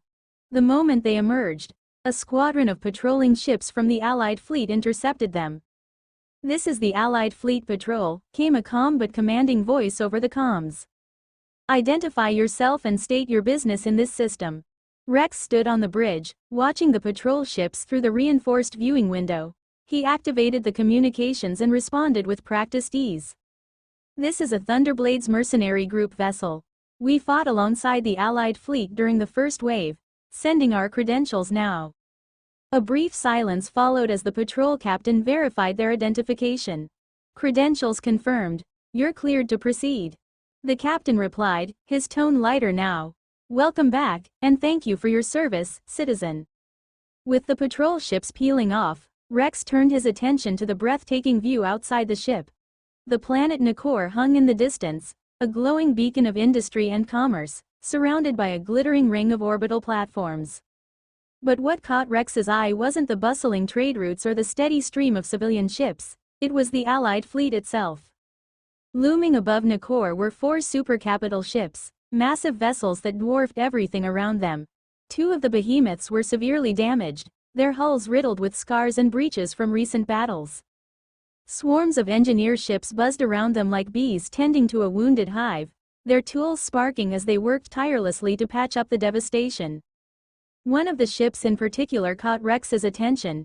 Its once pristine hull was now marred by an enormous black and green horn, embedded deep into its side. The horn was grotesque, almost organic in appearance, and it oozed faintly with a sickly green substance that seemed to pulse faintly even in death. Rex stared at the sight, his jaw tightening. Damn, they really took a beating, didn't they? Behind him, Cleo entered the bridge, her usual neutral expression returning despite the twins trailing behind her. She followed Rex's gaze and nodded slightly. 2 of the supercapitals barely made it out of the last hive mind assault. That horn. She gestured toward the grotesque protrusion. It's from one of the Chrysari supercapitals. It pierced the ship's shields and hull before they could warp out. The damage speaks for itself. Rex frowned, his thoughts briefly drifting to the battle reports he had skimmed over the past few days. The hive mind attacks had been relentless, and even the Allied fleet's best efforts had only managed to hold the line with heavy losses. How long until those 2 ships are fully repaired? At least 3 months, minimum, Cleo replied, crossing her arms. Assuming the engineers don't run into any unforeseen issues. Those Ragnarok-class planet devourer hive mind supercapitals aren't just strong, they're corrosive. That horn's toxin likely infected half the ship's internal systems. Naira peeked out from behind Cleo, her crimson eyes widening as she looked at the damaged supercapital. "Wow, are those ships?" Lyra nodded, her soft voice filled with awe. "They're huge, but they look so hurt." Rex smirked and ruffled the twins' hair with one hand. "Welcome to the real world, kiddo. Out here, it's eat or be eaten. The strong thrive, and the weak, well, they get crushed. Right now, the Allied fleet is the weak, and let's be honest, they've been slugging it out with the hive mind for 2 years with about as much success as a fish trying to climb a tree." With a sharp nod, Rex gestured toward the cockpit door. "All right, move it, you two. We've got to get to the transport ship and hit the planet before we lose even more time." He gave them a light shove, urging them toward the exit, while Cleo trailed behind them in silence like a shadow. Once inside the transport ship, they shot straight toward the underground city. It might have seemed like an amateur move to fly directly to a hidden location, but Cleo's jamming devices were a work of pure genius. Planted all over the planet, they rendered registered ships completely invisible to any tracking system, and as for unauthorized ships, well, let's just say anyone dumb enough to tail them would have a Wraith-class squadron on their 6 faster than they could say, "Big mistake." Engines, gone. Ship, grounded. Survivors, if there were any, the combat drones would sweep them up, leaving the rest to the city guards. Guards who were all too happy to play ball thanks to a little something Rex liked to call generous financial motivation. As the transport ship approached the city's entrance, it passed seamlessly through the cloaking field that kept the entire operation hidden from prying eyes. The descent into the city was breathtaking. Floor after floor of underground brilliance unfolded before their eyes, a world alive with color, light, and energy. The twins were glued to the reinforced windows, their eyes opened wide. Coming from an agricultural world where the height of innovation was a slightly more efficient plow, this bustling city was like stepping into a whole new universe. Whoa, Lyra gasped, her crimson eyes sparkling like rubies. This is incredible. Rex chuckled and crossed his arms, watching their amazement with a cocky grin. Yeah, not bad, huh? I told you the underground life has its perks. Naira, ever the tough one, tried to play it cool. It's all right, I guess. She said with a shrug, but her wide-eyed stare betrayed her. She leaned closer to the window, pretending to inspect something important. Rex barked out a laugh. Oh, don't even try to hide it, Naira. You're loving this, and we all know it. It's okay to act your age once in a while. Naira whipped her head around, glaring at him with a fiery look. I'm not a kid, sure, Rex teased, smirking. You keep telling yourself that. As the ship glided smoothly into the docking bay, the city's vibrant hum surrounded them with a world unlike anything the twins had ever known. They had no idea what awaited them down here. As the ship settled into the private landing zone, the group was greeted by Carlos and Amelia, flanked by a squad of imposing Aegis units and a handful of meticulously polished maidbots. Carlos's face was rugged from too many sleepless nights. He cracked a grin when he spotted Rex stepping off the ramp. Well, look who it is. You somehow managed to get even prettier, Rex. Carlos called out, his voice dripping with mockery. Rex grinned and strolled toward him with an exaggerated smile. And you look like you've been dragged through a scrapyard. What happened? Forget what a razor's for, or did someone punch you in the face and miss? Carlos rubbed his scruffy beard and rolled his eyes. This is what happens when you work non-stop for months on end. Now, hold on a second. He squinted past Rex and noticed the twins, his brow furrowing in confusion. Wait a minute. Since when do you have kids? Rex nearly tripped over his own feet. What are you even talking about? Those aren't mine. He barked, pointing a finger dramatically at the twins. Do I look like the kind of guy who'd have kids? Carlos tilted his head and shot him a suspicious glare. Then what? Don't tell me you've resorted to kidnapping now. Old man, I swear. Don't start with me, Rex shouted, throwing his hands up in frustration. It's not like that, it's a long story, okay, one I don't feel like explaining right now. Carlos crossed his arms, giving Rex a look so skeptical it could cut steel. Yeah, sure, long story. That's what they all say. Rex groaned and waved him off. Whatever, let's hit the bar. I haven't had a single drink in months, and you're buying. Carlos scoffed. Why the hell do I have to pay? Because, Rex said, striding confidently toward the mansion's private garage. I'm thirsty and broke. Small details, don't worry about it. Now hurry up before the bars close. Carlos jogged to catch up, his voice rising in protest. Don't give me that. The bars here are open 24 hours a day, you lying bastard. Ha ha ha, details, Rex replied, not even looking back, his laugh echoing down the corridor. The twins, standing at the base of the ramp, exchanged wide-eyed glances as they watched the ridiculous back and forth unfold. Naira crossed her arms, trying not to laugh while Lyra couldn't stop giggling. Their amusement was short-lived when they noticed Cleo, standing quietly nearby, shaking her head in exasperation and letting out a tired sigh. Amelia, please, Cleo said, summoning a cluster of floating hollow screens with a flick of her wrist. Take the girls inside. Get them cleaned up, fed, and settled into a room. They've had a long day. Amelia, ever the epitome of grace, nodded with a slight bow. Understand, my lady, young ladies, if you would follow me. She gestured with a soft smile, her every movement precise and elegant. The twins glanced between Amelia and Cleo, hesitating for a moment. Cleo noticed their uncertainty and knelt down to their level, her voice soft but firm. It's okay, girls. Amelia is one of the few people I trust with my life. You're safe with her, so there's no need to worry. Cleo paused, studying their expressions before reaching out to pinch their cheeks gently. I have a lot to do, but if you need anything at all, Just ask one of the little birds flying around the mansion. They'll find me. She stood up, giving them a small smile before turning to leave. Be good girls, all right? The twins nodded silently, their eyes following Cleo as she walked away with her usual air of authority. Amelia waited patiently before gesturing again. Come along now. Let's get you two cleaned up and fed. The twins exchanged another glance, and Lyra couldn't help but whisper to Naira. This place is weird, but kind of cool, Naira smirked. Yeah, just don't let them pinch your cheeks again. While Amelia escorted the twins to freshen up and settle into their new surroundings, Cleo retired to her bedroom for some much-needed rest. Her bed, far from ordinary, doubled as an advanced recharge bay. As she lay down, the soft hum of energy coursing through the sleek, futuristic frame began restoring her strength, both physically and mentally. Her calm expression hinted at someone who was always 3 steps ahead, even when asleep. Meanwhile, Rex and Carlos had already made themselves at home in one of their favorite dens, a bustling nightclub filled with flashing lights, pounding bass lines, and an endless stream of energy from the young crowd. Their spot of choice? The exclusive VIP room perched on the 3rd floor, a secluded space with an unbeatable view of the chaos below. This wasn't just any nightclub, it was the nightclub, a melting pot of species from all corners of the galaxy, where the daring came to dance, drink, and indulge in every kind of vice imaginable.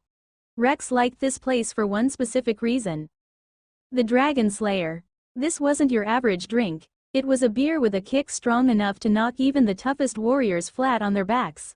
For someone like Rex, who had the alcohol tolerance of a tank, it was the only drink worth his time. The name wasn't just for show, either. A single sip of the Dragon Slayer could kill an ordinary human outright, so the staff wisely enforced a strict policy. Only races with proven high tolerance levels were allowed to order it. And Rex? Let's just say he was on a first-name basis with the bartenders.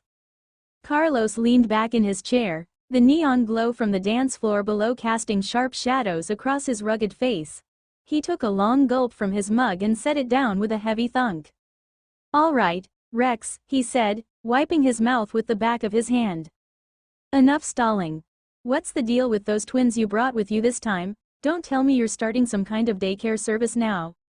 Rex, sitting across from him, swirled his frosted drink, the icy condensation dripping onto the sleek, glass tabletop.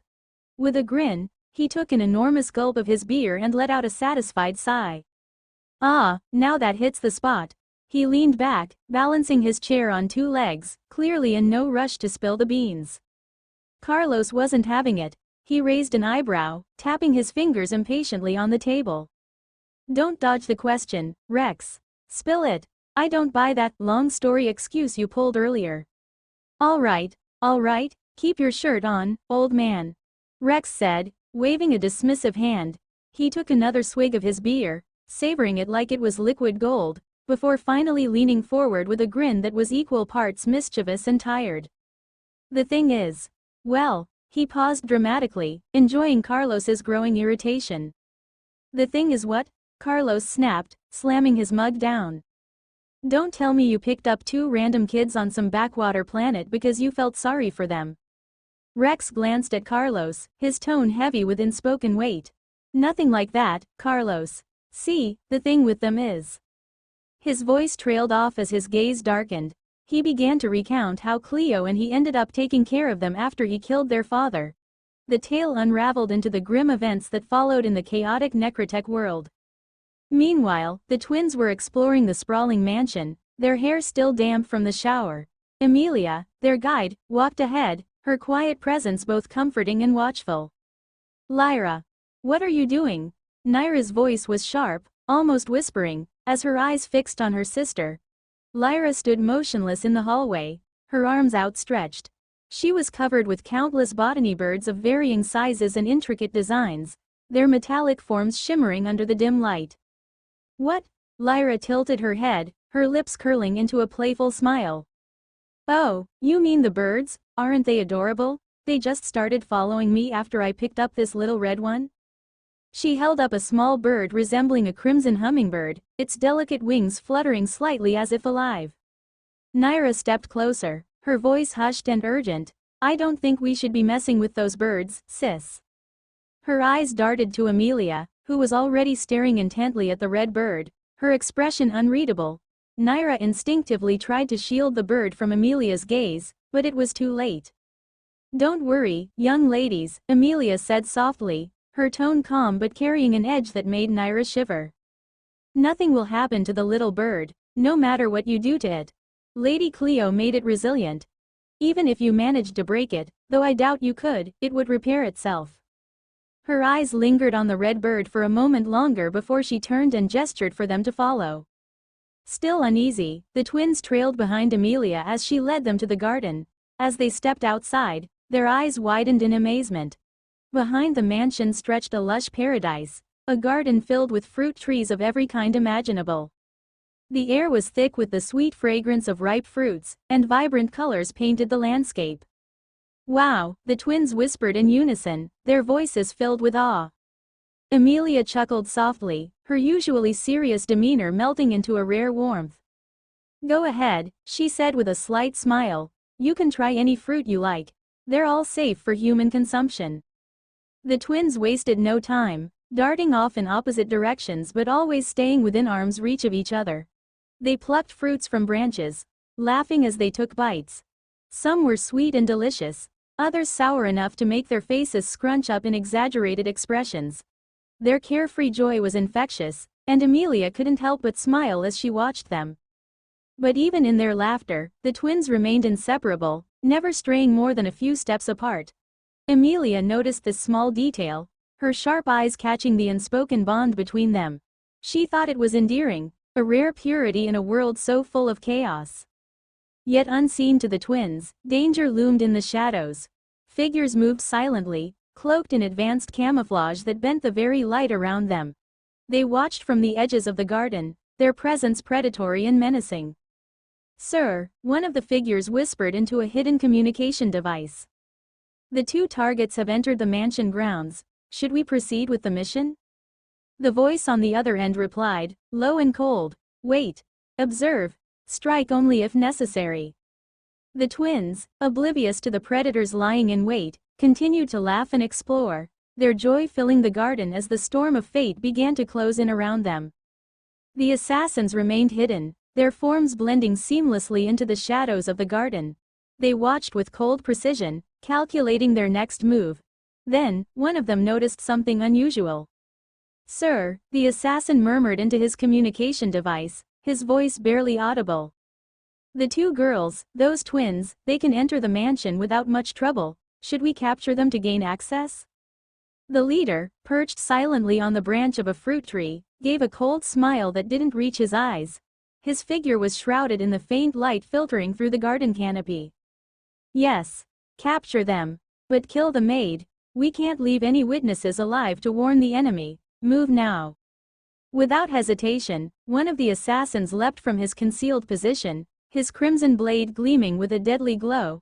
He streaked toward Amelia like a falling star, his speed nearly blurring his form as his weapon aimed directly for her head. The garden seemed to hold its breath. But then something impossible happened. Just as the blade was about to pierce Amelia, the assassin's charge came to an abrupt halt. His crimson sword was stopped cold, held in place as if by an invisible force, or better said, by a hand. What is this? The assassin gasped, his voice filled with disbelief. Before him stood one of the twins, her small hand gripping the blade with unshakable strength. Her expression was calm but burning with a quiet intensity. He didn't have time to react. A blur of motion appeared from the side, a second twin. With the force of a hurricane, she delivered a brutal kick to his chest, sending him flying backward through the air. He crashed into the ground several meters away, finally reaching a stop as he clutched his stomach in agony. What are they? Amelia stammered, her voice trembling as she stared at the fallen assassin writhing on the ground. The sharp, pained noises he made were the only sounds in the now silent garden. Emmy, get inside the mansion. Call for Cleo. Lyra's voice rang out like a command, her tone firm and resolute. But there was no time to rest. Another assassin emerged from the shadows, his form flickering in and out of sight as he activated a cloaking device. He moved like a ghost, his blade slicing through the air as he targeted Naira. Naira was ready. Her body twisted with supernatural grace, dodging the blade by mere inches. Her movements were fluid yet precise, her focus unbroken as she countered the assassin's relentless strikes. Lyra darted to her sister's side, their unspoken bond evident as they moved in perfect synchronization.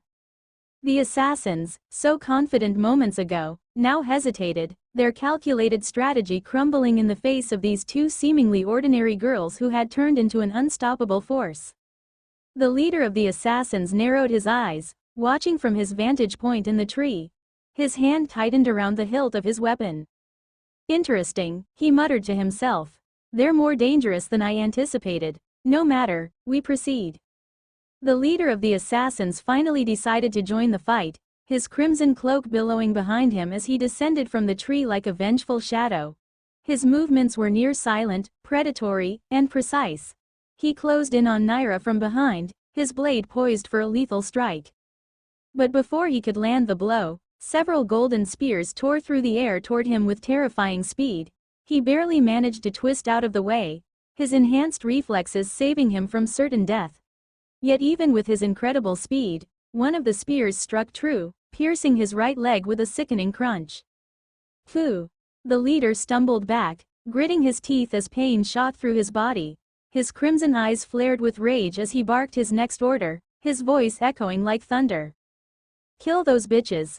Don't hold back. At their leader's command, the remaining assassins sprang into action, their movements fluid and synchronized as they closed in on the twins.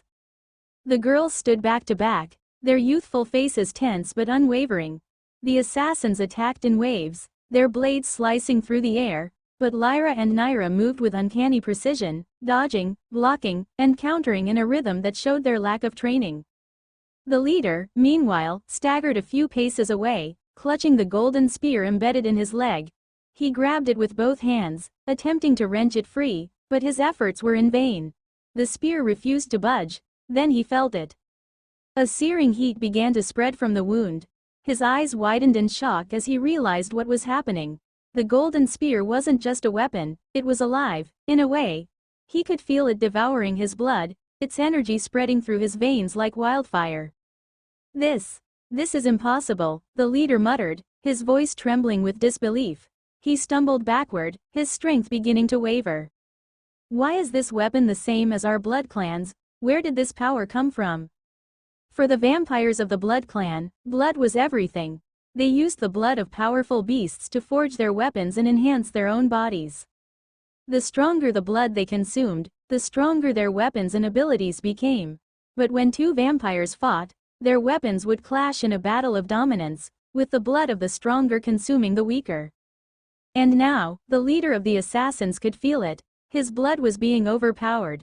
The golden spear was stealing his strength, draining him of his very essence. It wasn't just any blood, it was something far more potent, far more ancient than anything he had ever encountered.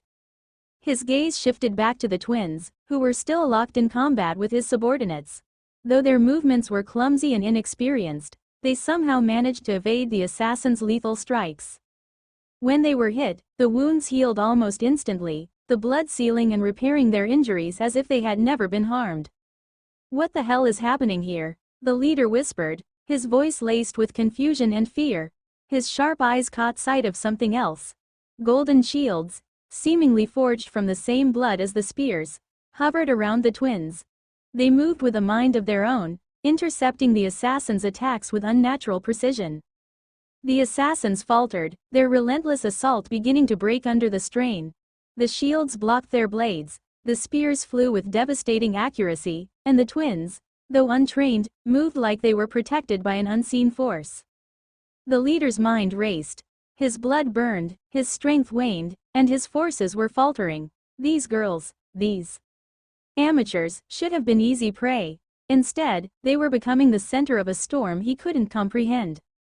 What are they? He muttered, his voice filled with both rage and dread. The golden spear in his leg pulsed again, and he fell to one knee, realizing far too late that this fight was no longer in his control. The twins were far more than what they seemed, and whatever force was protecting them was ancient, relentless, and utterly unforgiving. While chaos unfolded in the mansion's garden, Rex and Carlos were in no condition to help. The two had succumbed to an impressive and dangerously irresponsible amount of alcohol consumed in under 2 hours. Rex was sprawled across the sofa, snoring loudly, while Carlos had somehow ended up on the floor, curled around a liquor bottle like it was his long-lost lover. Where is this? Rex muttered groggily as his consciousness flickered back. His surroundings felt wrong. He rubbed his temples and blinked, trying to make sense of what he was seeing. I'm pretty sure I was drinking with Carlos at the nightclub just a second ago. Could it be? I was drugged again. Haha, that brings back old memories. That time Carlos almost lost his balls, and I nearly got one of my organs harvested. Good times, good times. The humor in his voice couldn't quite hide the unease creeping into his chest. Rex stood up, his boots crunching against an unfamiliar surface. His eyes scanned his surroundings, and the realization hit him like a punch to the gut. He wasn't in the nightclub or anywhere familiar, for that matter. He was standing in an infinite expanse of white sand, a vast, otherworldly desert stretching endlessly in every direction. Above him, the sky was a surreal mix of darkness and brilliance. 2 enormous crimson stars glowed fiercely, casting an eerie light over the desert. Their presence felt unnatural, their fiery radiance burning through the pitch-black heavens. So, where the hell am I? Rex muttered, his voice carrying across the silent expanse. His unease deepened as he began to walk, the sand crunching beneath his boots the only sound accompanying him. Carlos. Cleo. Can you hear me? Rex shouted into the emptiness. His voice echoed faintly, but there was no response. He reached for his communicator, fumbling with the device in his pocket, but it was dead, no signal, no static, nothing. Just silence. Damn it, Rex cursed, shoving the communicator back into his pocket. He kept walking, his unease growing with every step. The infinite white desert seemed devoid of life, and yet he couldn't shake the feeling that he wasn't alone. Something was watching him. After what felt like hours, Rex spotted something in the distance. A structure. A faint, dark outline against the endless white. His pace quickened, driven by equal parts curiosity and desperation. As he drew closer, the shape became clearer, and now it was a small wooden cabin, sitting incongruously in the middle of the vast desert. What in the? Rex muttered, his voice trailing off as he approached the cabin. It looked weathered, ancient, and out of place, as though it had been plucked from another world and dropped here. He hesitated for a moment, his hand hovering over the door, then pushed it open. The interior was strange, almost dreamlike. The cabin was empty, save for a single bed in the center of the room. The bed wasn't ordinary. It appeared to be made of galactic clouds, its surface shimmering with the hues of distant galaxies. The faint glow of starlight emanated from it, illuminating the cabin in a soft, ethereal light. What struck Rex even more was that the desert outside the cabin was no longer visible through the windows. Instead, the surroundings had transformed into a surreal oasis. Trees with luminescent white leaves dotted the area, and flowers that seemed to radiate a gentle glow bloomed in patches across the ground. It was a scene out of a dream or a nightmare. Rex stepped outside, his breath catching in his throat. The air was heavy, laden with an otherworldly energy that made his skin crawl. He gazed at the shimmering trees and flowers, their beauty so overwhelming it almost hurt to look at. But the peace didn't last. Suddenly, the pristine white of the oasis began to dissolve. Darkness crept in like spilled ink, swallowing the light. The once luminescent trees withered and blackened, their silver glow twisting into a faint, cold radiance. Even the flowers dimmed, their beauty corrupted into something hollow and lifeless. Rex froze, his instincts screaming that something was wrong. The white desert beyond the oasis was gone, replaced by an endless abyss of black sand that shimmered faintly under the silver light of the corrupted trees. What the hell is this place? Rex whispered, his voice barely audible as he took a step back. The air grew colder, the oppressive silence broken only by the faint sound of his breathing. And then he felt it, something was watching him. The presence was overwhelming, oppressive, and it sent a chill down his spine. He turned sharply, his instincts screaming at him to react. But as soon as he whipped around to face it, the sensation shifted. Now it was on his left. He spun again, but the presence moved to his right. Then above him, then below him. It was everywhere and nowhere at once. Rex grated his teeth, his hands clenching as he fought the rising panic. His immediate instinct was to summon his claymore, the weapon that had always been his stalwart companion in countless battles. The comforting weight of its hilt, the balance of its blade, he needed it now. But as he extended his hand and reached deep within himself to craft it, nothing happened. His heart dropped. He couldn't summon his weapon, he was powerless. Alone. Stranded in this dark, surreal place where neither his friends nor his strength could reach him. For the first time in a long while, Rex felt truly vulnerable. The oppressive silence was broken by a voice. It was unlike anything he'd ever heard, melodic, soft, and yet overwhelming, as though the words were being spoken directly into his soul. It was warm, almost soothing, and carried a weight that shook him to his core. "Fear not, my son," the voice said, the words caressing his mind like a lullaby. "Because I am your mother, and this is your home." Rex froze. Of all the things he had expected to hear, this wasn't even on the list. For a moment, his panic gave way to sheer confusion. "What son?" Rex yelled, spinning in place as he scanned his surroundings, his head snapping from side to side. "Why, you've got the wrong guy, demon. I'm an orphan, good luck next time." His voice was defiant, but his nerves betrayed him. His hands trembled slightly, and his eyes darted toward every shadow, every flicker of motion in the periphery.